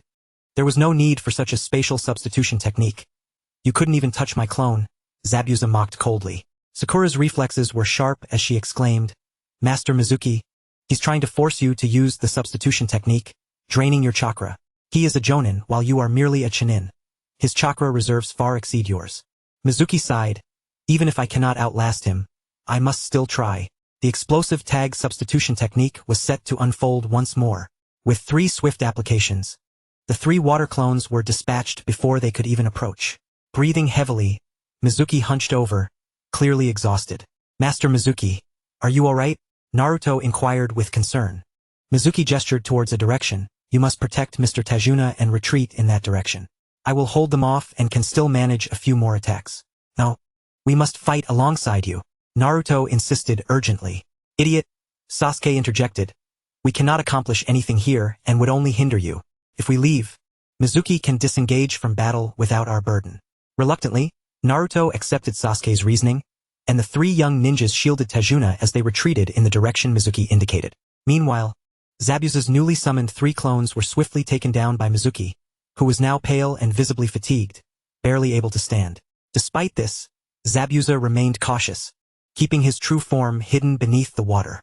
Am I not acting convincingly enough? Mizuki began to doubt his own performance. As he observed Sasuke and the others exiting the mist's embrace, Mizuki executed the explosive tag substitution once more, eliminating Zabuza's final water clone.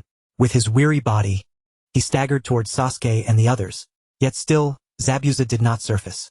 How excessively cautious can he be? Mizuki found himself at a loss for words. Soon, he caught up with the group and collapsed to the ground. Master Mizuki, are you okay? Naruto and Sasuke rushed to his side, supporting him on either side. I'm fine. Just exhausted from chakra depletion, Mizuki replied. Sasuke asked, what about Zabuza? Has he been dealt with? Mizuki shook his head. He is too wary. He continues to use water clones as feints, and his true form remains hidden. Even with my chakra spent, he dares not reveal himself. Sakura queried, so, will he pursue us? Mizuki chuckled, he is merely a coward. He won't dare chase after us. Besides, my chakra depletion was merely a ruse. I still have enough left for 3 more strikes. That's reassuring. Tejuna remarked. Mizuki added, let us proceed to Mr. Tejuna's home. I require ample rest. The 5 of them hurried along the path, and a faint smile graced Mizuki's lips. Once they had distanced themselves, a figure emerged from behind a tree by the roadside, adorned with a mask of the hidden mist village's umbu. After glancing in the direction Mizuki and the others had departed, the figure turned and swiftly made their way to the riverbank. Lord Zabuza. Zabuza rose from the water, standing upon its surface. How long will you wear that mask, Haku? Haku removed the mask, revealing a strikingly beautiful face, albeit one belonging to a young man. Have they left? Zabuza inquired. Haku nodded, yes. That Chunin named Mizuki has exhausted his chakra and was assisted in his departure. I overheard him mention that he was merely feigning weakness and still has 3 strikes left. Zabuza scoffed, that was merely for your benefit. He possesses perceptive abilities. If you lingered nearby, he would have noticed you long ago. Haku responded, I understand. Yet he did not engage me, indicating that his chakra truly is depleted. Zabuza warned, do not let your guard down. His abilities are exceptionally peculiar, coupled with explosive tags, granting him lethal potential. This is precisely why I have refrained from revealing my true form. Though a Chunin, he poses a greater threat than most Jonin I have faced. Haku asked, if he is so dangerous, should we not abandon Kato's mission? Haku. Zabuza rebuked, interrupting Haku's words. The bounty offered by Kato is substantial. We cannot afford to relinquish it. You will aid me in the future. However, we must not act prematurely. Let Kato's warriors engage first, using their lives to deplete his chakra. Once he is out of chakra, he will pose no threat. The next time, he shall surely perish at my hands. Meanwhile, Mizuki and his party arrived at Tejuna's home. Mr. Tejuna, when do you plan to begin the bridge construction? Tejuna replied, I will spend a day gathering my old comrades and 2 days preparing the lumber. We plan to commence in 3 days. Mizuki nodded and turned to Naruto and the others. For these 3 days, you may cultivate your skills in the vicinity. Naruto asked, and what will you be doing? Master Mizuki? I too will be training. I have a jutsu I have long contemplated. Naruto inquired curiously, what jutsu? Is it powerful? Sakura and Sasuke echoed his curiosity. Mizuki smiled. It is a technique developed by the 4th Hokage, formidable and ruthless. Once I successfully master it, I will seek an opportunity to teach you. With time still on his side, Mizuki ventured to the marketplace, purchasing numerous balloons and a soccer ball. Raise none. I have awaited you for so long. In the village, there were umbu monitoring him, and the 3rd Hokage's telescopic technique made it unwise to practice the raise-non. But now, those concerns had dissipated. Though a few annoyances had followed him from Konoha, their intent was to protect Naruto and Sasuke. When I train, I can distance myself from Naruto and the others, rendering me less vulnerable to detection. As for the substitution technique, if it becomes exposed, so be it. It was only a matter of time. At that moment, in Konoha's Hokage office, the 3rd Hokage muttered, a technique capable of instantaneously swapping positions, paired with explosive tags, has left Zabuza reluctant to reveal himself. No wonder. How could a mere Chunin with ordinary aptitude develop such a powerful spacetime ninjutsu comparable to the Flying Thunder God? Could it be that he deceived me regarding chakra control pills? Or has he acquired something else in the land of waves? Chapter 27. Raise-non. Click. The office door swung open, and Danzo strode in. The 3rd Hokage frowned, feeling increasingly exasperated by Danzo's habitual disregard for knocking. Danzo, must you always? Zaibuzan, do you truly believe that you can eliminate Mizuki by his hand? Tomato interrupted directly. The 3rd Hokage let out a cold snort, increasingly displeased. Although Mizuki's ninjutsu was perilous, now that it had been exposed, countermeasures could be devised. If Zaibuzan employed his previous tactics, lurking in the shadows to exhaust Mizuki's chakra with water clones, the outcome would be unequivocal. Intelligence was of paramount importance. One must guard against the leakage of one's own information while seeking to acquire that of the enemy. Even a formidable opponent like Haiden, with his immortal body and the curse of death, could easily slay elite Jonin Asuma as if he were but a chicken. Yet, the result? Due to the leak of his abilities, he was ultimately buried alive by Koji, who was merely a Chunin. This illustrates the significance of intelligence. Mizuki had concealed himself adeptly, but today, when confronted with Zaibuzan, His echolocation only extended to a range of 30 meters, failing to detect the 3 Konoha umbu hidden 50 meters behind him. By the time he realized, it was too late. The disclosure of Mizuki's information was advantageous for both the third Hokage and Tomato. Tomato sneered, "Can you guarantee that the one to exhaust their chakra will surely be Mizuki, rather than Zai Bazan?" The third Hokage fell silent. Indeed, there was no assurance. Mizuki was profoundly cunning, possessing space-time ninjutsu comparable to the Flying Thunder God. Yet he had remained hidden all this time. Who could guarantee that he hadn't concealed even more? "What are you implying?" The third Hokage inquired with a stern countenance. Tomato replied, "The technique of position exchange without hand seals, in conjunction with explosive tags, poses a danger that I need not elaborate upon. Even you would face a life-threatening risk in such a confrontation. With the Chunin exams approaching, do you think Orochimaru will make an appearance? If he allies with Orochimaru, can Konoha withstand it?" The expression of the third Hokage darkened. "Zai Bazan, we can no longer delay. We must resolve this matter with utmost urgency. Otherwise, the repercussions could be catastrophic." Rising, he gazed out the window, taking several deep puffs from his pipe. After a prolonged silence, he sighed, turning his back to Tomato, and said, "With Naruto and Sasuke by his side, we must act with caution to prevent him from taking any reckless actions. Even if Zai Bazan cannot eliminate him, we must wait until Team 7 returns to the village before we take action." Tomato was incensed. "Zai Bazan, why do you persist in this manner? You still hesitate to strike against such a dangerous individual? Are you not afraid of the consequences?"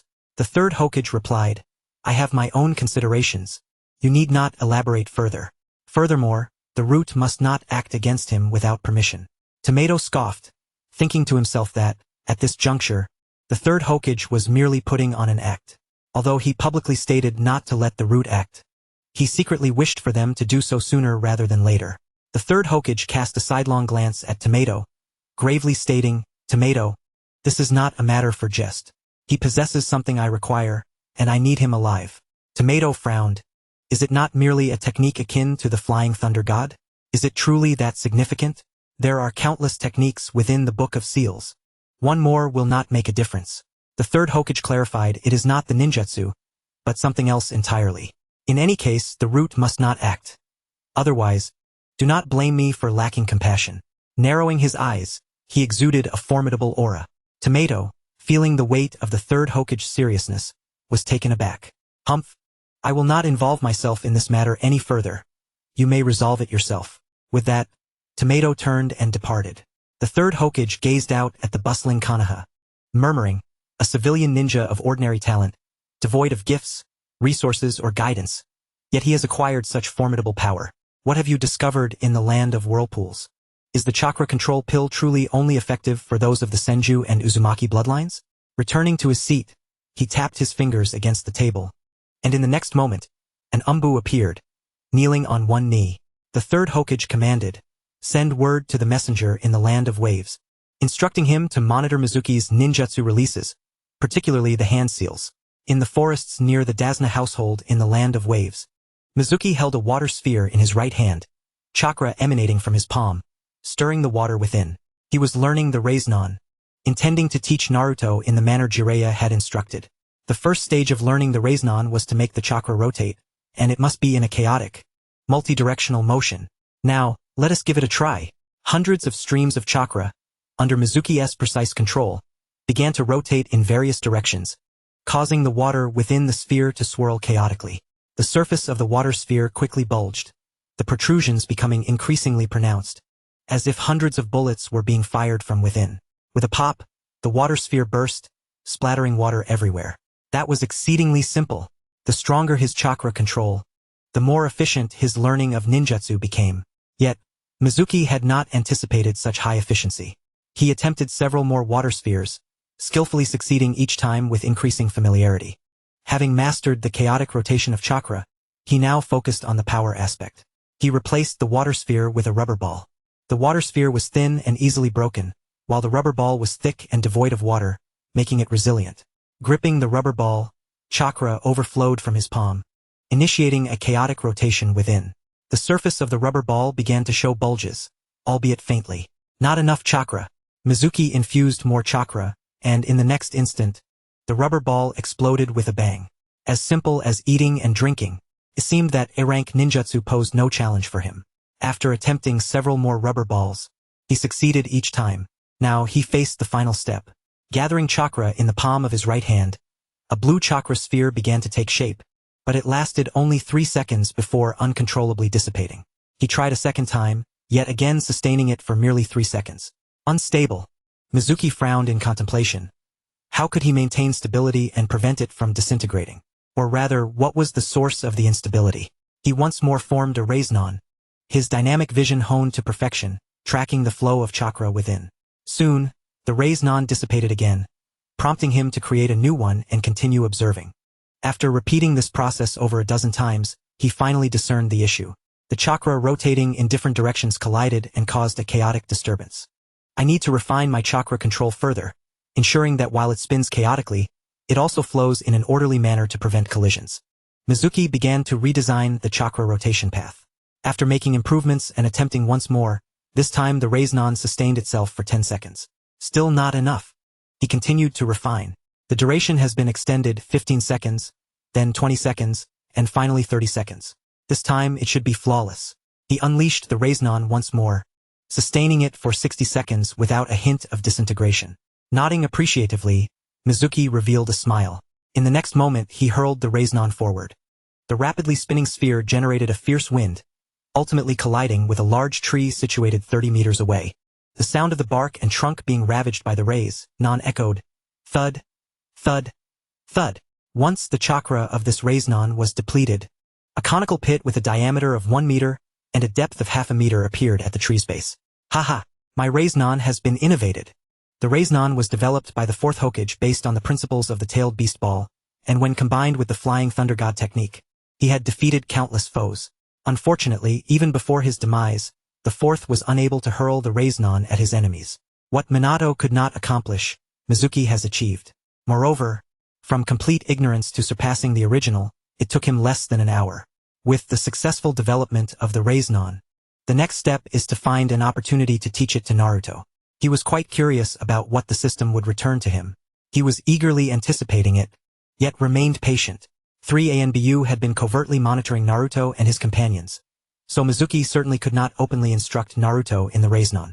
Exposing the body flicker technique was one thing, but the raisnon must remain concealed, at least for the time being. In the following 3 days, he aimed to master the voidstep technique which had lingered in progress for far too long. The training in this technique had been intermittent, resulting in a significant waste of time, particularly during the previous task of exterminating bandits, which had consumed a full half-month. With the Yonquan point in his feet adequately trained under the effects of the medication, only a few more days were needed to reach the desired level. Before or during the Chunin exam, the 3rd Hokage would undoubtedly strike against him again. If the means employed were unsavory, he would not be concerned. What he feared was the possibility of the Hokage fabricating evidence to label him a spy, forcing him into opposition against Konoha. If that were to happen, Mizuki would have to face the entirety of Konoha's ninja forces. Given his current strength, he was far from capable of confronting all of Konoha. In a genuine confrontation, he would at most take a few down with him. He himself would succumb in mere moments. Thus, it was imperative to complete the training of the voidstep technique swiftly. Even if he were compelled to defect, he would not be easily cornered within the village. Chakra surged from the soles of his feet as Mizuki's body gradually ascended, gliding through the forest. A slight stinging sensation indicated that the Yonquan point was not yet robust enough to withstand the continuous impact of chakra. However, progress was imminent. Chapter 28. The Uninvited Orochimaru. 3 days passed in the blink of an eye. As evening fell and the sun dipped below the horizon, a thick fog rolled over the sea. 2 sea turtles frolicked on the surface, planning for their future offspring. Suddenly, a shadow drifted through the dense fog above, silent as a specter, startling the male turtle into a shudder. Haha, there's no longer any discomfort in my feet. The voidstep technique is finally complete. Laughter rang out from the fog, sending the 2 turtles diving hurriedly into the depths. The shadow glided over several hundred meters of ocean before gently landing on the shore. It was Mizuki. At last, he could soar through the skies with unrestrained freedom. His speed was adjustable. At its slowest, he could hover motionless, while at its fastest, he could reach approximately 300 kilometers h, akin to the speed of a high-speed train. He wished to fly even faster, but was limited by his chakra pathways. He could not increase his chakra output any further. Moreover, the faster he flew, the greater the air resistance became. In truth, 300 kilometers h was already quite swift. In terms of chakra consumption, flying at maximum speed would deplete over half his chakra in just 10 minutes. He calculated that at full throttle he consumed 0.01 chakra per second. Not an insignificant amount. With his total chakra of 11.3, he could fly at top speed for nearly 20 minutes, covering over 100 kilometers in a single stretch. With the capability to release Raisnon from a distance and the mastery of the voidstep technique, he finally possessed the strength to establish himself in the world of ninjas. Ever since his transmigration, Mizuki had been living in trepidation, taking every step with caution, fearful that a single misstep could lead to his undoing. However, as his strength grew, the tension in his nerves began to ease. Now, even if he were to stand opposed to Konoha, he felt no fear whatsoever. Of course, he had no intention of leaving. Konoha was home to the most talented individuals. Dinner time must be approaching. Just then, a thunderous roar echoed from afar, accompanied by a powerful surge of chakra. In the next moment, the thick fog was dispersed by the shock waves of battle.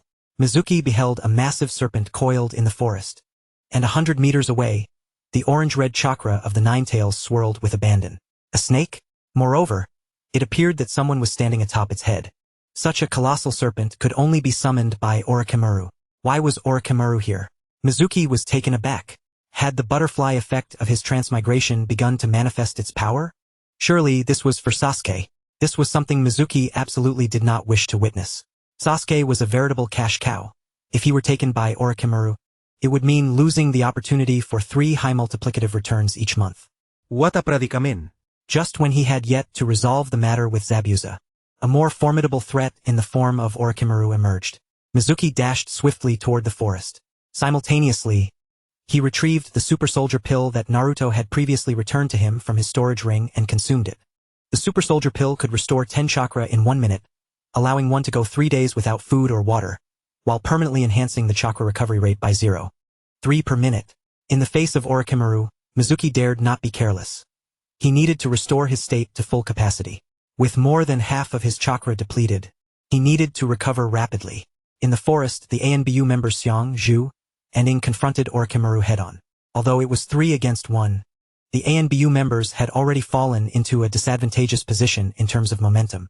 The murderous aura emanating from Orochimaru enveloped the 3, making them feel as though they were standing amidst a tempestuous sea. Orochimaru, why are you here? Xiang's voice was grave, his eyes behind the mask filled with trepidation. He wore a cat-faced mask and was among the more formidable members of the ANBU. Yet, standing before Orochimaru, he felt utterly lacking in confidence. He was all too aware of just how formidable Orochimaru's strength was. In the past, even Kakashi, the former captain of the ANBU, had been unable to withstand a single attack from him. Orochimaru stood atop the head of the massive serpent, surveying from a position of dominance. His long, flowing black hair, pale complexion, purple eyeshadow, and the unique cold-blooded slit pupils in his eyes instilled a sense of dread in anyone who dared to gaze upon him. To the 3 ANBU members, Orochimaru exhibited no interest whatsoever. His gaze lingered upon the 3 silhouettes behind the umbu. At this moment, Naruto, Sasuke, and Sakura appeared disoriented, their eyes wide with terror, and their limbs trembling. The trio was paralyzed by Orochimaru's murderous intent, suffering from profound psychological trauma. Orochimaru's eyes fell upon Sasuke, and an involuntary smile crept across his face as his grotesquely long tongue slithered out, swirling through the air. This sight led the umbu to mistakenly believe that Orochimaru's target was the Ninetails Jinchuriki. Eagle, swiftly take Naruto and Sasuke away. I will hold him off here with Zhu, I instructed. Without a word, Eagle turned, seizing Naruto and Sasuke, and hastened away. The Jinchuriki was of paramount importance, a matter not to be trifled with. Uchiha Sasuke was also a key figure entrusted to our protection by the 3rd Hokage. As for Harano Sakura, she was merely a civilian ninja. Her demise mattered little to Orochimaru, who was indifferent to her fate. Is this yellow-haired boy the Ninetails brat? He mused. What a pity. My interest lies solely with the Uchiha. However, my purpose here today is not him. I am seeking Mizuki. Where is he? Eagle did not falter. Instead, he quickened his pace. It was prudent to take Naruto away, for who could discern whether Orochimaru's words held truth? Though burdened with 2 individuals, he still maintained an impressive speed, covering hundreds of meters in no time. Yet, at that moment, a bizarre youth clad in white, with white hair and 2 crimson dots on his forehead, adorned with a purple bow around his waist, obstructed his path. I am Kagaya Kimimaro, a subordinate of Lord Orochimaru. He requires those two to lure Mizuki out. I hope you will lay them down. Eagle found his path barred, and both Xiong and Zhu had already sensed the situation. However, they were in no position to assist. Merely managing to hold off Orochimaru was a feat in itself, leaving them with no surplus energy to aid Eagle. They exchanged glances and nodded in silent agreement. Orochimaru, you are an S-rank rogue ninja from the Hidden Leaf Village. Since fate has brought us together today, we shall exert every effort to capture you, Xiong declared loudly. Humph, Orochimaru scoffed coldly. You think you can do that with just the two of you? Zhu retorted. Do not underestimate us. We are not mere ninjas, but elite jonin who have inherited the will of fire. Ha, the will of fire is laughable, Orochimaru sneered. Xiong initiated the attack, swiftly forming hand seals. Lightning release. 4-pillar bind. 4 massive pillars erupted from the corners of the colossal serpent, encircling it within. The pillars crackled with lightning, scorching the serpent, which thrashed in agony. Lightning release. 16-pillar binding. 12 additional pillars manifested, merging to create a sealed enclosure that trapped the giant serpent entirely. Inside, electric light flickered, and the serpent's cries were here trending. Finally, with a resounding crash, the serpent, severely injured, dispelled the summoning technique and retreated to its lair. Xiong's gaze remained vigilant as he continued to form seals. Fire release. Searing blaze. Flames erupted within the enclosure, transforming it into a realm of fire. Ah! Orochimaru's agonized scream echoed. Have we dealt with him? Zhu inquired. Xiong's expression was grave as he replied. I cannot say for certain, but Orochimaru, one of the legendary 3, is not easily vanquished. As the 16 lightning pillars dissipated, a charred corpse lay on the ground. He's burnt to a crisp, Zhu exclaimed joyfully. Yet, Xiong frowned, sensing something was amiss. Be cautious. He may not be dead. As he spoke, they witnessed the skin on the corpse's back split open, a hand emerging, followed by a head, and then the entire body. The scene was grotesque and revolting. Orochimaru's body replacement technique. Fear gripped Xiong and Zhu as they beheld this sight. Behind them, Sakura, having barely freed herself from Orochimaru's murderous aura, was now so horrified that she screamed and fainted, her eyes rolling back. Ah, quite the impressive ninjutsu, Orochimaru remarked. However, to think you could use such techniques against me is rather naive. I had no intention of harming you, but since you chose to strike first, I shall not hold back. After all, I plan to destroy the hidden leaf eventually, and eliminating you will only enhance the likelihood of my success. Orochimaru extended his tongue, swirling it, as his slender hands slowly rose. He positioned himself on all fours, opening his mouth wide. A multitude of venomous snakes slithered forth from his mouth, rapidly covering the ground like a tidal wave, surging towards Xiong and Zhu. Behold the serpent's formation. Suffer and perish amidst the countless bites of my serpents, Orochimaru jeered. Xiong swiftly formed seals and shouted, Fire release. Great fireball technique. A massive fireball erupted from his mouth, crashing into the swarm of snakes, incinerating a significant portion of them. Yet, the sheer number of serpents was overwhelming. One fireball was insufficient, and the gaps were immediately filled. Fire release. Great fireball technique. Fire release. Great fireball technique. One fireball is not enough. Let us unleash several. Zhu also sprang into action, summoning a vast amount of clay that rained down upon the snakes, ensnaring many. Yet, countless snakes continued to writhe and slither. We cannot kill them all. If this continues, our chakra will soon be depleted, leaving us defenseless. Focus on attacking Orochimaru directly. The snakes are merely a byproduct of his summoning. If we eliminate him, they will vanish. Thus, the duo redirected their ninjutsu toward Orochimaru. Seeing this, Orochimaru chuckled disdainfully, stating, Naive. He raised his hands, preparing to form seals. At that moment, his movements halted as he turned to face a particular direction. Despite the dense foliage, he sensed a foreign chakra presence. Oh, has he finally made his appearance? Undeterred, he continued forming seals. Mizuki, today I shall demonstrate the true extent of my power. I shall make you willingly become my subordinate, serving me faithfully. Chapter 29. Cooperation. Earth release. Earth Dragon Bullet. Zhu completed his seals and bellowed. A dragon's head of earthen material rose before him, unleashing a torrent of earth dragon bullets. These projectiles were the size of basketballs, swift in speed, and capable of long-range assault. Orochimaru smirked. You think such ninjutsu can harm me? Simultaneously, Xiang completed his own seals. Fire release. Fireball technique. He exhaled flames, not aimed at Orochimaru, but rather at the earth dragon bullets Zhu had unleashed. The flames engulfed the projectiles. The fireballs, however, were slower and shorter in range. However, upon attachment to the earth dragon bullet, these weaknesses were swiftly rectified. One by one, the earth fire bullets soared rapidly towards Orochimaru. In the nearby woods, Mizuki was spectating. Though perplexed by Orochimaru's unusual endeavor on his behalf, he held no interest in aligning himself with the Sunin. He had no intention of revealing himself. The fierce battle between Orochimaru and the Leaf's Umbu was of no concern to him. Ideally, all three Umbu would perish, allowing the third Hokage to mourn their loss profoundly. The two Umbu exhibited considerable strength, combining earth release and fire release to form a joint ninjutsu. The earth dragon bullet possessed limited lethality but boasted remarkable range and speed. Even if it struck the enemy, it would inflict negligible damage. Conversely, the fire bullet was devastating but had a short range and slow velocity, allowing foes to evade it with ease. By merging the two techniques, their respective shortcomings were overcome, amplifying their potency exponentially. In the original anime, the third Hokage employed this tactic during his confrontation with Orochimaru, albeit alone, while here it was executed by two individuals in concert.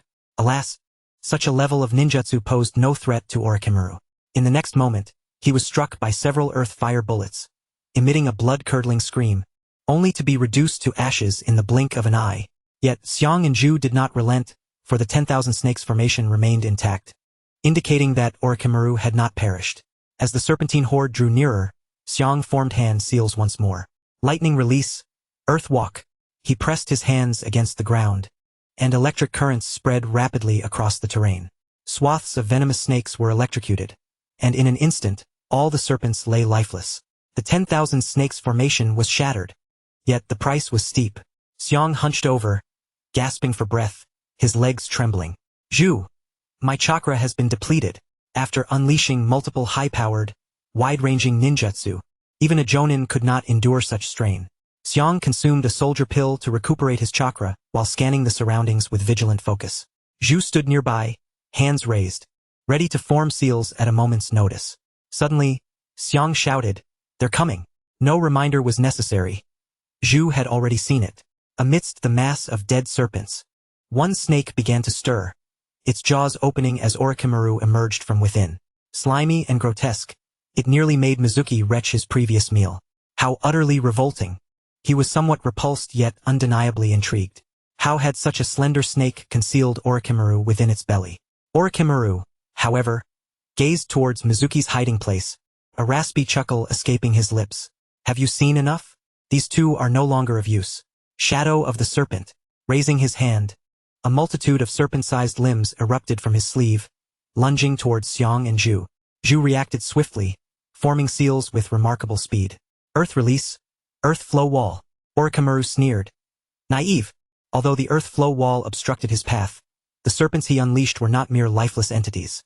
They deftly circumvented the wall, ensnaring Xiang and Zhu with astonishing speed. Yet, in the next instant, Xiang transformed into a bolt of lightning, while Zhu morphed into a mud clone. Lightning clone and earth clone? The earth flow wall had obscured part of Orochimaru's view, allowing Xiang and Zhu to escape unnoticed. Orochimaru chose not to pursue. Instead, he cast a glance at the forest and then at the unconscious Sakura on the ground. Incompetent waste, unworthy of existence. Shadow of the serpent. His arm transformed into a venomous serpent, lunging towards Sakura. In the next moment, Sakura vanished, replaced by Mizuki wielding a kunao. With a swift motion, blood sprayed as the serpent's head was severed. Orochimaru regarded Mizuki with a grin, rasping, "Do you understand the essence of eternal life, Mizuki-kun?" A proclamation reminiscent of an ancient religious leader. Mizuki coldly scrutinized Orochimaru, retorting, "You've uttered those words to Sasuke Uchiha before, haven't you? And now you direct them at me. Are you attempting to usurp my body? Unfortunately, I am not an Uchiha. I am merely an ordinary civilian ninja with no exceptional lineage." Orochimaru's pupils constricted, a tempest of emotions surging within him. "How do you know this? Did Kabuto tell you?" "No, my conversation with Itachi during the genjutsu, Kabuto wouldn't know." "Could it be that you have a connection with Itachi?" Orochimaru suddenly felt a twinge of panic, even suspecting that Itachi was nearby. "How I know is of no concern to you. Rest assured, I know far more than you can fathom. Orochimaru's expression darkened. His gaze towards Mizuki now laced with murderous intent. Mizuki laughed. Eliminating me won't be so simple. I advise you not to waste your efforts. In truth, I have no desire to be your enemy. We might even collaborate. Orochimaru scoffed. Collaborate with me? That depends on whether you possess the requisite qualifications. Shadow of the Serpent. A conflict erupted at the slightest provocation. Naturally, Mizuki was swifter. His exceptional dynamic vision endowed him with extraordinary observational acuity, allowing him to perceive Orochimaru's every movement. Gaining Orochimaru's approval was no easy feat thus. He decided to test a new ninjutsu. In his right hand, the raised non materialized instantaneously, which he then hurled towards Orochimaru. Upon contact, the shadow of the serpent detonated. Yet the raised non remained steadfast, continuing its trajectory towards Orochimaru. As the raised non approached, Orochimaru's brow furrowed. That's the fourth Hokage's technique. How did you acquire it? In the next instant, the raised non struck his abdomen, unleashing a tremendous force. Amidst his agonized screams, Orochimaru's body was torn apart, his torso obliterated, leaving only his neck, head, and legs to tumble to the ground. For an ordinary person, death would have been instantaneous. Yet, the snake Sunin was a master of survival. Now, do I have the qualifications? Mizuki asked nonchalantly. The mangled remains on the ground suddenly opened their mouth, and a new Orochimaru emerged, once again in that repulsive, slimy manner. I never anticipated you would master the fourth Hokage's Raiznan. The third has always targeted you. Where did you learn the Raiznan? Never mind. There's no need for curiosity. However, with just the Raiznan, you still lack the qualifications. Mizuki replied, then how about this? He raised his right hand once more, the Raiznan reappearing, but this was not the end. He manipulated the Raiznan, pulling it further from his palm before infusing it with wind chakra. Pale blue, high-speed spinning shuriken took form. What? You not only mastered the Raiznan but also infused it with wind chakra transformation. A feat the fourth was unable to achieve. The power of this technique has reached an S-class level. How on earth did you achieve this? Orochimaru's expression finally changed. He swiftly retreated, biting his right-hand finger and drawing a line of blood across his left palm. He then pressed both hands to the ground and bellowed, summoning technique, triple Rashomon. As his words fell, 3 enormous Rashomon gates rose from the depths of the earth, resembling 3 adjacent small mountains, standing protectively in front of Orochimaru. The spiral shuriken in Mizuki's hand was hurled forth, cutting through the ground like a tailed beast ball. The first Rashomon gate shattered instantaneously, followed closely by the second, which also failed to withstand the assault. The third gate, however, barely held for a second before it too was toppled. Yet, the spiral shuriken was redirected by the third gate, soaring diagonally toward the sky. Cold sweat beaded on Orochimaru's forehead, his eyes reflecting a glimmer of fear. In the next moment, a smile blossomed at the corners of his mouth. Rising to his feet, he gazed at Mizuki and said, I initially held a great admiration for you. Given your current predicament in Konoha, I had intended to recruit you as my subordinate. However, having witnessed your prowess today, which far surpasses my expectations, I find cooperation to be a viable option. Pray tell, what can you offer me? Mizuki replied, the plan to bring Konoha to its knees. At the opportune moment, I can assist you in dealing with the third Hokage. Orochimaru was taken aback. He could not fathom how Mizuki was privy to the details of the Konoha collapse plan. Was it a leak from Tsunagakure? Or had his own Otagakure been thoroughly infiltrated by Mizuki? How could an ordinary Chunin from Konoha possess such intelligence? Ha! The third has grown old. I can eliminate him without any aid, Orochimaru retorted. Mizuki responded, your old comrade, Jiraiya, is soon to return to the village. At that time, you may find yourself facing a 2-on-1 situation. Orochimaru furrowed his brow. Mizuki continued, fear not, the third will ultimately meet his demise at your hands. I shall not contest you for that. Orochimaru's gaze bore into Mizuki, attempting to discern any hidden truths in his expression. Yet, Mizuki remained inscrutable, offering no useful information. That is not all. I also require Uchiha Sasuke, Orochimaru asserted, bringing up Sasuke voluntarily. Mizuki replied, Sasuke is equally significant to me. I shall not relinquish him without a fight. Let the best prevail. Orochimaru fell silent for a moment before inquiring, what is it that you desire? This was the crux of the matter, and Mizuki had awaited this moment for quite some time. I seek ninjutsu scrolls. Regardless of type or rank, the more the better. Additionally, those 3 umbu trailing me are quite bothersome. I would appreciate your assistance in dealing with them. Your demands are rather excessive. Orochimaru expressed mild dissatisfaction. Mizuki countered. Eliminating the 3 umbu would facilitate the execution of the Konoha collapse plan, benefiting both of us. Orochimaru remained non-committal and stated, "So, after defecting from Konoha, you wish to join my Otagakur?" Mizuki chuckled. "When did I ever say I intended to defect? Killing the 3rd is one matter, defecting is another entirely. I prefer to live under the sun rather than in the shadows of a dark cave." "Ah, the sunlight?" Orochimaru regarded Mizuki with a knowing glance. In the next moment, he opened his mouth and expelled a scroll, tossing it towards Mizuki. The scroll was coated in a viscous substance, causing Mizuki's skin to crawl. He sidestepped, allowing the scroll to pass by and land on the ground. Orochimaru, unfazed, remarked, "This is the ninjutsu you requested. It is not much, only 3 scrolls. If you seek more, you shall have to wait until the 3rd is dead." As he spoke, his body began to sink, vanishing into the earth. "I will handle those 3 umbu. Consider it an apology for my abrupt intrusion. I hope our collaboration, Mizuki-kun, will be mutually agreeable." Feeling Orochimaru's chakra recede, Mizuki exhaled in relief. His right hand, tucked within his sleeve, trembled slightly. The palm was riddled with wounds, the pain penetrating deep into his bones. The spiral shuriken was indeed a double-edged sword. Despite his efforts to keep it as far from his palm as possible, he still sustained significant injury. To harm others, one must first harm oneself. In the anime, Naruto refrained from using the spiral shuriken without entering sage mode. Even the Uzumaki clan's robust physique could not endure it, let alone Mizuki, an individual of ordinary constitution. The triple Rashomon indeed possessed formidable defensive capabilities. This did not mean Mizuki was utterly helpless against the triple Rashomon. A simple application of the body flicker technique twice could transport Orochimaru to the front of the Rashomon gates, confronting the spiral shuriken directly. However, Mizuki understood that even such a maneuver would not guarantee Orochimaru's demise. To truly kill Orochimaru, 2 conditions must be fulfilled. First, one must force out his true self, the Yamada no Orokai, and destroy it entirely, leaving not a single scale behind. Second, all cursed seals must be eradicated. Only then could Orochimaru be permanently vanquished, with no possibility of resurrection. The first condition was relatively easier. The second, however, posed an insurmountable challenge. Who knows how many cursed seals Orochimaru has left scattered throughout the ninja world? Could be said that killing Orochimaru was virtually impossible. Fortunately, I managed to deceive him.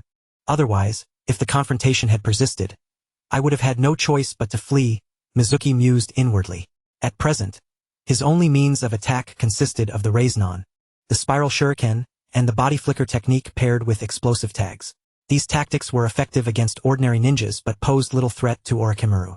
The most effective strategy against Orochimaru remained genjutsu. He wondered if the scroll contained any genjutsu.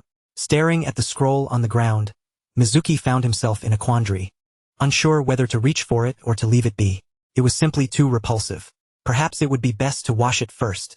Using 2 wooden sticks, he picked up the scroll and approached a nearby stream, tossing the scroll into the water to cleanse it. Ninjutsu scrolls are crafted from special materials, impervious to water.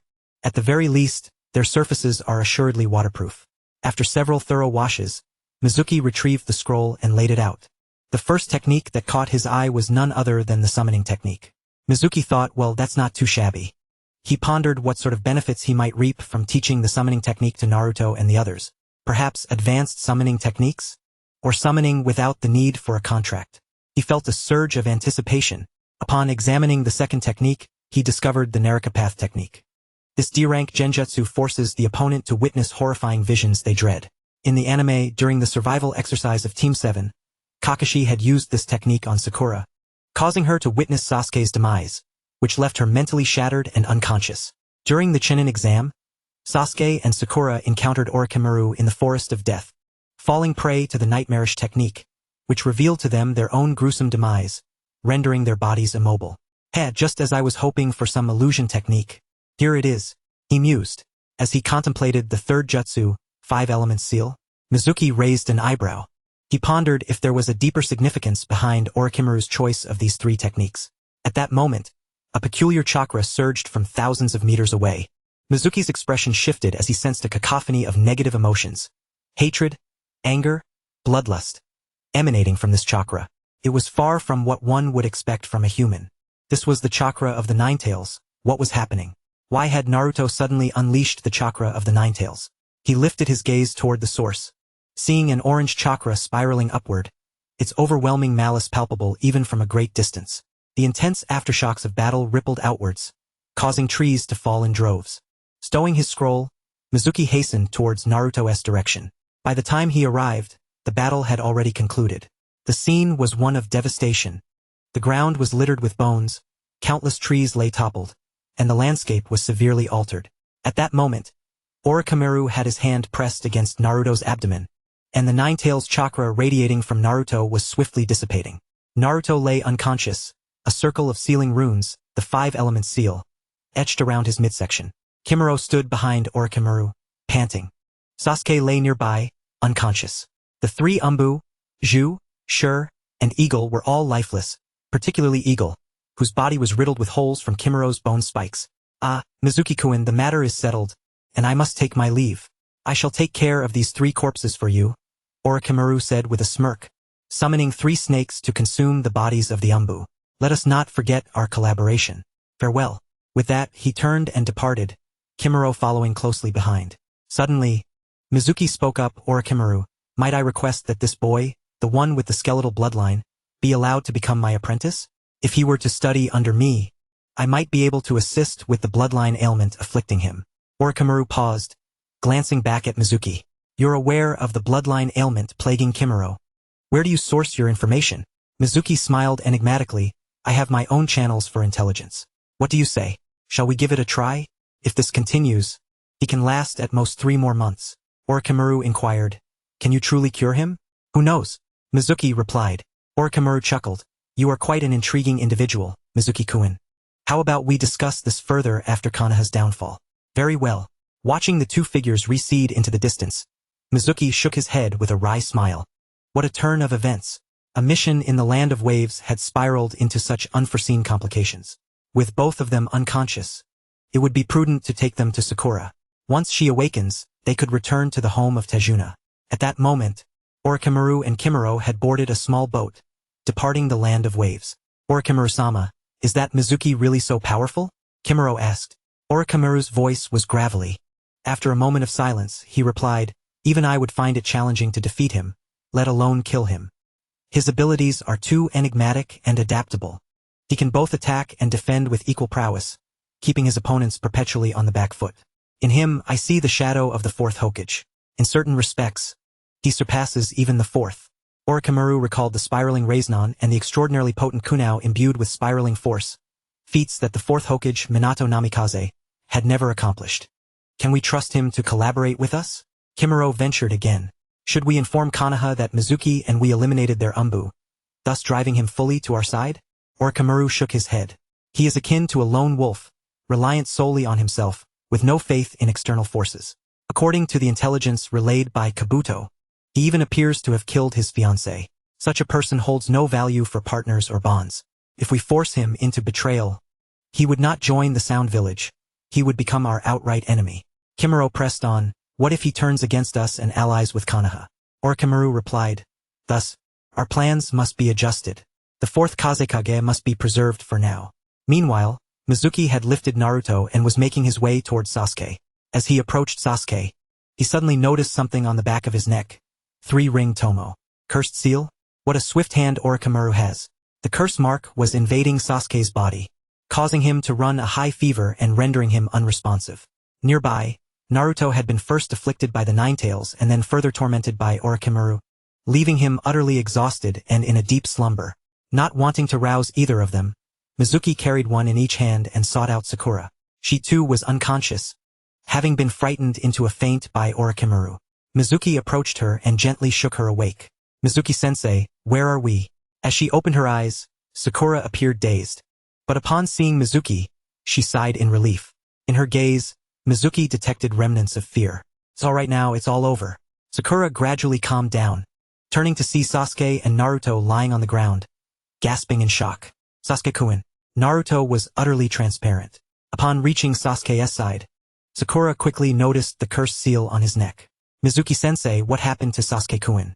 Mizuki replied, this is Orochimaru's doing. Oh, Orochimaru is that odious androgynous fiend. The mark on Sasuke's neck is a curse seal implanted by Orochimaru. Is this curse seal dangerous?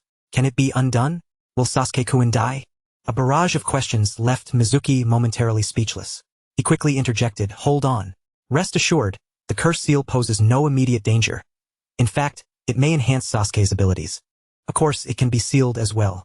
Here, I'll gift you the 5-element seal. If you master it, it might be beneficial for Sasuke. Chapter 31. Bestowing the Raisnon.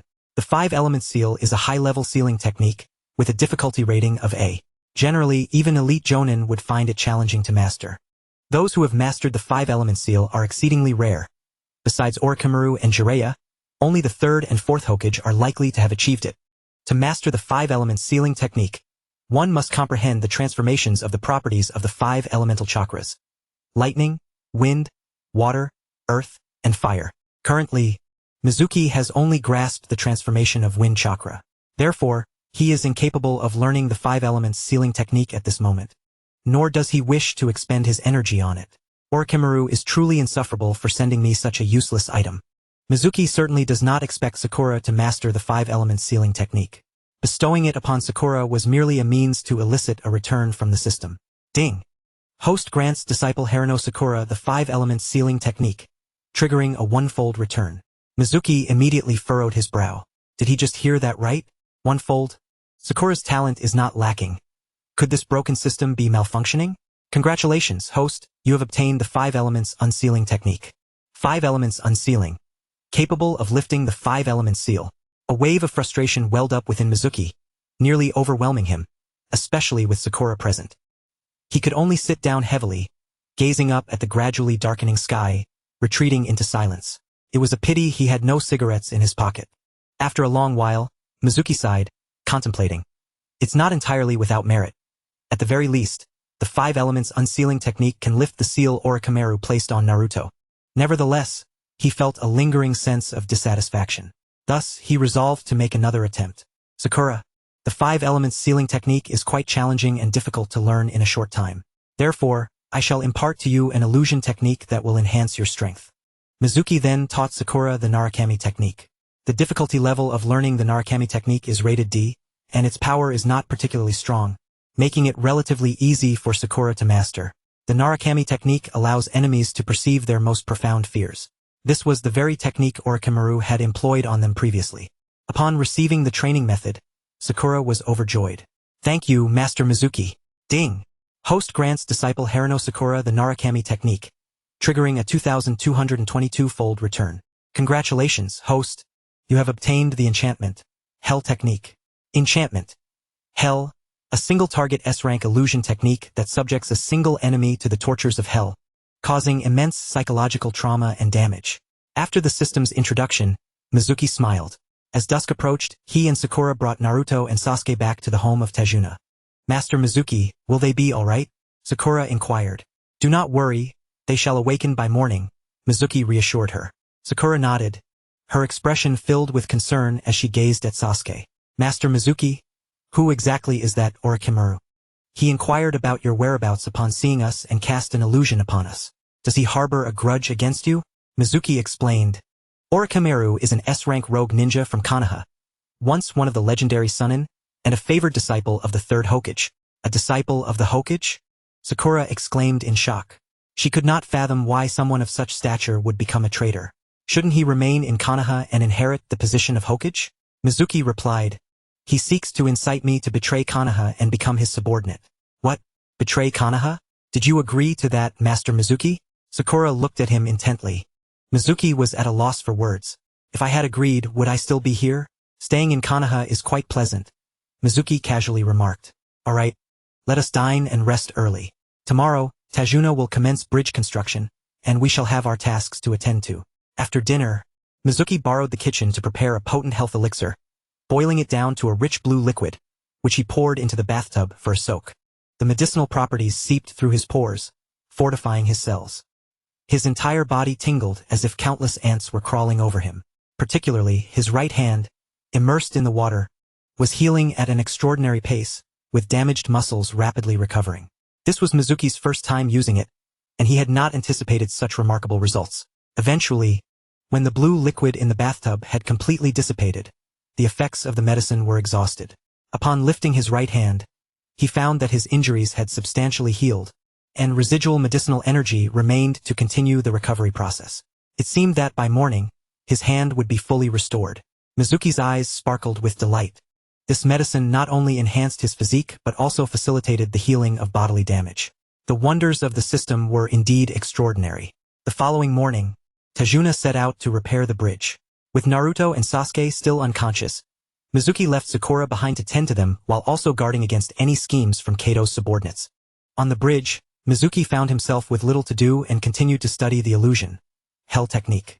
Unlike ninjutsu and taijutsu, illusions target the enemy's five senses, ensnaring them in a hallucination. The principle of illusion lies in disrupting the enemy's chakra, thereby disorienting their five senses. Depending on the medium employed, illusions can be categorized into visual, auditory, and tactile illusions. Visual illusions include techniques like the Nirvana technique and Tsukuyomi. Auditory illusions, such as the magical sound lock by Doyu. Tactile illusions like Izanami. The illusion hell is an unprecedented technique in the ninja world, and Mizuki has yet to grasp its fundamental principles. He was utterly at a loss. Firstly, S-rank illusions are notoriously difficult to learn. Secondly, he had never been exposed to any illusions prior, lacking even a basic foundation in the art. Mastery would certainly not come in a day or two. It appeared he would need to start with simpler illusions. Initially, he had not intended to learn the Narukami technique, but it now seemed unavoidable. Time swiftly passed to noon, and Naruto, Sasuke, and Sakura arrived to deliver lunch. Naruto wore a furrowed brow, evidently troubled by something. Sasuke's demeanor was somber, suggesting a weighty burden. "What troubles you both so?" Mizuki inquired. "Master Mizuki," Naruto lamented, "I don't know what's wrong, but my chakra has become increasingly difficult to control, and my total chakra volume has diminished significantly."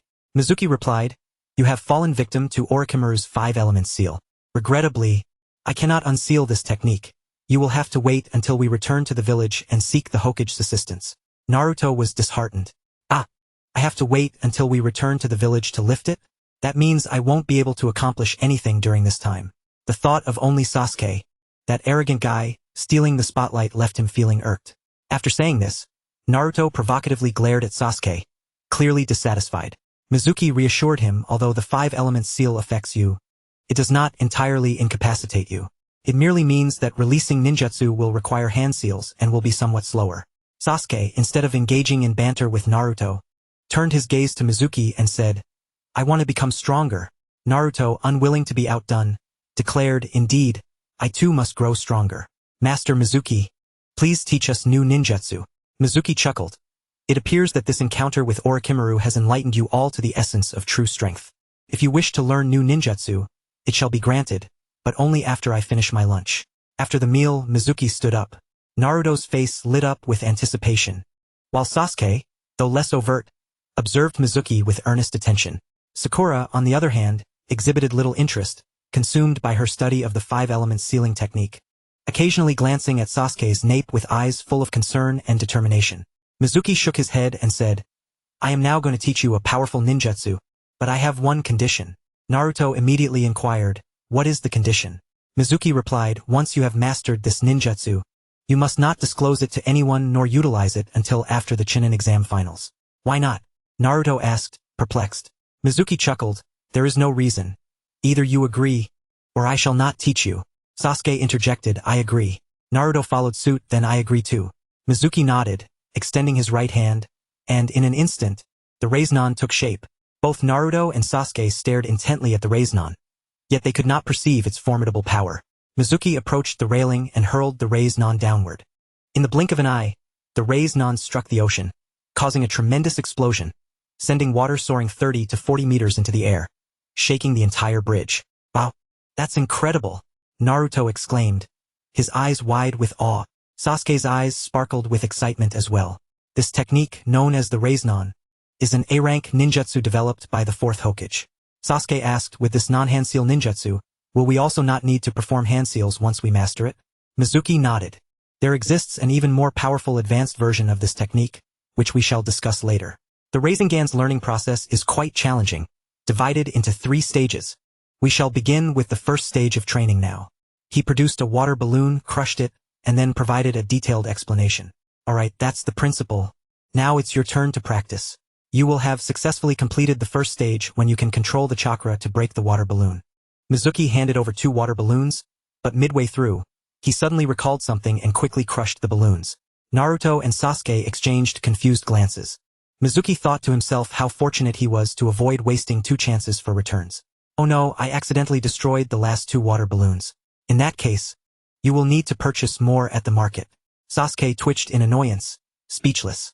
However, Naruto, oblivious to the notion of politeness, shouted, "You did that on purpose." Mizuki merely chuckled, ignoring him. By the way, what kind of return will the system provide for such an advanced technique? Furthermore, will teaching both Naruto and Sasuke the Rasengan result in cumulative returns? Chapter 32. Misunderstood. I did not turn into a cat. Mizuki waited for quite some time, yet no return notification from the system arrived. Still no return? He wondered. Must they truly master the Rasengan first? The system's return mechanism was not fixed. For instance, when he taught Sasuke the method of walking on water, the system returned the technique for walking on air. When he instructed Sakura on the Naruken technique, the system returned the illusory hell training method. The returns of these training methods did not directly enhance Mizuki's strength. He needed to train himself to master them. In contrast, when he guided Sasuke in the technique of sound-based location identification, the system directly returned the echolocation technique, allowing immediate mastery and an instant boost in power. The difference between the two was, in simple terms, one was a blueprint, and the other was a finished product. For Mizuki, the ideal scenario would be to receive the finished product. It would save time and effort, providing peace of mind. Naruto and Sasuke went to the market to purchase water balloons and commenced their training on the bridge. Within 2 hours, Sasuke had already broken his water balloon. Upon hearing the sound, Naruto realized Sasuke had completed the first stage of training and roared in frustration. I am destined to become Hokage. How can I lose to Sasuke? I refuse to accept this. Unfortunately, Naruto's chakra control was significantly impaired due to the 5-element sealing technique. Although Mizuki had explained the key points clearly, Naruto struggled to control his chakra, failing to manage the chaotic spinning in his hand. Sasuke-kun, you're amazing. Sakura cheered for Sasuke, having set aside her scroll on the 5-element sealing technique. Witnessing this, Naruto's jealousy boiled over. Panting heavily, he unleashed his chakra, causing the water balloon in his hand to shake violently. Damn you, Sasuke! I must break your balloon. In a moment of frustration, he envisioned the water balloon as Sasuke, wishing to crush it in a fit of rage.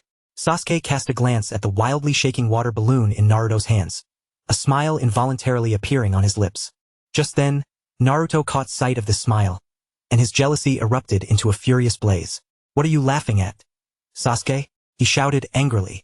Sasuke coolly replied, You're just the tail ender. Naruto retorted, If it weren't for that Orochimaru messing with my chakra, I would definitely be faster than you. Sasuke scoffed, TCH. A tailender is a tailender, always making excuses. Even if you were in perfect condition, I would still be faster than you. I am faster than you. I am faster than you. Mizuki raised an eyebrow at the 2 boys, who had yet to grow their full hair, competing over who was faster. How disgraceful. As their bickering escalated, Sakura joined the fray. You foolish Naruto, Sasuke-kun is a genius. He is definitely faster than you. Mizuki coughed lightly, beginning to reflect on his inner thoughts. It is said that those with wicked hearts perceive everything as malevolent. This cannot be blamed on me. I can only fault the declining morals of society. Soon, the 3 of them grew weary from their quarrel and finally quieted down. Sasuke snorted at Naruto and addressed Mizuki. I have successfully completed the first stage. It's time to begin the second stage. Mizuki nodded, well done. I shall now proceed to explain the second stage of Rasengan training. Naruto, be quiet and come over to listen. It will save me from having to repeat myself. He took out a rubber ball and completed the explanation for the second stage of training. The system remained silent, offering no return notifications. By the time night fell, Naruto had still not broken his water balloon, while Sasuke had managed to slightly deform his rubber ball. Naruto, feeling aggrieved but powerless, sulked on the way back. His head hung low like a defeated rooster, not uttering a single word. The next day, after a full day of training, Naruto's water balloon remained unbroken. As Sasuke's sphere of water began to morph more dramatically, Naruto watched Sakura cheer for Sasuke, feeling a pang of isolation. Later that night, while everyone slept, Naruto stealthily rose and made his way to the seaside, where he diligently practiced alone. On the rooftop, Mizuki observed this scene, a smile creeping onto his lips. The reasons for Naruto's ascension as the protagonist destined to become Hokage and ultimately save the ninja world were manifold. He was the son of the fourth Hokage, the Jinchuriki of the Nine Tails, and the reincarnation of Ashura. Yet, Mizuki felt that these were not the primary factors. Instead, it was Naruto's unwavering tenacity. Despite being at the bottom of the ranks, that constituted the most crucial element of his success. Mizuki believed he could never measure up to Naruto. A person endowed with such indomitable willpower, regardless of their origins, is bound to succeed. Thus, he resolved to lend a hand. Naruto, gripping a water sphere, practiced tirelessly, endeavoring to control his chakra to induce erratic rotations. However, no matter how hard he tried, the outcome was a chaotic mess. Damn it! Damn it! Damn it! He fumed. Orochimaru, just you wait. Once I grow strong, I'll turn you into dried snake meat to feed my cat. At that moment, a meow echoed nearby, and a plump orange cat darted from around the corner, leaping up and knocking the water sphere from Naruto's hands, engaging in playful antics. Hey little kitty, don't play with my sphere. I need that for training, Naruto shouted anxiously. However, the orange cat paid him no heed, batting the sphere back and forth with unabashed glee. As the cat's paws continued to prod at the sphere, the water inside began to spin erratically. Suddenly, with a loud pop, the sphere burst, spilling water everywhere. The orange cat let out a startled meow before scurrying off. Instead of chastising the cat, Naruto's eyes sparkled with inspiration. Haha, I've got it, he exclaimed. Thank you, little kitty. Where do you live? I'll bring you some fish treats tomorrow. He promptly retrieved a new water sphere, grasping it with his left hand while channeling chakra into it. Simultaneously, his right hand released chakra, forming a swirling vortex in his palm. He then touched the water sphere with his right hand, using the vortex to influence the chakra within the sphere to spin. By touching different areas with his right hand, he created a multitude of angles, resulting in the water within the sphere beginning to rotate in various directions. The sphere's surface deformed dramatically until, with a resounding pop, it burst. Haha, I did it! Naruto cheered triumphantly. Mizuki, who had transformed back from the orange cat, watched Naruto break the water sphere with a smile. Not bad, not bad. That little brain of yours is quite clever. It was worth my dignity to turn into a cat. The following morning, during breakfast, Naruto exuberantly announced that he had completed the first stage of the Rasengan training, demonstrating it for all to see. Sakura scoffed, TCH, using both hands? You still can't compare to Sasuke-kun. However, Sasuke regarded Naruto with a serious glance, devoid of mockery, instead displaying a hint of acknowledgement. Mizuki remarked, regardless of whether it's a black cat or a white cat, a good cat is one that catches mice. Naruto's cleverness in utilizing both hands is commendable. Naruto scratched his head, chuckling. Actually, I owe it all to that cat from last night. Without it, I wouldn't have thought to use both hands. I wonder where that cat lives. I want to buy a ton of fish treats for it. Mizuki awkwardly rubbed his nose. Just then, Inari suddenly exclaimed, last night, I saw him turn into a cat. A big, orange fat cat. He pointed at Mizuki. Everyone immediately turned to Mizuki. Naruto gasped, huh? Mizuki-sensei, was that fat cat you? Mizuki, of course, would not confess. No, Inari must have been mistaken. If I were to guide your training, I would do so directly. There would be no need to transform into a cat to inspire you. Naruto nodded, yeah, that's true. Inari insisted, I wasn't mistaken. It was him. Mizuki countered, no, you saw wrong, or perhaps you dreamt it. Sasuke glanced at Mizuki, his keen Uchiha instincts sensing deception. Could it be that Mizuki had indeed transformed into a cat to inspire Naruto? But how did he know to use both hands to increase the chances of the chakra spinning chaotically? Such a foolish method was something only a simpleton would conceive. He himself was not foolish. Why would he think of such a thing? Sasuke pondered, why use two hands when one could suffice? It seems entirely unnecessary. In the days that followed, both Sasuke and Naruto endeavored to break the water sphere. The first stage involved erratic chakra rotation, while the second stage required injecting more chakra to enhance power, further testing their chakra control. Sasuke was far ahead, yet Naruto was not willing to lag behind. Sasuke's chakra reserves were not as plentiful as Naruto's. He practiced fewer times each day and would run out after a few dozen attempts. In contrast, Naruto, with his abundant chakra, practiced 200 to 300 times daily. Quality may not suffice, but quantity compensates, he thought. You may run fast, but your stamina is lacking. I may be slow, yet I have endurance. You can run for an hour while I can run for 3. The two pushed each other, significantly enhancing their training efficiency. Finally, after 5 days, they completed the second stage of training on the same day, Sasuke finishing merely 10 minutes ahead of Naruto. Still faster, huh, Sasuke-kun? What do you say, Naruto? Are you convinced? Sakura gazed at Sasuke in admiration, while she teased Naruto. This time, Naruto merely grinned, refraining from retorting. Instead, Sasuke wore a solemn expression, clearly displeased. Sakura, enough. Noticing Sasuke's irritation, Sakura was perplexed. Why is Sasuke-kun unhappy when he was faster? Mizuki shook his head, thinking, the Sakura is truly a bit of a brainless fan of Sasuke. It was evident that Naruto had been faster in the second stage of training. After all, while Naruto had just begun with the water sphere, Sasuke had already practiced with the sphere for over a day. Naruto may have started late, yet he managed to close the gap to only 10 minutes. It was no wonder Sasuke was not pleased. Excellent work. The second stage was completed very well. Now, we move on to the third and final stage. Without the aid of any external tools, gather chakra in your palm and induce erratic rotations from various angles. If you can achieve this, the Rasengan will be yours. Only 3 days remain until the bridge is completed. Can you learn it before then? Chapter 33. Kakashi arrives to take over. Once individuals grow accustomed to reliance, shedding that dependence proves to be a formidable challenge. Utilizing the spatial constraints of water balloons and rubber balls, Sasuke and Naruto have begun to master the erratic rotations of chakra. However, when their hands are devoid of any objects, the task becomes significantly more arduous. Much like elementary students practicing calligraphy, their writing remains flawless when guided by a model. Yet, when asked to write on a blank sheet, their characters instantly revert to their original form. The two are seen with chakra swirling chaotically in their hands. Despite their attempts at rotation, they are utterly incapable of consolidating it into a cohesive sphere. Shimoku is not surprised and refrains from offering further guidance. At this juncture, success is merely a step away. With additional practice, mastery is inevitable. In Shimoku's estimation, 3 days should suffice. Yet, brilliance often defies expectations.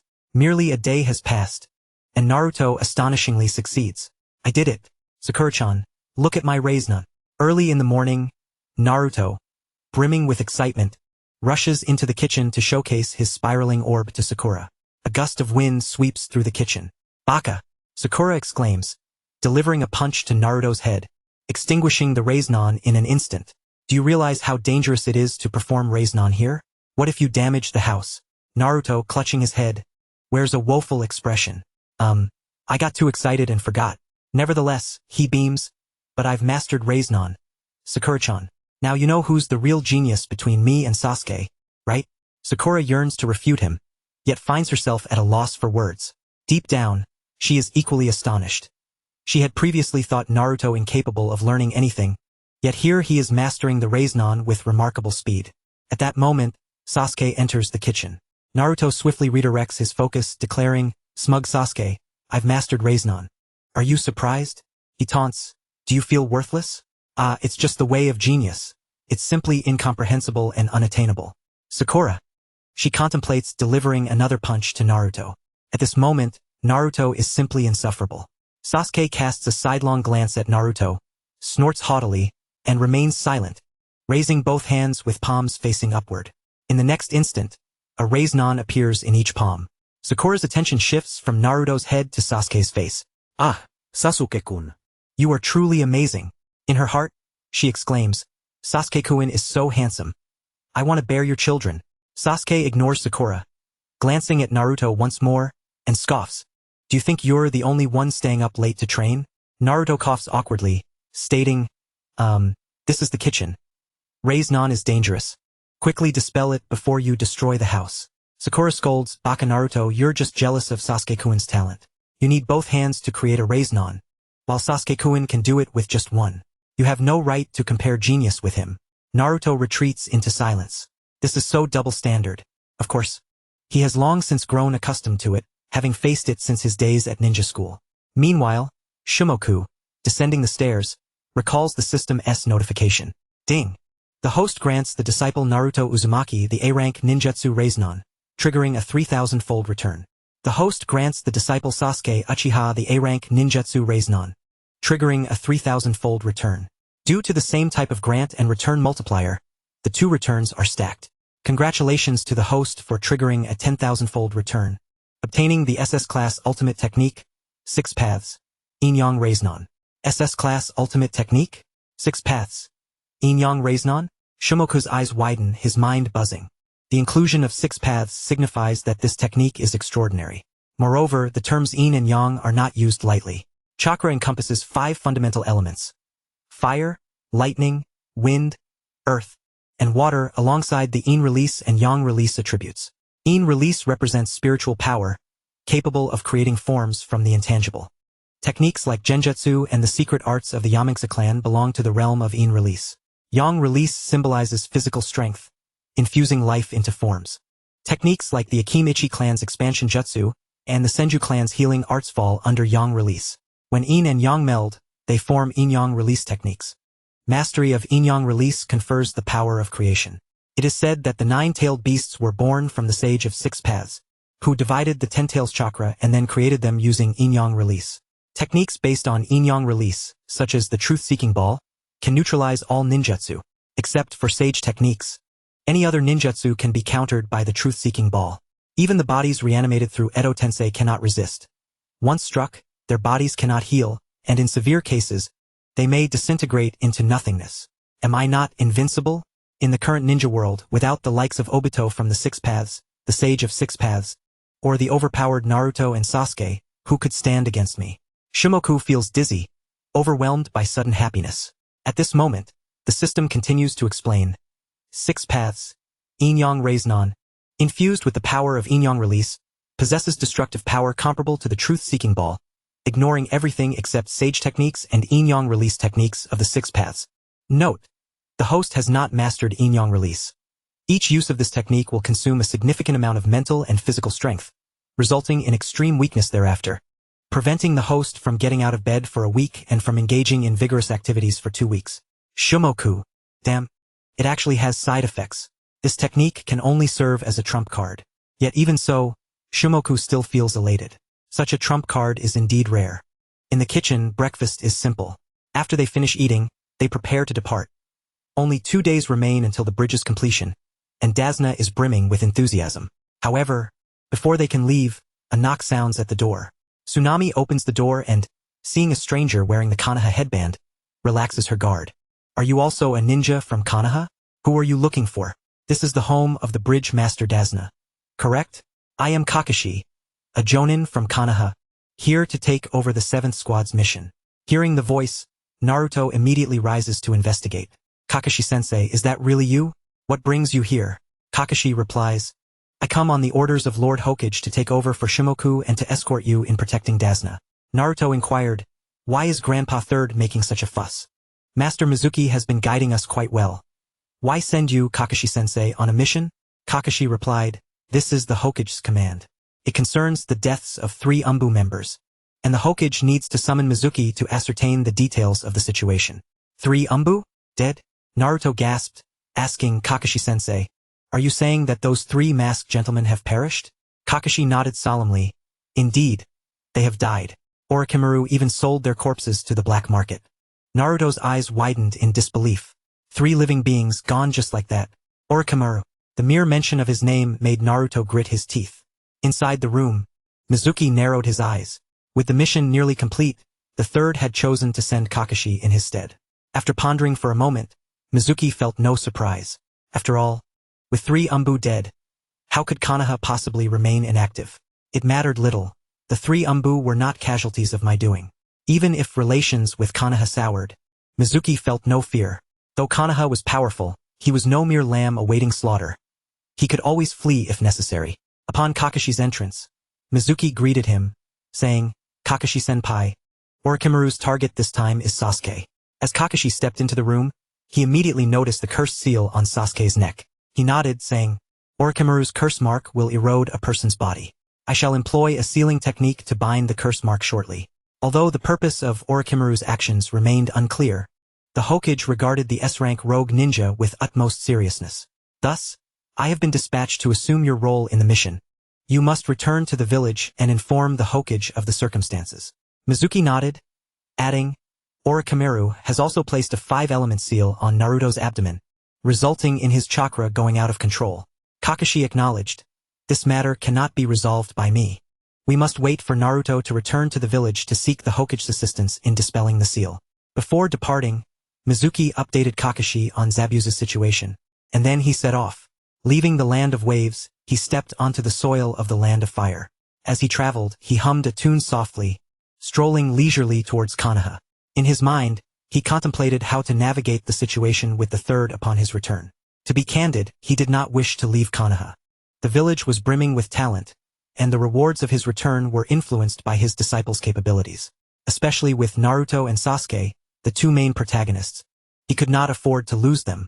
Only in Konoha could he maximize the system's potential. At that point, he could shift the blame entirely onto Orochimaru. Additionally, he would subtly leak details about Konoha's collapse plan, ensuring that the third would be too preoccupied to focus on him. Suddenly, he paused, turning to gaze at the nearby forest. "You three, do you seek something from me?" His melodic humming was not born from enthusiasm but rather served as a means of echolocation vigilance. Just moments ago, 3 figures had breached the range of his echolocation, evidently approaching with intent. So swiftly they discovered us.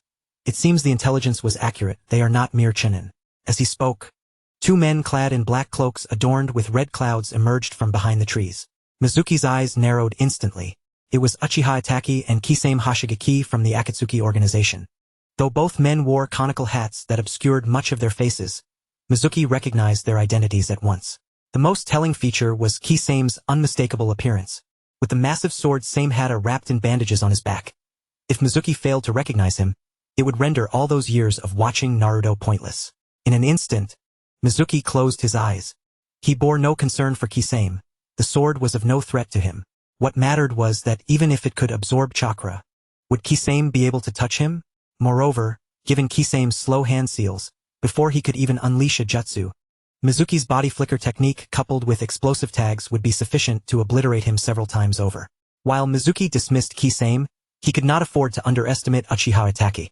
To Mizuki, Itachi's Sharingan genjutsu posed the greatest challenge. Ordinary genjutsu would not affect Mizuki, thanks to his exceptional chakra control. The principle of genjutsu lies in disrupting the enemy's chakra to control their senses. Mizuki's superior chakra control rendered it nearly impossible for the caster to disrupt his chakra. Thus, common genjutsu could not harm him. However, ocular genjutsu operated on a different level. The essence of ocular genjutsu transcended mere chakra disruption. It directly interfered with one's mental faculties, ensnaring them in illusions. Itachi was a master of genjutsu, famed for his nearly unsolvable tsukuyomi, compelling Mizuki to exercise caution. Although he had traversed into this world and absorbed Mizuki's soul and memories, granting him greater mental strength than the average person, he dared not take risks. What if he fell victim to tsukuyomi and found himself in an inescapable predicament? Therefore, upon realizing it was Itachi, he promptly closed his eyes. With echolocation at his disposal, he could navigate without relying on sight. As long as he could perceive their movements, he would be fine. Of course, this was not entirely foolproof. Itachi possessed the Amaterasu technique in his right eye, which ignited anything his gaze fell upon with black flames. Thus, Mizuki resolved to exchange a few words before making his exit. Upon returning to Konoha, there might be a confrontation. It would be unwise to sustain injuries here. Beneath the conical hat, Itachi's eyes glimmered with surprise. With his keen intellect, Itachi immediately discerned that Mizuki had closed his eyes the moment they met. He was wary of the Sharingan, yet he had not revealed his true identity. His eyes were obscured by the hat, so how could Mizuki know he possessed the Sharingan? Could it be that he recognizes me? Itachi was perplexed.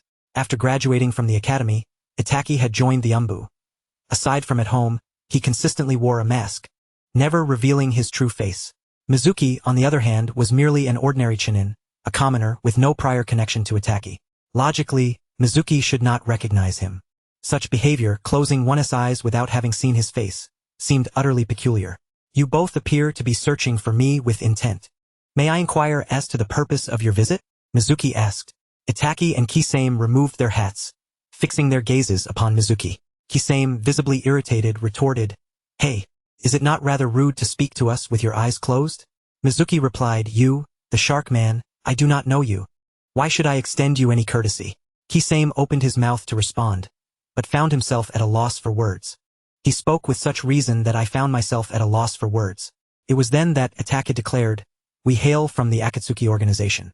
I am Uchiha Itachi, and this beside me is Kisame Hoshigaki." We have come to extend an invitation for you to join the Akatsuki. He continued, we are already well aware of your abilities. Your encounter with Orochimaru ended in your favor, and your mastery of space-time ninjutsu, which allows you to swap positions with others, meets the criteria for becoming a full member of the Akatsuki. Mizuki was taken aback. How could the Akatsuki have such detailed intelligence about him? Had any members been present during his confrontation with Orochimaru? Suddenly, a thought struck him, and he exclaimed, it seems you know quite a lot about me. His voice grew louder, causing sound waves to travel farther, and soon he noticed a figure perched atop a tree 60 meters away. It was a peculiar sight, a person ensnared by a serrated pitcher plant around their neck. It was Juzo. This indicated that during his battle with Orochimaru, Juzo had likely been observing from the shadows. Juzo must have detected Mizuki's abilities and reported to Tobi, who in turn informed Pain, leading to the Akatsuki's knowledge of him. Mizuki felt a surge of wariness. Juzo's powers were exceptionally unique, elusive and hard to guard against. From now on, he would have to be exceedingly cautious to prevent further intelligence from leaking to Juzo. Itake, the S-rank rogue ninja from Konoha, had previously decimated the Uchiha clan. Kisame, also an S-rank rogue from the Mist Village, was the wielder of the legendary sword Samehada. It is indeed an honor to receive an invitation from such formidable individuals. However, I am a Konoha ninja and have no interest in betraying my village to join another organization. Joining the Akatsuki held no advantage for Mizuki, and he found their philosophy utterly incomprehensible. The notion that only through suffering could peace be achieved in the ninja world was ludicrous to him. As for Tobi's infinite Tsukuyomi plan, it was nothing more than self-deception. What sort of peace could be considered peace if it was merely an illusion? Mizuki's refusal did not surprise Itake or Kisame. Itake remarked, as far as I know, your time in Konoha has not been pleasant. The third Hokage harbors an inexplicable disdain for you. First, you were assigned as a mere teaching assistant at the Ninja Academy with a meager salary. Then, you were placed under constant surveillance by the Umbu. Moreover, you have faced assassination attempts, and just over half a month ago, during a mission to eliminate bandits, you encountered 3 root ninjas, resulting in the death of your fiancé. Is this village still worthy of your loyalty? Itake's words stirred Mizuki's thoughts. What was he implying? Wasn't Itake himself a traitor, working for the Akatsuki for the sake of Konoha? If he stood on Konoha's side, why was he so adamantly persuading him to betray it? Was he concerned that Mizuki remaining in Konoha would pose a threat? At this realization, Mizuki found Itake increasingly perplexing. Was it truly necessary to be so devoted to Konoha? He even began to wonder if Itake had fallen victim to Shisui's Kota Amitsukami. Itake continued, recently, 3 Umbu from Konoha met their demise in the Land of Waves. The third Hokage will undoubtedly summon you back and demand an explanation. Mizuki retorted, those 3 Umbu were killed by Orochimaru. What does that have to do with me? It matters greatly, Itake replied. You survived while they perished. The third Hokage will surely accuse you of colluding with Orochimaru and label you a rogue ninja. Any defense you attempt will be futile, as both the ninjas and civilians of the village will side with the third Hokage's claims. Upon your return to Konoha, you will find yourself trapped with no escape. Despite your strength, which could yield resistance and inflict significant casualties, the sheer numbers of Konoha will ultimately lead to your demise. Mizuki raised an eyebrow. It seemed Itake was more concerned about the potential death toll on Konoha than anything else. What a curious dedication to the village Itake displayed. Enough with the pleasantries. If you want me to join the Akatsuki, it won't be difficult. Capture me and defeat me, and I shall agree to become a member, Mizuki said with a smirk. In the next instant, he vanished, leaving only a falling leaf in his wake. His true body reappeared 50 meters away, but upon arrival, he swiftly disappeared again, blinking forward another 50 meters. In an instant, he had evaded Itake and Kisame's line of sight. How are we to capture him? Kisame was left dumbfounded. Itake remarked, it appears his abilities extend beyond mere positional swaps with people. He can also exchange places with objects. By swapping with a leaf 50 meters away, he advanced in an instant, a skill even more versatile than the fourth Hokage's Flying Thunder God technique. Kisame asked, what shall we do now, Itake? At that moment, Konan emerged from the forest. Since he wishes to return to Konoha to meet his demise, we need not concern ourselves with him any longer, she stated. Yet Itake replied, his abilities cannot be used indefinitely. They must consume chakra. If we pursue him, we might catch up. A person with such talent would greatly benefit our future plans for the Akatsuki. Moreover, Konoha is already aware of Mizuki's strength. Should the third Hokage reconsider and choose to utilize him rather than eliminate him, Konoha's power would undoubtedly increase, presenting us with additional adversaries in the future. Therefore, my stance is clear. If he declines our invitation, we must eliminate him. Kisame turned, puzzled, glancing at Itaki. He sensed something was amiss with Itaki today. His bloodlust seemed excessively intense. Konan directly inquired, Itaki, I sensed your murderous intent just now. Do you have a personal grievance with Mizuki? After a moment of silence, Itaki replied, I bear no personal grudge against him. My animosity lies solely with Konoha. I would relish the opportunity to personally end the lives of its ninjas. That is reassuring, Konan replied. I feared you were worried that he might return to Konoha and cause destruction, which is why you wished to kill him. In that case, let us pursue him. If he truly refuses to join the Akatsuki, we shall eliminate him and bring his body back to Scorpion. His abilities could still be of use to the organization. With Konan's decision made, the three swiftly activated their body flicker technique and set off in pursuit of Mizuki's retreating figure.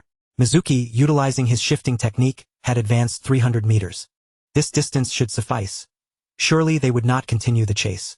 As he leaped between the branches of the forest, he quickened his pace. However, not long after, he heard the sound of fabric rustling in the wind behind him. Chapter 35. Almost a fatal misstep. Mizuki turned his head slightly, catching a glimpse of Itaki and Kisame rapidly closing the distance with astonishing speed. Konan was even flying behind them, her wings crafted from paper. In comparison, Shuimu, who had never mastered the body flicker technique, could only leap through the jungle like a sluggish old monkey. Endless, I senti it? He halted, turning to face the three, his eyes closing once more. I have expressed my utter disinterest in joining the Akatsuki. Why are you so insistent? Itaki and his companions also came to a standstill. Itaki declared, I am a rogue ninja from Konoha, harboring deep animosity towards the village. You are a ninja of Konoha. If you refuse to join the Akatsuki, you shall be my enemy, and I will kill you. Your corpse will be fashioned into a puppet, to be used by the Akatsuki. Shuimu chuckled. I possess the body flicker technique. Even if I cannot defeat you, I can retreat at any moment. You wish to kill me? Ha! Itaki remained expressionless, issuing an ultimatum. I will ask you once more, will you join the Akatsuki or not? Though Shuimu's eyes were shut, Itaki's expression was vividly etched in his mind. Uchiha Itaki, I hold you in high regard. However, since you wish to end my life, I shall not be courteous. With that, 3 explosive tags were ignited, and the body flicker technique was activated, instantly swapping Shuimu's and Itaki's positions. Boom! The explosion echoed through the forest, with Uchiha Itaki at the epicenter, unable to escape in time. Yet, in the next instant, as the flames dissipated, a flock of crows emerged. These crows gathered, swaying slightly, and reformed into the body of Uchiha Itaki. Shuimu had no time to marvel at Itaki's technique, for he heard a hissing sound behind him. Such a clever Uchiha Itaki, setting explosive tags in advance. In the next moment, an explosion erupted behind Shuimu. At the critical juncture, he activated the body flicker technique again, swapping positions with Kisame. To prevent Kisame from employing the same tactic as Itaki, Shuimu, after switching places with Kisame, immediately used the body flicker technique on a stone 5 meters away. Within a mere half a second, Shuimu executed the body flicker technique 3 times consecutively. The first was for offense, the second for escape, and the third for precaution. As he came to a halt, Shuimu suddenly felt a sharp pain across his back. Despite his quick reflexes, the explosive tags set by Uchiha Itaki still affected him. The fabric of his shirt was shredded, and his skin was severely burned. Had he been even 0.01 seconds slower, he would have sustained serious injuries or perhaps even been killed. Truly ruthless, Shuimu marveled at Itaki's combat intelligence, lamenting Itaki's merciless decisiveness. His previous disdain had completely vanished. Meanwhile, Kisame, who had been swapped in his place, was engulfed by the explosion, letting out a horrifying scream. Yet when the flames subsided, Kisame's body had transformed into water, pooling on the ground. A water clone. Shuimu's lips twitched. He had taken the initiative, using the body flicker technique 3 times, yet Itaki and Kisame had not suffered a single hair's loss, while he himself had been injured. Am I the fool here? The once invincible body flicker technique had met its match today. This is the unfortunate consequence of intelligence leaks. The enemy knows of the body flicker technique. As long as they aren't foolish, they will devise countermeasures. No technique is invincible. Overconfidence leads to downfall. My echolocation, after all, is not precise enough and has delays. While it is effective for sensing enemy movements, it falls short in combat. He failed to notice when Itake performed the crow substitution or when Kisame executed the water clone technique. Had he kept his eyes open, he would have observed their every move. Alas, due to his fear of Itake's genjutsu, Shuimu could only fight with his eyes closed. Curse it, this is far too passive. If this continues, I fear I shall be toyed with to my demise. Shuimu felt a sense of suffocation, yet was helpless. In a single encounter, he had suffered a significant loss and sustained injuries. Since his arrival in this world, he had never faced such a crushing defeat. He concluded that it was time to leave. Truly, Uchiha Itake, I concede. You are formidable and I am no match for you, so I shall take my leave, he declared resolutely, leaping to the treetops. Itake stated, you cannot escape. Though the body flicker technique is agile, it consumes chakra. How long can your chakra sustain you? Today, it is either you join the Akatsuki or face death. Shuimu laughed, who said I only possess the body flicker technique. With that, he flickered away, disappearing from the trio's sight, then expelled chakra from his feet, activating the empty foot technique. He did not soar high but kept close to the forest canopy, flying low at maximum speed, swiftly retreating. In the woods, Uchiha Itake remarked, he won't get far. Let us continue the pursuit. After their brief skirmish, Itake had gained a more intuitive understanding of Shuimu's capabilities. He not only mastered the body flicker technique but also possessed sensory ninjutsu, allowing him to accurately perceive the positions of surrounding objects even with his eyes closed. Furthermore, he had learned the fourth Hokage's Raisnon and innovatively infused it with wind-release chakra nature transformation, amplifying its power to rival that of a tailed beast bomb. In Itake's mind, Shuimu's threat level had risen to S rank. The third Hokage had never held him in high regard, and now with the deaths of 3 Umbu, upon his return, the third would undoubtedly seize the opportunity to act against him. Shuimu would surely resist, leading to a great conflict, and regardless of the outcome, Konoha would suffer immense losses. Itake was deeply troubled. He now harbored a singular thought, to track down Shuimu and eliminate him, ensuring he could not return to Konoha and wreak havoc upon the village. Yet Shuimu had already flown far away. How could he possibly pursue? The body flicker technique also requires chakra and cannot be used indefinitely. After pursuing for 2 to 3 kilometers, with no sign of Shuimu, Itake began to feel anxious. We cannot catch him. Let us give up, Conan declared. Perhaps his speed outmatches ours, or perhaps he has changed direction. In any case, we have lost his trail. Itake was filled with regret. Had he known, he should have used Amaterasu earlier to burn him alive. Alas, it was too late for regrets. Now, the only course of action left for him was to find an opportunity to relay information about Shuimu back to Konoha, allowing them to devise a countermeasure to minimize their losses. After 5 minutes, Shuimu had flown approximately 25 kilometers, depleting 3 chakra points. At this juncture, his chakra was nearly exhausted. He had expended considerable chakra using the body flicker technique multiple times, compounded by the cost of the empty foot technique. Now, only 1 chakra point remained within him. This last chakra point could not be squandered. It had to be reserved for any unforeseen events.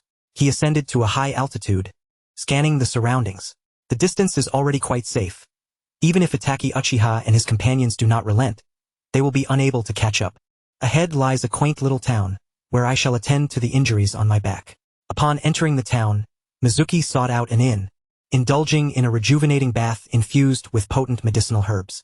As ever, the efficacy of the medicine was remarkable, and by the following morning, the wounds on his back had nearly healed. Reflecting on the battle from the previous day, Mizuki felt a lingering sense of dread. He had come perilously close to defeat. In the past, he had been excessively arrogant, believing that mastery of the body flicker technique rendered him invincible. Although Itake sought to eliminate him, he inadvertently imparted a valuable lesson. The strength of an individual cannot be gauged solely by chakra or ninjutsu. These are merely external factors. The internal elements consist of battle wisdom and experience. During the encounter, Mizuki had not anticipated that Itake would prepare explosive tags in advance. Had he been aware, he might have avoided injury. This illustrates a deficiency in combat acumen. In essence, Mizuki had been intellectually outmaneuvered by Itake Uchiha. The thought was frustrating and somewhat disheartening. Since acquiring the body flicker technique, he had focused solely on offensive strategies and methods of eliminating foes, neglecting to consider the technique's vulnerabilities. Consequently, he had allowed Itake to exploit this oversight and nearly cost himself his life. There is a saying, know thyself and know thy enemy, and you shall never be defeated. Mizuki had failed to understand himself, which led to his defeat the previous day. Upon recognizing this, a sense of clarity washed over him, as though he had transcended to a new level of understanding. Additionally, to stand undaunted against Sasuke Uchiha, he must resolve the issue of genjutsu. Unless this challenge is addressed, Mizuki will forever find himself at a disadvantage whenever confronted by Sasuke. He could either enhance the precision of his echolocation to a degree akin to dynamic vision, allowing him to perceive the enemy's every movement, or he could amplify his mental fortitude. If his spirit were robust enough to withstand the control of genjutsu, he would no longer be fearful. However, echolocation, no matter how improved, will ultimately possess its flaws, so he shall refrain from that avenue for now. Although sound travels swiftly, there is still a delay. The speed of sound in air is approximately 340 ms. Should Mizuki and his adversary be 30 meters apart, the echo would take about 0.1 seconds to reach his ears. Thus, there exists a 0.1 second delay between the opponent's action and Mizuki's perception of it. In battles among skilled combatants, such a mere fraction of a second can determine victory or defeat. Therefore, echolocation is unsuitable for combat use. The only viable path is to enhance his mental strength. Methods or substances that directly augment mental capacity could likely be found within the realms of the Yamashiro clan or the Nara clan. However, such rare elixirs would undoubtedly be beyond Mizuki's reach. His only recourse lies with the system. He plans to procure some invigorating substances, as both Sasuke and Sakura each possess one opportunity to grant him a return favor. Once they return to the village, he will deliver the medicine. As for returning to the village, he is uncertain what the third Hokage has prepared for his arrival. Chapter 36. The judgment in the conference room. Mizuki was aware that the third Hokage's summons back to Konoha ostensibly concerned the deaths within the Umbu. Yet in reality, it was highly probable that a scheme was afoot to eliminate him. Konoha had already suffered considerable losses due to Mizuki's actions. The prior casualties had primarily been root ninjas. Danzo's loyalists would not be mourned by the third Hokage. However, the recent fatalities involved 3 Umbu members, pillars of the village. The third Hokage's heart must surely be bleeding. Nevertheless, Mizuki still intended to return to the village and plead his case once more. He genuinely wished to remain in Konoha, a place abundant in talent, with a nurturing environment, delectable cuisine, and a leader who was somewhat indecisive and easily swayed. Where else could he find a better place to live? As for becoming a rogue ninja, that path was one he would only consider under dire circumstances. He would resolutely avoid it. Observing Orochimaru, Zabuza, and the dismal lives they led, it became clear that being a rogue ninja was far from an enviable fate.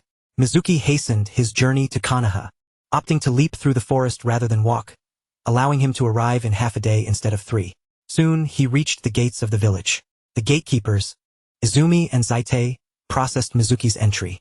Zaite informed him, "Chenin Mizuki, the Hokage has instructed you to report directly to the Hokage's office upon your return." Mizuki nodded in acknowledgement and made his way toward the Hokage tower. The news of Mizuki's return reached the third Hokage's desk without delay. The third squinted, a glint of concealed malice flickering in his eyes. He summoned Danzo and the 2 advisors, instructing them to gather all Jonin and special Jonin on leave for an urgent meeting at the Hokage tower. Furthermore, he ordered the Umbu to prepare for combat. Upon my command, they are to swiftly apprehend Mizuki. The third Hokage had resolved that today, by any means necessary, he would see Mizuki eliminated. The losses had been too great. If Mizuki were to survive, the future losses for Konoha would undoubtedly be even more severe. He rose from his seat, gazing out at the tranquil and peaceful village of Konoha, muttering to himself, "I shall not allow anyone to disrupt the serenity of this village. Even the slightest hint must be extinguished." At that moment, a raven flew directly toward the window where the third Hokage stood. He frowned, and in an instant, Umbu appeared, drawing their blades toward the raven. "Wait," the third waved them off. The raven perched on the windowsill, its coal-black eyes scrutinizing the Hokage. The third noticed a letter tied to the raven's leg. Was it a summoning raven from Itachi? For years, Itachi had not conveyed any messages to the village. Why would he send a raven today? The third Hokage carefully untied the letter from the raven's leg and began to read. The more he read, the graver his expression became. The body flicker technique, the sensory ninjutsu that allows one to perceive their surroundings even with closed eyes. He had mastered the 4th Hokage's Raiznan and incorporated wind chakra nature transformation, granting him the power to shatter Orochimaru's triple Rashomon. He had rejected Orochimaru's offers and faced him directly. Itachi was unable to contend with him. Upon reaching this point, the third Hokage's already wrinkled forehead furrowed even deeper. He had presumed Mizuki was merely skilled in the body flicker technique, yet he had no idea how profoundly Mizuki had concealed his abilities. How had he acquired such formidable ninjutsu? The third was perplexed. Clearly, he was an average chunin with no guiding mentor, so it seemed implausible for him to be so powerful. Had he instilled the will of fire within him during his youth, perhaps Konoha would have gained another heir akin to Minato. Alas, it was discovered too late. The third took a deep draw from his pipe, exhaling a long sigh as he released the smoke. It appeared that he must act swiftly to apprehend him.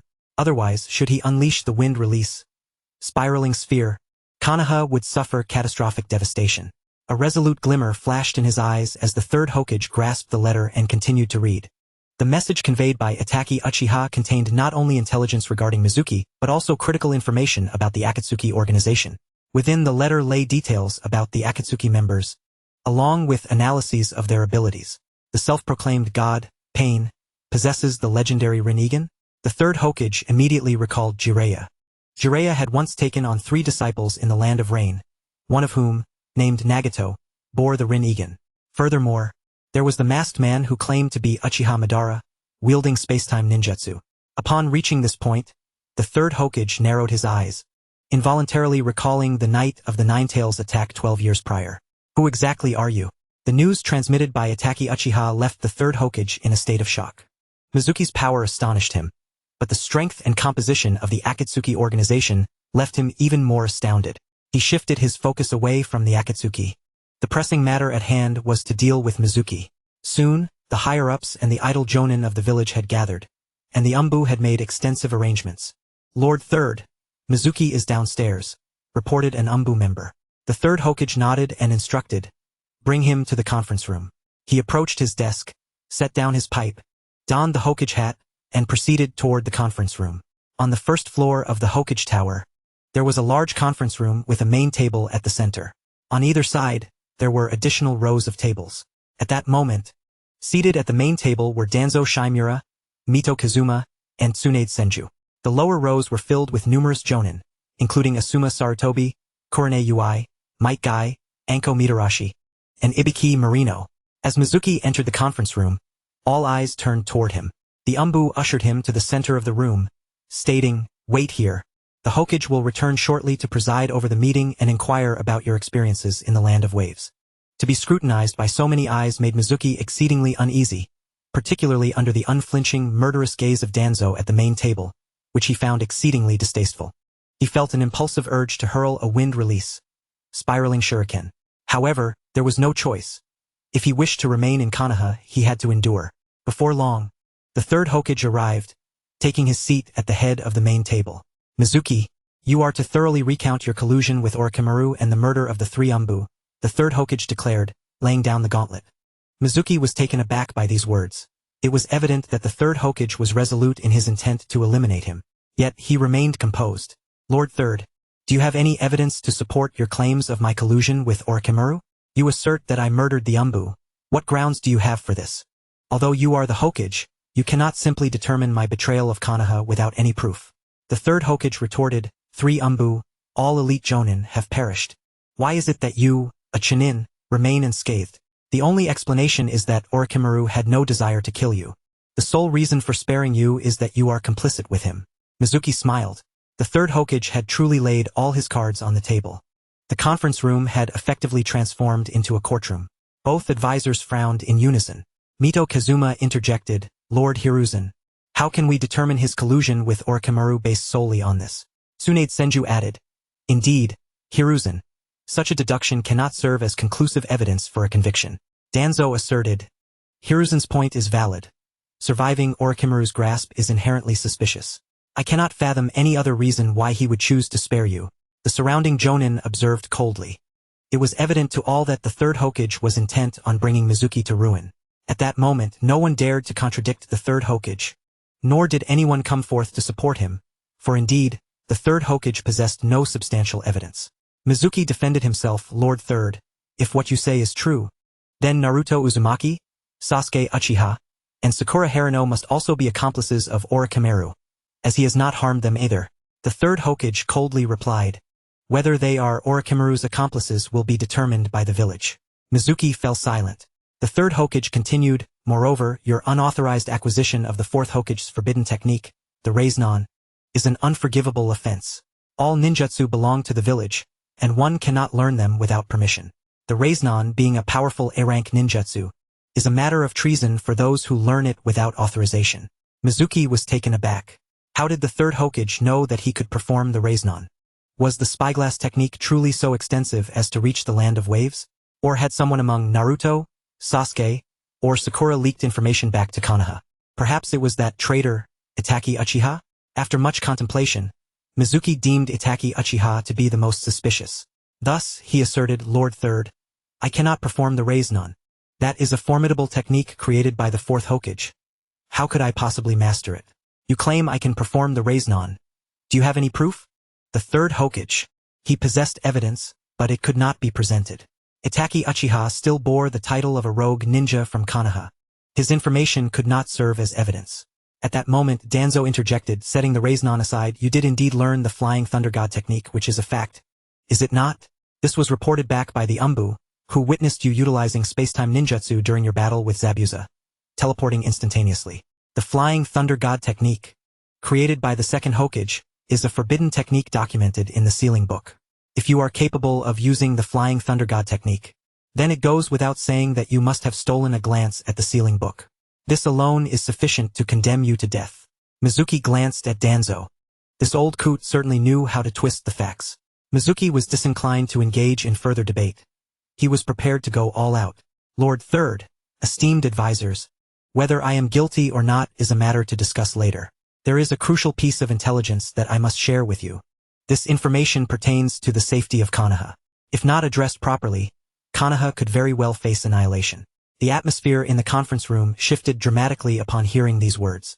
Everyone stared at Mizuki as if he were a fool. Nonsensical alarmism. Danzo coldly rebuked. Do not expect to divert the topic to evade justice.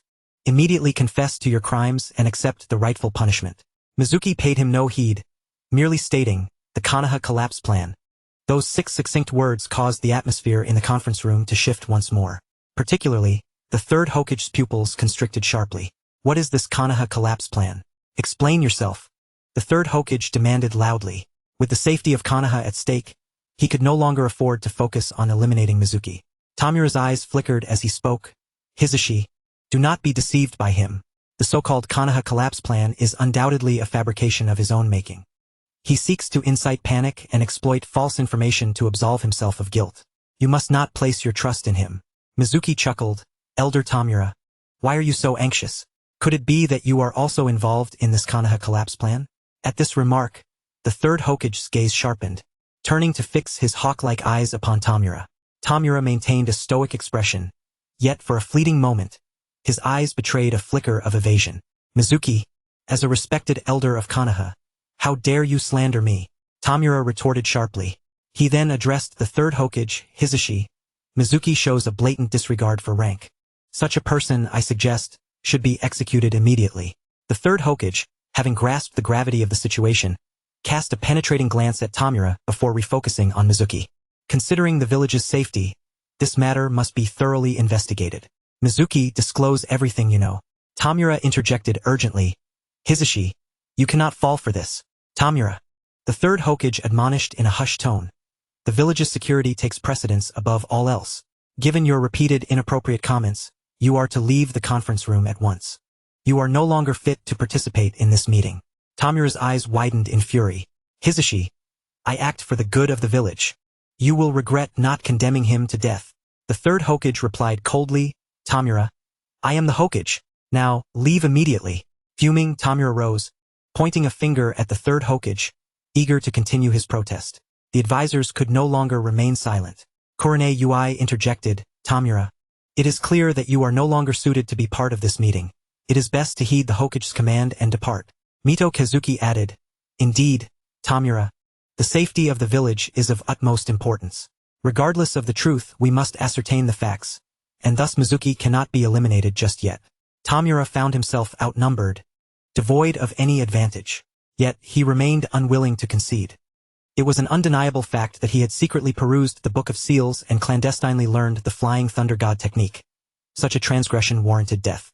Why not first eliminate him and then allow Haki to probe his memories to uncover the truth behind the Konoha collapse plan? Would that not more effectively confirm the veracity of the intelligence? Upon hearing this, the faces of the shinobi present shifted subtly. Regardless of whether Mizuki had indeed spied on the Book of Seals, even if true, death was not the only recourse. Even those guilty of capital offenses should be afforded an opportunity for redemption. The third Hokage slammed his hand on the table, exclaiming, "Tamura, silence. Leave this instant." Realizing that the third Hokage had made up his mind, Tamura understood that further words would avail him nothing, and he turned to depart. "Hisashi, you will come to regret this." With that final proclamation, Tamura stormed out, slamming the door behind him. The third Hokage turned to Mizuki. "Now, reveal everything you know. If what you state proves true, the charge of spying on the Book of Seals can be absolved." Mizuki smiled. He had successfully navigated this hurdle. "Thus, Orochimaru, I must apologize." On that day, Orochimaru had suddenly appeared in the Land of Waves, accompanied by a youth named Kimimaro, who possessed the bloodline limit of the Shikatsumayaku. Orochimaru's aim was Uchiha Sasuke.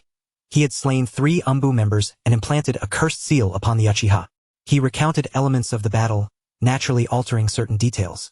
"I had concealed myself within the dense forest, eavesdropping on Orochimaru's scheme. During the Chunin exams, he intended to collaborate with the Sand Village to execute the Konoha collapse plan, aiming to obliterate the village entirely." The third Hokage's expression remained impassive. He held firm confidence that even if the Sand Village mobilized all its forces in conjunction with Orochimaru, it would not suffice to dismantle Konoha. Even if Konoha were caught off guard, its foundation would not be so easily shattered.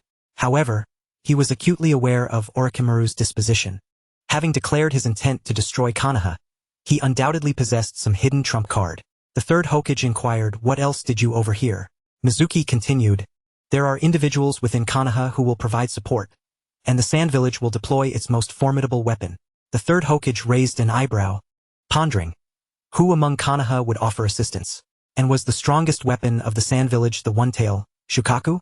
If even tailed beasts were to participate, this would transcend mere skirmishes. The third Hokage finally adopted a serious demeanor. He pressed further, "Is there anything more?" Mizuki furrowed his brow, stating, "At that time."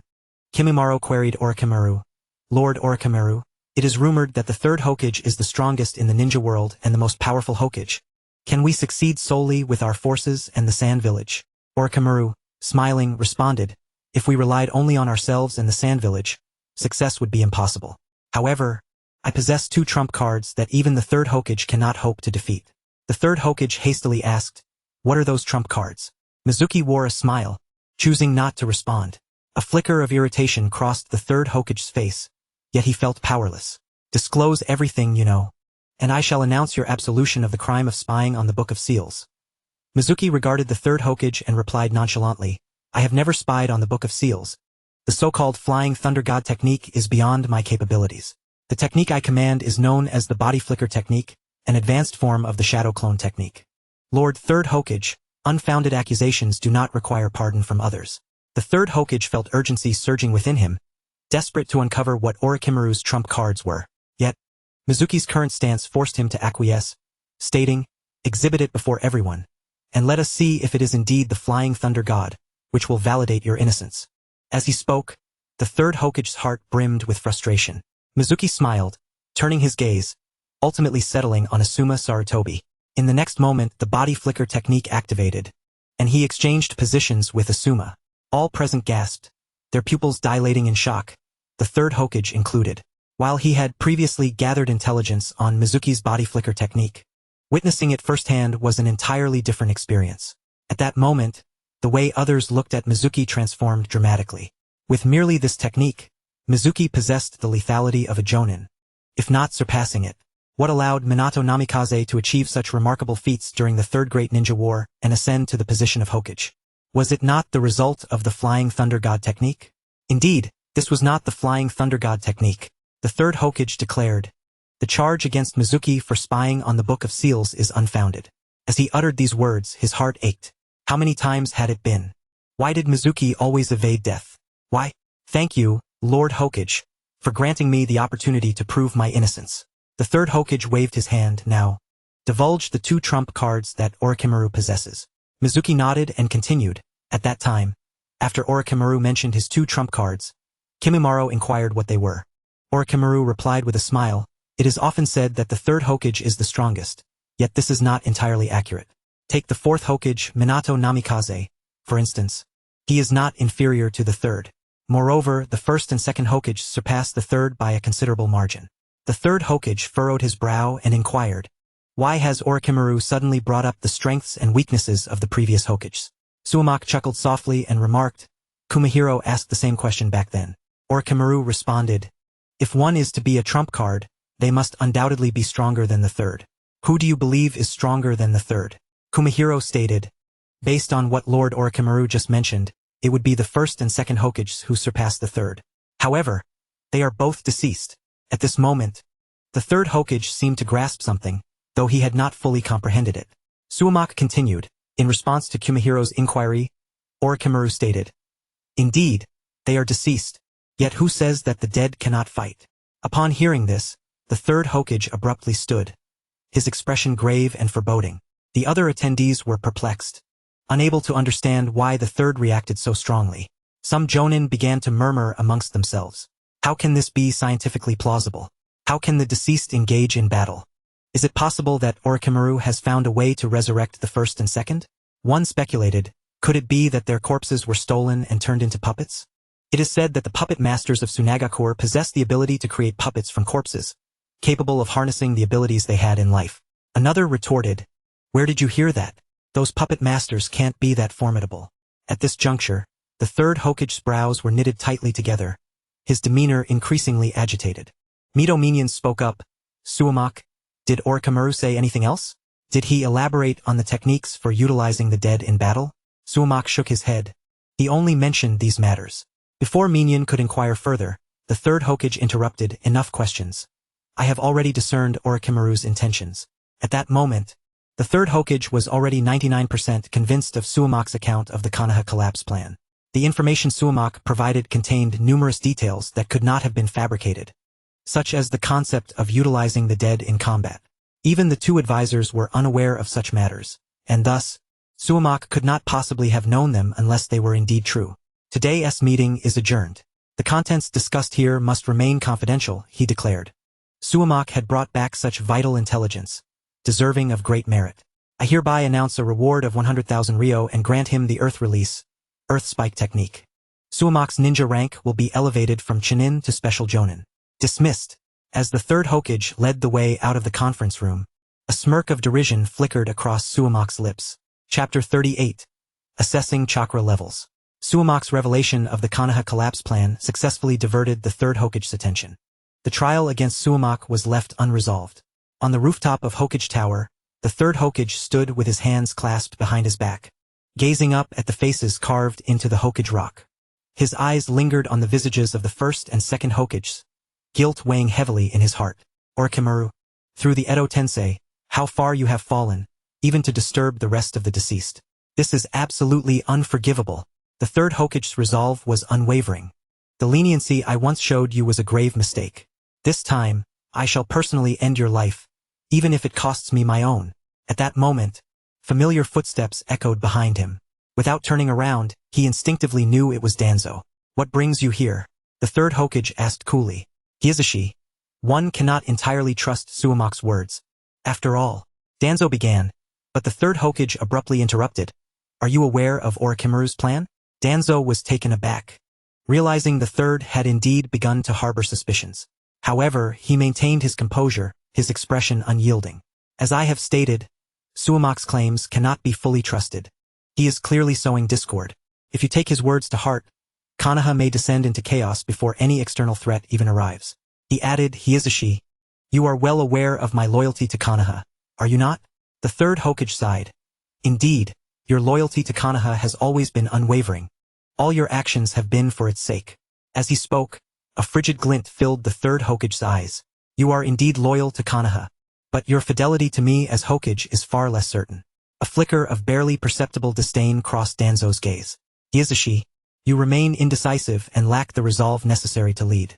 Under your stewardship, Konoha has become a shadow of its former self. Were I to assume the role of Hokage, we would not find ourselves in such a precarious predicament. The intelligence Suamok has brought back may be false, or perhaps it contains elements of truth. More likely, it is a mixture of both." The third Hokage frowned. What are you getting at? Speak plainly. Danzo replied, if we do not eliminate the snake, we may find ourselves bitten. Our relentless pursuit of Suamak will inevitably breed resentment within him, and he will seek revenge at the first available opportunity. If the Konoha collapse plan is a ruse, there is little cause for concern. However, if it is indeed genuine, Suamak will surely exploit the chaos to wreak havoc upon Konoha. This ticking time bomb must be dealt with preemptively, leaving him no opportunity to strike. The third Hokage nodded, fully aware of this reality. Having announced Suamak's innocence publicly after he brought back the news of the Konoha collapse plan, I cannot act against him without inciting dissent among the village's jonin and opposition from the advisors. Danzo frowned. Will you simply allow such a dangerous individual to remain a threat to the village's safety? The third Hokage replied, during the Chunin exams, I will assign him a mission outside the village, ensuring he has no chance to exploit the situation. Danzo sighed. I hope your decision proves to be the right one. With that, he turned to leave. The third Hokage waved his hand, and immediately, Umbu appeared at his side. Send word to Jiraiya to return to the village. Additionally, locate Tsunade and inform her to return for a final meeting with me. The Umbu, startled by the latter request, could not help but ask, Lord Third, what do you mean by that? The third Hokage gestured dismissively, just follow my orders. The Umbu could only comply and departed. Upon returning home, Suamak exhaled in relief. The third Hokage had foreseen my use of the body flicker technique and Raisnon, yet he still intends to kill me. He must possess some form of assurance. However, it is fortunate that matters have not escalated to that point. Now, with the Chunin exams approaching, once the third Hokage is no more and Tsunade rises to power, I will no longer have to live in constant apprehension.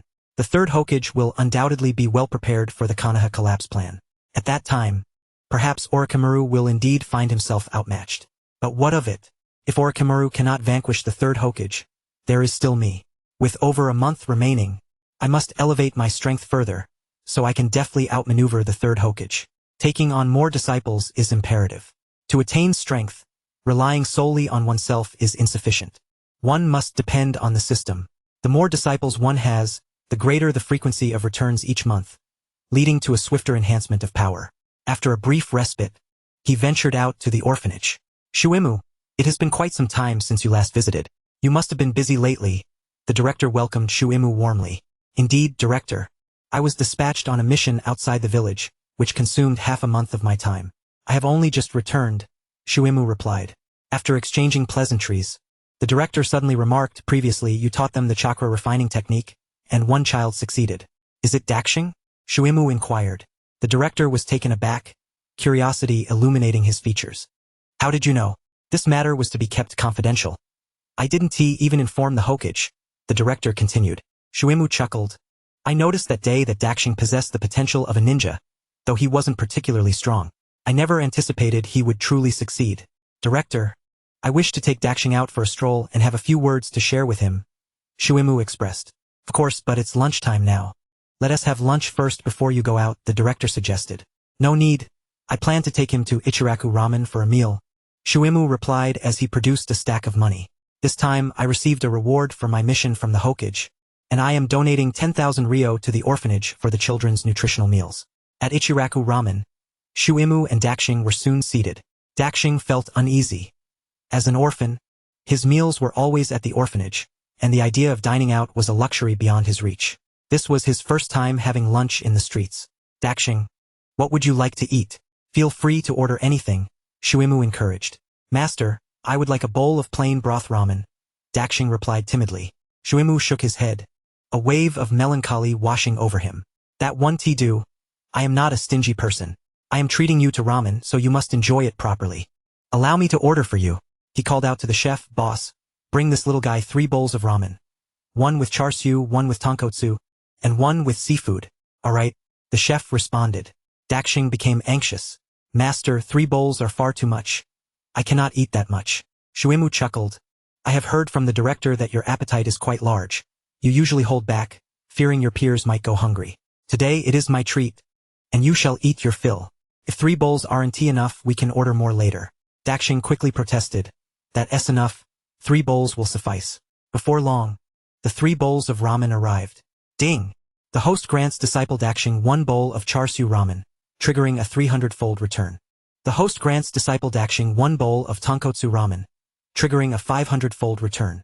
The host grants disciple Daxing 1 bowl of seafood ramen, triggering a 600-fold return.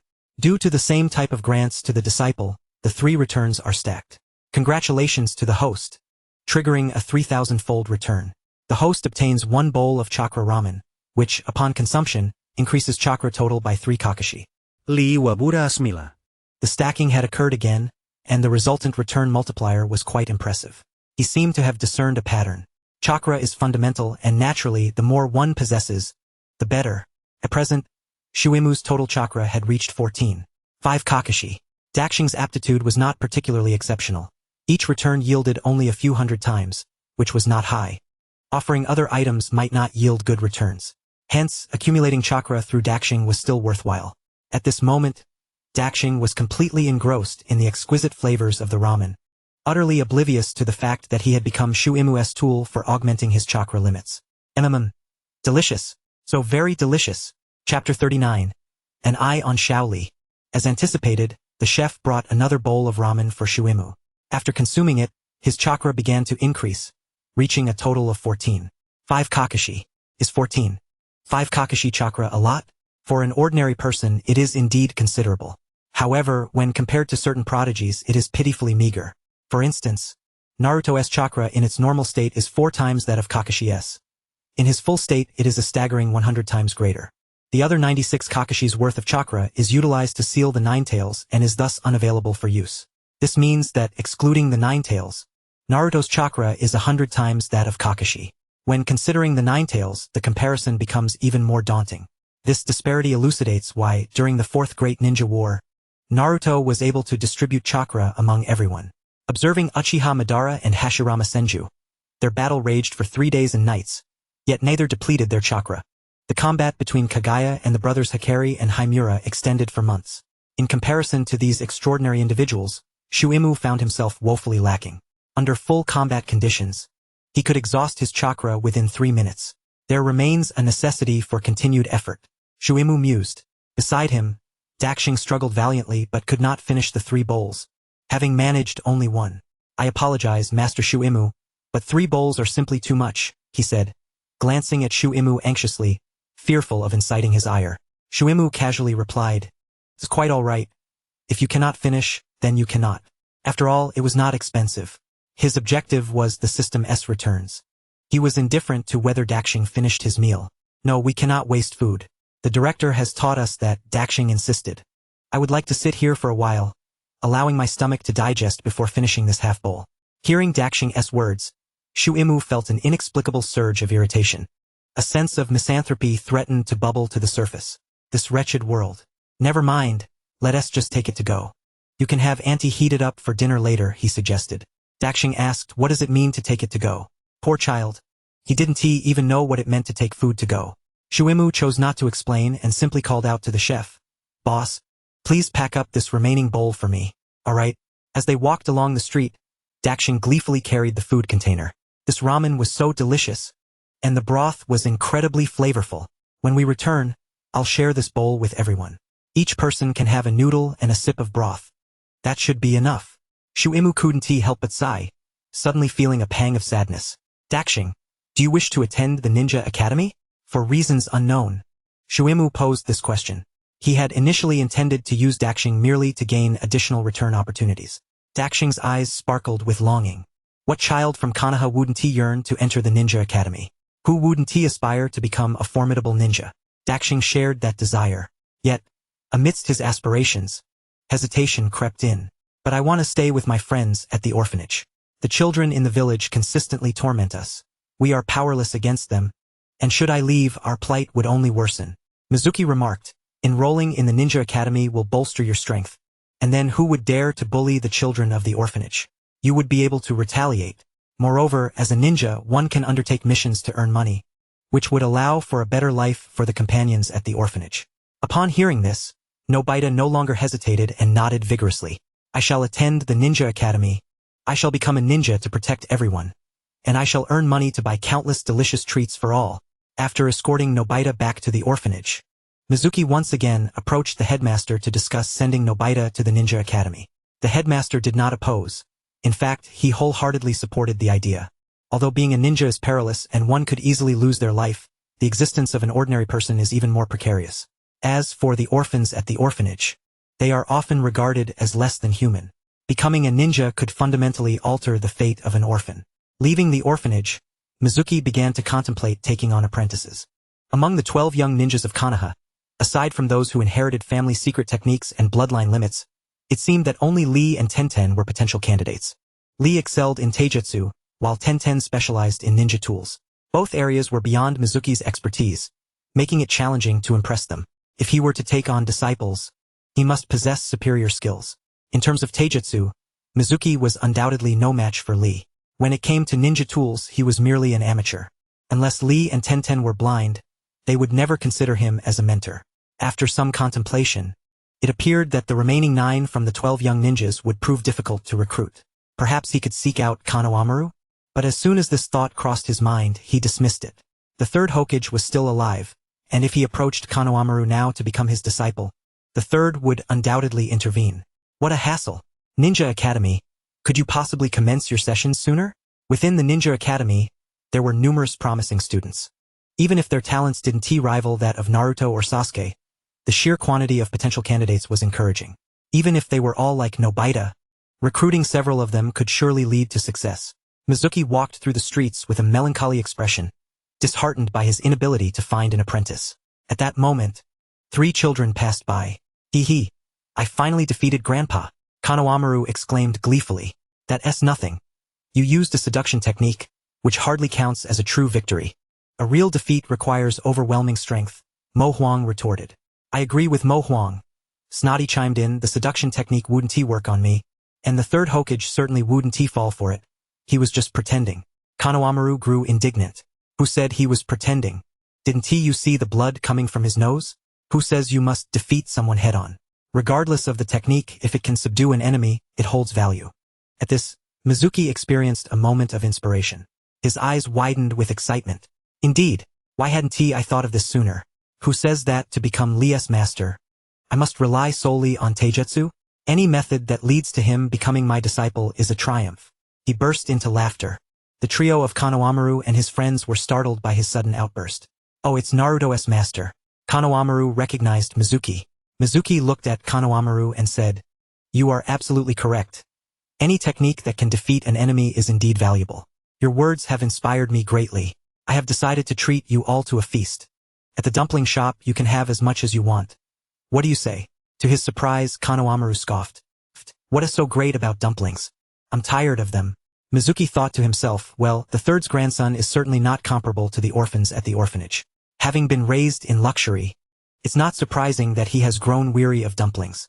Mizuki inquired, Then what would you like? Konohamaru pondered and replied, Since you are Naruto's master, the seduction technique must have been your invention. Can you teach me a jutsu that surpasses the seduction technique? Mizuki was at a loss for words. I certainly did not invent the seduction technique. However, this presented an opportunity. Perhaps he could gain a promising disciple without much effort. I possess numerous jutsu that exceed the seduction technique, and I can teach you, but you must pledge to become my disciple like Naruto. Konohamaru exclaimed joyfully, That would be fantastic. I will pledge right now.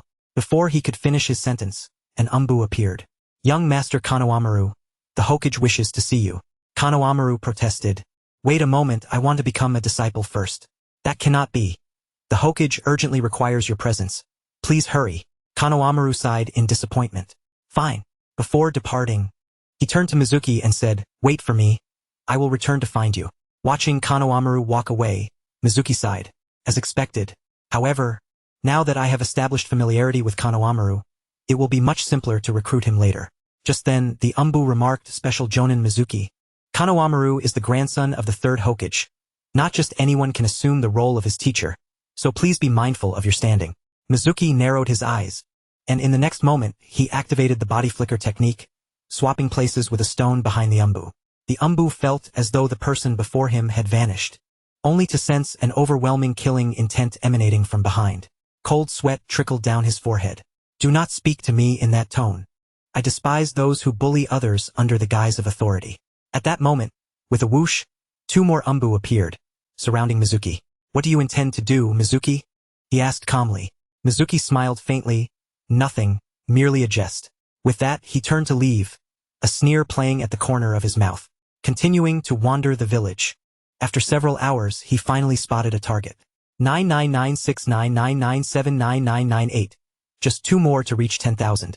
Should I fail, I shall punish myself by running another 500 laps around the village.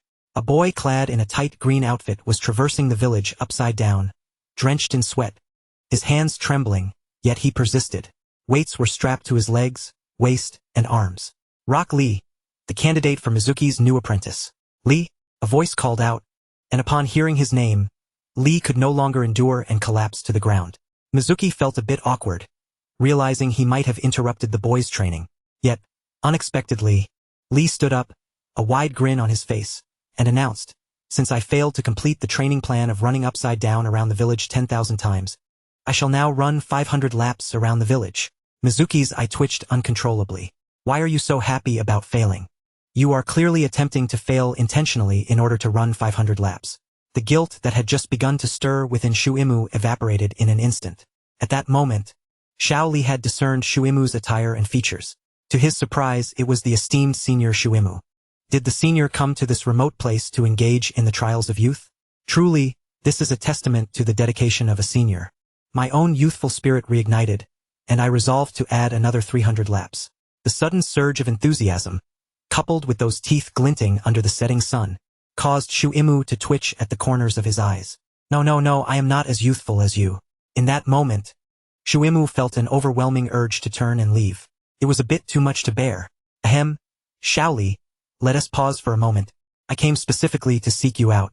Xiao Li inquired curiously, "Does the senior have something to discuss with me?" Shuimu replied, "I have heard that you lack proficiency in ninjutsu and genjutsu, and even possess no chakra, thus can only specialize in taijutsu. Is that correct?" Xiao Li responded, "No.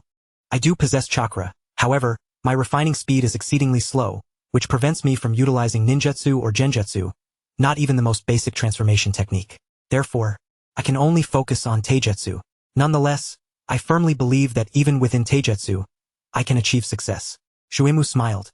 "Then, if your chakra refining speed could be enhanced, on the condition that you accept me as your mentor, would you be willing?" Xiao Li replied bluntly, "Not willing." Chapter 40. Rock Lee's Difficult Pursuit. Shuimu was taken aback. Such a decisive refusal? What could be the reason for his unwillingness? Is it due to the presence of the esteemed Gai-sensei? I believe this is not an issue. After all, being a ninja does not preclude one from having multiple mentors. Xiao Li shook his head, saying, "No, Shuimu-senpai, that is not the reason. My refusal stems from my desire to hold onto my beliefs." The light in Xiao Li's eyes sparkled with an unwavering, resolute conviction. "In my sight, there exists only taijutsu. If I were to possess a greater amount of chakra, akin to other ninjas, I might succumb to the temptation to learn ninjutsu and genjutsu. It is challenging enough for a genius to excel at a single discipline. How much more so for someone of my ordinary talent? If I were to divert my focus to other pursuits, my future would hold no promise." Xiao Li's words compelled Shuimu to extend a thumbs up. How many individuals possess such awareness? It is often said that having many skills does not hinder one's progress. Thus some individuals wish to learn everything, to master all. Those parents send their children to various extracurricular classes: piano, guhen, sketching, traditional Chinese painting, dance. The result is a wide array of interests, yet mastery in none. Conversely, even an ordinary person, by dedicating themselves to a single discipline, may attain mastery over time, regardless of innate talent. Well said. Shuimu couldn't help but praise. Xiao Li replied, "Thank you for the compliment, Shuimu-senpai. These are lessons imparted by Teacher Gai." Shuimu gazed at Xiao Li, increasingly admiring him. "Xiao Li, you are not truly mediocre. When appraising a person, one must discern the external from the internal. The external physique is predetermined by one's family and lineage, which cannot be altered. However, the internal is determined by oneself. In my view, it is not the external talent that dictates a person's future potential, but rather the resilience of their spirit." Xiao Li's eyes grew ever brighter. Shuimu continued, "Externally, your talent may indeed be lacking, perhaps even quite poor. Yet, in terms of your inner spirit, you are a true warrior. In the future, you will undoubtedly become a formidable individual." Shuimu was generous in his praise. Yet Xiao Li remained humble, responding with a calm demeanor, "Thank you, Shuimu-senpai, for your encouragement. I will continue to strive. Well then, Shuimu-senpai, I must return to my training. I apologize for taking my leave. Shuimu felt a surge of frustration. After all I've said, you merely offer a polite excuse? What is it that prevents you from accepting me as your mentor? It wouldn't cost you anything. How infuriating. You are compelling me to resort to drastic measures. Shuimu steeled himself. Wait a moment. Xiao Li, I have heard that you harbor feelings for Harano Sakura? Upon hearing this, Xiao Li's face flushed, stammering, "S-senpai. How did you know?" Shuimu chuckled inwardly, sensing an opportunity. Never mind how I know. Let me tell you, I am well aware of Sakura's character. If you wish to pursue her, it may not be an easy endeavor. Yet Xiao Li, shedding his shyness, retorted with determined eyes, "That's all right. I will make an effort. I believe that through my diligence, Sakura will eventually be moved by my sincere affection." Shuimu was left speechless. In truth, if you wish to pursue Sakura, it is not without means. I can assist you. Xiao Li promptly declined. Shuimu-senpai, matters of the heart cannot be interfered with by outsiders.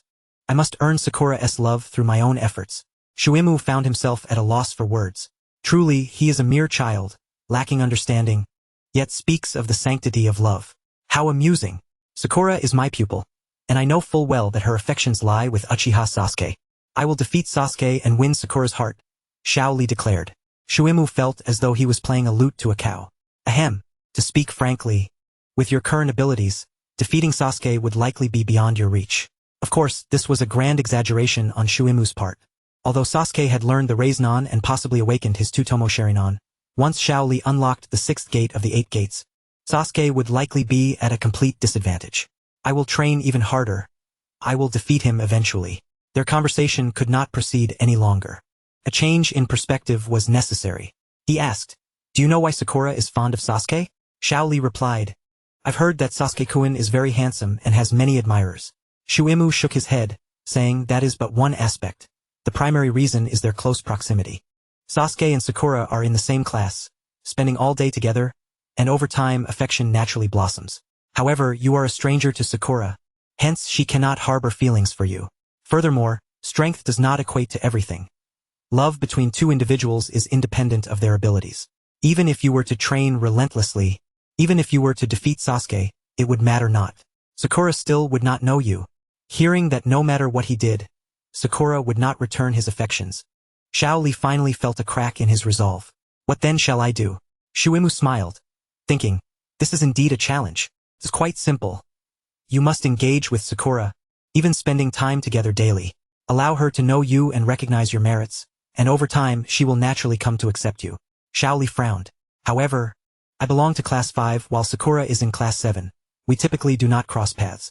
How can I make her aware of my existence? Am I to pay a visit to her home? That would be too abrupt, and rather than endearing her to me, it would likely result in her harboring disdain for me. Do you even comprehend the meaning of being abrupt? Yet, at last you have grasped the crux of the matter. It is indeed a formidable challenge.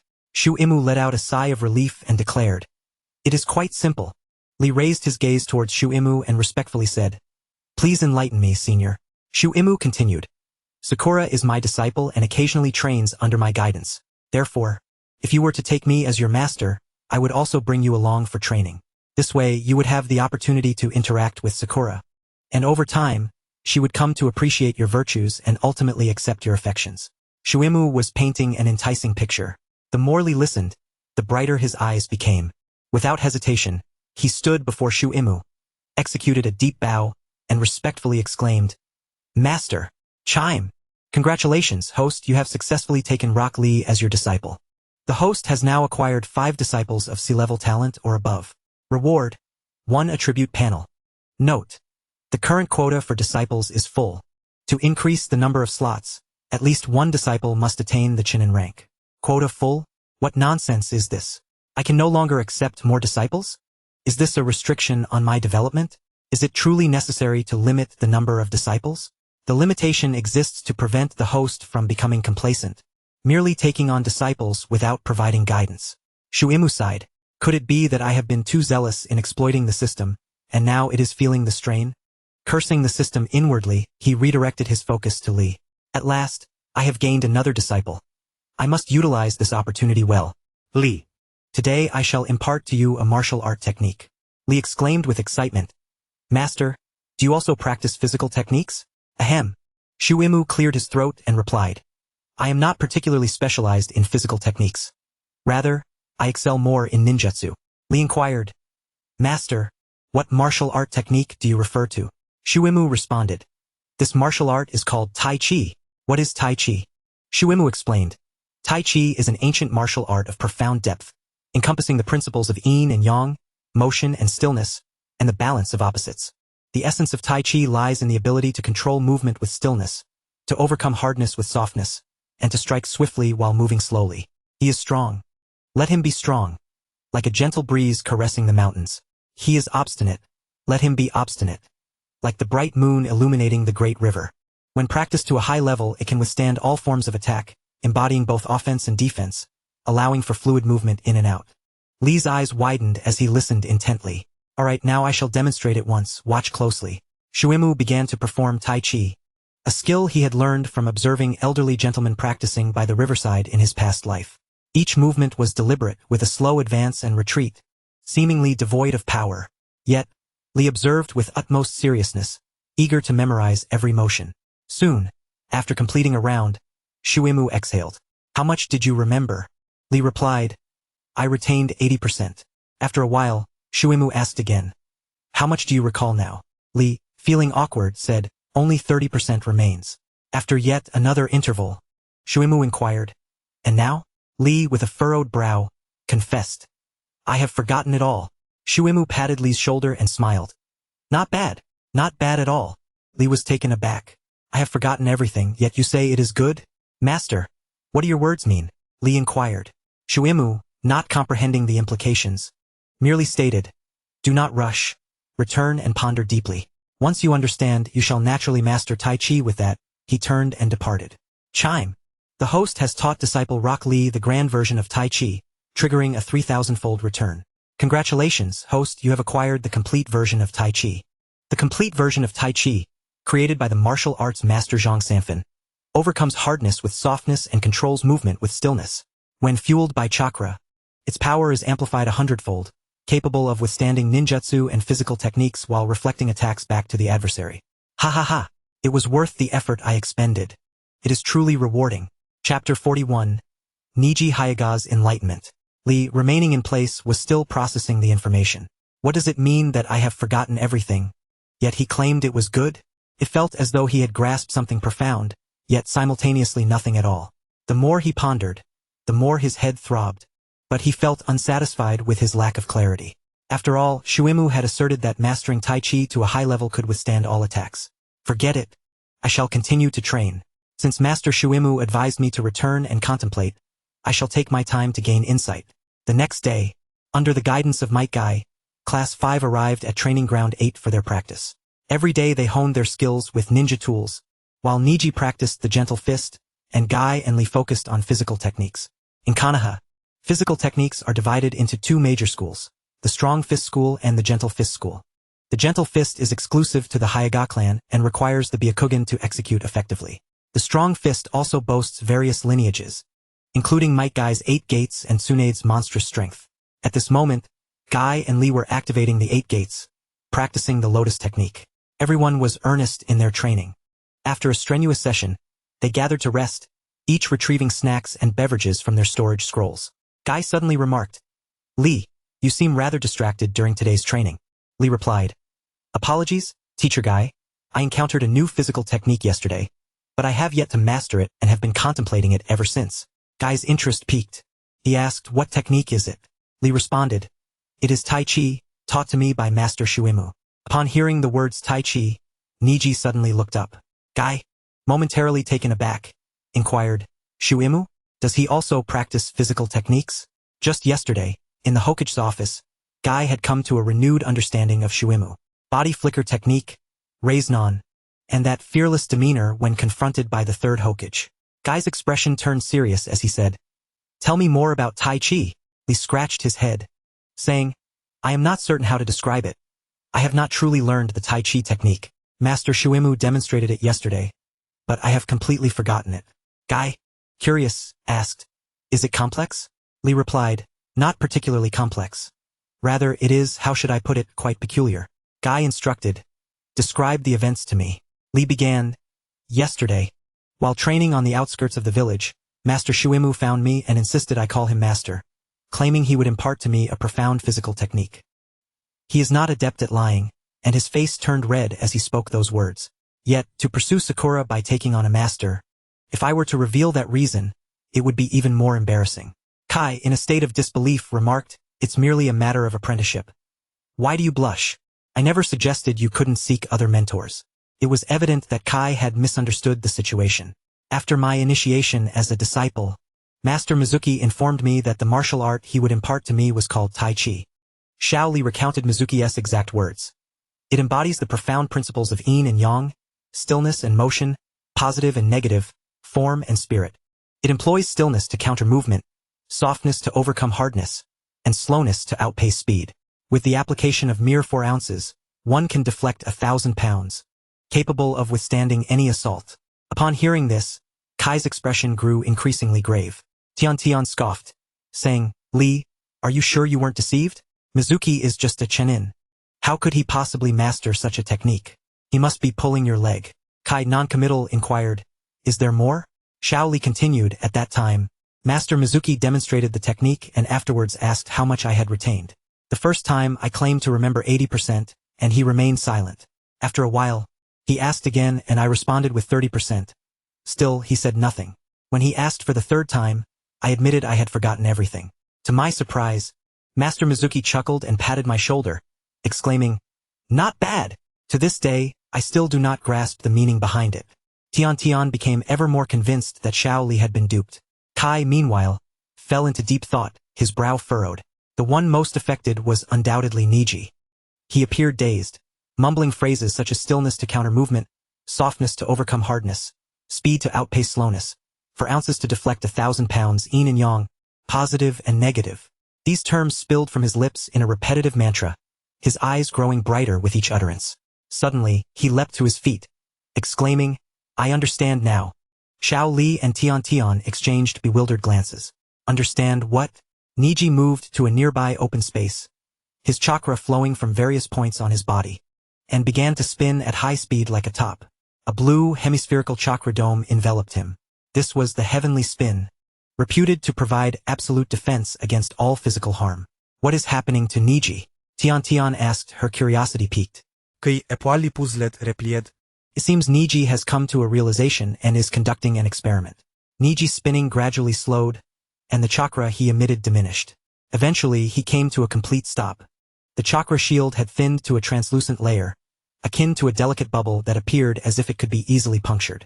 Tian, attack me with your ninja tools, Niji commanded. Are you sure, Niji? I have a feeling you might get hurt, Tian replied hesitantly. Have no fear. Just attack with all your might. The more tools, the better, Niji encouraged. With resignation, Tian retrieved a scroll, summoning a multitude of shurikens to hurl at Niji. Naturally, she tempered her strength. These shurikens flew slowly and lacked power, causing only superficial injuries upon impact. What transpired next astounded Tian. Upon striking Niji's chakra shield, the shurikens sank into it as if they were striking a soft sponge, failing to penetrate until their kinetic energy was exhausted, gently falling to the ground.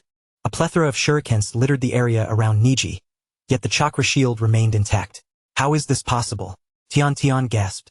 A flimsy chakra shield like that shouldn't be able to withstand damage. Why can't the shurikens penetrate? Kai and Xiao Li shared her incredulity.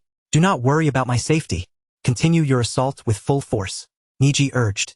Tian, now resolute, summoned hundreds of shurikens once more, this time unleashing her full power. Yet the outcome remained unchanged. The slender chakra shield continued to hold firm. Niji, what is going on? This isn't even the heavenly spin, yet your defense is remarkably potent.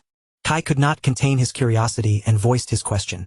Niji paused, explaining, I was inspired by the concepts of yin and yang, positive and negative, and the principle of softness overcoming hardness to modify the heavenly spin.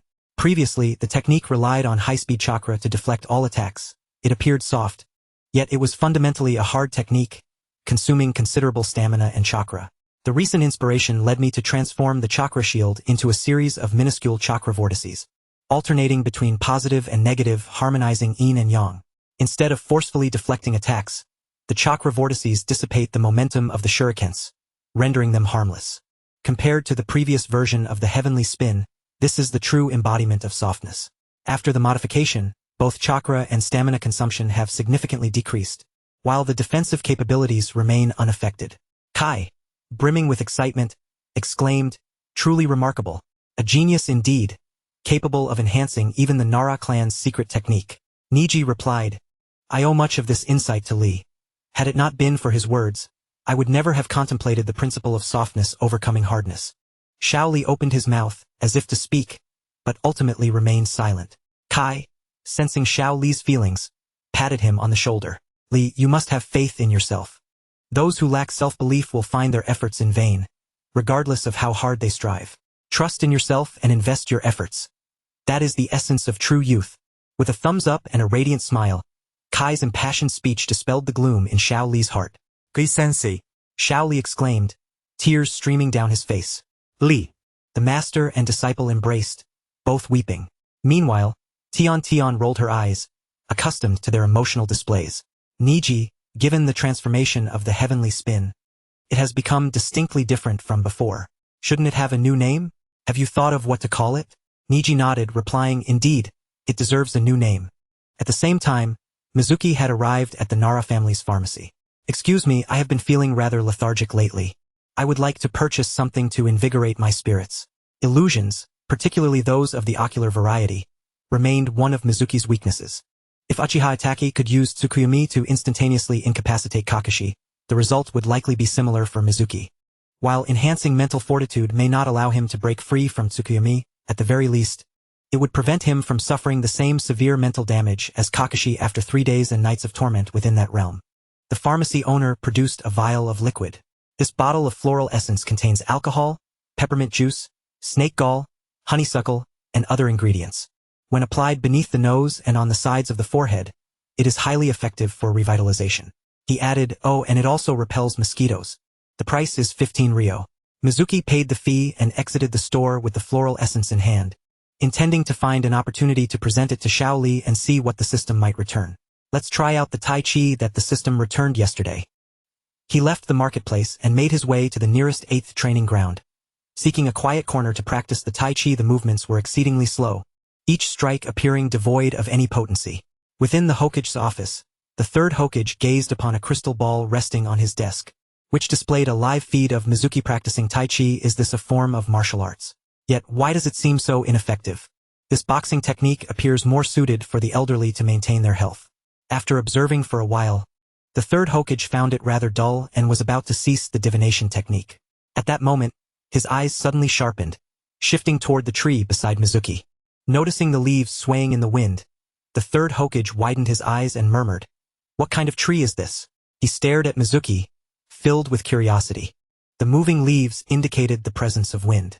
However, Mizuki's clothes and hair remained utterly still, entirely unaffected by any breeze. The wind did not reach Mizuki at all. Just then, the wind's intensity surged, and the dry leaves on the ground were lifted, sweeping towards Mizuki. The third Hokage distinctly observed that as the leaves approached within 2 meters of Mizuki, they seemed to encounter an invisible barrier, altering their trajectory and gracefully curving around him. It was as if a no-fly zone had been established within the 2-meter radius surrounding Mizuki, preventing any object from encroaching. Was this akin to an absolute defense, akin to the reversal of heaven? The third Hokage squinted, scrutinizing the scene within the crystal ball with increasing apprehension towards Mizuki. The murderous intent he had managed to suppress the previous day began to stir anew. He realized that he could not allow Mizuki to participate in the Chunin exams. He must be dealt with beforehand. Otherwise, as Danzo had warned, the repercussions would be endless. A direct assassination would be too perilous. Despite the possibility of success, the losses to Konoha would be tremendous. It seemed the only viable option was to resort to pharmaceuticals. He put away the crystal ball and rapped his fingers on the desk, summoning a member of the Umbu. "Inform Danzo that I shall await him on the rooftop." Chapter 42. Chakra-infused Tai Chi in Training Ground 8. Mizuki executed his punches and palm strikes at an excruciatingly slow pace. To put it bluntly, even Obito's grandmother would be more agile when playfully sparring with her grandson. Yet this was merely a facade. The area within 2 meters surrounding him had transformed into an exclusion zone. This space was suffused with invisible punches and palms, which danced to form intricate yin-yang tai chi diagrams, dissipating the force of any approaching object and repelling them. Whether it was withered branches or flying sand, anything that ventured within 2 meters of Mizuki was met with an imperceptible barrier, gently rebuffed away. Even the wind could not penetrate this space to touch Mizuki's body. Having tested the defensive aspect, he decided to explore the offensive next. As he halted his movements, the barrier instantly vanished, and with the wind's caress, numerous fallen leaves and debris surged toward him. Once again, he initiated his tai chi, maintaining the slow pace. With a subtle flick of his right palm, the objects approaching him were thrown into disarray, colliding chaotically. The sand pierced through leaves, and branches snapped upon impact. In the blink of an eye, the 2-meter radius around him was rendered vacant. Beneath Mizuki's feet, a tai chi diagram composed of broken branches, fallen leaves, and fragments of stone quietly took shape. Was this the principle of borrowing strength to counter strength? An epiphany dawned upon Mizuki. Under the influence of chakra, the power of tai chi was far superior to that found in martial arts novels. Chakra was indeed a more advanced form of internal energy. At this moment, Mizuki's mind expanded further. System, display the attribute panel. In the next instant, an attribute bar visible only to Mizuki materialized before his eyes. Host, Mizuki, chakra, 14. 5 Kakashi, chakra control, 99. 9999. Ability parameters. Ninjutsu 10, taijutsu 9, genjutsu 2, wisdom 8, strength 7, speed 7, spirit 10, seals 10, total 63. Ninjutsu. Mutated shadow clone technique, earth style. Earth flow wall, earth style. Earth spike, earth style. Stone mirror wall, void technique, Rasengan, wind style. Rasen shuriken. 6 spots, yin-yang rasengan. Taijutsu. Tai chi. Genjutsu. Not mastered. Ninja tools, mind-controlled chakra, explosive tags. Disciples. Uzumaki Naruto, S rank. Uchiha Sasuke, S rank. Harano Sakura, A rank. Nara Shikamaru, C rank. Rock Lee, A rank. The attribute panel was clear and concise. What captured Mizuki's attention the most were the 8 ninja ability parameters. Among them, the values for ninjutsu, spirit, and seals were unsurprisingly maxed out. The sealing technique required no hand gestures, thus justifying the perfect score. Had the full score not been 10, Mizuki's parameters for seals would undoubtedly have been even higher. As for ninjutsu, while he did not possess an abundance of techniques, each one he commanded was of a high caliber. Although claiming a perfect score might be somewhat overstated, it was not entirely unfounded. The spirit parameter was related to his transmigration. Upon arriving in this world, he absorbed the original Mizuki's soul and memories, resulting in a spiritual energy level nearly double that of an average person, thus earning a score of 10. In stark contrast to these 3 perfect scores, the genjutsu parameter was dismal. Had he not spent time studying the Naruto technique, he would likely have barely scraped together 2 points. The remaining parameters were mediocre, resulting in a total score of 63, not low, yet not particularly impressive either. Through the attribute panel, Mizuki gained a more detailed understanding of himself. He became aware of his strengths and weaknesses, as well as the direction in which he needed to focus his efforts moving forward. He resolved to enhance his spiritual power while also accelerating his studies in genjutsu. Although the so-called jack of all trades might not be exceptionally clever, that was only true for those of average potential. With the system at his disposal, Mizuki's potential was boundless. Even as a jack of all trades, he would excel in each discipline. After completing his Tai Chi practice, Mizuki began to delve into the Naruto technique, continuing until dusk before preparing to return to the village. Upon arriving at the entrance of Training Ground 8, he fortuitously encountered Team Guy. "What a coincidence, Master Mizuki!" exclaimed Lee, his face lighting up with joy at the sight of Mizuki. "Indeed, quite the coincidence." Mizuki smiled, greeting the 4 of them. Then he noticed Niji Hyuga, usually so serious, actually offered him a smile. This left Mizuki quite perplexed. "If I had known you were also at Training Ground 8, I would have sought your guidance on Tai Chi. I've pondered it all day and still haven't grasped it, yet it appears Niji has figured something out first," he said. "What has Niji figured out?" Mizuki wondered, looking at Niji with confusion. Niji bowed slightly to Mizuki, stating, "I learned from Lee that Tai Chi is a martial art that employs softness to overcome hardness and slowness to best speed. I, without permission, applied this principle to my own martial arts. I hope you won't hold it against me, Master Mizuki. Mizuki marveled in his heart. Is this what it means to be a genius? Just a few words could lead to such insight. Wasn't that a bit over the top? Unfortunately, due to the limitations on disciples, he currently could not accept any more students. Otherwise, he would have eagerly taken Niji under his wing. Such a genius, yet incredibly effective. He chuckled, we are all ninjas of Konoha. There is no need for formality. If you have gained some insight, I am delighted rather than resentful.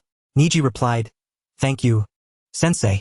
After exchanging a few words, Mizuki took his leave. Before departing, he produced a bottle of floral essence purchased from the pharmacy and tossed it to Lee. Lee, this floral essence invigorates the mind. If you feel fatigued during training, apply a bit beneath your nose and on the sides of your forehead. Oh, and it also repels mosquitoes. Might Guy remained silent throughout. Though he was boisterous, he was far from foolish. It was evident that an irreconcilable conflict existed between Mizuki and the third Hokage. While he held no particular grievances against Mizuki, he would not openly foster a friendship with him. Once Mizuki had left, Guy suddenly said, Lee, from now on try to minimize your interactions with him.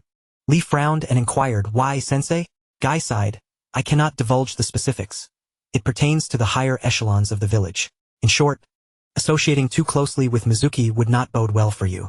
Lee, unwilling to accept this, retorted, Sensei, you once said that youth is about forging ahead.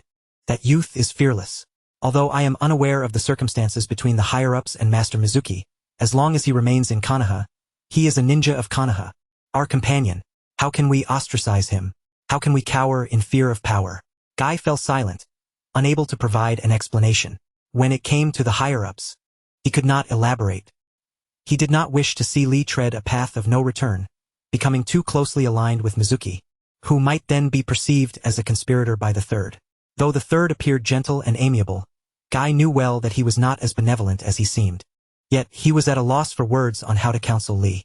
With a heavy heart, he resolved to train Lee during all non-mission hours, ensuring he had no opportunity to interact with Mizuki.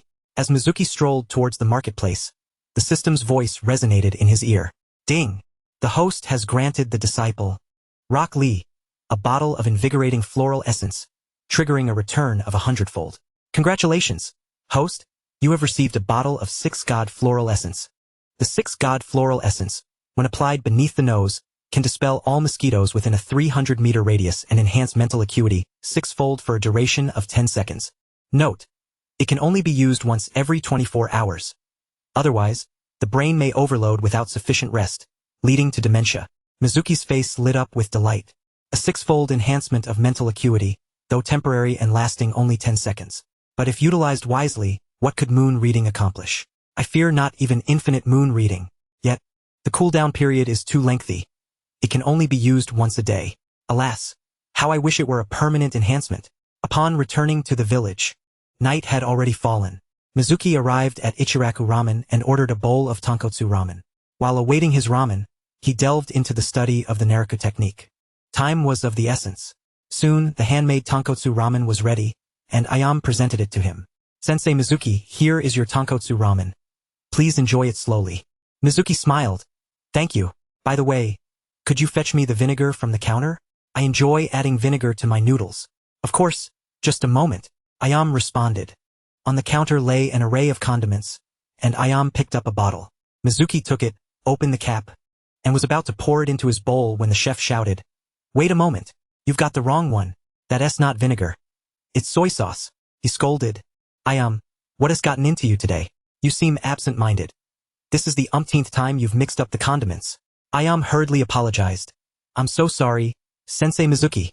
It was unintentional. Mizuki chuckled, no worries. I actually needed some soy sauce as well. As Ayam turned to retrieve the vinegar, a glint of cunning flashed in Mizuki's eyes. In the next moment, a mouse squeaked and fell from the ceiling, landing squarely in Mizuki's bowl before it struggled to escape, scattering debris across the table. Ah! Mizuki stood up, utterly speechless. The chef, filled with regret, said, I'm terribly sorry, Sensei Mizuki. I never anticipated such an incident. Mizuki sighed. What a waste of a perfectly good bowl of ramen. How unfortunate. The chef replied, This is entirely the shop's oversight. I am willing to compensate tenfold and offer 10 free ramen vouchers, hoping that you will not hold this against us or spread word of this incident. The chef acted swiftly, handing Mizuki the compensation and vouchers. I'll prepare another bowl of ramen. Please bear with me a moment. What are you waiting for? Quickly clean up. Mizuki waved his hand. No need. The sight of that mouse in my bowl has disgusted me. I won't be eating ramen today. Saying this, he turned and left. After Mizuki departed, the chef could no longer maintain his forced smile, his face clouded with sorrow. His pent-up frustration was unleashed upon Ayam. What on earth is wrong with you today? Mixing up the condiments is one thing, but not keeping the place clean? A mouse came in. Today's losses are all on your head. In the Hokage's office, the third Hokage rested his chin on his hands, gazing at the crystal ball on his desk. He had witnessed the events that transpired at Ichiraku Ramen. It was indeed disrupted by a mouse. Was it mere misfortune, or had he sensed something amiss? Chapter 43. The third and Danzo each with their own plans. As Mizuki walked down the street, his expression remained calm. Yet within he was seething with rage. To think such underhanded tactics would be employed against him. Ayam's mix-up between vinegar and soy sauce was not a matter of great significance. It would only elicit a few words from the chef, and the other patrons were utterly unconcerned. Everyone makes mistakes. It is a part of being human.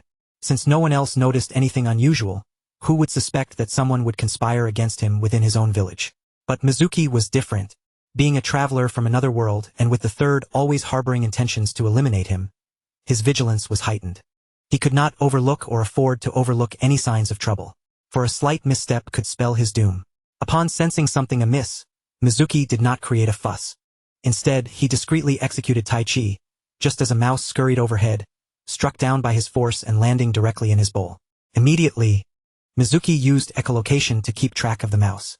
As it fled outside and ventured into the sewer, it began to wobble, blood oozing from its mouth and nose, before it succumbed to death. In under 10 seconds, one could imagine the potency of the poison in that bowl. How truly malicious. The mere thought sent shivers down Mizuki's spine. He had narrowly escaped a disastrous fate. Brother Mouse, you may rest easy. I shall avenge you with my own hands. A cold glint of murderous intent flickered in Shuimu's eyes. He had resolutely decided that he must personally put an end to the third Hokage. In the days that followed, Shuimu became increasingly cautious, meticulously watching what he ate and drank, his echolocation device perpetually activated. He even refrained from deep slumber, fearful that lying in bed one night might lead to lying on a cold slab the next morning. It was a tormenting existence, yet unavoidable. A moment's inattention could lead to dire consequences. He had already encountered poison in his food and drink on several occasions, as those scoundrels, disguised in various ways, infiltrated the kitchen to poison his meals during the intervals of service. Were it not for his echolocation device remaining active, he would have been poisoned countless times by now. Given the substantial risks of dining outside, he resolved to prepare his meals at home. However, to his dismay, he discovered that even the seasonings contained poison, and the tap water that flowed from the faucet was likewise tainted. In the Hokage's office, the third Hokage wore a grim expression. He had confirmed that Shuimu had indeed become aware of the threats against him. In recent days, the attempts to poison him made by Danzo's subordinates had reached 5, yet each had failed due to a series of fortuitous events. A mouse had fallen into a bowl of noodles, a server had suddenly slipped, a poisoned dumpling had dropped to the floor, a fire had consumed the seasonings in the kitchen, and the tap had malfunctioned. Once or twice might be dismissed as coincidence, but the frequency of such events was glaringly evident. This was no mere happenstance. Danzo, that incompetent fool, had dispatched inept agents. They could not even perform a simple act of disguise without revealing flaws, mixing up vinegar and soy sauce, thus allowing Shuimu to see through their ruse. The third Hokage admired Shuimu's vigilance. He noted how he could detect even the smallest discrepancies. Sighing heavily, the third summoned a member of the Umbu. Fetch Danzo. I wish to meet him on the rooftop. After issuing his command, he ascended to the rooftop, clasping his hands behind his back, gazing up at the statues of the previous Hokages carved into Hokage rock. Soon, Danzo arrived, and they stood alone atop the building. Danzo, it is time to halt your actions. The Chunin exams are imminent, and I have received word that ninjas from various villages are arriving to participate. Orochimaru's plan to dismantle Konoha necessitates our utmost vigilance. Thus, I will be temporarily overseeing the personnel from Root. You need not concern yourself with this matter. Danzo bristled at this. That cannot be. To have Root under your direct command is an attempt to strip me of my last vestige of authority. I will lead Root to the borders to monitor Suna's movements. You need only remain in Konoha. Suna's affairs will be managed by me, the third Hokage replied, narrowing his eyes. Danzo, I am not negotiating with you. 12 years ago, on the night of the Nine Tails, you withdrew Root's forces and refrained from participating in the attack. I did not hold it against you. This time, I will not allow you to act recklessly. Danzo seethed, yet felt powerless. After all, he was not the Hokage. And how do you intend to eliminate Shuimu? What if Orochimaru attacks while he still lives, turning against us? The blame lies with Root's blunders, which have only heightened Shuimu's vigilance. He should have perished that night at Ichiraku Ramen. The third countered. Danzo scoffed, falling silent. He knew he was at fault and cursed the Root ninja who had transformed into a mere distraction. I will handle Shuimu, you need not involve yourself. During this period, until the Chunin exams conclude, you are to remain at home and avoid unnecessary outings. The third Hokage turned, his eyes cold. Danzo, I am aware of your continued connections with Orochimaru, but this matter concerns the survival of Konoha. I implore you not to misjudge the situation. What do you mean by that, Hiruzen? Have I not done all this for Konoha? Danzo replied, bitterness lacing his words. The third scoffed and turned to leave. As he reached the stairwell, he paused momentarily. Danzo, upon your return, notify all Root members to assemble at the Hokage Tower tomorrow morning and await my orders. Also, you are unfit to be Hokage. With that, he descended the stairs. Danzo glared at the retreating figure of the third, seething with rage. Unfit to be Hokage? Hiruzen, how dare you utter such words? Look at the state of Konoha under your inept leadership.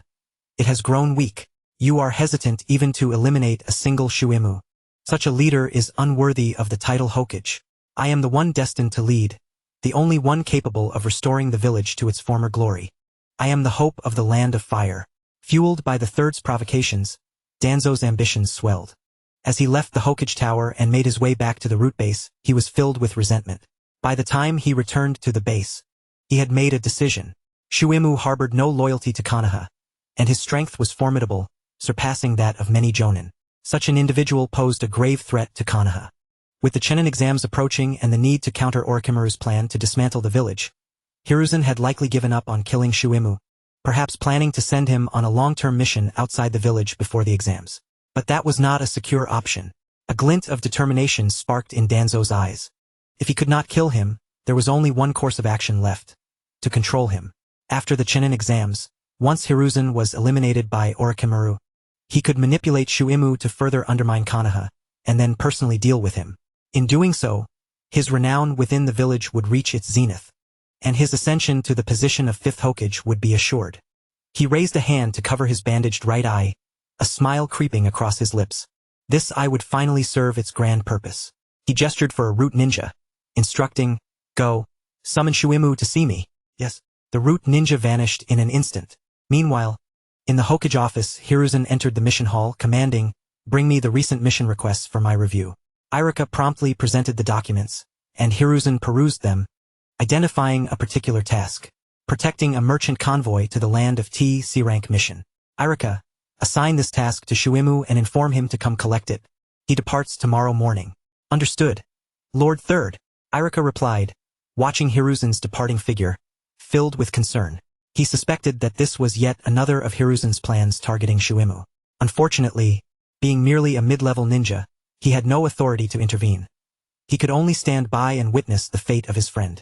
Back in his office, Hiruzen penned a note, rolled it up, and placed it into a slender bamboo tube, sealing it tightly with a cork. Holding the tube, he approached the windowsill.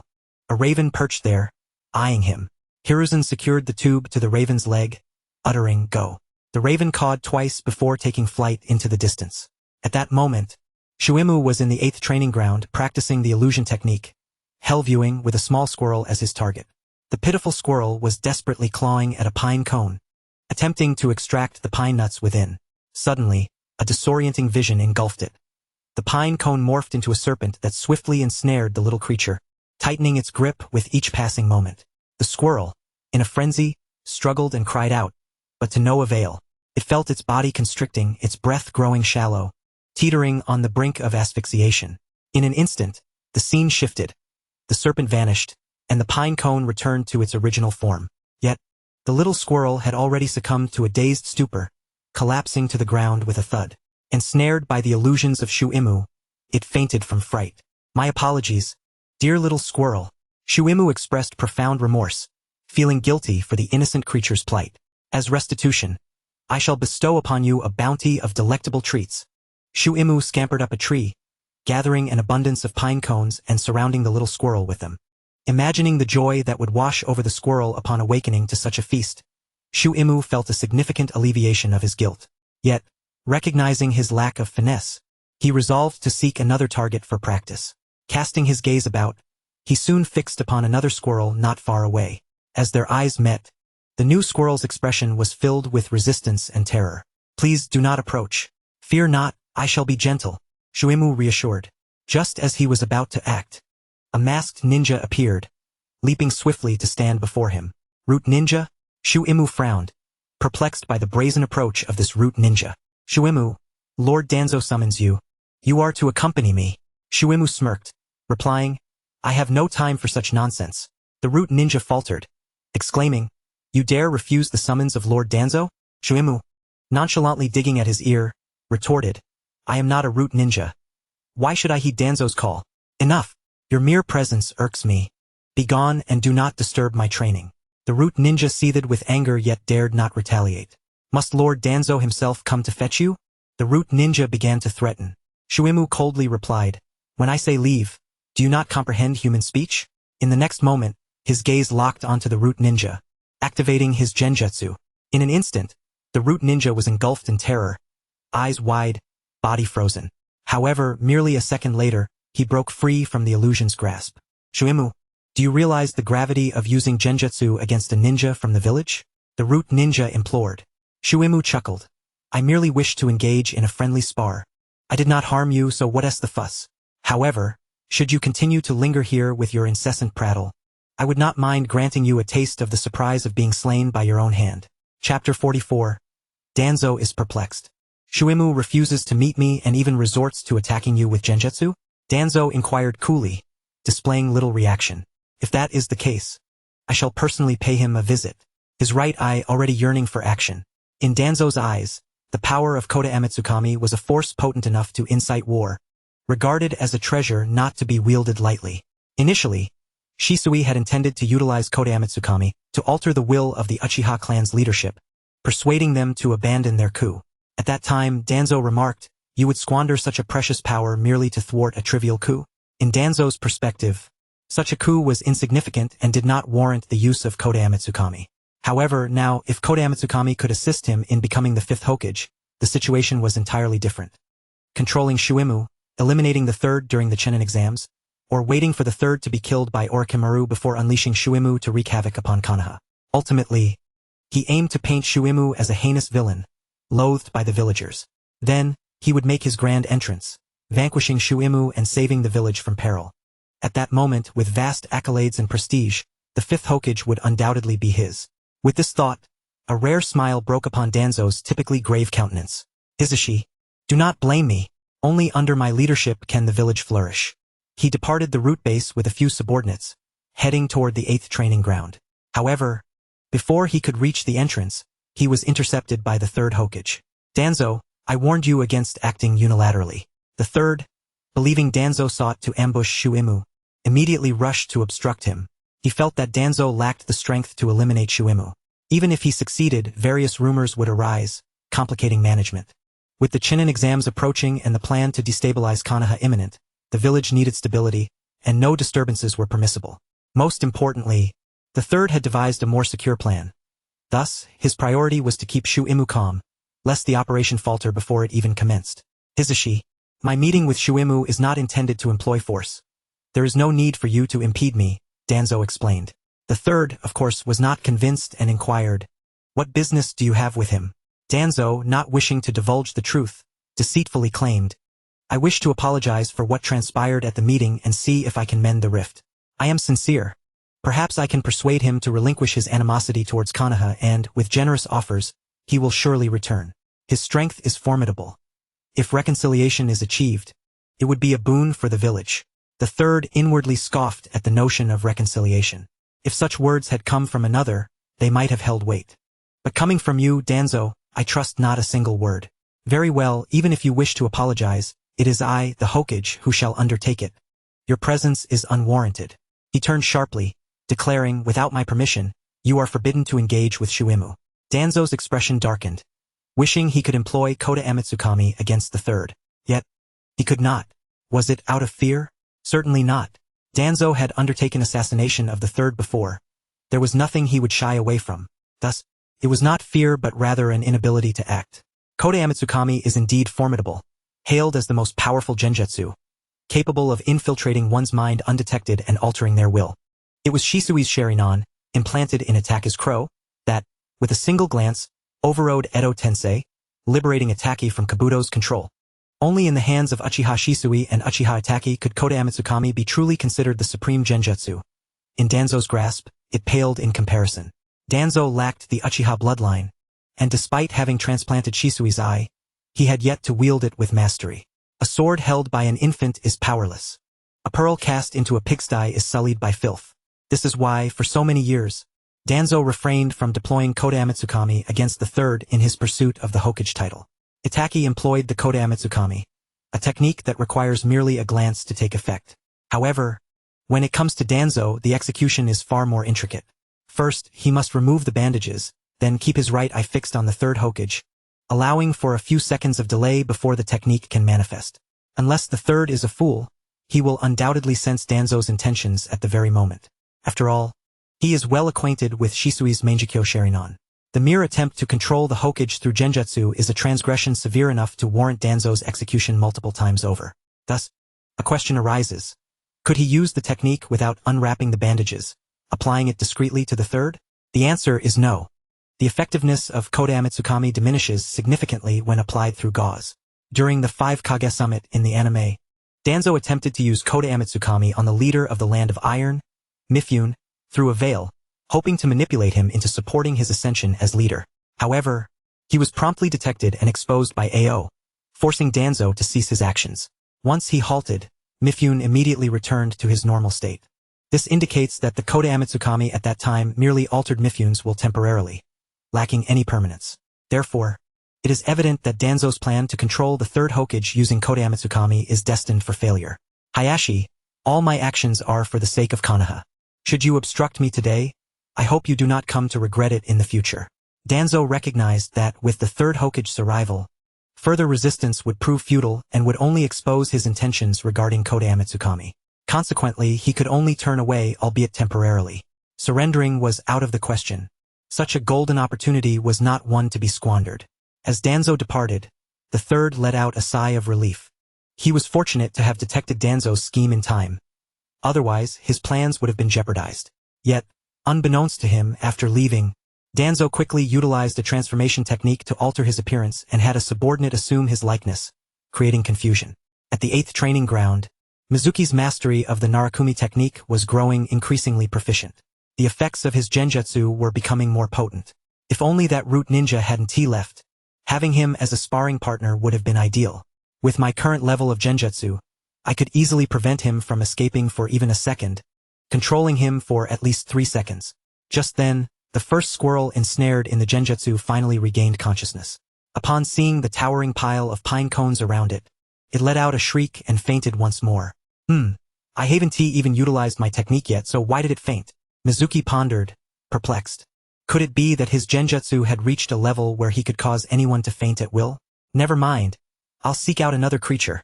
At that moment, footsteps echoed behind him. Mizuki turned to find an unfamiliar ninja. Initially indifferent, he soon felt a wave of aversion wash over him due to the stranger's gaze. That look felt oddly familiar, as if he had encountered it before. Suddenly, the stranger's right eye underwent a transformation, the pupil shifting to a blood-red hue, with a black, 4-pointed pinwheel appearing within. Mizuki couldn't help but exclaim, "That S Shisui Uchiha's Mangekyo Sharingan. This is bad." Koda Amitsukami, coupled with that familiar gaze.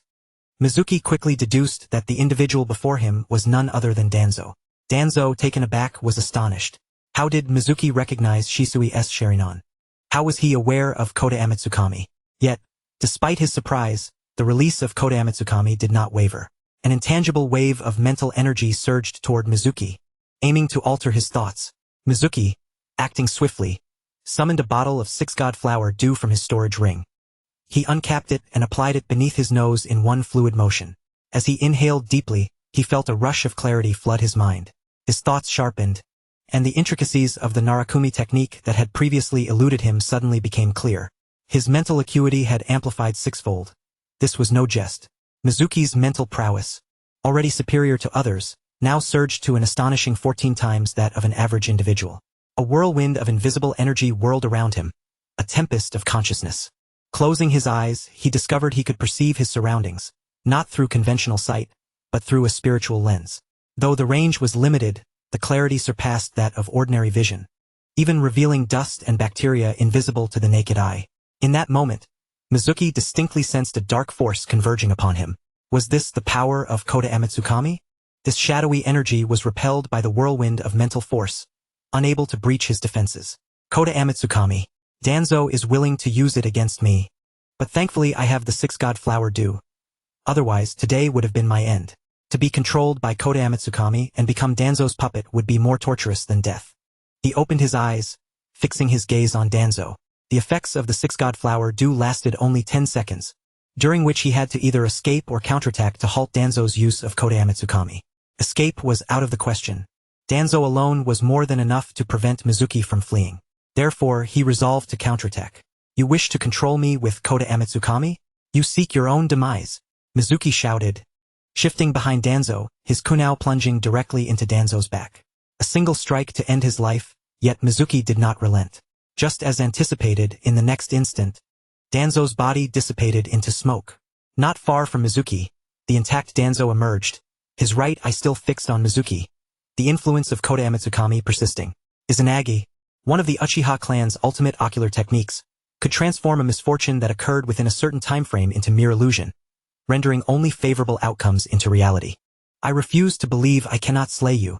Once more, Mizuki shifted behind Danzo, thrusting his kunao into Danzo's heart. Again, Izanagi activated, and Danzo remained unscathed. 3 seconds had already elapsed from the effect of the six-god flower due. At this point, Danzo was reaching his limits. Blood tears streamed from his right eye, and his expression twisted in agony. Pathetic. Unable to endure even for 3 seconds, Mizuki scoffed inwardly.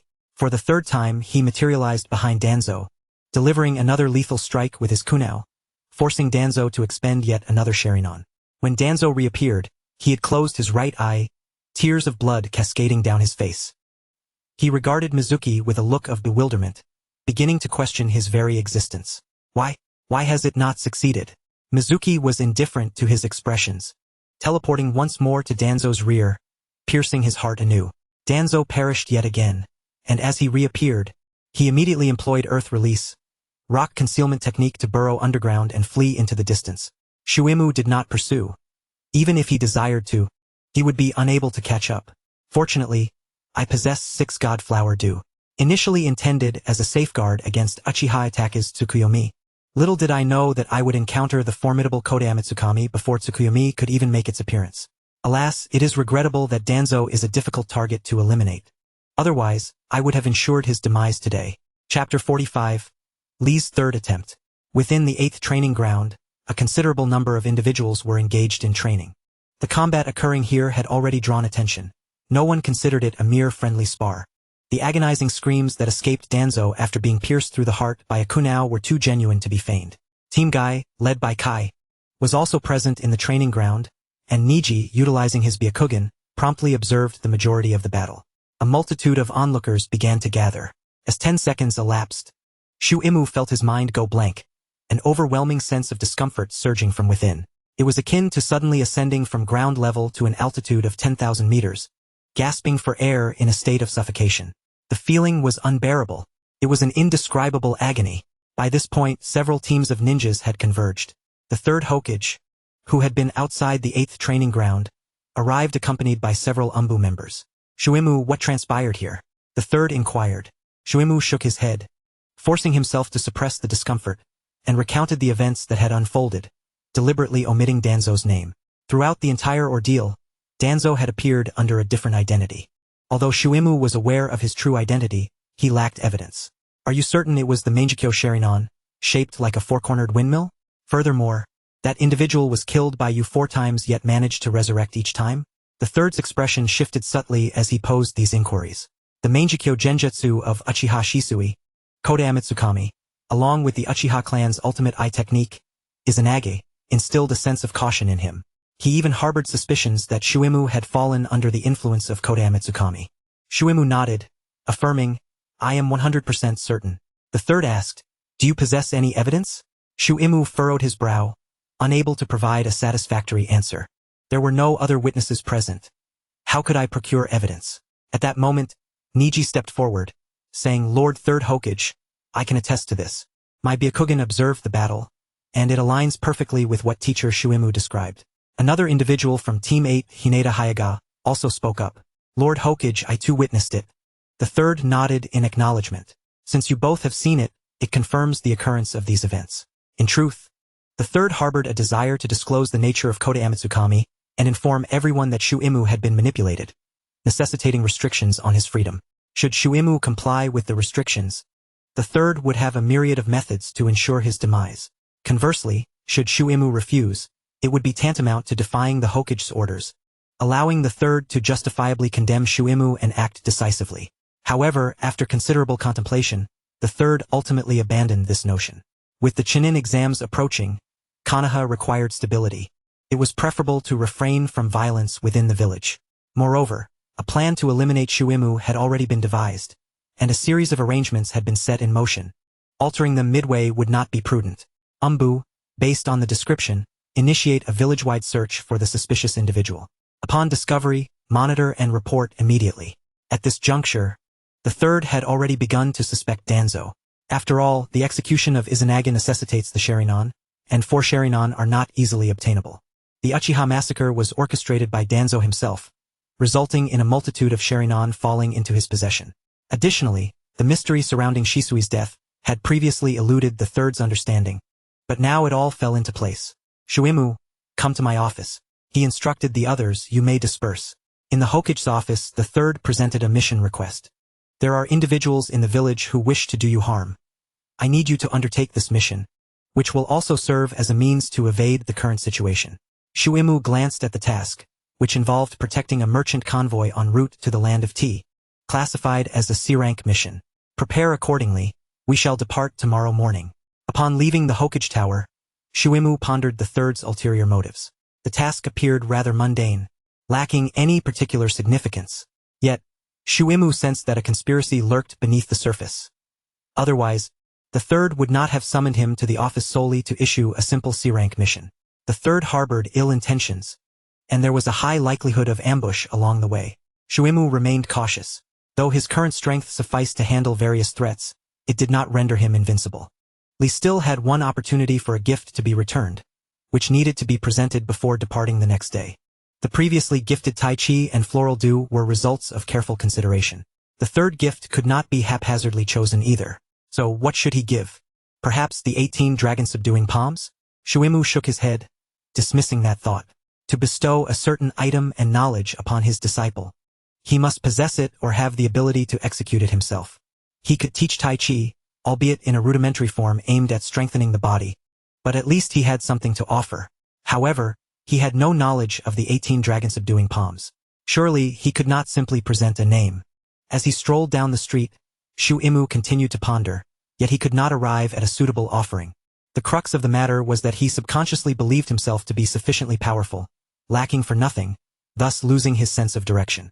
Previously, he recognized his fear of Tsukuyomi, prompting him to gift the Floral Dew to enhance his mental fortitude. He acknowledged his inadequacy in physical combat, leading to the offering of Tai Chi now. He felt no apparent shortcomings and suddenly found himself in a state of confusion. As he walked, he stumbled upon a shop where a goldfish catching event was taking place, attracting numerous children. The youngsters gathered around a water pool, nets in hand, attempting to catch goldfish. The rules of the activity were straightforward. For every 3 coins spent, participants could fish for 5 minutes, with all caught goldfish belonging to them. Most children used a single net, while a few wielded 2, paying double the price. However, these children, employing both hands, often found their efforts yielding poor results, as they would neglect one side while focusing on the other, ultimately catching fewer fish than those using a single net. The more money spent, the fewer fish caught, leading to cries of frustration from the children. They could not comprehend why this was the case. The adults observing understood well that success in endeavors lies in focus. Attempting to grasp with both hands often results in empty palms. Shuimu, not one to indulge in idle amusement, cast a fleeting glance before moving on. Yet, after taking a few steps, an epiphany struck him. Ah, this could be the perfect gift. Upon contemplating the gifts to be bestowed, Mizuki felt a surge of joy and eagerly made his way to the 8th training ground in search of Rock Lee. Previously, Team 5 had been training there, and they were likely still present. Lee, with his pure and uncomplicated mind, might indeed grasp the lessons being imparted. Upon arriving at the 8th training ground, Mizuki quickly located several members of Team 5. "Excuse me, Guy-sensei, I just need a few minutes to speak with Lee," Mizuki requested. Guy did not intervene. Although he harbored concerns about the potential repercussions of Lee associating with Mizuki, he deemed that a brief interaction posed no significant issue, as long as they did not frequently meet in private. "Mizuki-sensei, is there something you wish to discuss?" Lee inquired. "How have you been faring with Tai Chi?" Mizuki asked as he led Lee a short distance away. Lee shook his head. "I still haven't grasped it at all." Mizuki sighed inwardly. Tai Chi was indeed quite profound, and with Lee's straightforward nature, even the basics seemed a daunting challenge. "It appears that Tai Chi may not be suited for you. In that case, let us abandon it. Instead, I shall impart to you another skill." Lee looked somewhat disheartened. "Perhaps it is best if I refrain. My cognitive abilities are limited, and I am only suited for learning simpler concepts. Anything too intricate eludes me." He presumed Mizuki was about to present him with yet another convoluted and esoteric lesson. "Fear not," Mizuki reassured him with a smile. "The skill I am about to teach you is likely not beyond your capabilities." He picked up 2 twigs from the ground and handed them to Lee. "Hold 1 twig in each hand, as though they were pens, and draw on the ground. With your left hand, draw a circle. With your right hand, draw a square. Begin and conclude simultaneously. Let us see if you can manage it." Lee, though perplexed, complied and squatted down, moving both hands simultaneously. Mizuki watched anxiously, and to his delight, Lee successfully created the shapes. Although the circle and square were not perfectly formed, the endeavor was a triumph nonetheless. "Splendid. Truly works," Mizuki exclaimed with elation. Lee remained puzzled about Mizuki's intentions and the cause of his exuberance. Mizuki did not immediately clarify but instead said, "Continue, but this time we shall employ a different approach.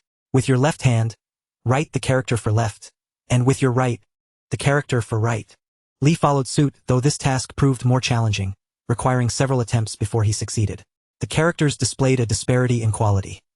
The right character was more legible, while the left was somewhat crooked, a reflection of his dominant writing hand. "Brilliant, Lee. You are undoubtedly a genius," Mizuki praised. Curious, Lee asked, "Master, what does this have to do with being a genius?" Mizuki looked at Lee and uttered 4 words. "Dual focus." Lee still did not grasp the concept. Very well. Mizuki decided to elaborate further. Most individuals are incapable of performing 2 distinct tasks simultaneously with their hands.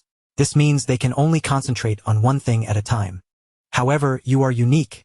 Your hands can execute different actions concurrently, which is what we call dual focus. Consider this. During a battle, if your left hand and right hand, or even your hands and feet, can employ different techniques simultaneously, it is akin to becoming 2 individuals in combat. With this explanation, Lee finally comprehended. "So, I can function as 2 people?" Mizuki nodded affirmatively. "For instance, while your feet execute the leaf whirlwind, your free hand can simultaneously launch shuriken. To your adversary, it would seem they are contending with 2 foes, complicating their defense. In essence, you can deliver 2 different types of attacks at the same time. Of course, mastering dual focus requires extensive practice, but once you become adept, the results will undoubtedly surpass expectations." Mizuki was not jesting. Achieving dual focus would significantly enhance one's combat prowess. In the realm of Jin Yong's novels, only 3 individuals possess this ability: Zhou Batong, Guijing, and Xilong. Take Xilong, for example. After mastering the art of ambidextrous combat in the cave, her combat capabilities skyrocketed. Upon emerging, she easily defeated the king of the Golden Wheel, forcing him to flee. Later, at Chongyang Palace, she faced the king of the Golden Wheel in a one-on-one duel, injuring him before unleashing a frenzy of attacks against multiple opponents. Dual focus is undoubtedly an invaluable combat talent. Chapter 46. Objective, Hokage's office. Lee's eyes began to shimmer with excitement. Simultaneously, Mizuki could not suppress a broad smile. An alert from the system sounded. Ding! The host has granted the disciple Rock Lee the dual focus training method. triggering a return of 88 times. Congratulations, host. You have acquired the dual focus talent. In that moment, Mizuki sensed a change within himself, though he could not articulate it. The feeling was peculiar. He crouched down and took 2 twigs, drawing a circle with his left hand and a square with his right. This task, once beyond his reach, was now effortlessly achievable. I feel as though I have undergone a mental transformation. He joked, exhilarated by the newfound ability. This dual focus approach fascinated him. Could I perhaps utilize 2 ninjutsu techniques simultaneously? Traditionally, ninjas cannot execute 2 ninjutsu at once, as each technique requires precise control of chakra, following specific pathways. Hand seals assist ninjas in managing chakra flow. Individuals like Mizuki, endowed with exceptional chakra control, can bypass hand seals and directly manipulate chakra with their will. Nevertheless, even they can only release one technique at a time due to the inability to divide their focus. One must successfully cast a technique before attempting the next. Now that I possess the dual focus talent, is it possible for me to control chakra along 2 separate pathways and unleash 2 ninjutsu simultaneously? He yearned to test this theory immediately, but with so many people around, it was impractical. Thus, he suppressed his curiosity for the time being. Lee, I have imparted the method to you. Return and practice diligently. Once you master dual focus, your strength will undoubtedly ascend to new heights. After Mizuki departed, Lee returned to Guy's side. Guy did not pry further, but Tenten, ever inquisitive, asked, Lee, what did Mizuki-sensei want to discuss with you? I saw you with twigs. It seemed you were drawing on the ground. Lee nodded, yes, Mizuki-sensei instructed me to use 2 twigs, simultaneously drawing a circle with my left hand and a square with my right. Tenten inquired further, what is the purpose of this? Lee replied, it's about dual focus. Mizuki-sensei explained that most people can only perform one task at a time, but I can do 2 things simultaneously. In battle, I can effectively become 2 individuals. For instance, while executing the Leaf Great Whirlwind, I could throw shuriken with my hand. To my opponents, it would feel as though they are facing 2 adversaries. Tenten's eyes widened in astonishment. Surely this is a jest. How can one person operate as 2? This is impossible, little Lee declared. Allow me to demonstrate. He crouched down, gracefully drawing a circle with his left hand and a square with his right, executing the task with remarkable fluidity. Tian raised an eyebrow and remarked, this is hardly challenging. She too crouched down, attempting to mimic little Lee, but soon found herself faltering. As she concentrated on one hand, the other faltered. At any given moment, she could only focus on a single hand. In comparison to little Lee, her efforts were utterly lacking. Little Lee, undeterred, began to write different characters on the ground with both hands, effortlessly completing each task. Tian gasped in astonishment. Lee, how on earth do you accomplish this? Little Lee replied, I find it quite simple. It must be an innate talent. Master Shui Mu asserted that only those with a pure heart and uncomplicated thoughts could achieve such feats. Conversely, those who are clever and possess intricate minds struggle to replicate it. Tian, perplexed, mused, it defies logic that the less intelligent can succeed where the clever fail. Ning Xiai, why not give it a try and see if you can manage? Tian suggested. Ning Xiai shook his head, stating, I've already attempted it, much like you. One's attention must be devoted to a single hand. Otherwise, whether drawing a circle or a square, success eludes you. It is simply impossible to coordinate both hands. Tian then turned to Kai, urging, Teacher Kai, why not give it a shot? With a serious demeanor, Kai nodded and began his attempt. To everyone's surprise, he succeeded. Ning Xiai and Tian exchanged glances, pondering that, as Master Shui Mu had said, the clever could not achieve what the less intelligent could. Kai stared blankly at the circle and square he had drawn on the ground, as if a door to a new world had swung open before him. Meanwhile, in the root base, Danzo returned in a state of bewilderment. Why did Kota Amitsukami fail against him? Kota Amitsukami, the most formidable genjutsu. How could it not control Shui Mu? What manner of creature was Shui Mu? Fear began to creep into Danzo's heart. Were it not for the absence of bandages on Shui Mu, he might have believed that Shui Mu had also transplanted a Sharingan, using Izanagi to negate the negative effects of Kota Amitsukami. The losses incurred were too great. For uses of Izanagi had consumed 4 Sharingan, leaving Danzo feeling as though his heart was bleeding. Although he had scavenged numerous Sharingan during the Uchiha massacre, losing 4 at once was simply outrageous.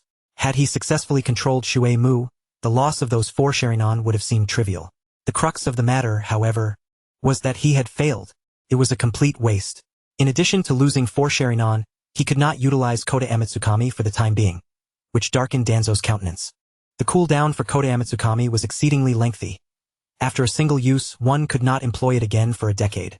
Although Danzo had transplanted Hashirama cells, significantly reducing the cooldown, he would still need at least 2 to 3 years before he could use it once more. Just as Danzo simmered in frustration, a root ninja suddenly approached him. Lord Danzo, the third Hokage has arrived with a large contingent of Umbu. Danzo's expression shifted dramatically. What could Hiruzen possibly want with such a grand show? Moments later. The third Hokage arrived. Danzo, hand over Shisui's eyes. They are the village's property, and you have no right to claim them as your own. The third was direct. Danzo's heart raced, but he maintained his composure, for he was an experienced actor. Hiruzen, what jest is this? Shisui has been dead for many years. His body has never been found. Why would you demand his eyes from me? Such words were unfounded. Danzo, of course, refused to admit anything. The third scoffed, gesturing for an Umbu to step forward. Beneath the mask, a pair of Byakugan eyes fixated intently on Danzo's right eye. This was a member of the Hokage clan. As a high-ranking elder of Konoha and the leader of Root, Danzo held considerable authority, and the Hokage clan dared not scrutinize him with their Byakugan. Moreover, Danzo, like a rat, spent most of his time in the sewers, rarely making appearances, which limited the chances for a Hokage ninja to encounter him. This circumstance allowed Danzo to retain Shisui's eyes for many years without detection by the third. Perhaps the third had long harbored suspicions but had never pursued the matter out of camaraderie. However, today's events involving Konoha compelled the third to act, directly ordering the Hokage clan to investigate Danzo's secrets. Danzo rebuked, "How bold! Do you dare to use the Byakugan to scrutinize me? That is tantamount to insubordination." The third responded coldly, "Danzo, do you intend to defy me, the Hokage?" In that instant, Danzo knew he could no longer conceal the truth. Thus, he conceded, "Very well. There's no need for the Byakugan. I shall speak freely. Indeed, my right eye is the transplanted Mangekyo Sharingan of Shisui." There was no room for denial. The third raised a hand, halting the Hokage ninja's investigation. "So, you were responsible for Shisui's death as well?" "No," Danzo vehemently denied. "It was Sasuke Uchiha who, to awaken the Mangekyo, personally killed Shisui and gifted me his right eye." This was a truth he dared not confess. Acknowledging such a crime would extinguish his aspirations for the position of fifth Hokage. No one would support a person who had killed a fellow villager to become the new Hokage. After all, Shisui was regarded as a virtuous individual by all.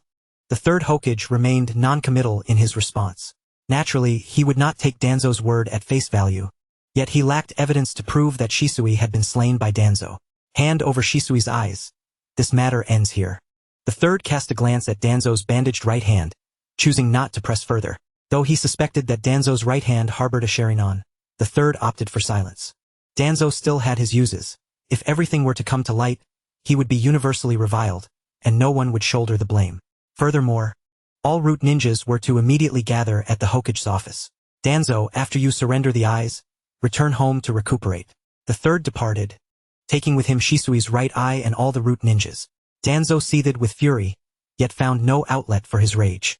Having suffered a significant setback at Shueimu's hands, he was now further humiliated by the third, losing even Shisui's eyes. The blow was simply too severe. The following morning, at the gates of Konoha village, Shueimu met with the merchant team for his assigned mission. After completing the necessary exit registration, he prepared to leave the village. At that moment, a group of individuals approached from outside the village. They wore the headbands of Tsunaga-core, and Shueimu took notice at once. This group was none other than the participants from Tsunaga-core coming to partake in the Chunin exams. Jonin Maki, the fan-bearing Tamari, the puppet master Kankuro, and the gourd-carrying Gaara. Shueimu's gaze lingered longer on Gaara. Feeling the piercing gaze of Mizuki, Gaara turned his face, his panda-like eyes fixated on him. "Do you wish for death?" Mizuki chuckled softly, dismissing the notion of engaging with the troublesome child. As the merchant convoy departed the village, Mizuki accompanied them for protection. Standing outside the village gates, he cast a glance back at Konoha, particularly at the iconic Hokage Tower. After advancing a short distance, he suddenly sneered, and in the next moment, a paper airplane materialized in his hand. "Third Hokage, you have relentlessly sought to eliminate me, while I have merely responded defensively. This time, let me demonstrate my vengeance." The paper airplane took flight, soaring high like a bird, breaching Konoha's sensory barrier and swiftly heading towards the Hokage office. Its target, the Hokage's chamber. Chapter 47. Alas, still alive. The explosive device, akin to a bomb, possessed a destructive power equivalent to 500 explosive tags, with a speed surpassing the sound barrier. Having possessed this contraption for over a month, Mizuki had hesitated to deploy it. However, he could no longer contain himself. Reflecting on the events of the previous day filled him with dread. Had he not encountered Sasuke Uchiha on his return from the Land of Waves, instilling in him a healthy fear of the Sharingan's genjutsu? Had he not successfully taken Rock Lee as his apprentice and bestowed upon him the Six Gods' Flower Dew, he would undoubtedly have fallen victim to Konoha Mitsukami, becoming a puppet of Danzo.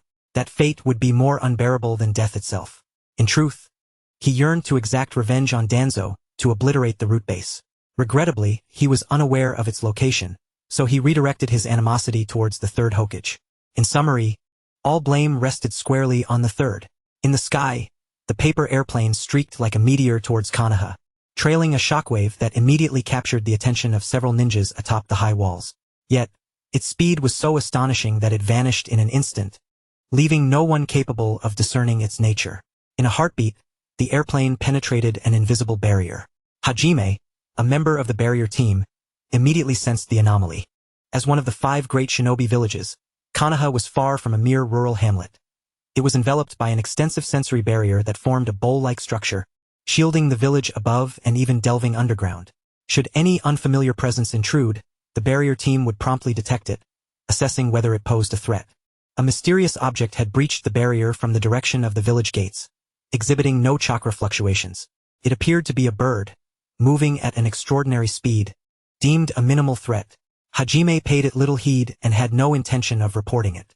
However, merely 3 seconds later the ground trembled violently, followed by a deafening explosion that transformed Hajime's expression. He heightened his sensory perception and beheld thick, black smoke billowing from the Hokage tower. The walls were riddled with cracks, windows completely shattered, and debris littered the ground, alongside several mangled corpses, their identities unrecognizable in the immediate aftermath. It was over. Utterly over. The third Hokage had been attacked and killed. A grave crisis had unfolded. As the Hokage came under assault, the village instantly transitioned into a state of heightened alert. The villagers were engulfed in fear, believing that the calamity of 12 years prior, the Nine Tails incident, had returned. They required no organization, instinctively heading towards shelters. Although unaware of the specifics, seeking refuge was a primal instinct. The gates of Konoha promptly closed, and all ninjas atop the walls remained tense, vigilantly watching the area beyond. Those ninjas on leave hurried towards the Hokage tower, while instructors and lower-ranked ninjas from other villages participating in the Chunin exams were ordered to remain indoors, with severe consequences for disobedience. As a multitude of ninjas gathered beneath the Hokage tower, the third Hokage, his face grim, arrived belatedly. What on earth has happened? Who did this? Gazing upon the wreckage of the Hokage's office, the third's defenses crumbled. The ninjas, relieved to see the third still alive, exhaled a collective sigh of relief. Lord Third, the barrier team reports that an unidentified object flew into the village from above, and within merely 3 seconds your office was obliterated. The third was struck with shock. 3 seconds. How could something travel from outside the village to the Hokage tower in such a brief span? The Hokage tower is situated at the village's center, over 1,000 meters from the perimeter. How could anything traverse that distance in 3 seconds? Not even a tailed beast bomb could achieve such speed. This terrifying velocity left no time for reaction. The third began to feel a wave of relief, grateful that he had gone early in the morning to Danzo's residence to ascertain his whereabouts. Had he been in his office, he would likely have perished in the explosion. From where did the attack originate? He inquired. Hajime replied, from the direction of the Konoha gates. The third narrowed his eyes, a multitude of suspicious targets flashing through his mind. Tsunagakure? Or Kimuru? Or perhaps Mizuki? His brow furrowed deeply, a sense of dread creeping into his heart. If such an attack were to occur again, would he be able to evade it? What of the casualties? 3 members of the UMBU stationed near the office had perished, while 2 staff members passing through the corridor had suffered 1 fatality and 1 serious injury. The office floor had been blown apart. In the mission hall below, 3 clients lay dead, one of whom was the Lady Daimyo. Among the staff who issued the tasks, 2 had died and 2 were gravely wounded. The debris that fell from the windows had killed 7 passing villagers and injured dozens more. Those severely injured had been rushed to the hospital, with no guarantee of successful recovery. Furthermore, all documents within the office had been destroyed. Listening to these grim statistics, The third clenched his fists tightly. With a single explosion, the death toll had reached 16, and the fate of the severely injured remained uncertain. The fact that the Lady Daimyo was among the deceased weighed heavily on the third's heart. Since the calamity of the Nine Tails 12 years ago, Konoha had not suffered such significant losses. But today, disaster had struck. Immediately head towards the gates. Investigate all suspicious individuals, particularly those from outside the village. Additionally, intensify security measures to prevent similar incidents from occurring again. The death of the Lady Daimyo made the third feel that his tenure as Hokage was at an end. Yet, at this moment, his primary concern was to identify the mastermind behind this atrocity, to exact a brutal vengeance to alleviate his pent-up rage. Within the village, tension reigned, while outside, the impact was minimal. A few hundred meters beyond Konoha, the merchant convoy first felt a tremor beneath their feet, followed by the resounding explosion echoing from behind. They halted and turned to look, but alas, a high wall obstructed their view of the Hokage tower reduced to ruins. Mizuki leaped atop a towering tree, his gaze straining over the wall, peering into the distance. He could see smoke still rising from the direction of the Hokage tower. Humph! Mizuki scoffed coldly, uncertain whether the third Hokage has met his demise or not. It would be preferable if he had perished. If not, it matters little. After all, the Hokage's office has been obliterated, along with numerous documents and jutsu scrolls, which should certainly cause the third considerable distress. This bombing device has proven to be quite effective. I plan to produce several more in the future, targeting anyone who displeases me. Mizuki-sensei, has something transpired in Konoha? Shouldn't you return to investigate? Inquired the leader of the merchant convoy. Mizuki replied, the village has come under attack.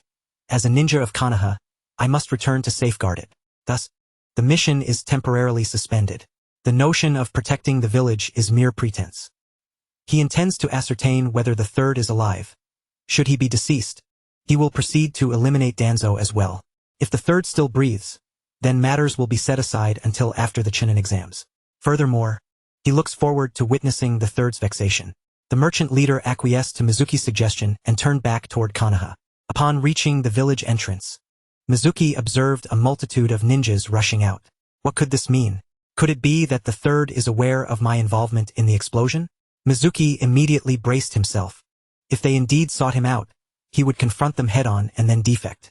However, he soon realized that these ninjas were not targeting him. Only a few approached to inquire, while the majority fanned out in search formation. Worried for a moment, he nearly believed he would have to flee today. The Inquisitors were none other than Team 8, led by Kurone Ui. Every individual in the merchant party was questioned before being cleared of suspicion. Kurone-sensei, what exactly has happened in the village? Kurone explained, the Hokage's tower has suffered an explosion, and the Hokage's office has been destroyed. Mizuki hastily inquired, is the Hokage unharmed? Kurone reassured him, at the time of the explosion, the third Hokage was not in the Hokage tower, so he is safe. Mizuki feigned relief, exclaiming, that is indeed a relief. As long as the Hokage is unharmed. It was unfortunate that the third had survived. If he had not, it would have been one less obstacle. Nevertheless, since he was alive, the Chunin exams could proceed as scheduled. Having taken on 5 capable disciples, Mizuki had reached his limit. He could only continue to accept students upon one of his disciples achieving the rank of Chunin. The 3 from Team 7, along with Lee and Maidogai's son, might participate, albeit Daikichi had yet to qualify for the Chunin exams. Naruto, Sasuke, Sakura, and Lee would all be competing. If he did not intervene, they would likely struggle to pass and attain the Chunin rank. The Chunin exams occur biannually, and missing this opportunity would mean waiting until the year's end. 6 months without the ability to accept new disciples was simply unacceptable to Mizuki. He needed to devise a strategy to enhance their overall abilities. At the very least, Sasuke, Sakura, and Lee still had a chance to succeed in the exams. However, Naruto's theoretical foundation was woefully inadequate, and the village would not permit him to pass. After all, once one becomes a Chunin, they are expected to lead missions. With Naruto's current skill level, he would likely lead his team into disaster. Very well. Your suspicions have been cleared. You may depart now. However, given the village's tense situation, please refrain from wandering the streets to avoid any unnecessary misunderstandings. As for you, Mizuki, proceed to the Hokage tower and await further instructions from the Hokage. Kurone had scarcely finished speaking when the third Hokage arrived. Mizuki, there is no need for you to remain in the village. Continue with your mission and escort the merchant convoy to the land of tea. The third had deliberately rushed over, intending to send Mizuki out of the village to continue his task. Kurone was momentarily taken aback, casting a meaningful glance at the third. Mizuki nodded in compliance, yes, Lord Hokage. Thus, the merchant convoy set out from the village once more. The third's actions were all too conspicuous. There must surely be an ambush ahead. Otherwise, why would he dispatch a village ninja to execute a mission at such a critical moment? As Mizuki walked, he pondered the situation. The third was aware of his body flicker technique and his raise-non, yet still chose to send him out, clearly intending to eliminate him. This implied that those lying in wait ahead possessed the capability to kill him. Who could it be? Jiraiya? Or perhaps Itachi Uchiha? Chapter 48. A brief encounter with pain. The merchant convoy proceeded steadily along the path. While Mizuki remained vigilant, he also contemplated his strategy. What should he do if he encountered Jiraiya? How would he fare against Itachi Uchiha? Could he fight or should he flee? As afternoon arrived, a light rain began to fall, shrouding the landscape in a misty white veil, severely impairing visibility. Mizuki donned a hooded cloak to shield himself from the rain. Yet the damp and sticky air, along with the muddy road beneath his feet, made him feel somewhat uncomfortable. He was not fond of traveling in the rain. As the convoy traversed the forest path, the only sounds were the creaking of wheels. A hush fell over the group. Suddenly, they came to a halt. Mizuki-sensei, we have a situation ahead. Without needing to be told, Mizuki had already spotted it. Blocking their path stood a solitary figure clad in a black cloak adorned with red clouds, sporting spiky orange hair and the forehead protector of a rogue ninja from the Rain Village. Most striking were his eyes, characterized by concentric circles, unmistakably the Rinnegan. Mizuki could hardly fathom that the one before him was not Jiraiya, nor Itachi Uchiha, but rather Nagato, the Deva Path of Pain. It was inconceivable that he would come alone. The 6 paths of pain would surely be operating in unison. Furthermore, to control pain, Nagato must be nearby. Mizuki was genuinely perplexed. He was hardly a significant figure in the ninja world. Did the Akatsuki truly require such measures? Pain stood resolutely in the middle of the road, fixing his gaze upon Mizuki. I am Mizuki, a ninja of Konoha. Allow me to introduce myself. I am Pain, the leader of the Akatsuki, and I am a god. Mizuki's lips curled slightly. Such grandiosity. It surpassed Orochimaru's initial inquiries about immortality. I am aware of your considerable strength and that you have been targeted by the higher-ups in Konoha. Hence, I extend to you a special invitation to join the Akatsuki. Together, we can forge a world of peace, devoid of oppression and deceit. The injustices you have endured in Konoha will not occur in the world we create. Mizuki's lips twitched again. This grand vision was indeed alluring, yet he was acutely aware that he was merely a pawn in another's game. The idyllic world he envisioned would forever remain unattainable. Forgive me, but I must decline. Pain nodded, his tone unperturbed as he replied, in that case, I shall defeat you, compelling you to join the Akatsuki willingly. Mizuki immediately interjected. Wait a moment. Pain gazed at Mizuki in silence. I am more than willing to engage in battle, but the fight must be taken elsewhere. These innocent souls should not be caught in the crossfire of our conflict. Mizuki pointed towards the depths of the forest. Pain replied, no, they have seen my Rinnegan. To prevent any leakage of information, they all must perish. Pain's words ignited a fire of fury within Mizuki. In that case, I shall deal with you first. In an instant, Mizuki utilized the body flicker technique to appear behind Pain, ready to unleash a raise-non. However, Pain was clearly not so easily subdued. Shinra Tensei, a tremendous repulsive force erupted, centered around Pain and wildly pushing everything away. Damn! Mizuki cried out in pain as his body was sent flying, the raise-non in his hand dissipating. The merchant convoy was thrown into chaos under the force of Shinra Tensei. Fortunately, they were not too close or there would have been casualties. As Mizuki retreated, he remained exceptionally composed. The cooldown for Shinra Tensei was 5 seconds. Thus, he would strike again. In the next moment, he activated the body flicker technique once more, reappearing behind Pain to initiate another raise-non. Smack! Pain spun around in an instant, seizing Mizuki's wrist. Mizuki was taken aback. Pain's reflexes were astonishingly swift, almost as if he could predict Mizuki's actions. With one hand gripping Mizuki's wrist, Pain's other hand revealed a black rod, aimed at Mizuki's shoulder. This black rod, a creation of the Rinnegan, was imbued with the power of yin-yang release. If pierced by the black rod, Mizuki would have his chakra point sealed, disrupting his chakra flow. Even tailed beasts could be subdued by this black rod. Mizuki's expression shifted as he shouted, Transformation technique. With a resounding bang, Pain transformed into a small sheep, his hands morphing into hooves. Mizuki's wrist was freed from Pain's grip, allowing him to escape instantly. In a mere 0.1 seconds, Pain reverted to his original form, but by then, Mizuki had already leaped several meters away. Pain regarded Mizuki, saying, "A jutsu that can transform others, even momentarily rendering me unable to resist. You are not merely a strong ninja, you are a genius in ninjutsu." Mizuki looked at Pain, his expression grave. His body flicker technique had failed once again. First against Sasuke Uchiha, and now against Nagato Pain. Mizuki felt his strength was still lacking. Although he possessed numerous ninjutsu skills and peculiar tactics, he found no advantage when facing such formidable foes. It vaguely reminded him of Obito's battle against the fourth Hokage. On the surface, Obito seemed to have the upper hand, with Kamui being both offensive and defensive, utterly invincible, yet he was ultimately taught a lesson by the fourth. His combat awareness was still insufficient. Although the transformation technique lasted only 0.1 seconds, he had been solely focused on retreating. That fleeting moment, though brief, was ample time for a skilled opponent to launch an attack. Had he seized that opportunity, Pain might have been defeated in an instant. The mutated transformation technique, capable of forcibly changing an enemy's form, rendered them unable to attack once transformed. If utilized skillfully, could lead to overwhelming victory.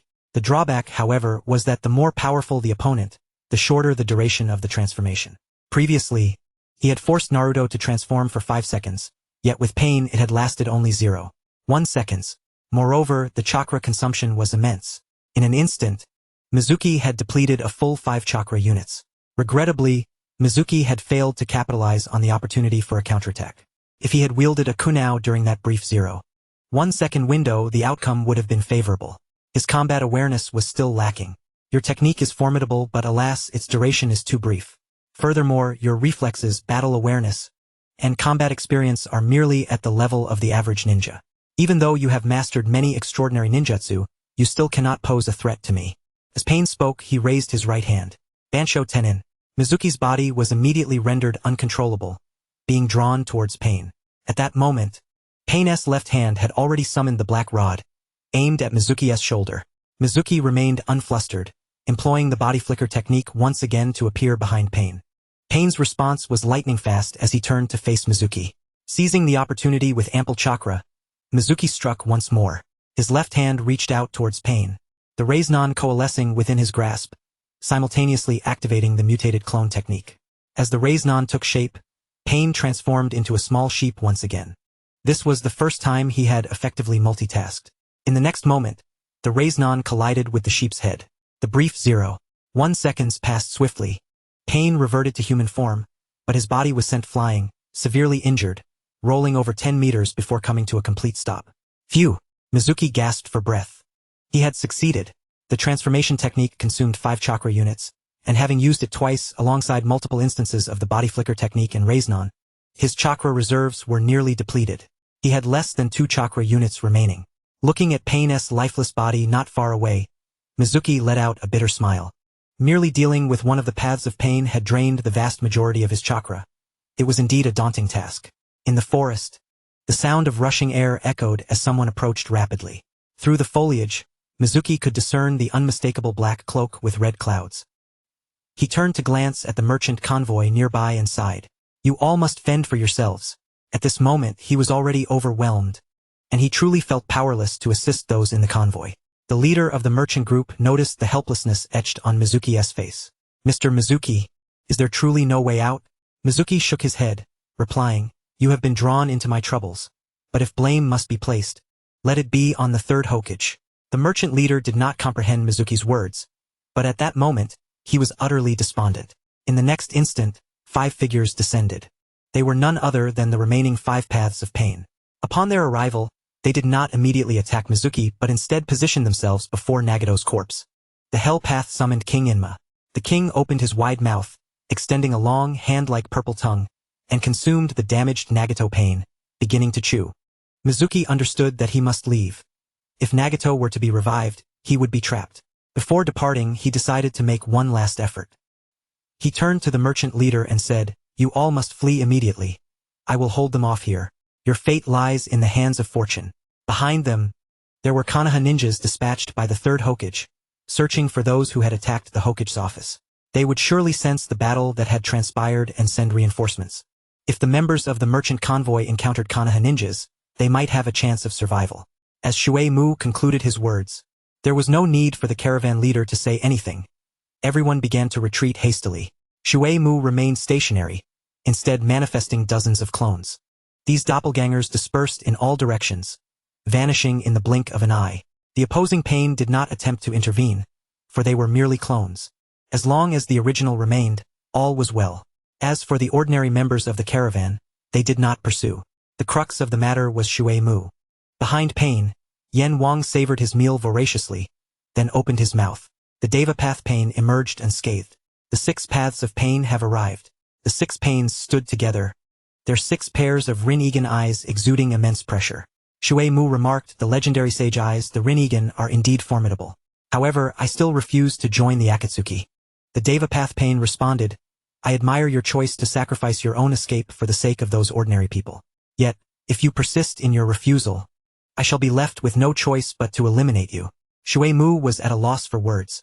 Did you not claim that the establishment of the Akatsuki was to create a peaceful world? If I do not join, you threaten to kill me. How does that constitute peace? Pain replied, your refusal to join makes you an impediment to peace. Thus, you must die. Shui Mu gaped, finding the reasoning utterly irrefutable. It seems I have no choice but to join after all. In that case, kindly enlighten me about the Akatsuki. Where is your base? How many members do you have? What is the extent of their abilities? How do you intend to achieve peace? The Deva Path Pain stated, I am aware that you are merely stalling for time, hoping to allow those people to escape. However, I have stated that they have seen the Rin-Egan and are aware of some of its abilities. To prevent any information leakage, they must die. Therefore, your efforts are in vain. I will divulge all these details only after you join the Akatsuki. So, make your decision. Shui Mu frowned. Having already heard the screams emanating from behind, a group of unfortunate souls had ultimately succumbed to a tragic fate of slaughter. It was all the third Hokage's fault. The cries soon ceased, followed by the sound of 2 approaching footsteps. Shui Mu turned his head to see Uchiha Itachi and Kisame Hoshigaki strolling towards him.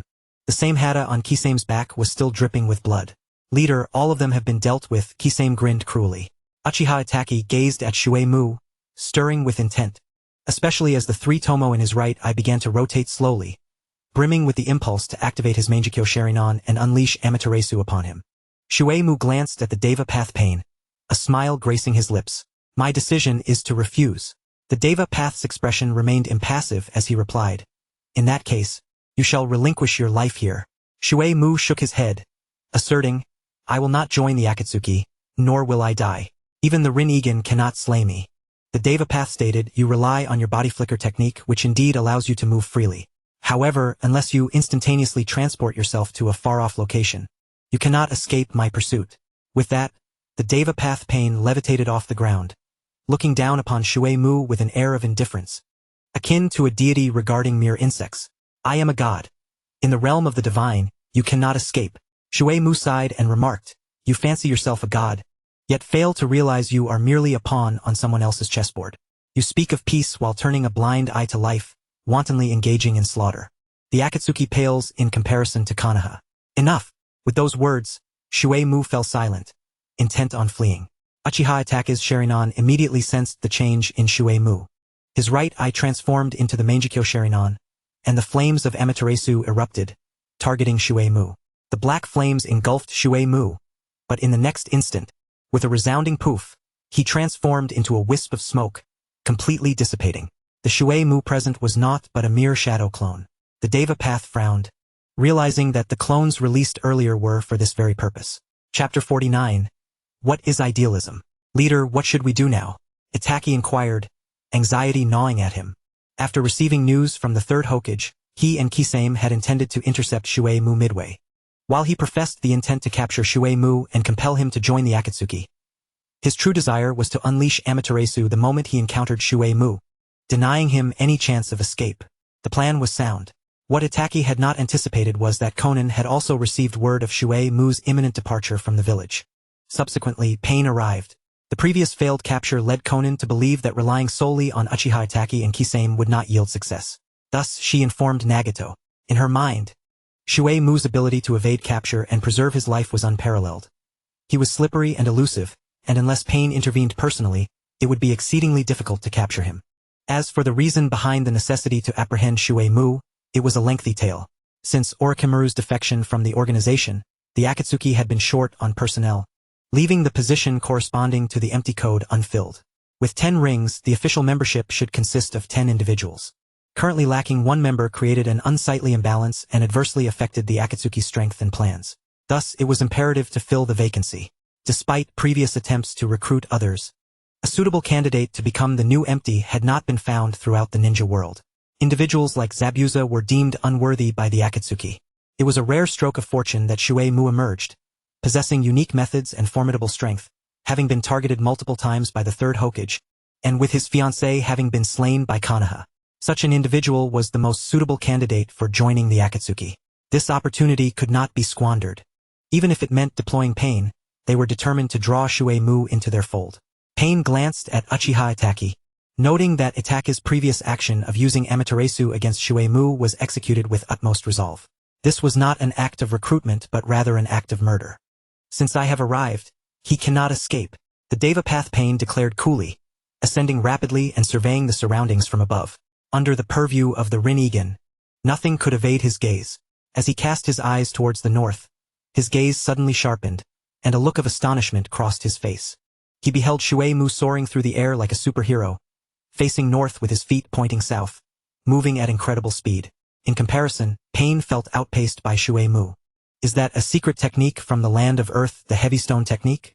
Pain pondered, but his attention was soon drawn to the chakra emanating from beneath Shui Mu's feet. Through the Rinnegan's vision, he clearly observed Shui Mu's feet directing chakra downward, generating thrust. Is he indeed not an ordinary ninja, capable of devising such a technique? Inviting him to join the Akatsuki was indeed a sound decision. Alas, he was unwilling. Pain watched helplessly as Mizuki soared into the distance, until he vanished from sight. Leader, what happened? Where is Mizuki? Uchiha Itachi inquired anxiously as Pain descended to the ground. Pain shook his head and replied, he possesses the ability to fly, moving at an extraordinary speed, heading north towards Konoha. We cannot catch up. This attempt at capture has failed. Itachi was taken aback. He had not anticipated that Mizuki could wield flight techniques. He lamented once more that Mizuki had concealed his abilities so profoundly. At that moment, Kisame remarked, this Mizuki is indeed a slippery eel. Even with the leader's intervention, we could not capture him. I suggest we storm Konoha directly. After all, with the leader's strength, Konoha would be unable to stop us. No, Pain immediately countered, explaining, the current Akatsuki cannot afford to be at odds with the ninja villages. However, we can proceed with our plan to capture the tailed beasts. The Nine-Tails Jinchuriki should be in the land of waves. Itachi, Kisame, you two shall go and apprehend him. Redirecting his focus from Mizuki, Pain turned his attention to Naruto. Having flown a considerable distance, Mizuki descended when he saw no pursuers behind him. He had never anticipated that it would be Pain himself who came after him, but fortunately, he had certain means at his disposal. Furthermore, the murderous intent emanating from Uchiha Itachi was exceedingly heavy. It seemed he would need to spread some rumors upon his return. You have made my life difficult, so I shall ensure yours is equally troublesome. Before long, he returned to Konoha. The third Hokage, upon learning of Mizuki's return from the Umbu, was filled with rage. Did Itachi not claim that Amaterasu could eliminate Mizuki in an instant? How is it that Mizuki has returned alive? The failure of this plan to eliminate Mizuki was becoming unbearable for the third Hokage. Was it possible that Izanagi was ineffective against Mizuki, or that Amaterasu had failed to kill him? Did Mizuki conceal even greater strengths? At that moment, the third Hokage felt a twinge of anxiety. Previously, he had dismissed Mizuki as inconsequential. Even with Mizuki's use of body flicker techniques and his acquisition of the Raiznon, the third Hokage still regarded him as negligible. He had always believed that if Mizuki truly possessed strength, he would not remain passive after several assassination attempts.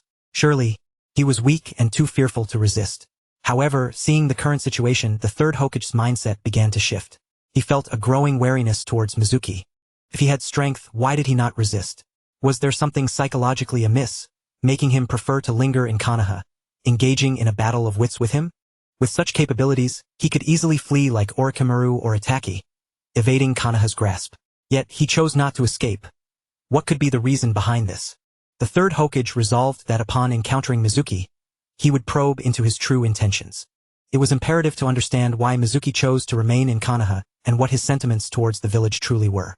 The third Hokage waited for a considerable time but did not see Mizuki. Did he not return to the village? Where could he have gone? An Umbu reported, Hokage-sama. After Mizuki returned to the village, he learned that Irika was injured in the explosion at the Hokage's office and went directly to the hospital to visit him. The third Hokage furrowed his brow. Mizuki went to visit Irika? Shouldn't the first course of action after failing a mission be to report to the Hokage's office and explain the reasons behind the failure? Why then did he choose to visit a patient first? This was highly illogical, exceedingly so. Could it be that he truly caused the explosion and now felt guilty upon hearing that Irika was injured as a result? The third Hokage believed he had discerned the truth. According to his reasoning, if Mizuki was not responsible for the explosion, then why would he feel remorse? Yet, this also indirectly indicated something significant. The third Hokage's eyes narrowed. Mizuki still harbored a sense of friendship towards Irika. His mind was racing. If he could facilitate more interactions between the two, perhaps even have them undertake missions together, this friendship could develop into a bond, providing him with more avenues to deal with Mizuki. The death of Tsubaki had led the third Hokage to perceive Mizuki as a cold-blooded individual. A cold-blooded person lacks emotional vulnerabilities and acts recklessly, indifferent to the consequences. Such individuals are the most formidable to confront, for there exists no alternative but to overpower them with greater force. Threatening their loved ones? Apologies, but cold-blooded individuals do not recognize familial ties. Similarly, friendship and love cannot serve as leverage against them, as they remain utterly indifferent. However, Mizuki's visit to Irika suggested to the third Hokage that Mizuki was not entirely devoid of emotion. Thus, it appeared that Mizuki did possess emotional weaknesses. If exploited properly, this could serve as a shortcut to subduing Mizuki. The third Hokage narrowed his eyes and began to devise a new plan. In the Konoha hospital, Irika lay on the bed, his body wrapped in bandages, yet he remained conscious. Mizuki, I never expected you to visit me. Mizuki stood by the bedside and stated, After all, we are childhood friends. Is it not expected of me to come see you? Irika replied, Friends?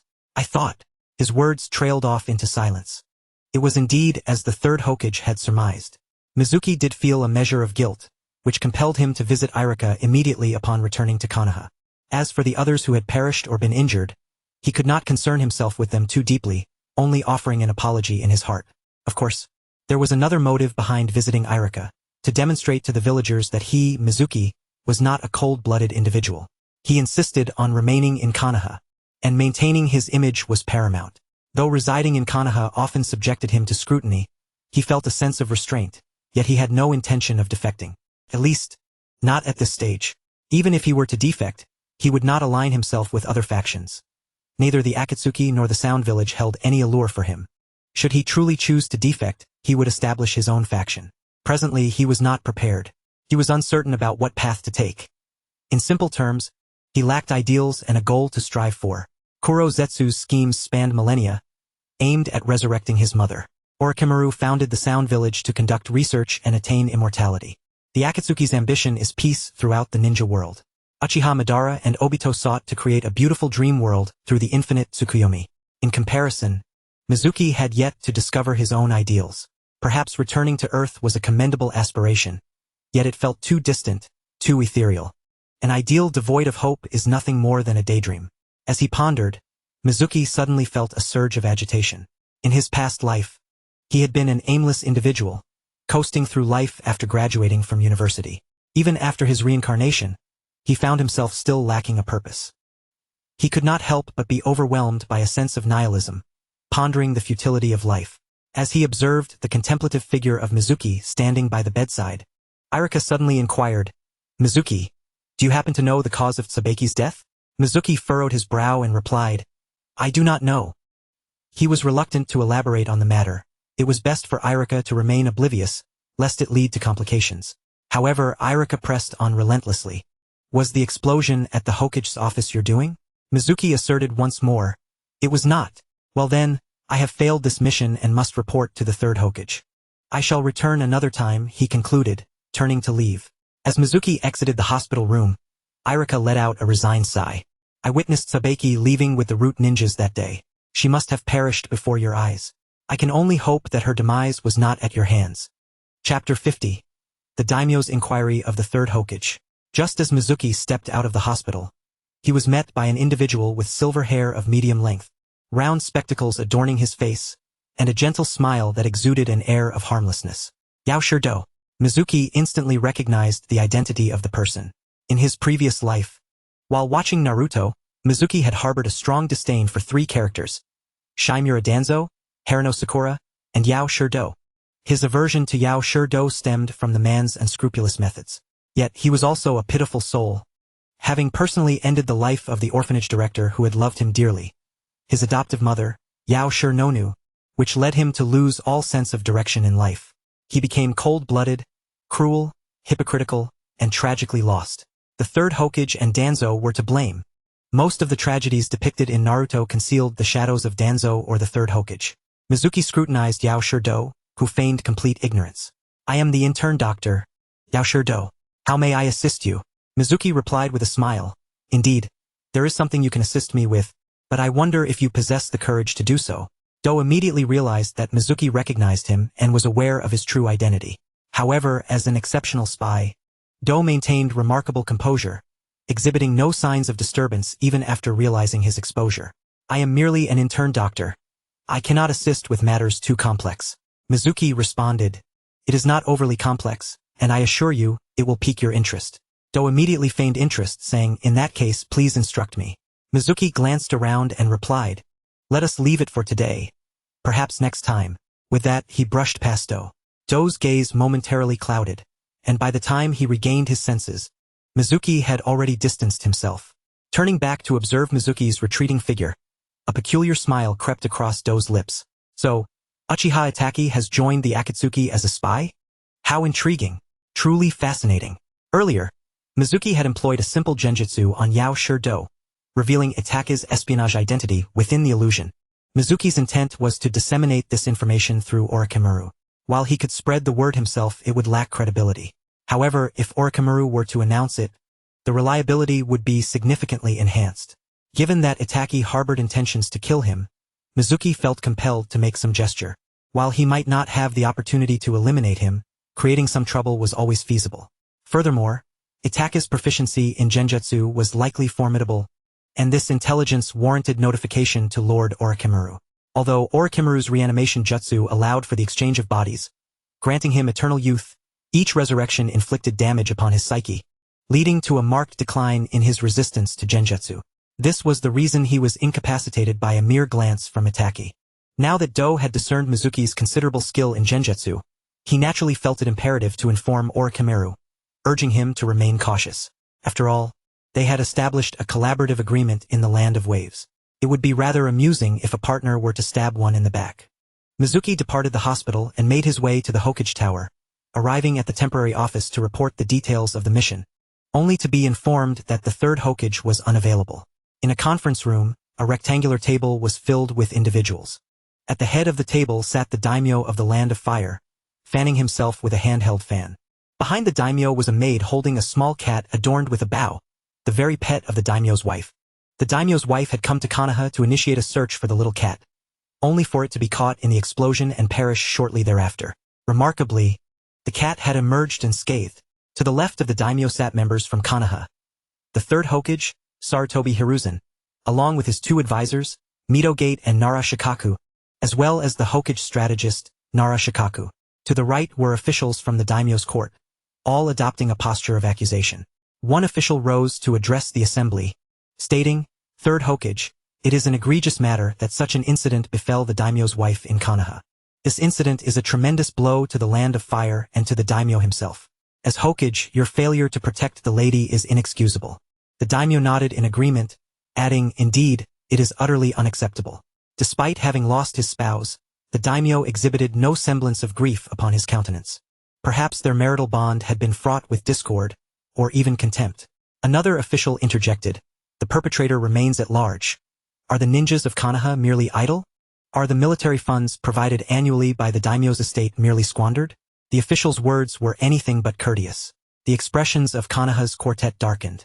Fortunately, their ages afforded them a certain level of composure. Had they been younger, tempers would likely have flared. It was imperative to apprehend the culprits swiftly and deliver them to the daimyo's court for execution, to avenge the lady's death. Furthermore, as the third Hokage, you bear primary responsibility for her demise. It may be wise to consider resigning in favor of a more capable leader. The third Hokage rose and bowed deeply to the daimyo. My lord, I express my sincerest apologies regarding this attack. I have contemplated resigning from my position as Hokage. However, we are currently on the brink of the Chunin exams, and it would be impractical to transfer power at this juncture. Once the exams conclude, I shall promptly step down and facilitate the selection of a new Hokage. I have dispatched individuals to locate Tsunade. As the granddaughter of the first Hokage and one of the legendary Sunin, she is more than capable of assuming the Hokage's mantle. The daimyo nodded in acknowledgement. The Chunin exams were imminent, and changing Hokage now would indeed be unwise. It was, after all, a matter of no more than a month, which was bearable. And what of the perpetrator? The third Hokage replied, preliminary suspicions point to Uchiha Itachi, as he was in the vicinity of Konoha on the day of the incident. On that day, he entered Konoha accompanied by a summoning beast, a crow, bearing a multitude of explosive tags, which he unleashed upon my office, resulting in the catastrophic explosion. He yearned to declare Mizuki as the true culprit, seizing the opportunity to target him with the collective might of the village, to either eliminate or capture him. However, as always, there was no evidence. The daimyo and his officials were not easily swayed by mere words. You assert that Mizuki is the perpetrator. Where lies the evidence? What? There is no evidence? Do you truly believe that I, as the feudal lord, am a fool willing to let some random individual take the fall for this incident? Is the funding for Konoha to be discarded? Is the Hokage Tower to remain unrepaired? Will the shinobi go hungry? And with the mention of Uchiha Itachi, the feudal lord fell silent. As a rogue ninja, Uchiha Itachi's attack on Konoha was justified by his vendetta. Indeed, Itachi's presence near Konoha was not for mere aimless wandering. Upon hearing the name Uchiha Itachi, the feudal lord's expression immediately shifted to one of gravity. Only someone of such notoriety, a traitor who had annihilated the Uchiha clan, could successfully assault the Hokage Tower. The feudal lord harbored no doubts and promptly declared Itachi to be the assailant of Konoha. The third Hokage's countenance reflected his distress. You are well aware of Uchiha Itachi's strength. Capturing him presents considerable difficulty, particularly with the Chunin exams approaching, leaving the village short-handed. I implore you, please grant us more time. The feudal lord replied, I care not for the difficulties involved. In any case, before he could finish, the meeting room door suddenly swung open, the sound drawing everyone's attention and interrupting the feudal lord's statement. Though displeased, upon seeing the newcomer, he refrained from voicing his dissatisfaction. As the door opened, Danzo strode in, flanked by two individuals, one large and one small. Danzo, what brings you here? You have been relieved of your duties. You have no place in this meeting, the third reprimanded. However, Danzo disregarded the third's words and directed his gaze toward the feudal lord. Feudal lord, Hayashi is deceiving you. The true culprit behind this explosion is not Uchiha Itachi, but a special jonin from our village, Mizuki. Danzo, be silent. Leave at once. The third slammed the table and stood up with a bellow. In contrast to his usual compliance, Danzo chose to defy the third this time. With such a significant error, the third's prestige among the villagers had plummeted to an unprecedented low. Now being reproached by the feudal lord, he was on the verge of taking responsibility for his failure. Danzo had grown disdainful of such a third Hokage, one nearing the end of his tenure, unworthy of his respect or obedience. Elder Danzo, you claim the culprit is Mizuki. Do you possess any evidence? The feudal lord inquired. Danzo smiled, turning to point at the two individuals behind him. These two are the evidence. The two individuals were the director of the orphanage and a child named Daiki. The third fell silent. He had initially thought Danzo was merely speaking nonsense, but upon hearing of evidence, he began to harbor hope. If evidence truly existed, they could act against Mizuki openly. There would be no need for assassination or poison. They could strike decisively. If the Akatsuki could not eliminate Mizuki, it did not imply that Konoha could not. With so many shinobi in the village, they could exhaust him. Speak, urged the feudal lord. Danzo turned to the director and Daiki. You two, recount what you witnessed. Daiki tugged at the director's sleeve, his eyes filled with pleading. The director sighed and began. Mizuki had something resembling bird wings, and that object was covered in explosive tags. At that moment, it seemed to materialize in his hand, but he quickly stowed it in his ninja tool pouch. The children and I all witnessed this. Some of the children asked what it was, but Mizuki offered no explanation. The third was at a loss for words. What was this? He turned to Danzo and questioned. Is this truly the evidence you have procured? Clearly, This alone was insufficient to prove that Mizuki had attacked the Hokage tower. Yet Danzo appeared quite confident. Aside from Mizuki, there is no other suspect. Firstly, the object Mizuki possessed at the orphanage could have obliterated the Hokage's office. Secondly, according to Yamangsa Inoichi, from the moment an unidentified object entered the barrier to the Hokage tower's assault, merely 3 seconds elapsed. Such a terrifying speed of flight is beyond the capability of any bird. Even a tailed beast bomb does not possess such swiftness. Thus, the assertion that Uchiha Itachi is the culprit is completely unfounded. Moreover, Mizuki is adept in spacetime ninjutsu, leading me to suspect that the unidentified object that struck the Hokage tower was manipulated by spacetime ninjutsu, enabling it to traverse from the barrier to the Hokage tower in just 3 seconds. Upon hearing this, the third and the 2 advisors nodded in agreement. Finally, the unidentified object had entered the barrier from the direction of the village entrance. At that time, Mizuki was merely 2 minutes out of the village, escorting a merchant caravan. If this were mere coincidence, then the sheer number of coincidences could not simply be chance. The assailant of the Hokage tower, responsible for the feudal lord's wife's demise, could undoubtedly be Mizuki. Everyone lowered their heads in contemplation. At this moment, Nara Shikaku spoke up. While the reasoning is quite logical, it remains overly tenuous. We cannot prove with absolute certainty that Mizuki is the assailant. He can only be deemed a suspect. Danzo replied with a grin, as long as there is suspicion, cannot be overlooked. It is quite simple to ascertain the truth. Send someone to apprehend him, then deliver him to the interrogation unit for questioning. If he does not resist, it indicates his innocence. If he does resist, then he harbors guilt. The feudal lord turned to the third, inquiring, "Third Hokage, what do you propose?" The third glanced at Danzo and said, "Let us proceed as Danzo suggests. However, Mizuki is formidable, and his ability to escape is exceptional. We must prepare thoroughly. Should he resist, we must strike with unyielding force." The third finally resolved to take action against Mizuki. With evidence at hand, it was an opportune moment. Feudal Lord, Mizuki's strength is considerable. To preempt any unforeseen events, I suggest you return to the feudal lord's residence first. We shall handle the ensuing matters. The feudal lord nodded, stating, "In that case, I appreciate your efforts." The feudal lord departed with his officials and attendants, while a handmaiden cradling a small cat followed closely behind. Once outside of Konoha, the feudal lord remarked in his palanquin, "This cat is to blame for my wife's death. However, it was her most cherished pet in life, and I shall not slay it. Let it be cast aside to fend for itself." The handmaiden had no choice but to abandon the cat. As soon as it hit the ground, the cat bolted, swiftly disappearing into the nearby woods. As a habitual offender, its survival skills in the wild were exceptional, rivaling those of feral cats. Back in that same office, the third was devising a strategy to confront Mizuki. Meanwhile, Danzo led the director of the orphanage and Daiki out of the meeting room. "Elder Danzo, you promised."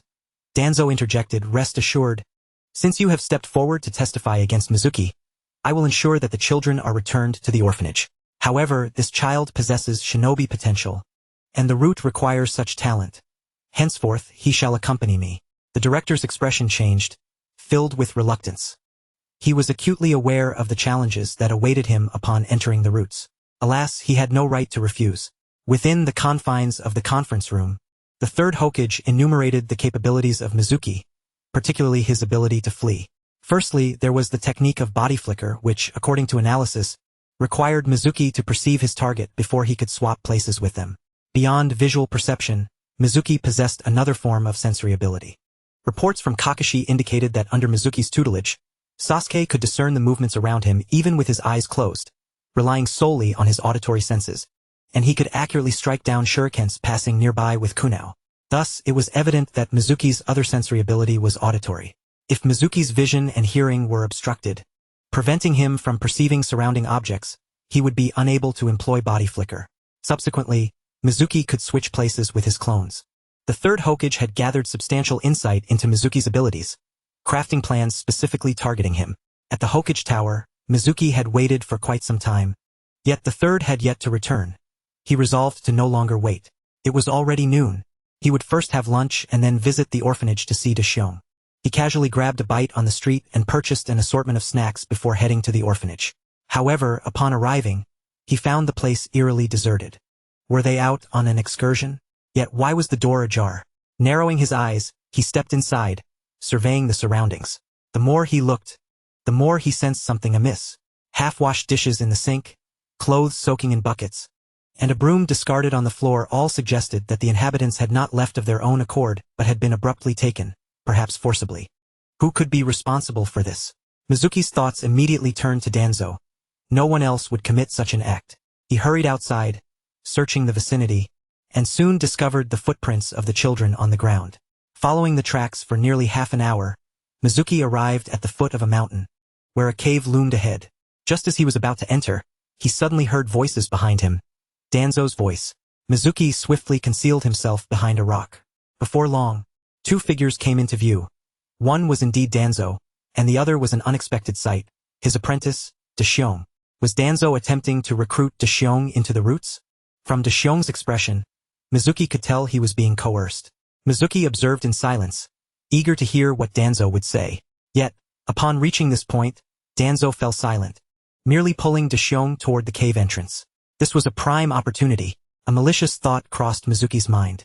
Danzo possessed Izanagi, but activating it was not instantaneous. It required hand seals. He would never suspect my presence here, and a surprise attack would surely succeed. Mizuki had not forgotten the grudge of Danzo attempting to control him with Kota Amitsukami. He had allowed Danzo to escape last time, but this time he would not. Better to be cautious. With a flicker of his storage ring, a kunao appeared in his right hand, while a raisnon formed in his left. In the next instant, Mizuki materialized behind Danzo, a flash of cold steel. Accompanied by a scream, Danzo's right hand was severed at the root. Simultaneously, the raisnon struck Danzo's back with terrifying force, piercing through his chest and shattering his heart. Danzo had no time to react, and his life was extinguished. He could never have anticipated an ambush on his own turf. It was only fitting. The third had taken all his subordinates away, otherwise, this place would have been under constant watch. Old dog, today is your day of reckoning. Mizuki scoffed at Danzo's corpse, then picked up the severed arm that lay on the ground and stored it in his ring.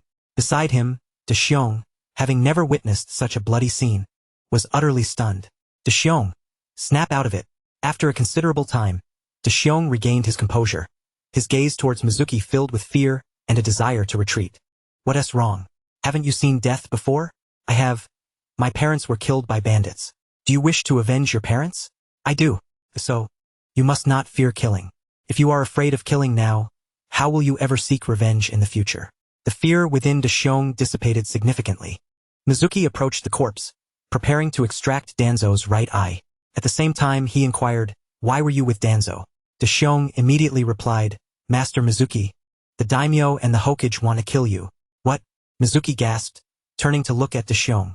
Tell me everything that transpired. As Deshiong recounted the events, Mizuki realized that he could no longer remain in Konoha. Not resist. How could I possibly refrain from resistance? The third had finally found an opportunity. Mizuki felt a surge of relief. By a twist of fate, he had learned the news early.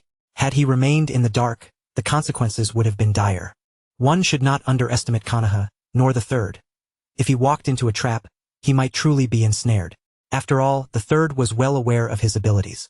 Damn it, it seemed that defection was the only option left. But how could he enhance his strength through the system if he left Konoha? Mizuki pondered deeply, ultimately making a decision. He would take Naruto and Sasuke with him. Chapter 52. The third bleeds. After inspecting Danzo's corpse and confirming his demise, Mizuki casually plucked Danzo's right eye. But why was it merely an ordinary three-tomo Sharingan? Had Danzo foreseen his death and hidden Shisui's eyes ahead of time? Mizuki was unaware that Shisui's eyes had already been taken by the third. He stood up, gazing at Danzo's body. If he were to sell the corpse at a pawn shop, it should fetch a considerable sum, but regrettably, his storage ring was already full. Moreover, he was not in need of money. Let us go, we must rescue your friends. After bidding them farewell, you will leave Konoha with me. From Deshiong, Mizuki learned that the inhabitants of the orphanage were imprisoned in a cell within the cave. Guarding the cell were two youths.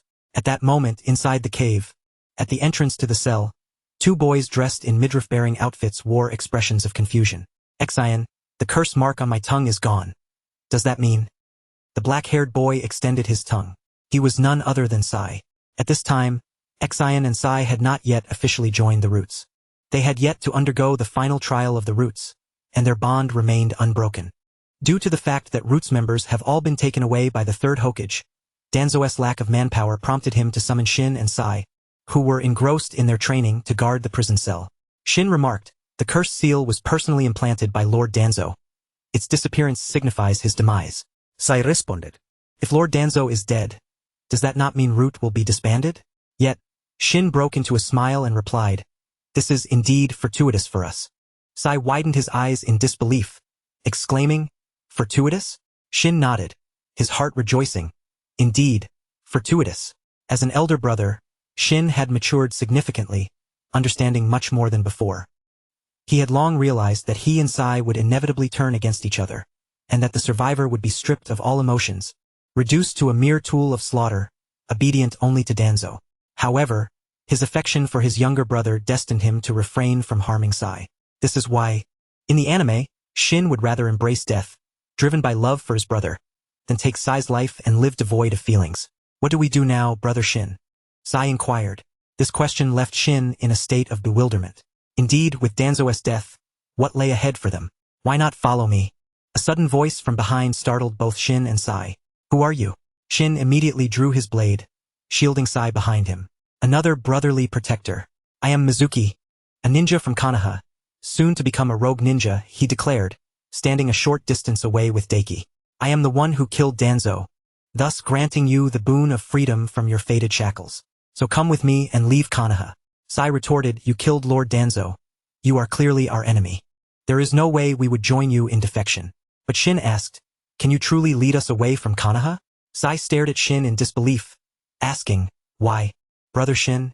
Shin explained, "Sai, whether you believe it or not, I must tell you that Konoha is not worthy of our loyalty." Mizuki regarded Shin with admiration, surprised that this youth had already discerned the darkness within Konoha. "Sai, you may not know this, but had Danzo survived, your brother would soon meet his end." Sai protested. "Why would my brother die? He is perfectly fine." Mizuki elucidated, "Those nurtured by Root must be devoid of any emotions, molded into specialized instruments of assassination. Danzo would employ exceedingly cruel methods to extinguish human sentiment. You and your brother Shin have been raised together since childhood, fostering a profound bond. But soon, Danzo would order you both to kill each other. Your brother, unable to bear the thought of taking your life, would willingly perish at your hands. The moment you kill your beloved brother, your emotions would be forever sealed, transforming you into an emotionless tool of slaughter." Sai's eyes widened, his fists clenched tightly. "It's impossible. Absolutely impossible," he murmured. Mizuki remarked, "Ask your brother, and you shall know the truth." Sai could not help but glance at Shin. Shin nodded, saying, "As he said, it is indeed true. I discovered Root's training methods years ago. Moreover, I have indeed resigned myself to the possibility of dying at your hands." Upon hearing this, Sai's complexion turned pale, yet his expression twisted with ferocity. Shin hurriedly placed a reassuring hand on Sai's shoulder. "All right, it's over now. With Danzo dead, we are free." He turned to Mizuki, stating, "I am willing to follow you and leave Konoha. However, can you guarantee Sai's safety? After all, rogue ninjas face relentless pursuit." Mizuki looked at Shin and gestured towards Sai, saying, "Will you not inquire about his opinion?" Sai quickly asserted, "Wherever my brother goes, I shall follow." A smile finally graced Mizuki's face. "Rest assured, my strength is formidable. Establishing a foothold in the ninja world for you shall be no arduous task." He felt fortunate that he had not only slain Danzo but had also unexpectedly acquired 2 promising disciples. Although his quota for apprentices was full and he could not immediately benefit from them, it mattered little. First, he would take them away. After leaving Konoha, he would establish a ninja village in a small nation, taking the role of the leader. At that time, there would be no need for examinations. He could directly promote Naruto, Sasuke, and Daiki to Chunin, thereby increasing the number of disciples he could take on. The plan was flawless. Development would not be a concern. Meanwhile, outside the cave, 3 patrolling Umbu members stumbled upon Danzo's corpse. "It's Elder Danzo." They approached the body, and after a mere glance, one of them declared, "He is already dead. I shall carry the body back to report to the 3rd Hokage. The murderer may still be within the cave, so you should guard this area, but act with caution and observe from the shadows." As the squad leader crouched to lift Danzo's corpse, he suddenly noticed the gaping wound in Danzo's chest, where white flesh was inexplicably moving, rapidly healing at an extraordinary pace. Danzo had been implanted with Hashirama's cells, endowing him with formidable vitality. He is not entirely dead yet. There may still be hope. The squad leader hastily carried the corpse, racing back to the village, while his two companions exchanged a glance and stealthily concealed themselves. When Mizuki emerged from the cave with his companions, he discovered Danzo's body was missing. He immediately utilized echolocation to scan the surroundings, quickly identifying the two umbu lying in wait. The two umbu, realizing it was Mizuki, immediately sensed the gravity of the situation. Mizuki could sense ninjutsu information. The umbu were already aware of this. Furthermore, Mizuki's strength was not something they could withstand. Their instinctive reaction was to flee. Mizuki refrained from making a move, allowing them to escape. Though he was not a virtuous individual, he maintained a clear sense of enmity. His adversaries were the third Hokage and Danzo. The other ninjas of Konoha held no grudges against him. There was no need to pursue them with intent to kill. As for those who perished in the explosion at the Hokage Tower, he could only say that they should blame the third Hokage, for it was he who had led them to this fate. Return to the orphanage. Fear not, with Danzo dead, no one shall harm you now. After seeing off the orphanage residents, Mizuki turned to Sai and said, "Your super beast imitation technique can depict flying birds, correct?" Sai was astonished, asking, "How do you know?" Mizuki replied, "No time for details. Now take Shin and Daiki and fly out of Konoha toward the west, stopping at the border between the land of fire and the land of rain to wait for me. I have some matters to attend to, and I will join you within 5 days at the latest."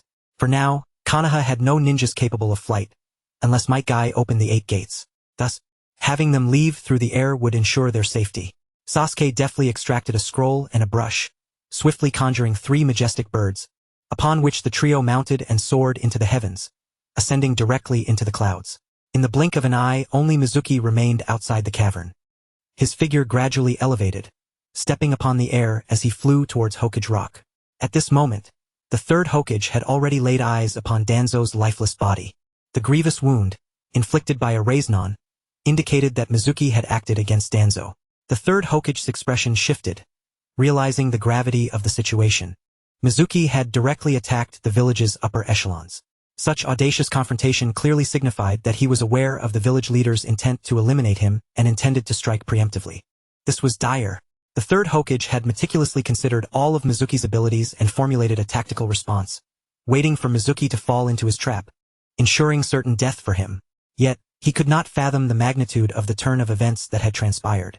"Damn you, Danzo, you fool!" At that moment, an umbu reported, "Lord Third Hokage, the barrier team has relayed information that 3 individuals have departed from Konoha via the skies. Additionally, Mizuki is en route to the Hokage Tower." The third Hokage was taken aback, exclaiming quickly, "Proceed to the Hokage Tower at once. We must not allow Mizuki to inflict further damage." Upon his arrival at the Hokage Tower, he beheld Mizuki suspended high in the air. At that moment, Mizuki held a comatose child in his grasp, a broad smile adorning his face as he gazed at the third Hokage. The child in his hands was none other than the third Hokage's grandson, Konohamaru. "Mizuki, what do you intend to do?" "Release Konohamaru at once." With his only grandson in Mizuki's clutches, the third Hokage felt a surge of panic. At such a height, rescue was impossible. While jutsu might reach such elevations, who would dare to strike with Konohamaru in Mizuki's possession? "As the third Hokage, I hold a certain fondness for Konoha. Yet, you persistently seek to assassinate me, to frame, poison, and conspire against me, even attempting to use Zabuza and the Akatsuki to eliminate me. Your intentions are indeed earnest," Mizuki declared. "Since that is the case, I have little inclination to remain in Konoha any longer. Today I shall defect." With that, Mizuki produced a kunao and made a deliberate incision across his forehead protector, declaring his status as a rogue ninja before all of Konoha. "To express my gratitude for your past hospitality, I shall present you with 2 grand gifts today. This is the first." His gaze shifted towards Hokage Rock, his right hand raised above his head, palm facing the sky, as a Raiznon shuriken took form, which he hurled towards Hokage Rock. Before the eyes of all, the statues from the first to the 4th Hokage crumbled in a cacophony of destruction. "The second grand gift is, of course, your grandson." The third Hokage bellowed, "Mizuki, should you dare to harm a child, there will be no place for you in the entire ninja world." Mizuki chuckled. "Fear not, I shall not kill him. On the contrary, I will take him with me, make him my apprentice and impart various jutsu to him. Then, I shall send him back to destroy your beloved Konoha." Ha ha ha. With raucous laughter, Mizuki departed eastward, carrying Konohamaru. The third Hokage, consumed by rage, coughed up blood. He could only watch helplessly as Mizuki vanished, utterly powerless. Exiting the barrier, Mizuki cast a glance back at the vibrant Konoha, a cold smile gracing his lips. Rest assured, when you learn that Naruto and Sasuke have also been taken by me, you will bleed even more. Chapter 53. The Return to the Land of Waves. At present, Konoha lacked anyone capable of intercepting a flying ninja. Just as Pain had soared into the heavens to unleash his devastating Shinra Tensei, no one in Konoha could thwart him. Flight was a realm beyond the reach of ordinary shinobi. Not even the formidable Tsunade could intervene. Below Hokage Tower, the third Hokage watched Mizuki fade into the distance, his gaze icy. The surrounding shinobi fell into a somber silence, unsure of what to say. Only Asuma approached the third Hokage, inquiring, "Old man, what shall we do next?" If Naruto's identity were indeed compromised, the village would suffer an immense loss. The third Hokage's face darkened as he replied, "Given Mizuki's speed, even if we send word to Kakashi to mobilize forces from the Land of Waves, it would be too late." Asuma frowned, questioning, "Are we to merely stand by and allow him to take Naruto?" The third Hokage's expression wavered, as if grappling with a difficult decision. Half a minute elapsed before he let out a long sigh, seemingly resolved. "Our immediate priority is the Chunin exams. As for Mizuki's actions, we need not expend excessive manpower or resources. A small contingent of shinobi will suffice to ascertain Mizuki's whereabouts." Asuma's eyes widened in disbelief. "Old man, you truly intend to do nothing? That is the Jinchuriki." The third Hokage waved his hand dismissively, stating, "This matter is mine to decide." With that, he entered the Hokage Tower, swiftly ascending to the top platform. Gazing at the devastation wrought upon Hokage Rock, he sighed, "Do not blame me. Given the circumstances, I have no other choice." After his moment of reflection, he descended the stairs, not to the temporary office but towards the repository of ninjutsu scrolls. After Mizuki had flown out of Konoha, he did not descend to the ground but continued to soar at maximum speed. Although carrying Konohamaru slightly hindered his velocity, he still reached an astonishing speed of 250 kilometers per hour. He was pressed for time. The chakra consumption was immense, with a depletion of 0.01 calories per second, amounting to 0.6 calories per minute, while the super soldier pills provided him with a recovery rate of 0.3 calories per minute. It was insufficient to match the expenditure. Overall, he faced a net loss of 0.3 calories per minute. With his current chakra total at 14.5 calories, he could maintain flight for nearly 50 minutes, covering over 200 kilometers. He could also refine chakra while flying. The super chakra refinement technique allowed him to extract chakra at a speed 100 times that of ordinary methods, more than sufficient to support his consumption. This way, he could reach the Land of Waves. With a direct distance of over 500 kilometers, he would arrive in just over 2 hours. According to the timeline, the bridge in the Land of Waves would have been completed, and perhaps Team 7 was already on their way back. As he flew, he scanned the roads below, determined not to miss them. Upon encountering them, it would be straightforward to reveal the truth behind Itake's massacre, ensuring Sasuke's immediate defection. The real challenge lay with Naruto. The way the villagers had treated him, the soul-crushing indifference in their gazes, would shake even the most hardened adult, let alone a child. Yet, against all odds, Naruto had endured. The one who should have succumbed to darkness never wavered. It was almost inhuman. He had even proclaimed that Pain's use of the Rinne rebirth had made him Konoha's savior. That Obito's decision to abandon the Ten Tails Jinchuriki had turned him into the savior of the ninja world. In a word, I ask you, do you yield? Thus, at this moment, Shuimu found himself rather apprehensive. Well, it wasn't entirely devoid of opportunities. In the first chapter of the original work, under Shuimu's linguistic provocation, Naruto nearly succumbed to darkness. Had it not been for Irika's intervention, the trajectory of the Hokage might have taken a vastly different course. Now, due to his presence, the narrative in which Irika dispelled the darkness within Naruto had yet to unfold. This implied that the shadows within Naruto still lingered, merely waiting for the right moment to be ignited. Contemplating this, Shuimu broke into a smile. If this approach were to fail, then he would resort to more direct means. He could simply abduct Naruto and subject him to a gradual reprogramming of his mindset. He was confident he could sway him. As for Sakura, Shuimu hardly gave her a thought. The crux of the matter lay in the fact that Sakura's parents were alive. Unless they were to be eliminated by the third Hokage, she would not defect. Perhaps he could devise a plan later. He had no desire to become the second Danzo. Losing Sakura was of little consequence. The primary focus remained on Naruto and Sasuke, both of whom possessed S-rank talent, with the greatest potential for returns. The rest could be disregarded. But these two were indispensable and must be taken at all costs. Time flew swiftly, and before he knew it, 2 hours had elapsed. Shuimu was now perilously close to the eastern coastline of the Land of Fire. However, he had yet to catch a glimpse of Team 7. What was amiss? Had they taken a detour? Upon reaching the shoreline, he was perplexed to see that the Grand Bridge remained unfinished, despite having been only 3 days away from completion when he departed from the Land of Waves. How could it still be incomplete on the 4th day? As he continued onward, entering the Land of Waves, he was struck by the sight of extensive battle scars that had not been there before. Vast swaths of forest lay in ruins, and certain islands had sunk beneath the waves. In comparison, the destruction wrought by the skirmish between Orochimaru and the Umbu seemed trivial. What on earth had transpired here? Shuimu's eyes widened in confusion. Could the confrontation between Kakashi and Zabuza have resulted in such devastation? Could it be that the Ninetales had escaped its seal? He felt a gnawing apprehension for Naruto and Sasuke. They must not be in danger. He quickened his pace, soaring towards the house of Tajuna. Upon knocking, the door was opened by Tajuna's daughter, Tsunami. "Mr. Shuimu, what brings you here?" she inquired. Shuimu hurriedly asked, "Where are Naruto and the others? Are they all right?" Tsunami replied, "Everyone is here, but Kakashi and Sasuke have been injured." What on earth has happened in the Land of Waves these past few days? Why is there such widespread destruction? At that moment, the occupants inside recognized Shuimu's voice and came to the door. Naruto rushed out, exclaiming, "Master Shuimu, it's wonderful to see you." Tsunami stepped aside to allow Shuimu entry. Just then, Sakura's voice rang out sharply, "Naruto, retreat quickly." Simultaneously, she brandished a kunao, her eyes fixed on Shuimu with palpable wariness. Naruto, bewildered, asked Sakura, "Hey Sakura, what are you doing? Don't you recognize Master Shuimu?" Sakura scolded, "Idiot, look at his forehead protector." "Forehead protector? What's wrong with it?" Naruto turned to examine Shuimu's forehead protector, his brow furrowing in confusion. "Oh, there's an extra scratch. It seems somewhat familiar." Sakura snapped, "Fool.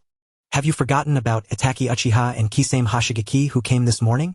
Did you not notice their forehead protectors?" Naruto's eyes widened in realization as he scrutinized Shuimu, his expression shifting to one of shock, confusion, and disbelief. "Master Shuimu, you have become a rogue ninja?" The term rogue ninja was a struggle for Naruto to utter. To become a rogue ninja meant that Shuimu had forsaken Konohagakure, thereby becoming an adversary to the village. Shuimu nodded and affirmed, "Indeed, I have defected from Konoha. I am no longer a ninja of the leaf." "Why?" Naruto asked, the depth of his inquiry often evoking a sense of guilt in others, as if they had made a grave error. Shuimu replied, "Konoha could not accommodate me. The third Hokage sought my life, thus I had no choice but to leave." Naruto immediately shook his head, asserting, "Grandpa Third is not like that. There must be some misunderstanding. I will return to the village right now and clarify things with him." With that, he dashed toward the door. Shuimu seized him, saying, "It's futile, and there is no time left. Moreover, I have come to take you and Sasuke away." Naruto was taken aback, questioning, "What do you mean? What do you mean by taking me and Sasuke away?" Sakura interjected, "No way. Sasuke-kun would never become a rogue ninja." The commotion downstairs caught the attention of those upstairs. Kakashi and Sasuke, looking unwell, descended the stairs. "Shuimu, what brings you here?" Kakashi began, but upon seeing Shuimu's forehead protector, the words died on his lips. Sasuke also recognized it, but his reaction was more subdued. To Sasuke, whether Shuimu was a rogue ninja or not held little significance. Shuimu reiterated, "I have come to take Naruto and Sasuke with me." "No, that is absolutely out of the question." Kakashi immediately objected. "Shuimu, I do not know what has transpired with you, but your conflict with the third should not involve Naruto. Moreover, you are well aware of Naruto's importance. If you take him away, Konoha will pursue you to the ends of the earth." Shuimu fixed his gaze on Kakashi and suddenly smiled. "Kakashi, can you bear to watch your teacher's son suffer scorn in Konoha, being pointed at wherever he goes? Can you stand by as the son of a hero endures unjust treatment until the day he sacrifices himself for Konoha? Can you tolerate seeing him reviled by villagers even after his death, with the words Demon Fox's son etched on his tombstone?" The barrage of questions rendered Kakashi utterly silent. He looked at Naruto, his eyes filled with struggle and compassion. At that moment, the smiling faces of Minato Namikaze and Kushina Uzumaki flashed through his mind. In contrast, he felt cold, unfeeling, and passive. "Master Shuimu, Kakashi-sensei, what on earth are you talking about?" What hero's son? I don't understand.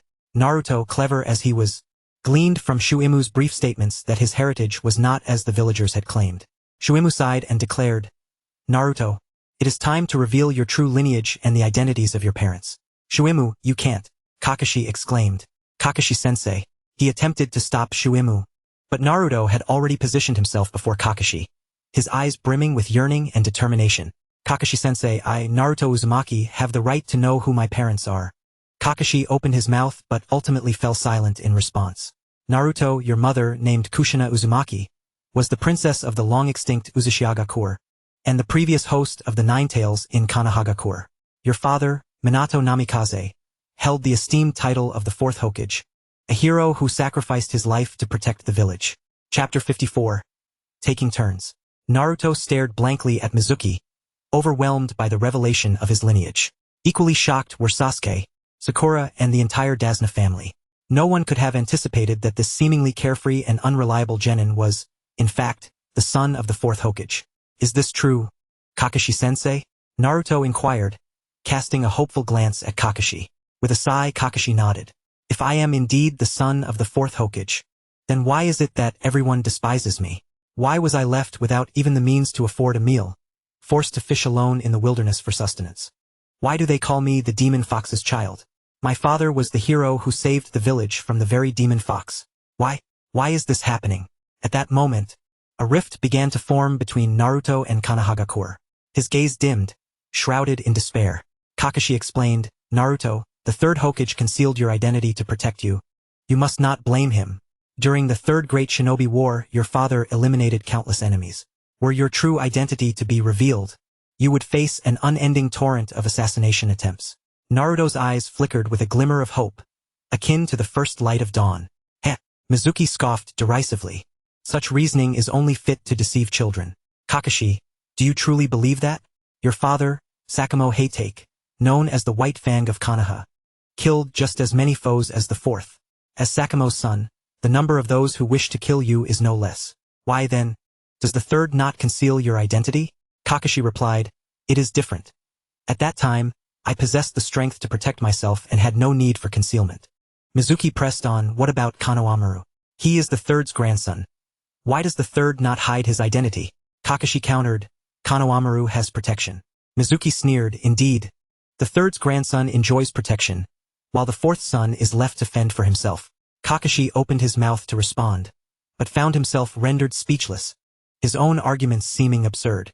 The fundamental reason the third concealed Naruto's true identity was to cultivate animosity and hatred among the villagers, inflicting indelible wounds upon his young psyche. Simultaneously, the third would occasionally appear in Naruto's life, offering care and affection, thereby fostering an unparalleled fondness in Naruto for him, transforming him into the third's most loyal puppet. A person who traverses day after day in the impenetrable darkness, enveloped in cold, desolation, and despair. Yet amidst this darkness, a light occasionally breaks through, warm and bright, bringing hope. This individual would inevitably develop an immense fondness for that light, unaware that all the darkness was orchestrated by it. At this moment, Naruto clenched his fists tightly, visions of cold, indifferent gazes flooding his mind. Suddenly, the third's kind smile appeared, dispelling the surrounding chill. But in the next instant, that benevolent visage morphed into a chilling sneer. No, this cannot be true.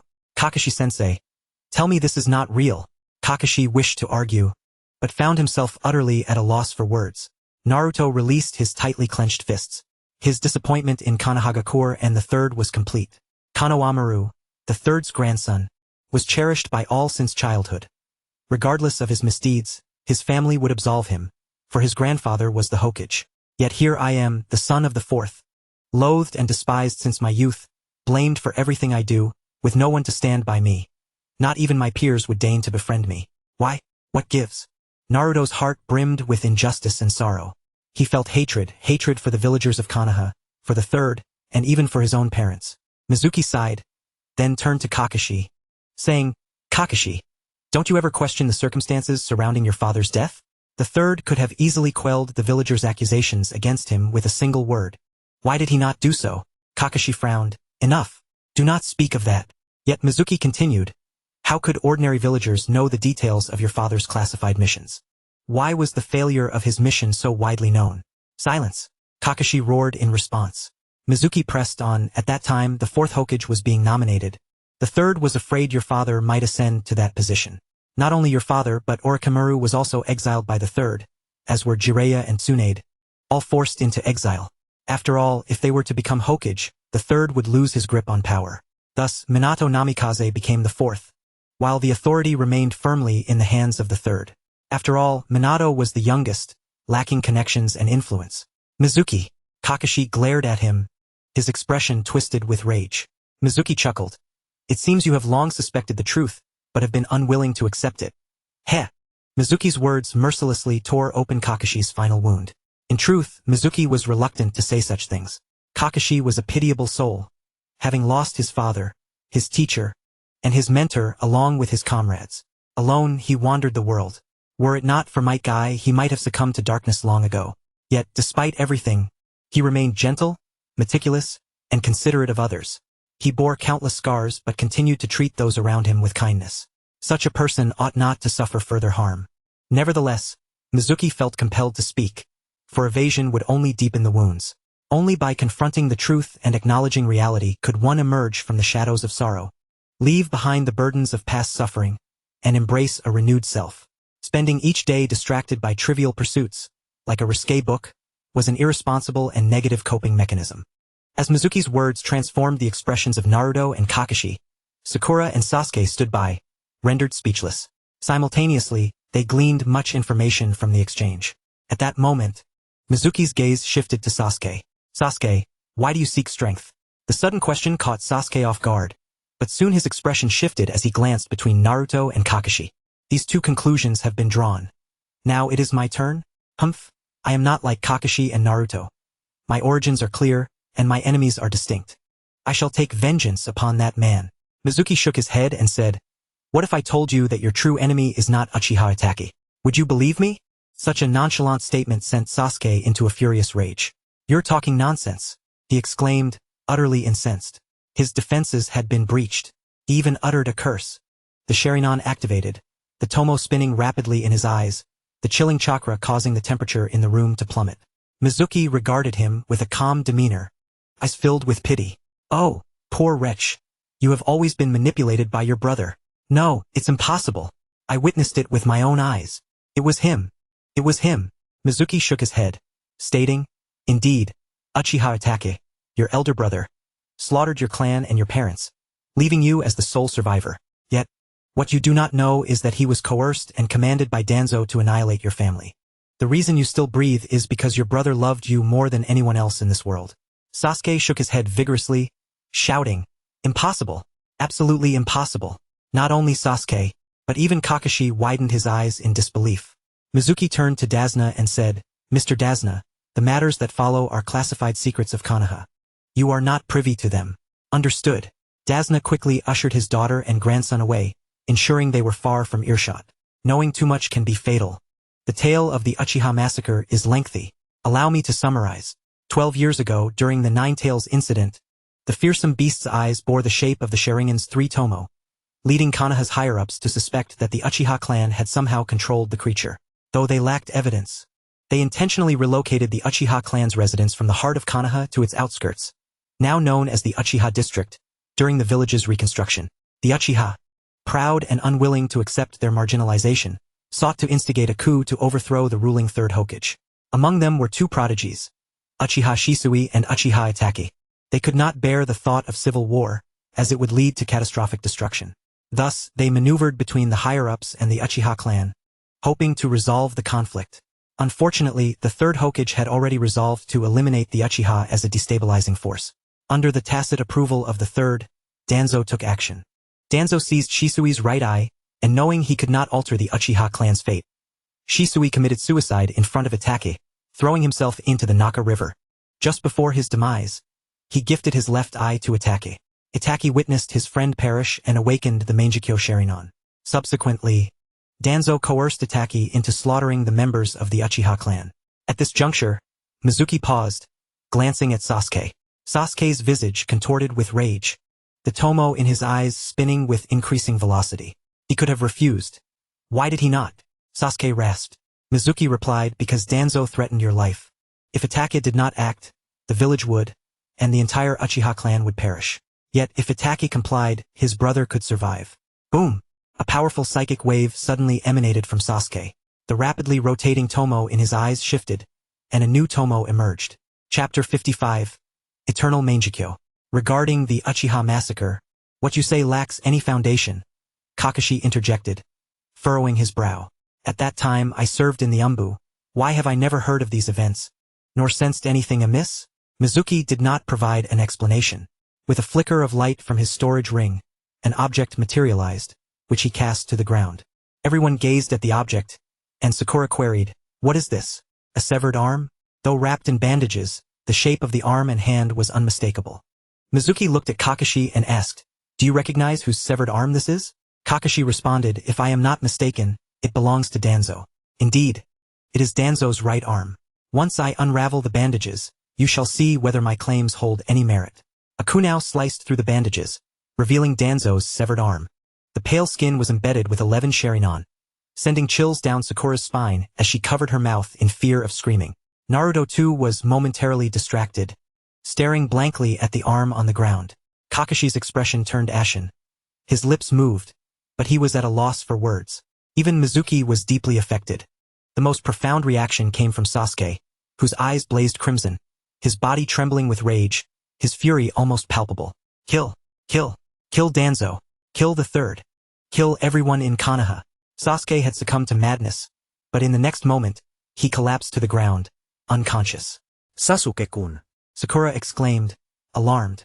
Mizuki furrowed his brow, observing that Sasuke appeared mentally shattered. Earlier, Sakura mentioned that Itachi and Kisame had visited, leading Mizuki to suspect that Itachi had used Tsukuyomi on Sasuke, resulting in his current state of despair.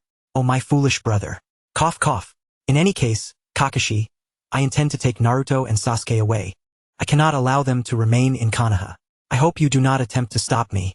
Of course, in your current state you can hardly stand, let alone hinder me. However, if you wish, you may accompany me." Kakashi's expression darkened. As an adult, one's thoughts are often difficult to change. Kakashi had long known the truth behind his father's death yet remained in Konoha, with no intention of betraying it. It could only be said that the third Hokage's brainwashing had been highly effective. Mizuki's brief words could not sway him. While Konoha harbored darkness, it could not be denied that on the surface, it appeared bright and harmonious, its villagers leading prosperous lives. "I will not defect.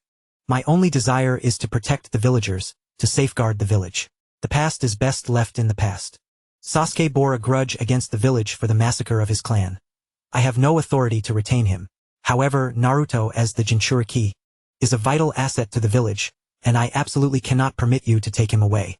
In the next moment, he lifted his forehead protector, revealing his Sharingan, readying himself for battle. Mizuki merely watched, too disinterested to engage. As expected, within seconds, Kakashi collapsed to the ground, following in Sasuke's footsteps. "Master Mizuki, I will follow you," Naruto declared, his eyes resolute. Sakura cradled the unconscious Sasuke, her face a mask of anguish as she gazed upon his features. Finally, with a determined bite of her lip, she raised her head and declared, "Master Mizuki, I shall accompany you." Mizuki shook his head, replying, "If you depart, what will become of your parents? They have toiled tirelessly to raise you, and you would simply abandon them?" Tears streamed down Sakura's cheeks as she choked out, I am sorry for them, but my desire to follow Sasuke-kun is greater. I do not wish to become his enemy." Sasuke had already nurtured a vengeful heart towards Konoha. Sakura understood that if she returned to Konoha, she would inevitably become Sasuke's adversary, and their next encounter would be one of life and death. Yet, her affection for Sasuke rendered her oblivious to the significance of her parents and the village. Mizuki continued to shake his head. "I am sorry, but I cannot take you with me. Your parents are in Konoha, and there are bonds that tie you to the village. If you accompany us, our whereabouts will eventually be exposed." Sakura protested vehemently. "No, I will not." Mizuki inquired, "If Konoha were to threaten your parents' lives to compel you to relay information, would you dare to refuse?" Sakura fell silent. Regardless of her response, Mizuki had resolved not to take her along. Should she assert that she would refuse, it would mark her as an unfilial person who cared not for her parents' lives, and such a heartless individual would not be welcome in his company. Conversely, if she admitted to being unable to refuse, she would undoubtedly become a future spy, a prospect even less favorable in Mizuki's eyes. Naruto, carry Sasuke. We must depart at once. Sakura, in a state of desperation, clutched Sasuke tightly, unwilling to relinquish her hold. In the next instant, Mizuki had positioned himself behind Sakura, delivering a swift strike that rendered her unconscious. Naruto bore Sasuke upon his back, having lapsed into a profound silence since the moment prior. Mizuki glanced at the unconscious Sakura, letting out a sigh. He retrieved Danzo's severed right hand from the ground, extracting a 3-tomo Sharingan, which he stored in a vial and placed in Sakura's hand. This month, Sakura had one final opportunity for a return gift. It must not be squandered. Whether this Sharingan would benefit Sakura or bring her trouble was of no concern to Mizuki. After this, their fateful bond as master and disciple would come to an end. Sakura's potential was commendable, and the multiplier for her return was significant, occasionally even reaching 1,000-fold. However, Mizuki could not take her with him, lest he invite a multitude of complications. Ding! Host grants disciple Harano Sakura a left eye 3-tomo Sharingan, triggering 1,000-fold return. Congratulations, host, you have acquired the eternal Mangekyo Sharingan in your left eye. Before the system's announcement concluded, Mizuki felt a sharp pain in his left eye, compelling him to cover the eye with his hand to alleviate the discomfort. This sensation quickly subsided, and when he lowered his hand and reopened his left eye, the once singular black pupil had transformed. With a blood-red backdrop, intricate black lines formed a simple yet symmetrical exquisite pattern. The outer circle was composed of black lines forming a hexagram, while the inner circle spiraled clockwise with 6 lines, resembling a portal to an unfathomable abyss. This feeling was truly delightful. Thank you, Danzo, for this gift. May fortune favor you with new brides daily and diverse mothers-in-law every night. At this moment, Mizuki discerned that within this eye resided 2 ocular techniques. One was, of course, Susanoo. A single Mangekyo could indeed activate Susanoo, as evidenced by Uchiha Shisui. As for why Obito and Kakashi could not, it could only be attributed to Obito's lack of talent and Kakashi's absence of Uchiha blood. Naturally, one could not compare themselves to a prodigy like Shisui, who possessed both Uchiha lineage and exceptional aptitude. Though Mizuki lacked Uchiha blood, the items returned by the system did not require such lineage for compatibility. Moreover, this was the eternal Mangekyo, a step above the ordinary Mangekyo. Thus, manifesting a Susanoo was relatively effortless, though it would be limited to the 4th stage. Achieving its complete form was beyond his reach. Susanoo is delineated through multiple stages. 1st stage, partial state such as merely an arm. 2nd stage, half-skeletal form. 3rd stage, half-fleshy form. 4th stage, half-armored state. 5th stage, full-armored state, wherein the user resides at the center of Susanoo's forehead. 6th stage, complete form, with wings sprouting from its back, granting the ability of flight. There are further variations, such as Sage Art Susanoo and Wielding Susanoo. To reach the 4th stage was commendable, considering he possessed only one eye, resulting in half the ocular power. However, this posed no challenge for Mizuki. Sasuke had one final granting opportunity this month. If he gifted him a right eye, Mizuki would possess a complete eternal Mangekyo. Aside from Susanoo, the left eye also housed another ocular technique. Yet, Mizuki was currently unaware of what this technique entailed, and would need to conduct further research to comprehend it. With matters in Konoha concluded, it was time to seek a new haven. As Mizuki stepped out of the Dasna household, he was met with an unexpected figure waiting outside. A robust physique, snow-white hair, distinctive sandals, and an unconventional forehead protector emblazoned with the kanji for oil.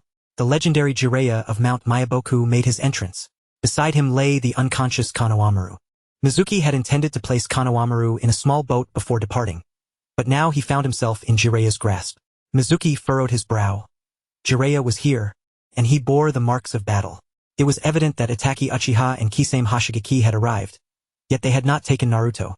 Clearly, this was not Kakashi's doing. It could be inferred that Jiraiya had engaged in combat with the 2 members of the Akatsuki. I recognize you, Chinin Mizuki. Jiraiya's gaze fixed upon Mizuki, brimming with hostility.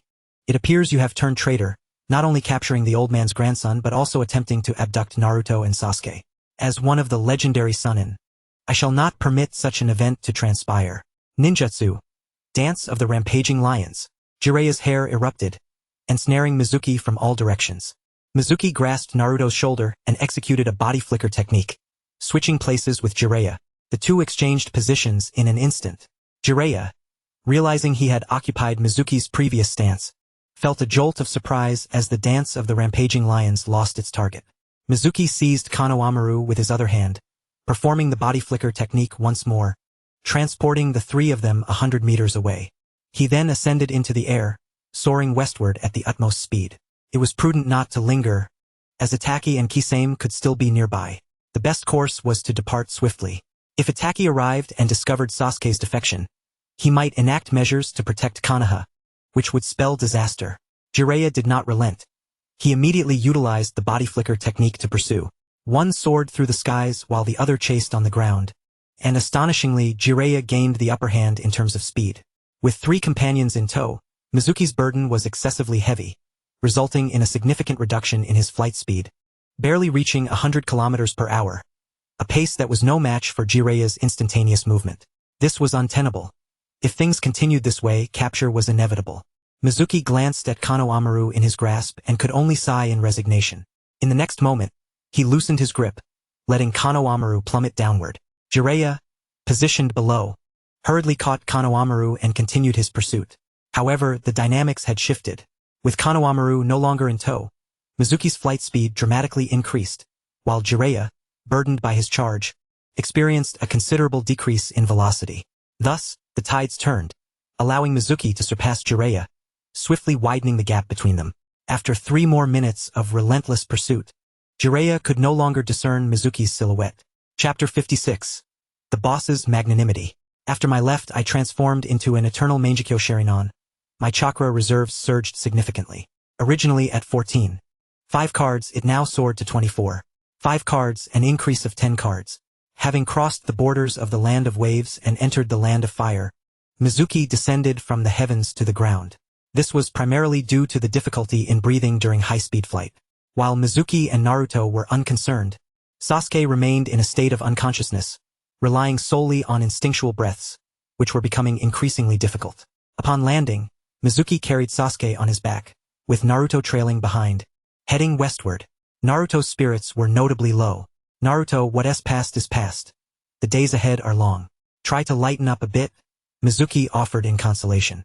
Naruto managed a forced smile, feigning indifference. Come on, I'm not that petty. I have moved on. Mizuki merely shook his head. Naruto, despite his seemingly carefree demeanor, possessed a surprisingly intricate mind. He had discerned the innermost vulnerabilities of Neji, Gaara, Nagato, and Obito, ultimately leading to their downfalls at the hands of the unpredictable Deidara. The unhappy memories were always concealed deep within him, presenting a facade of nonchalance to the world, but in truth, he bore the weight of his burdens silently. Master, could you tell me about my father and mother? Naruto's tone was imbued with both anticipation and trepidation. Mizuki nodded in affirmation. Let us begin with the Land of Whirlpools. The Land of Whirlpools, and specifically the village of Uzushiagakur, was established by the Uzumaki clan, known for their striking red hair and mastery of sealing techniques, alongside their inherently robust physique and abundant chakra reserves. Naruto ran his fingers through his hair, perhaps pondering why, despite his Uzumaki lineage, he did not inherit the characteristic red hair. The first Hokage's wife, Uzumaki Mito, was the inaugural host of the Nine Tails. Following the Second Shinobi World War, Mito aged, and the village leaders urgently sought a new Jinchuriki to contain the Nine Tails. Naruto's breath hitched as he began to comprehend the implications, yet he remained silent, opting to continue listening to Mizuki's narrative. The Uzumaki clan, renowned for their formidable physiques and vast chakra, was indeed the most suitable for sealing tailed beasts. Consequently, a young Kushina Uzumaki was chosen to leave Uzushiagakur for Konohagakur, destined to become the new Jinchuriki of the Nine Tails. Upon her enrollment in the Ninja Academy, her vibrant red hair earned her the playful moniker Red Pepper. As Mizuki recounted these tales, Naruto gradually began to grasp the essence of his parents. The images of them in his mind became clearer. Mizuki slowly narrated the events of the Night of the Nine Tails, detailing the fateful demise of both Mizuki and Kushina and the poignant last words she imparted. Naruto, do not be picky with your food. Eat well and grow quickly. Remember to bathe regularly, soak to warm your body, and do not stay up late. Ensure you get enough sleep. And do remember to make friends. Quantity is not essential. Just a few trustworthy companions will suffice. At that moment, Naruto's eyes brimmed with tears. Mizuki sighed. Your mother urged you to make friends. Yet sadly, the third Hokage deprived you of that very right. He labeled you the Demon Fox's child, leaving no one willing to befriend you, and even instilling fear in those who might have approached you. At 12 years old, you have yet to forge a single friendship. Your life in Konoha has been marked solely by solitude, coldness, and desolation. Perhaps apart from Ichiraku ramen, you hold no other cherished memories. Naruto's voice trembled as he continued. Yet, Mizuki could sense the burgeoning resentment emanating from Naruto. The last remnants of affection he held for the third Hokage faded, leaving no nostalgia for Konoha. Naruto ceased to speak, consumed by his own sorrow. Mizuki fell silent as well, turning his focus to the study of his left eye's ocular abilities. Sasuke, still on his back, gradually awakened, his expression vacant, not uttering a word.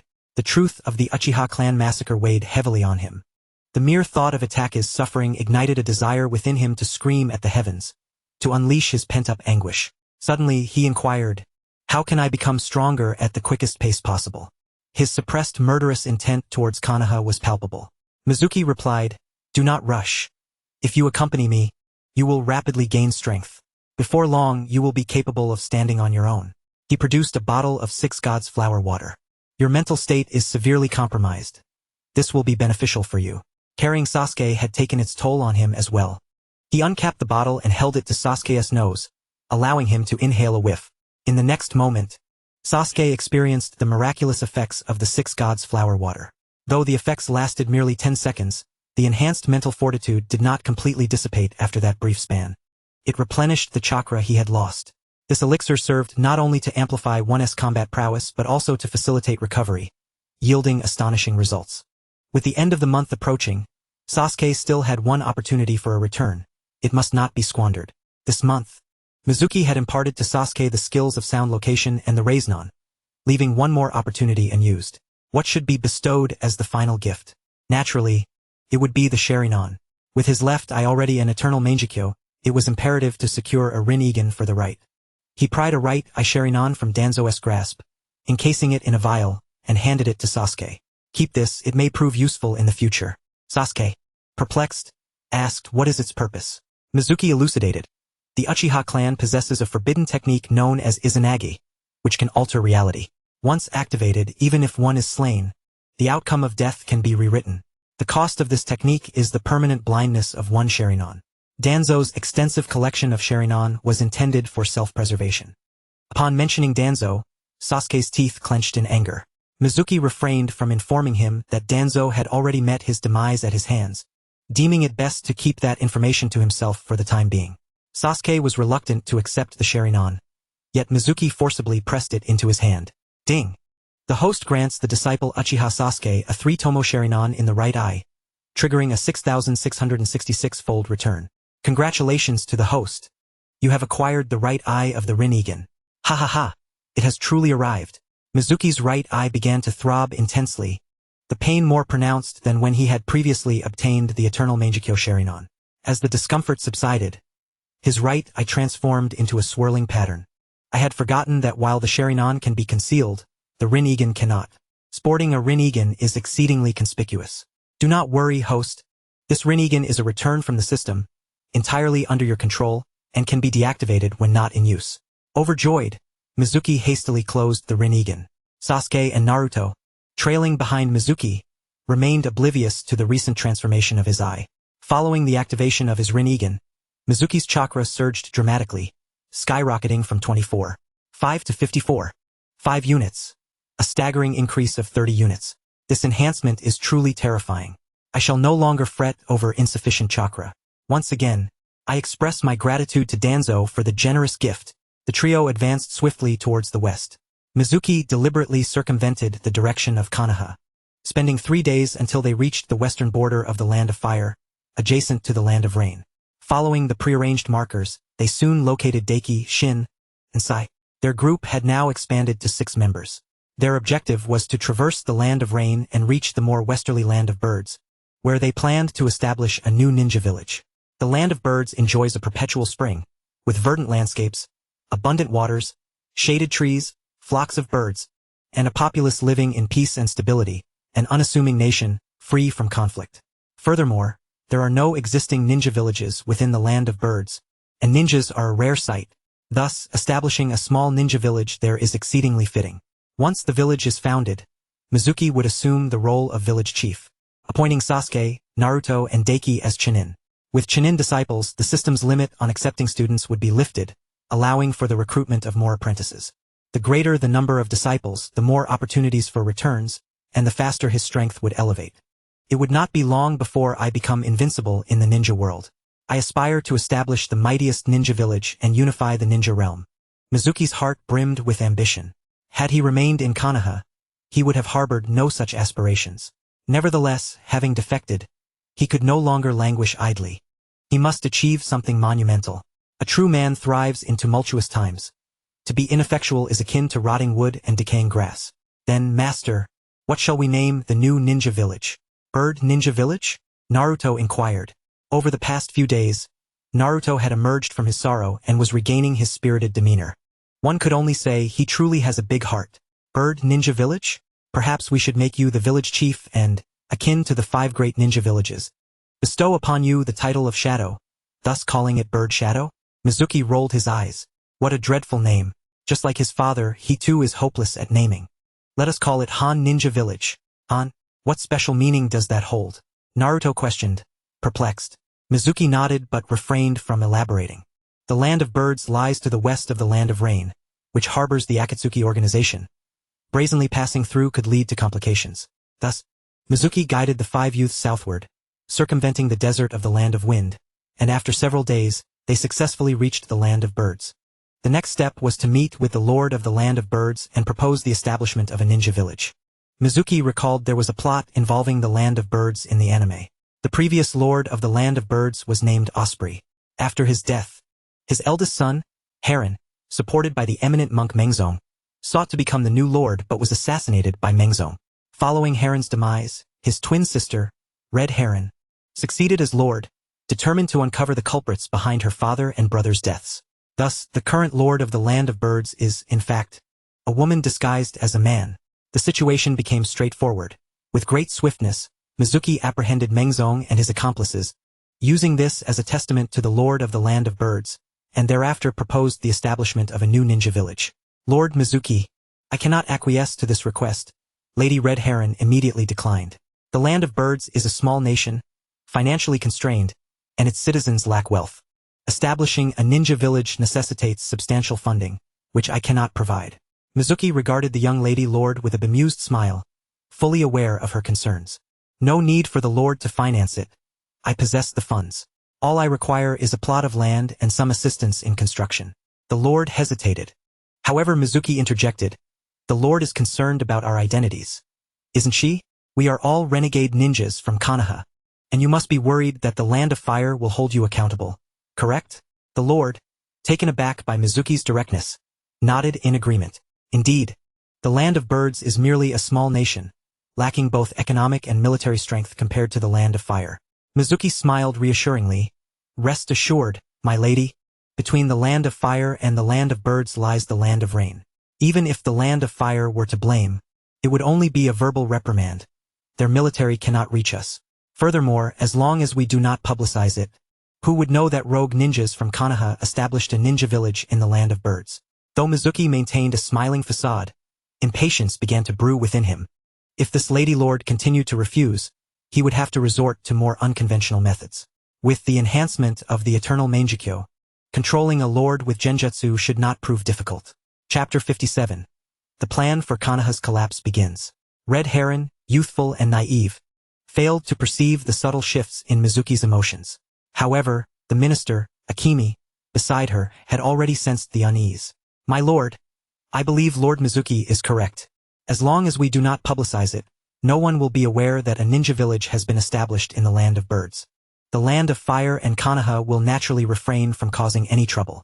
Furthermore, with a ninja village of our own, we will no longer have to worry about rogue ninjas invading, which would be a tremendous boon for the Land of Birds. Citizens could submit missions to the new ninja village, alleviating our reliance on foreign nations. Most importantly, local children can enter the ninja village to learn ninjutsu, thereby strengthening the nation. As Akimi spoke, he cast a meaningful glance at the lord.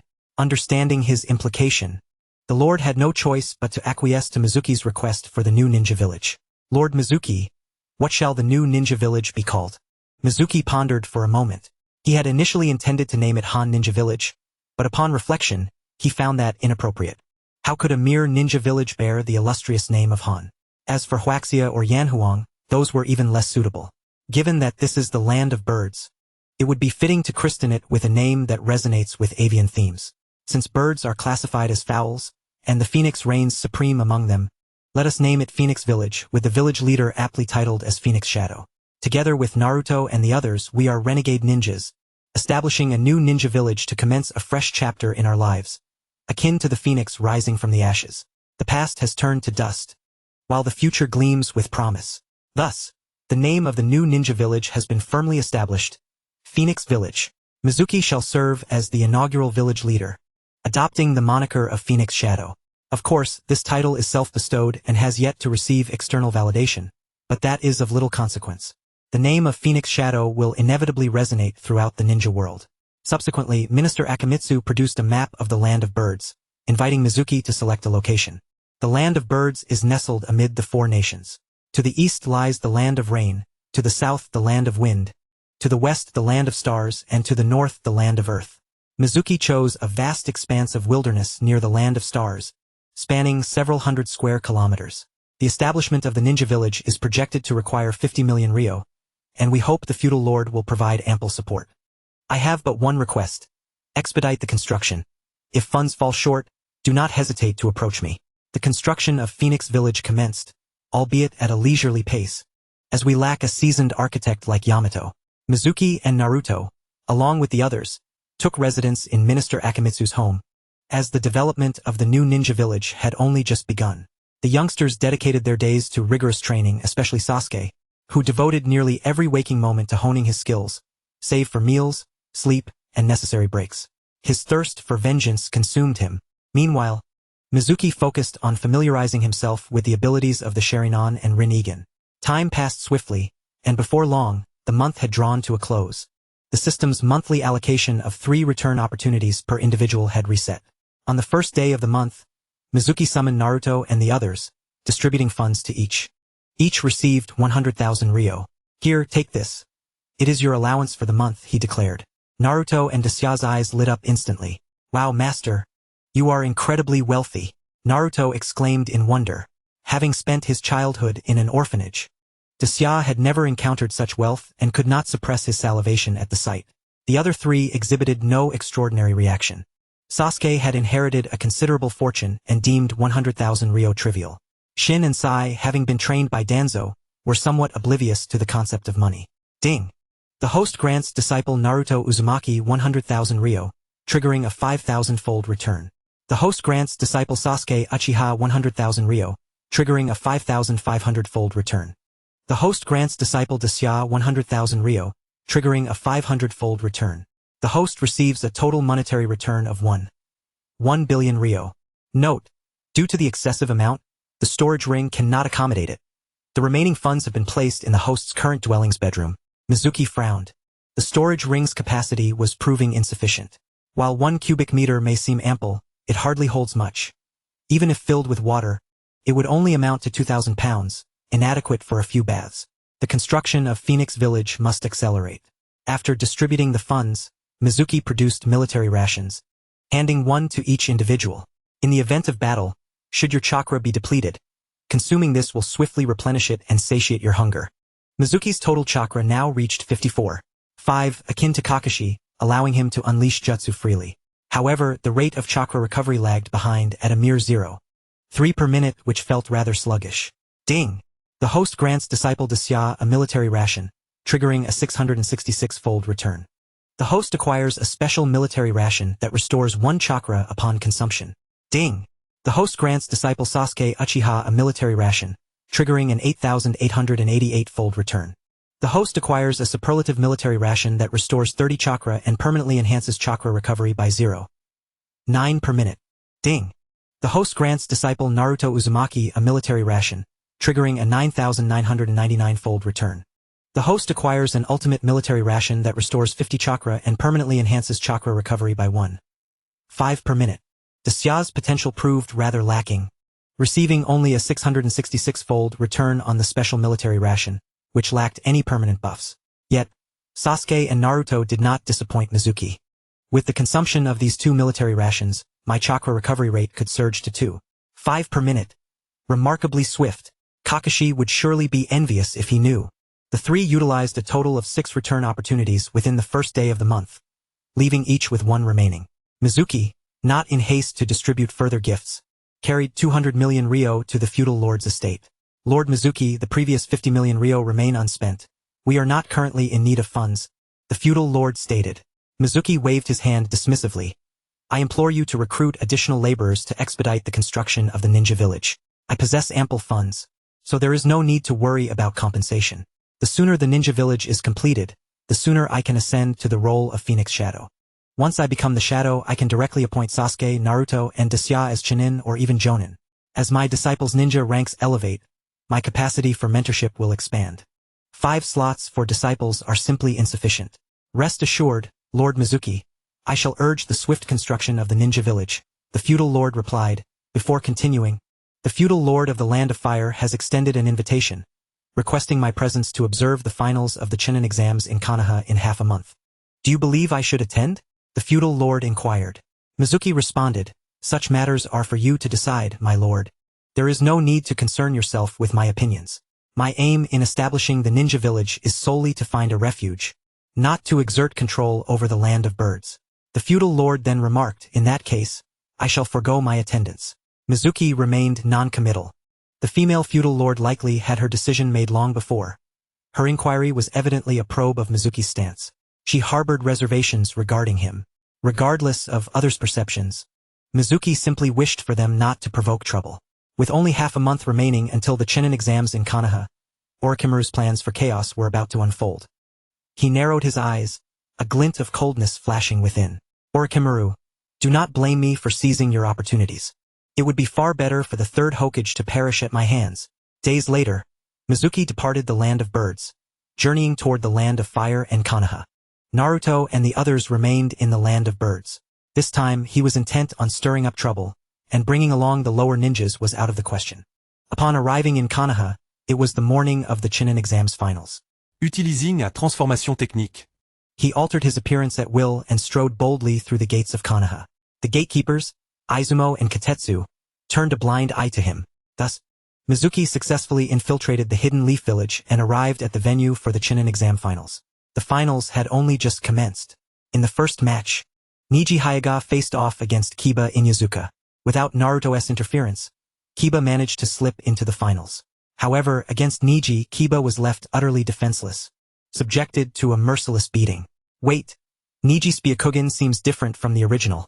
It resembles Tai Chi, Mizuki observed with astonishment from the stands. He was not alone in his surprise. The members of the Hyuga clan were equally taken aback. The head of the main branch, Hayashi Hyuga, sighed, lamenting, Niji possesses extraordinary talent, yet alas, he belongs to the branch family. Without Naruto's intervention, Niji's resentment towards the main family was insurmountable. Subsequently, the battles continued. In the second match, Temari faced Shikamaru, who triumphed through cunning. In the third match, Kankuro battled Shino Abarame, but Kankuro forfeited. And in the final match, Rock Lee clashed with Gaara, though the fight was abruptly cut short. As feathers fell, the audience in the stands succumbed to slumber. The plan to obliterate the Hidden Leaf was finally set in motion. To Mizuki's bewilderment, the rooftop was not occupied by Orochimaru and the third Hokage in a one-on-one duel. Instead, Orochimaru allied with the fourth Kazekage, engaging in a 2-on-1 assault against the frail and elderly third Hokage. Remarkably, Orochimaru did not eliminate the fourth Kazekage beforehand. It seemed that the butterfly effect was indeed a consequence of his presence. Mizuki transformed into a member of the Umbu and ascended to the rooftop, standing outside the Yondaime barrier to witness the battle. He was in no rush to intervene, preferring to observe the clash of shadows. On the rooftop, the third Hokage valiantly faced 2 foes, holding his ground with resilience. Eventually, Orochimaru could no longer contain himself. He bit his finger and slammed it onto the ground. Summoning technique. Impure world reincarnation. 2 coffins ascended from the earth. One bore the inscription of the first Hokage, while the other was marked with the second Hokage. Unlike the original tale, a third coffin was absent.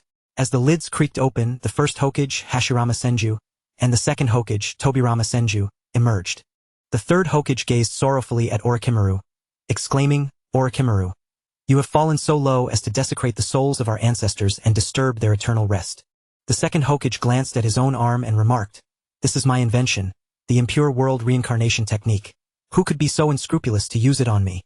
The first Hokage sighed, "Monkey, I never imagined our reunion would occur in such a manner." Orochimaru positioned himself behind the first and second Hokage, thrusting kunao inscribed with runes into their bodies. "Let us reminisce no more, Sarutobi-sensei. How shall you contend with the onslaught of these two former Hokage?" A smile graced his face, as he envisioned the third being mercilessly defeated and ultimately slain by his own hand. With a heavy sigh, the third Hokage bit his finger and swiftly formed hand seals. Summoning technique. Impure world reincarnation. As he uttered the incantation, another coffin emerged before him. Orochimaru's eyes widened in disbelief for a brief moment before a grin spread across his face as he licked his lips. "Hee, Sarutobi-sensei, you accuse me of desecrating the souls of our ancestors. What are you doing now?" The third Hokage retorted defiantly, "Shisui cannot be considered one of my ancestors. Moreover, summoning him through impure world reincarnation is to protect the hidden leaf." The coffin lid crashed down, revealing Uchiha Shisui. Orochimaru's expression shifted drastically. "Oh no." Chapter 58. The Tense Rooftop Battle. Mizuki was astonished. Wasn't Shisui's body thought to be lost? The impure world reincarnation technique requires genetic information. Could it be that the third Hokage had discovered Shisui's body and kept it hidden all this time? Perhaps not. During the last encounter with Danzo, Shisui's right eye was merely a common Sharingan, not Shisui's eye. It seemed the third Hokage had extracted it beforehand. Truly clever of him to sacrifice an eye to obtain Shisui. Such a deal was undoubtedly profitable. However, it was rather cruel to drag someone back from the grave after so many years. Even capitalists would weep in despair. Upon seeing Shisui, Orochimaru immediately sensed danger. He swiftly darted behind the second Hokage, using the latter's imposing figure to shield himself from Shisui's line of sight. He then commanded the second Hokage to perform a jutsu. Genjutsu, dark illusion technique. Darkness enveloped the second Hokage, spreading like a shroud of pitch-black satin. Simultaneously, from the coffin before the third Hokage, Uchiha Shisui emerged, his eyes displaying the fabled Mangekyo Sharingan. The first Hokage's body momentarily froze, his erased consciousness swiftly revived, clarity returning to his gaze. He leaped to the side of the third Hokage. "Monkey, I didn't expect you to grow so old." This nostalgic tone hardly sounds like that of an enemy. The impure world reincarnation had modified the first Hokage's will. The third Hokage exhaled in relief. "Decades have passed. I too am nearing my end." The first Hokage turned his gaze around, observing the prosperous hidden leaf under siege, sighing deeply. "Alas, peace still eludes us after all these years. You have endured much, my friend." The third Hokage replied, "Lord First Hokage, this is not the time for reminiscing. We must first deal with the enemy. Orochimaru, my former student, and the one beside him is the fourth Kazekage." The first Hokage surveyed the encroaching darkness and commented, "I have long advised Tobirama to destroy those forbidden techniques. He would not listen. And now, these very techniques are being used against the hidden leaf." He continued, "However, this Uchiha's ocular technique is rather impressive. It has allowed me to break free from the control of impure world reincarnation. Let's summon Tobirama as well." The third Hokage sighed ruefully. He certainly wished to do so, but it was beyond his capability. In the next moment, Shisui's body began to disintegrate, the impure earth dissipating like confetti from him. Shisui's spirit emerged, casting a deep, lingering glance at the third Hokage before ascending as a beam of light into the heavens. "Forgive me, Shisui. All my actions are for the sake of the village." Ultimately, only the lifeless form of a child remained, its expression of despair and suffering unmistakably revealing the torment endured in life. Seeing this, Hashirama furrowed his brow and turned to the third Hokage. "Monkey, you have gone too far." The third Hokage remained silent, perhaps too ashamed to respond. Outside the Yondaemes barrier, Mizuki narrowed his eyes, a murderous intent saturating his gaze. That child was a member of the orphanage. The third Hokage, neglecting the multitude of heinous criminals imprisoned, chose an innocent orphan as a vessel for impure world reincarnation. For words to describe such an act, utterly deranged, unforgivable. At this moment, Orochimaru's expression was grim. The first Hokage had unexpectedly fallen under the influence of the Kota Emetsukami, breaking free from his control. Now, on his side, apart from himself, there was the second Hokage and the fourth Kazekage, a mere weakling. Opposite them stood the first and third Hokage. Fortunately, the third's Edo Tensei was not fully perfected. Otherwise, if Shisui were to endure for a while longer, it would spell significant trouble. Darkness had enveloped the entire four purple flames formation. The surrounding Umbu could no longer discern what was transpiring within the formation, save for Mizuki. The technique of dark arts was an illusion that obscured the enemy's vision, rendering them unable to perceive their surroundings, while the caster's allies remained unaffected. Such an illusion, which interfered with the five senses, was not comparable to ordinary genjutsu and posed considerable difficulty in unraveling. However, this degree of illusion held no sway over Mizuki at present.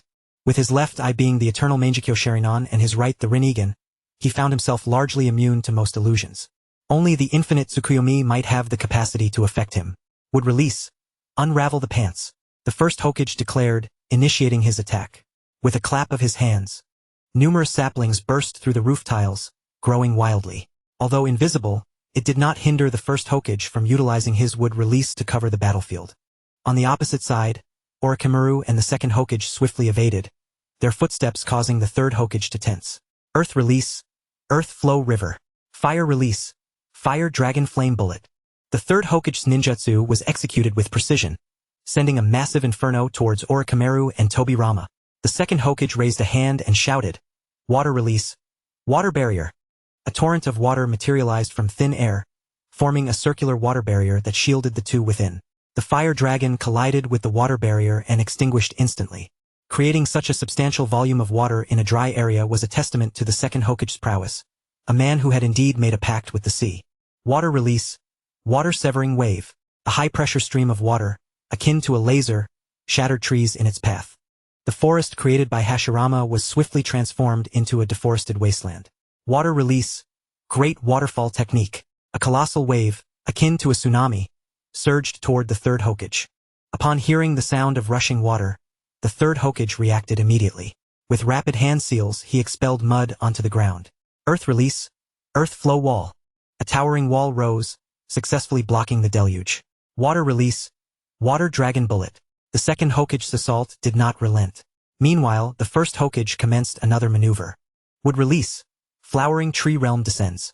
Trees burgeoned once more, transforming the area into a dense forest, with blossoms blooming atop the branches, releasing a copious amount of pollen. This pollen was toxic, causing those who inhaled it to succumb to unconsciousness. In the air, the fourth Kazekage, Raza, stood atop a cloud of sand and gold, preparing his own offensive. Wind release, great scythe. The wind technique executed by the wind shadow far surpassed that of Temari. A violent gust swept through, dispersing the pollen towards the third Hokage's side.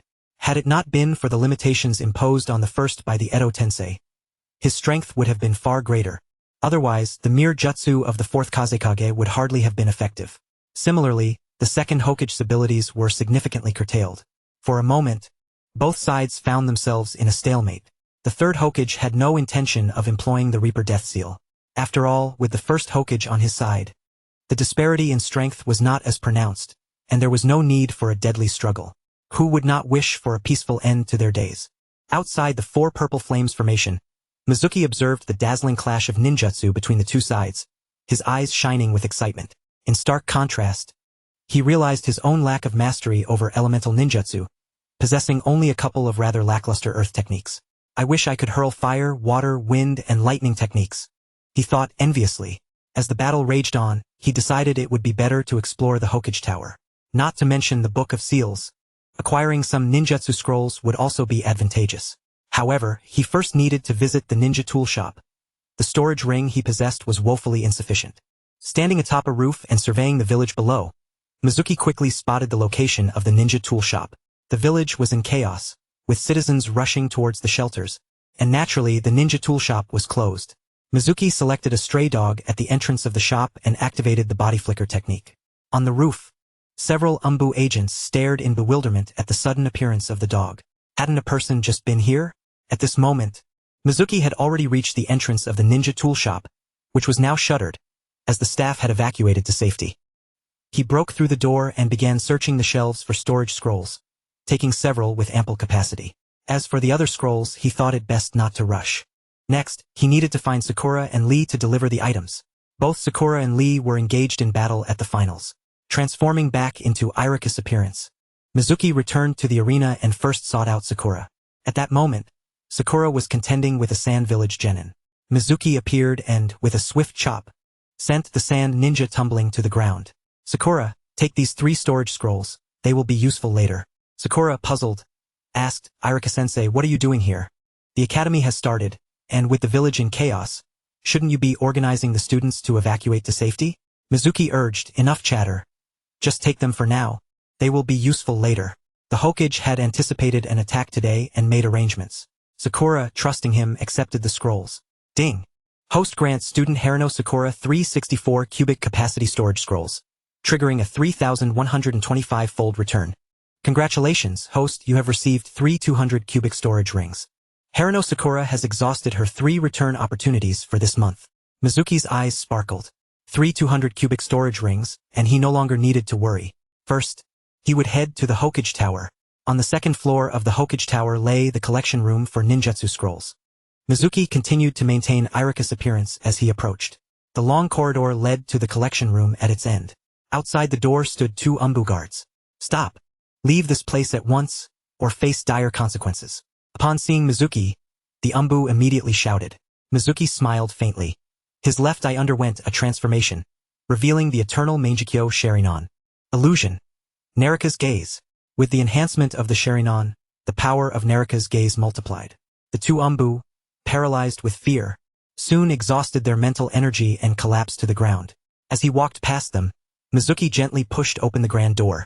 In the next moment, the fragrance of scrolls enveloped him. Before his eyes lay a veritable treasure trove of scrolls. He had struck gold.